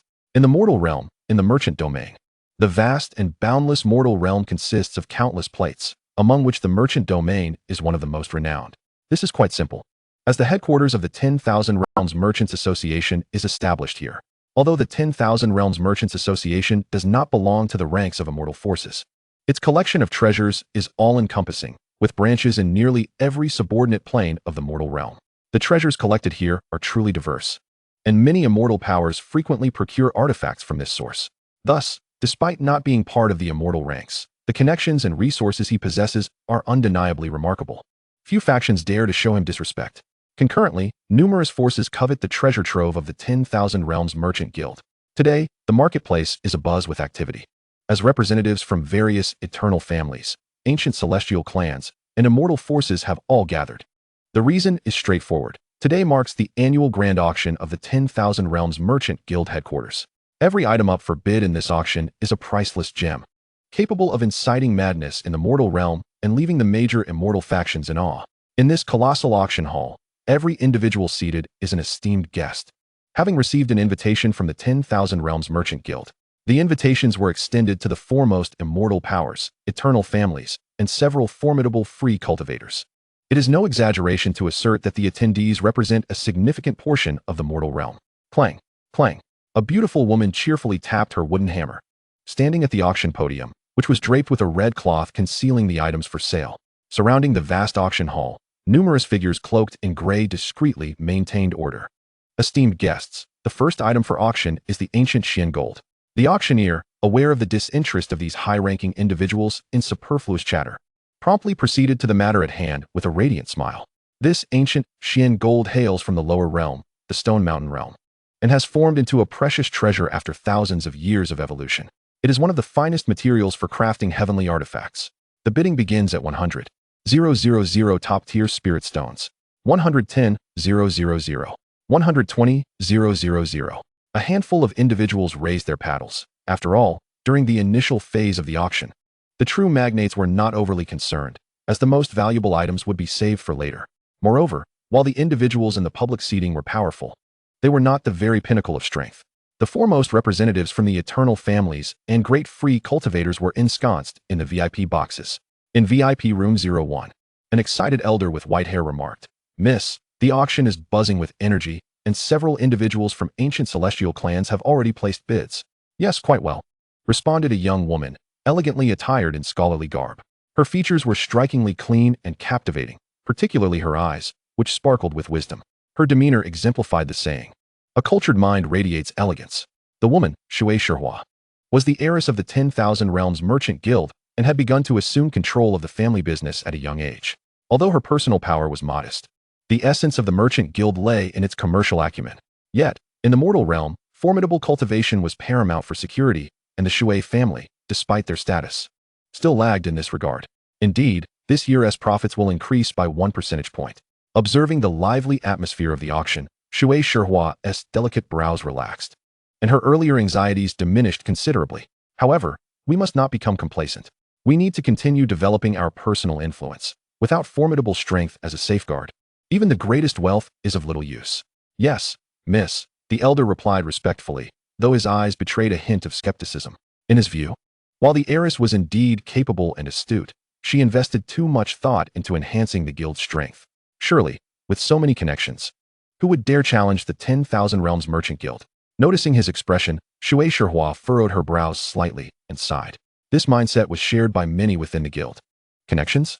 Without formidable strength, everything is but an illusion. When one's networks encounter an insurmountable adversary, will they still extend their hand? As a merchant, Chu Qingyue understood this truth all too well. Shaking her head, she chose to set aside these thoughts for the moment, as changing perceptions takes time. She redirected her focus to the auction below. The auction was indeed vibrant, yet as it progressed, the number of bidders dwindled. For those capable of placing higher bids were also becoming scarce. "Now, we shall proceed to the auction of the 3 concluding treasures," the auctioneer announced with a cheerful demeanor.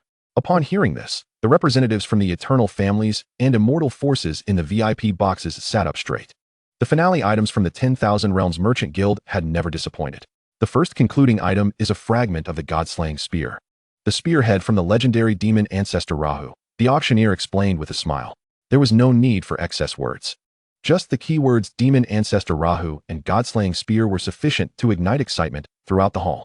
The eyes of those in the VIP room, especially those from the Jiang family, gleamed with anticipation. In the Jiang family's VIP box, Jiang Meng exclaimed, "What a splendid item. I recall that my nephew has a particular fondness for this god-slaying spear, and he has a remarkable affinity for it. If I can secure it as a gift upon his return, he will surely be delighted." Jiang Meng, the envoy from the Jiang family, had not originally intended to attend such an event, but he thought it prudent to acquire something impressive for Jiang Chen's return. Now, the bidding phase commenced. "Please place your bids," the beautiful auctioneer announced with a smile. As her words echoed, silence enveloped the room. Chu Qingyue did not find this surprising. Such a high-tier item required more than mere top-tier spirit stones. It demanded something of even greater value, or perhaps a trait. In the stillness, a deep voice resonated from the upper box. 100 heavenly artifacts. A collective gasp rippled through the audience. What a grand offer. All heads turned in unison to the box, realizing it was none other than the illustrious Jiang family. 120 heavenly artifacts, came the voice from the box, belonging to the revered patriarch of the floating Buddha.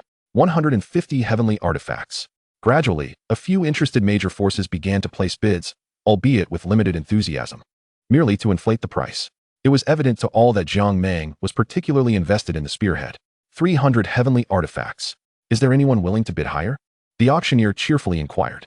In the box, Jiang Meng smiled. Although 300 heavenly artifacts were a hefty price, making his nephew happy was worth it. 300 once. 300 twice. 300. Before she could finish, a terrifying pressure surged from outside the auction hall, instantly overwhelming the venue. At that moment, the previously closed auction doors burst open, and an ancient figure soared into the hall. Upon the arrival of the newcomer, the previously amicable factions of the myriad realms swiftly fell silent. They dared not provoke him. The visitor was none other than the ancestral patriarch of the Lin family. one of the 8 immortals of antiquity, a formidable being of the Divine King realm, and one of the top 10 powerhouses on the divine list, possessing 310 celestial artifacts. The Lin Patriarch's presence cast a palpable pressure over the gathering, his voice raspy, yet commanding. He sighed with relief, grateful to have arrived in time. His mastery of the Phoenix Divine Spear technique rendered the spearhead of the God-slaying spear of utmost importance to him. Furthermore, due to recent conflicts with the head of the Lin family, the Patriarch was now acutely aware that this younger generation's strength was not significantly inferior to his own. Thus, he felt an urgent need to enhance his prowess. Lady Xuehua, a gentle yet sagacious voice resonated. You are aware of the auction's regulations. One cannot enter midway. I understand, but I have just emerged from seclusion. The Lin Patriarch replied with an insincere smile. Please, show some leniency, Miss Xuehua. Elder Lin, rules are rules, she insisted. Her determination unwavering. I kindly ask you to respect the regulations of our Myriad Realms Merchant Association. Have I not explained? I missed my chance due to my retreat. Are you truly going to force me out? The Lin Patriarch countered, his tone heavy. As he spoke, his gaze flicked toward the shadowy figures cloaked in gray, causing them to freeze in place. Despite Xuehua's intelligence, her youth betrayed her as she glanced at the major powers allied with the Myriad Realms Merchant Association, only to find them adopting an air of indifference, pretending not to notice. A farcical situation. It was common knowledge that the ancient Lin family held greater power than the Myriad Realms Merchant Association, regardless of the latter's wealth. Witnessing this, Xuehua's lips turned pale, her body trembling with indignation. This was the greatest humiliation she had faced since assuming control of her family's affairs. Despite the blatant violation of rules, she felt utterly powerless. She looked across at the Lin Patriarch, whose disdainful demeanor reflected an unspoken message. Do you see? I disregard your rules and trample upon your dignity. What of it? A wave of helplessness surged within Xuehua, and she imagined a hero emerging to halt the villain's tyranny and protect the princess. Yet, she was painfully aware that this was no fairy tale. The figure before her was not merely a tyrant, but a being of the Divine King realm. One of the 10 strongest on the divine list, a pinnacle of power in the mortal realm. Had she not noticed how her subordinates and those powerful allies had all turned into timid turtles? Miss Xuehua, the auction may proceed, the Lin Patriarch stated indifferently, as if he were the very master of the Myriad Realms Merchant Association. At this moment, Xuehua felt as if her lips were about to bleed from her biting them in frustration. Even her unparalleled wisdom was of no use. Just as she struggled to find her voice, a sudden shift in the atmosphere occurred, not only for her, but for everyone present, including the Lin Patriarch. A powerful aura, seemingly emanating from the heavens, swept through the venue, utterly overwhelming the Lin Patriarch's presence. All present, including the Divine King Patriarch, were subdued. Shortly thereafter, a chaotic energy descended from above, enveloping the auction house in profound silence. What had once been a tense auction was abruptly shattered by this celestial force. The sudden influx of chaotic energy bore an immense power, its potency and mystery overwhelming even the Lin Patriarch. Silence. The room fell into an eerie stillness. Lin Songhai's pupils constricted as he pondered deeply. The chaotic energy had evaded his senses until now, leading him to one conclusion. A supreme being had arrived. This realization echoed in the minds of all present. They were in a daze. How long had it been since anyone had attained the status of supreme being after the ancient times? The Divine King realm was already the zenith of power. Could this supreme being be a remnant from antiquity? In that moment, no one dared utter a word. Upon the raised platform, Xuehua's mind went blank. A supreme being. In ancient times, they were among the masters who suppressed the very heavens and earth. While sages were deemed the strongest, they were often merely fleeting glimpses. The supreme, in many respects, represented the highest realm within the mortal realm. In the presence of such an entity, all strategies and tactics became mere jest. Calm yet internally tumultuous, Lin Songhai contemplated his next move. Jiang Mang, who had intended to bid, found himself momentarily stunned by the unfolding scene. In the chaos, Jiang Chen questioned, System, where are we? He surveyed the surroundings of the chaos. His brow furrowed. Initially, he had accessed an unknown auction system, discovering a multitude of treasures within, including the spearhead of the god-slaying spear, which piqued his interest. Yet, he had inexplicably found himself here. Beep, responding to the host. You are in the Hongchuan Realm Mall, at the Myriad Realms Merchant Association auction house. Upon the system's explanation, Jiang Chen's understanding crystallized. So this was a physical auction house. He had assumed he could acquire something without cost. A tinge of regret washed over him. System, wait, how can I bid? I have nothing of value on me. Suddenly, Jiang Chen recalled a critical issue. The 4-piece set of the Dao domain was indeed a remarkable treasure, but he would never part with it. The reality struck him. He had no money, no funds to participate in the auction. A headache began to form. Beep. The host may cancel the auction at any time and return to their soul. Huh. Jiang Chen hesitated, gazing at the spearhead in the chaotic energy. He truly desired this item. If he missed this opportunity, it might never come again. Yet, he genuinely lacked the funds. Suddenly, an idea sparked in Jiang Chen's mind as he recalled the information Jiang Qingyue had previously shared about the various factions within the Hongqian realm. Perhaps, just perhaps, he could indeed acquire something without cost. Outside, watching the master of the chaotic energy remain silent, none dared to speak. Ultimately, it was Xuehua who summoned her courage. Her voice trembling as she addressed the Supreme Being.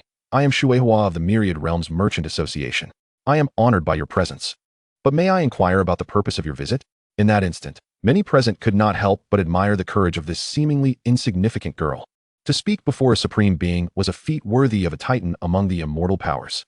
Did they not see how the so-called strong were rendered mute by fear? Yet, it was precisely Xuehua's words that eased the tension, allowing many to find some semblance of calm. After all, a Supreme Being's re-entry into the mortal realm was utterly staggering. However, the Chongqing family and the ancient immortal clan still believed they had the audacity to confront such a presence. The venerable ancestor of the Lin family, Lin Songhai, spoke with neither humility nor arrogance. As a descendant of the ancient Lin family, Lin Songhai, I pay my respects to your majesty. As the sole individual to appear as abruptly as Jiang Chen, Lin Songhai felt a significant weight upon his shoulders. Yet, being of a prestigious ancient celestial lineage, he bore no fear of the Supreme One, having neither provoked nor offended him. After all, the ancient Lin clan had steadfastly stood the test of time in the mortal realm for countless years, a feat not to be taken lightly. Chapter 91. The Disciple of an Old Friend. Within the chaotic energy, Jiang Chen observed Lin Songhai's position and the pallor of Xuehua's face. He squinted, recalling the rules of the 10,000 Realms Trading Association that Jiang Qingyue had previously imparted to him. A plan began to take shape in his mind. Ancient Lin family, are you a descendant of that old immortal, Lin Dongfang? A voice, ancient and indistinguishable in gender, resonated from within the chaotic energy, unmistakably not Jiang Chen's own. Upon hearing these words, Lin Songhai's pupils constricted sharply, his expression one of sheer astonishment, his body trembling slightly, losing the calm demeanor he had previously maintained. Lin Dongfang, the founder of the ancient Lin clan, among the pinnacle of the Supreme Beings, ranked among the highest in the mortal realm. Simultaneously, those present at the auction began to grasp the implications of this revelation. To refer to such a top-tier Supreme Being as Old Immortal unveiled much about the speaker. It indicated familiarity with Lin family's ancestor and suggested that their own power was not to be underestimated. The realization sent a ripple of unease through the crowd, including Zhang Mang, who had been observing intently. The ancestor of the Lin family was a Supreme Being of the highest order. Thus, the individual who casually addressed him as Old Immortal must also be a Supreme Being in the eyes of all. Xuehua's face turned ashen. As the host and the first to speak, she was ignored in favor of Lin Songhai. A clear testament to the esteem in which the 10,000 Realms Trading Association was held by this unknown Supreme Being. The onlookers shared her astonishment, their expressions marked by disbelief. How could it be? Hadn't those Supreme Beings of ancient times long departed from this world? Were they returning once more? Lin Songhai's heart raced. As a member of the ancient celestial clan, he was privy to many secrets, such as the reasons why those Supreme Beings of antiquity had left the world shortly after attaining their status. However, there was no time to dwell on such matters now. Lin Songhai abandoned his prior composure, lowering his head slightly and speaking with a hint of reverence. Indeed, I am the 127th generation descendant of that venerable elder. Truly a descendant of that old, immortal Lin Dongfang. You bear a striking resemblance to that insufferable fellow, the ancient voice remarked. Lin Songhai's expression darkened, and he dared not respond. The crowd exchanged glances, realizing that the relationship between this unknown Supreme and the ancestor of the Lin family was not particularly favorable. As the saying goes, love for the house extends to the crow, and Lin Songhai, too, was held in low regard by this Supreme Being. Depart. I have no desire to see you, the ancient voice commanded.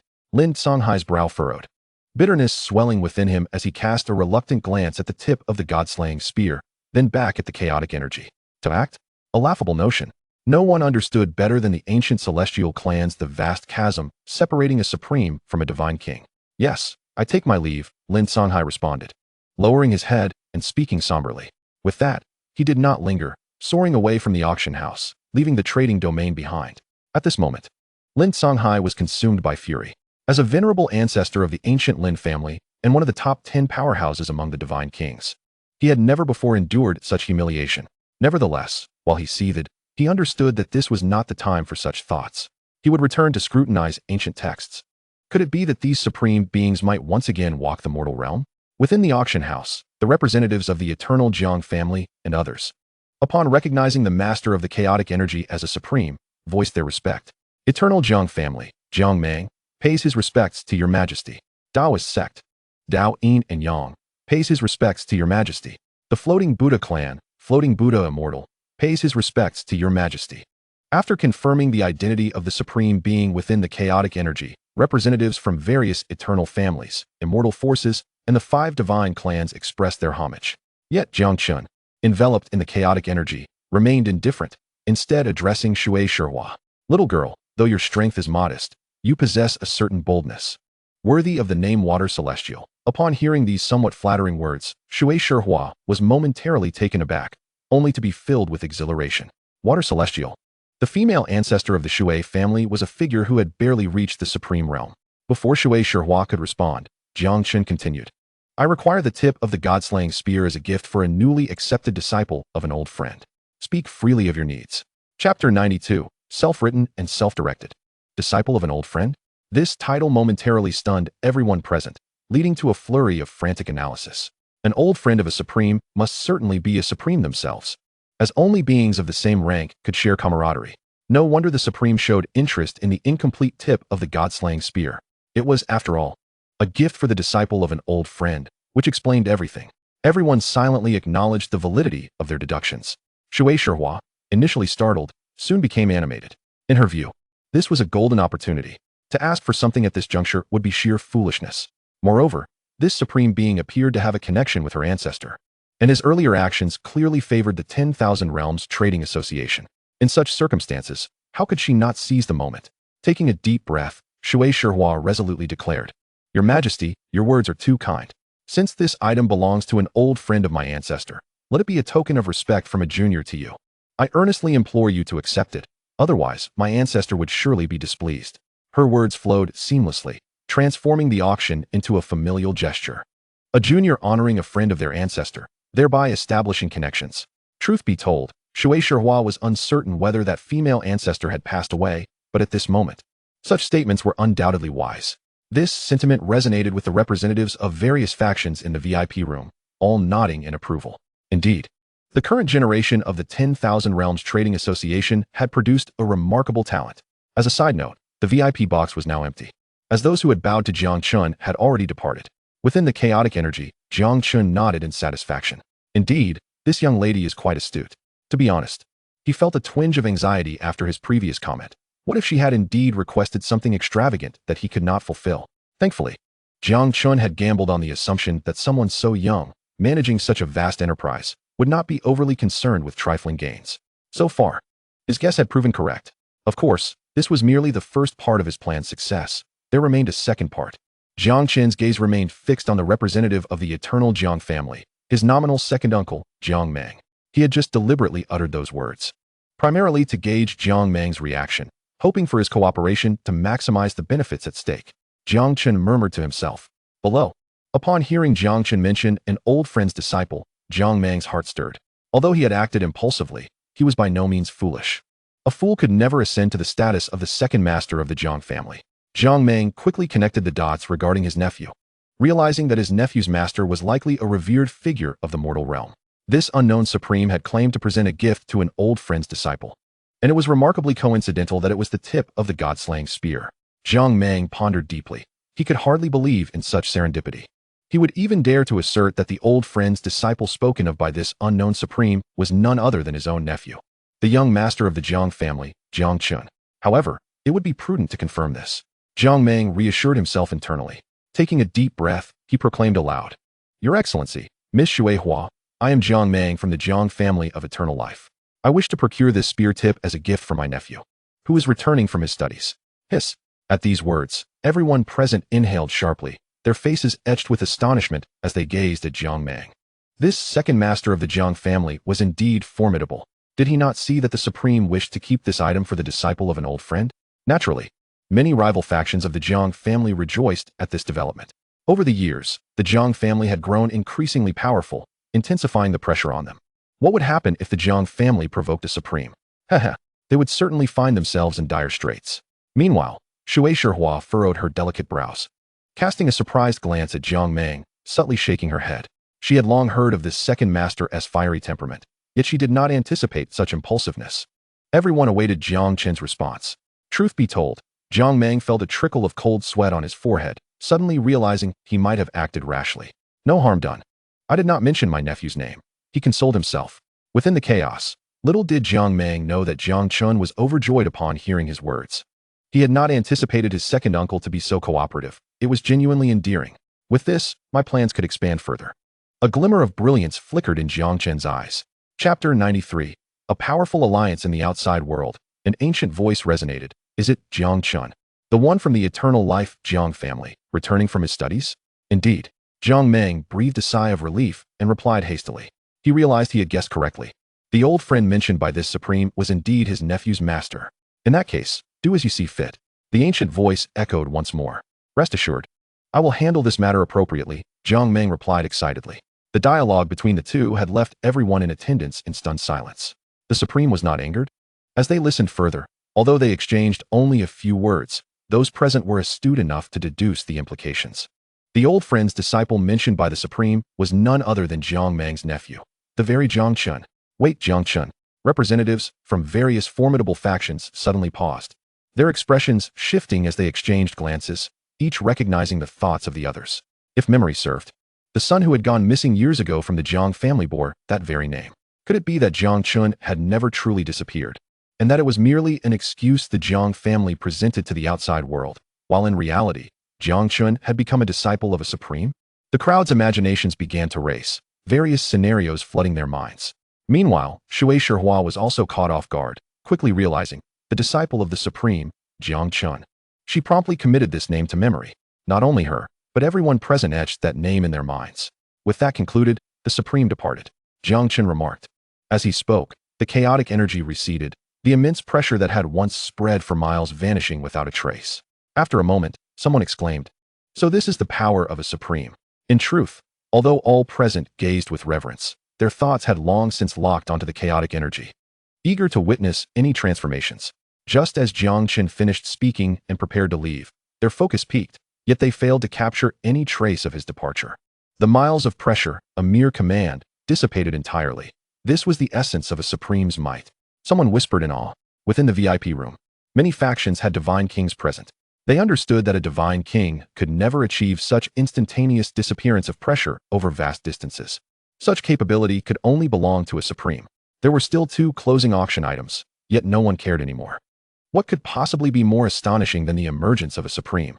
At this point, everyone's thoughts were far from the auction, as they anticipated returning to discuss matters with their families and sections. Consequently, the latter part of the auction felt somewhat anticlimactic, though no one minded, including the organizers. The Myriad Realms Merchant Association. Elder Jiang, take care, Shui Shihua smiled as she bid farewell to Jiang Meng, who received the spear tip without concern for the price. Such matters were trivial. In the room, Shui Shihua returned to her seat, diligently reflecting on the events that had transpired. The elderly figure in white beside her remained silent, utterly shaken and stimulated by what had just occurred. He finally grasped the meaning behind Shui Shihua's words. No matter how great one's wealth, without the strength to protect it, it was of no use. Among those families and factions that usually allied with the Myriad Realms Merchant Association, who had stood up against the formidable Lin family's ancestor. Linhai, Elder Bai, what do you think was the purpose of the Supreme's visit? Shui Shihua suddenly inquired. Elder Bai paused, responding, did the Supreme not say? How could this be the case? Shui Shihua waved her hand, a bitter smile gracing her lips. A Supreme of such stature would concern themselves with a mere artifact? In my view, the Supreme's visit was primarily related to the ancient Lin family. The rest is merely a favor to our ancestors at the Myriad Realms Merchant Association. Then why did this Supreme act in such a manner? Elder Bai queried, perplexed. I do not know. The thoughts of a Supreme are beyond our comprehension, Shui Shihua replied. However, I do know this is an opportunity. An opportunity? Elder Bai was taken aback. Indeed, the disciple of this Supreme is the missing young master of the Jiang family. It seems this Supreme has ties to our ancestors at the Myriad Realms Merchant Association. We can seize this chance to make contact. Shui Shihua's eyes sparkled as she commanded. Elder Bai, I have matters for you to prepare. Understood, Elder Bai responded hurriedly. Now, I must visit my grandfather. With that, Shui Shihua, weary, departed. Elder Bai watched her leave, a pang of sympathy hitting him. Had it not been for the patriarch's health issues, the young maiden, Shui Shihua, would not have been entrusted with the family business. In a milieu rife with predatory rivals, one cannot help but feel sympathy for the young lady. Perhaps it is time to discuss a marriage alliance with the Jiang family with the master. An idea suddenly flickered through Bai Lao's mind. Although their Wanjie Chamber of Commerce lacks formidable strength, it is undeniably wealthy beyond measure. A union with the illustrious Jiang family could be considered a collaboration of powerhouses. Yes, I shall inform the master shortly and gauge his thoughts. Bai Lao nodded to himself. Similar contemplations were unfolding across various powerful factions. Everyone speculated as to why the supreme beings had re-emerged in the mortal realm, pondering the true purpose of their return. Could it be that soon the supremes would all descend back into the mortal realm? Chapter 94. Selection of Second Stage Rewards. At Wudao Peak. Within the palace on the mountainside. Huff. Jiang Chen slowly exhaled, his spirit returning to its rightful place. Following this, Jiang Chen expressed his astonishment. What a thrill. Truly exhilarating. My heart feels as though it might leap from my chest. Nevertheless, the outcome is ultimately gratifying. I dare say those in the mortal realm are now speculating about the identity of my esteemed master. Before Jiang Chen could ponder further, he suddenly sensed a multitude of people gathered outside, which reminded him that he was currently undergoing tribulation, due to his spirit's temporary departure. The lightning tribulation had been somewhat delayed. Well then, let it descend. It has lingered long enough. The tribulation must conclude. Stretching lazily, Jiang Chen connected with the celestial laws to summon the lightning tribulation. Outside, everyone, including Jiang Qingyue, stood in stunned silence. This bolt of lightning had been gathering energy for an extended period. The lightning churned within the clouds, growing increasingly formidable. Is this truly the lightning of the void god tribulation? Jiang Qingyue began to question her understanding of life. Throughout the history of the mortal realm, she had never heard of anyone's void god tribulation lasting this long. Even those supreme beings in their youth did not exhibit such ferocity. Just as Jiang Qingyue was lost in thought, a deafening crack of thunder erupted, reverberating through the air. She looked up to witness a massive bolt of lightning, so thick that it enveloped the entire palace, descending directly upon Jiang Chen within.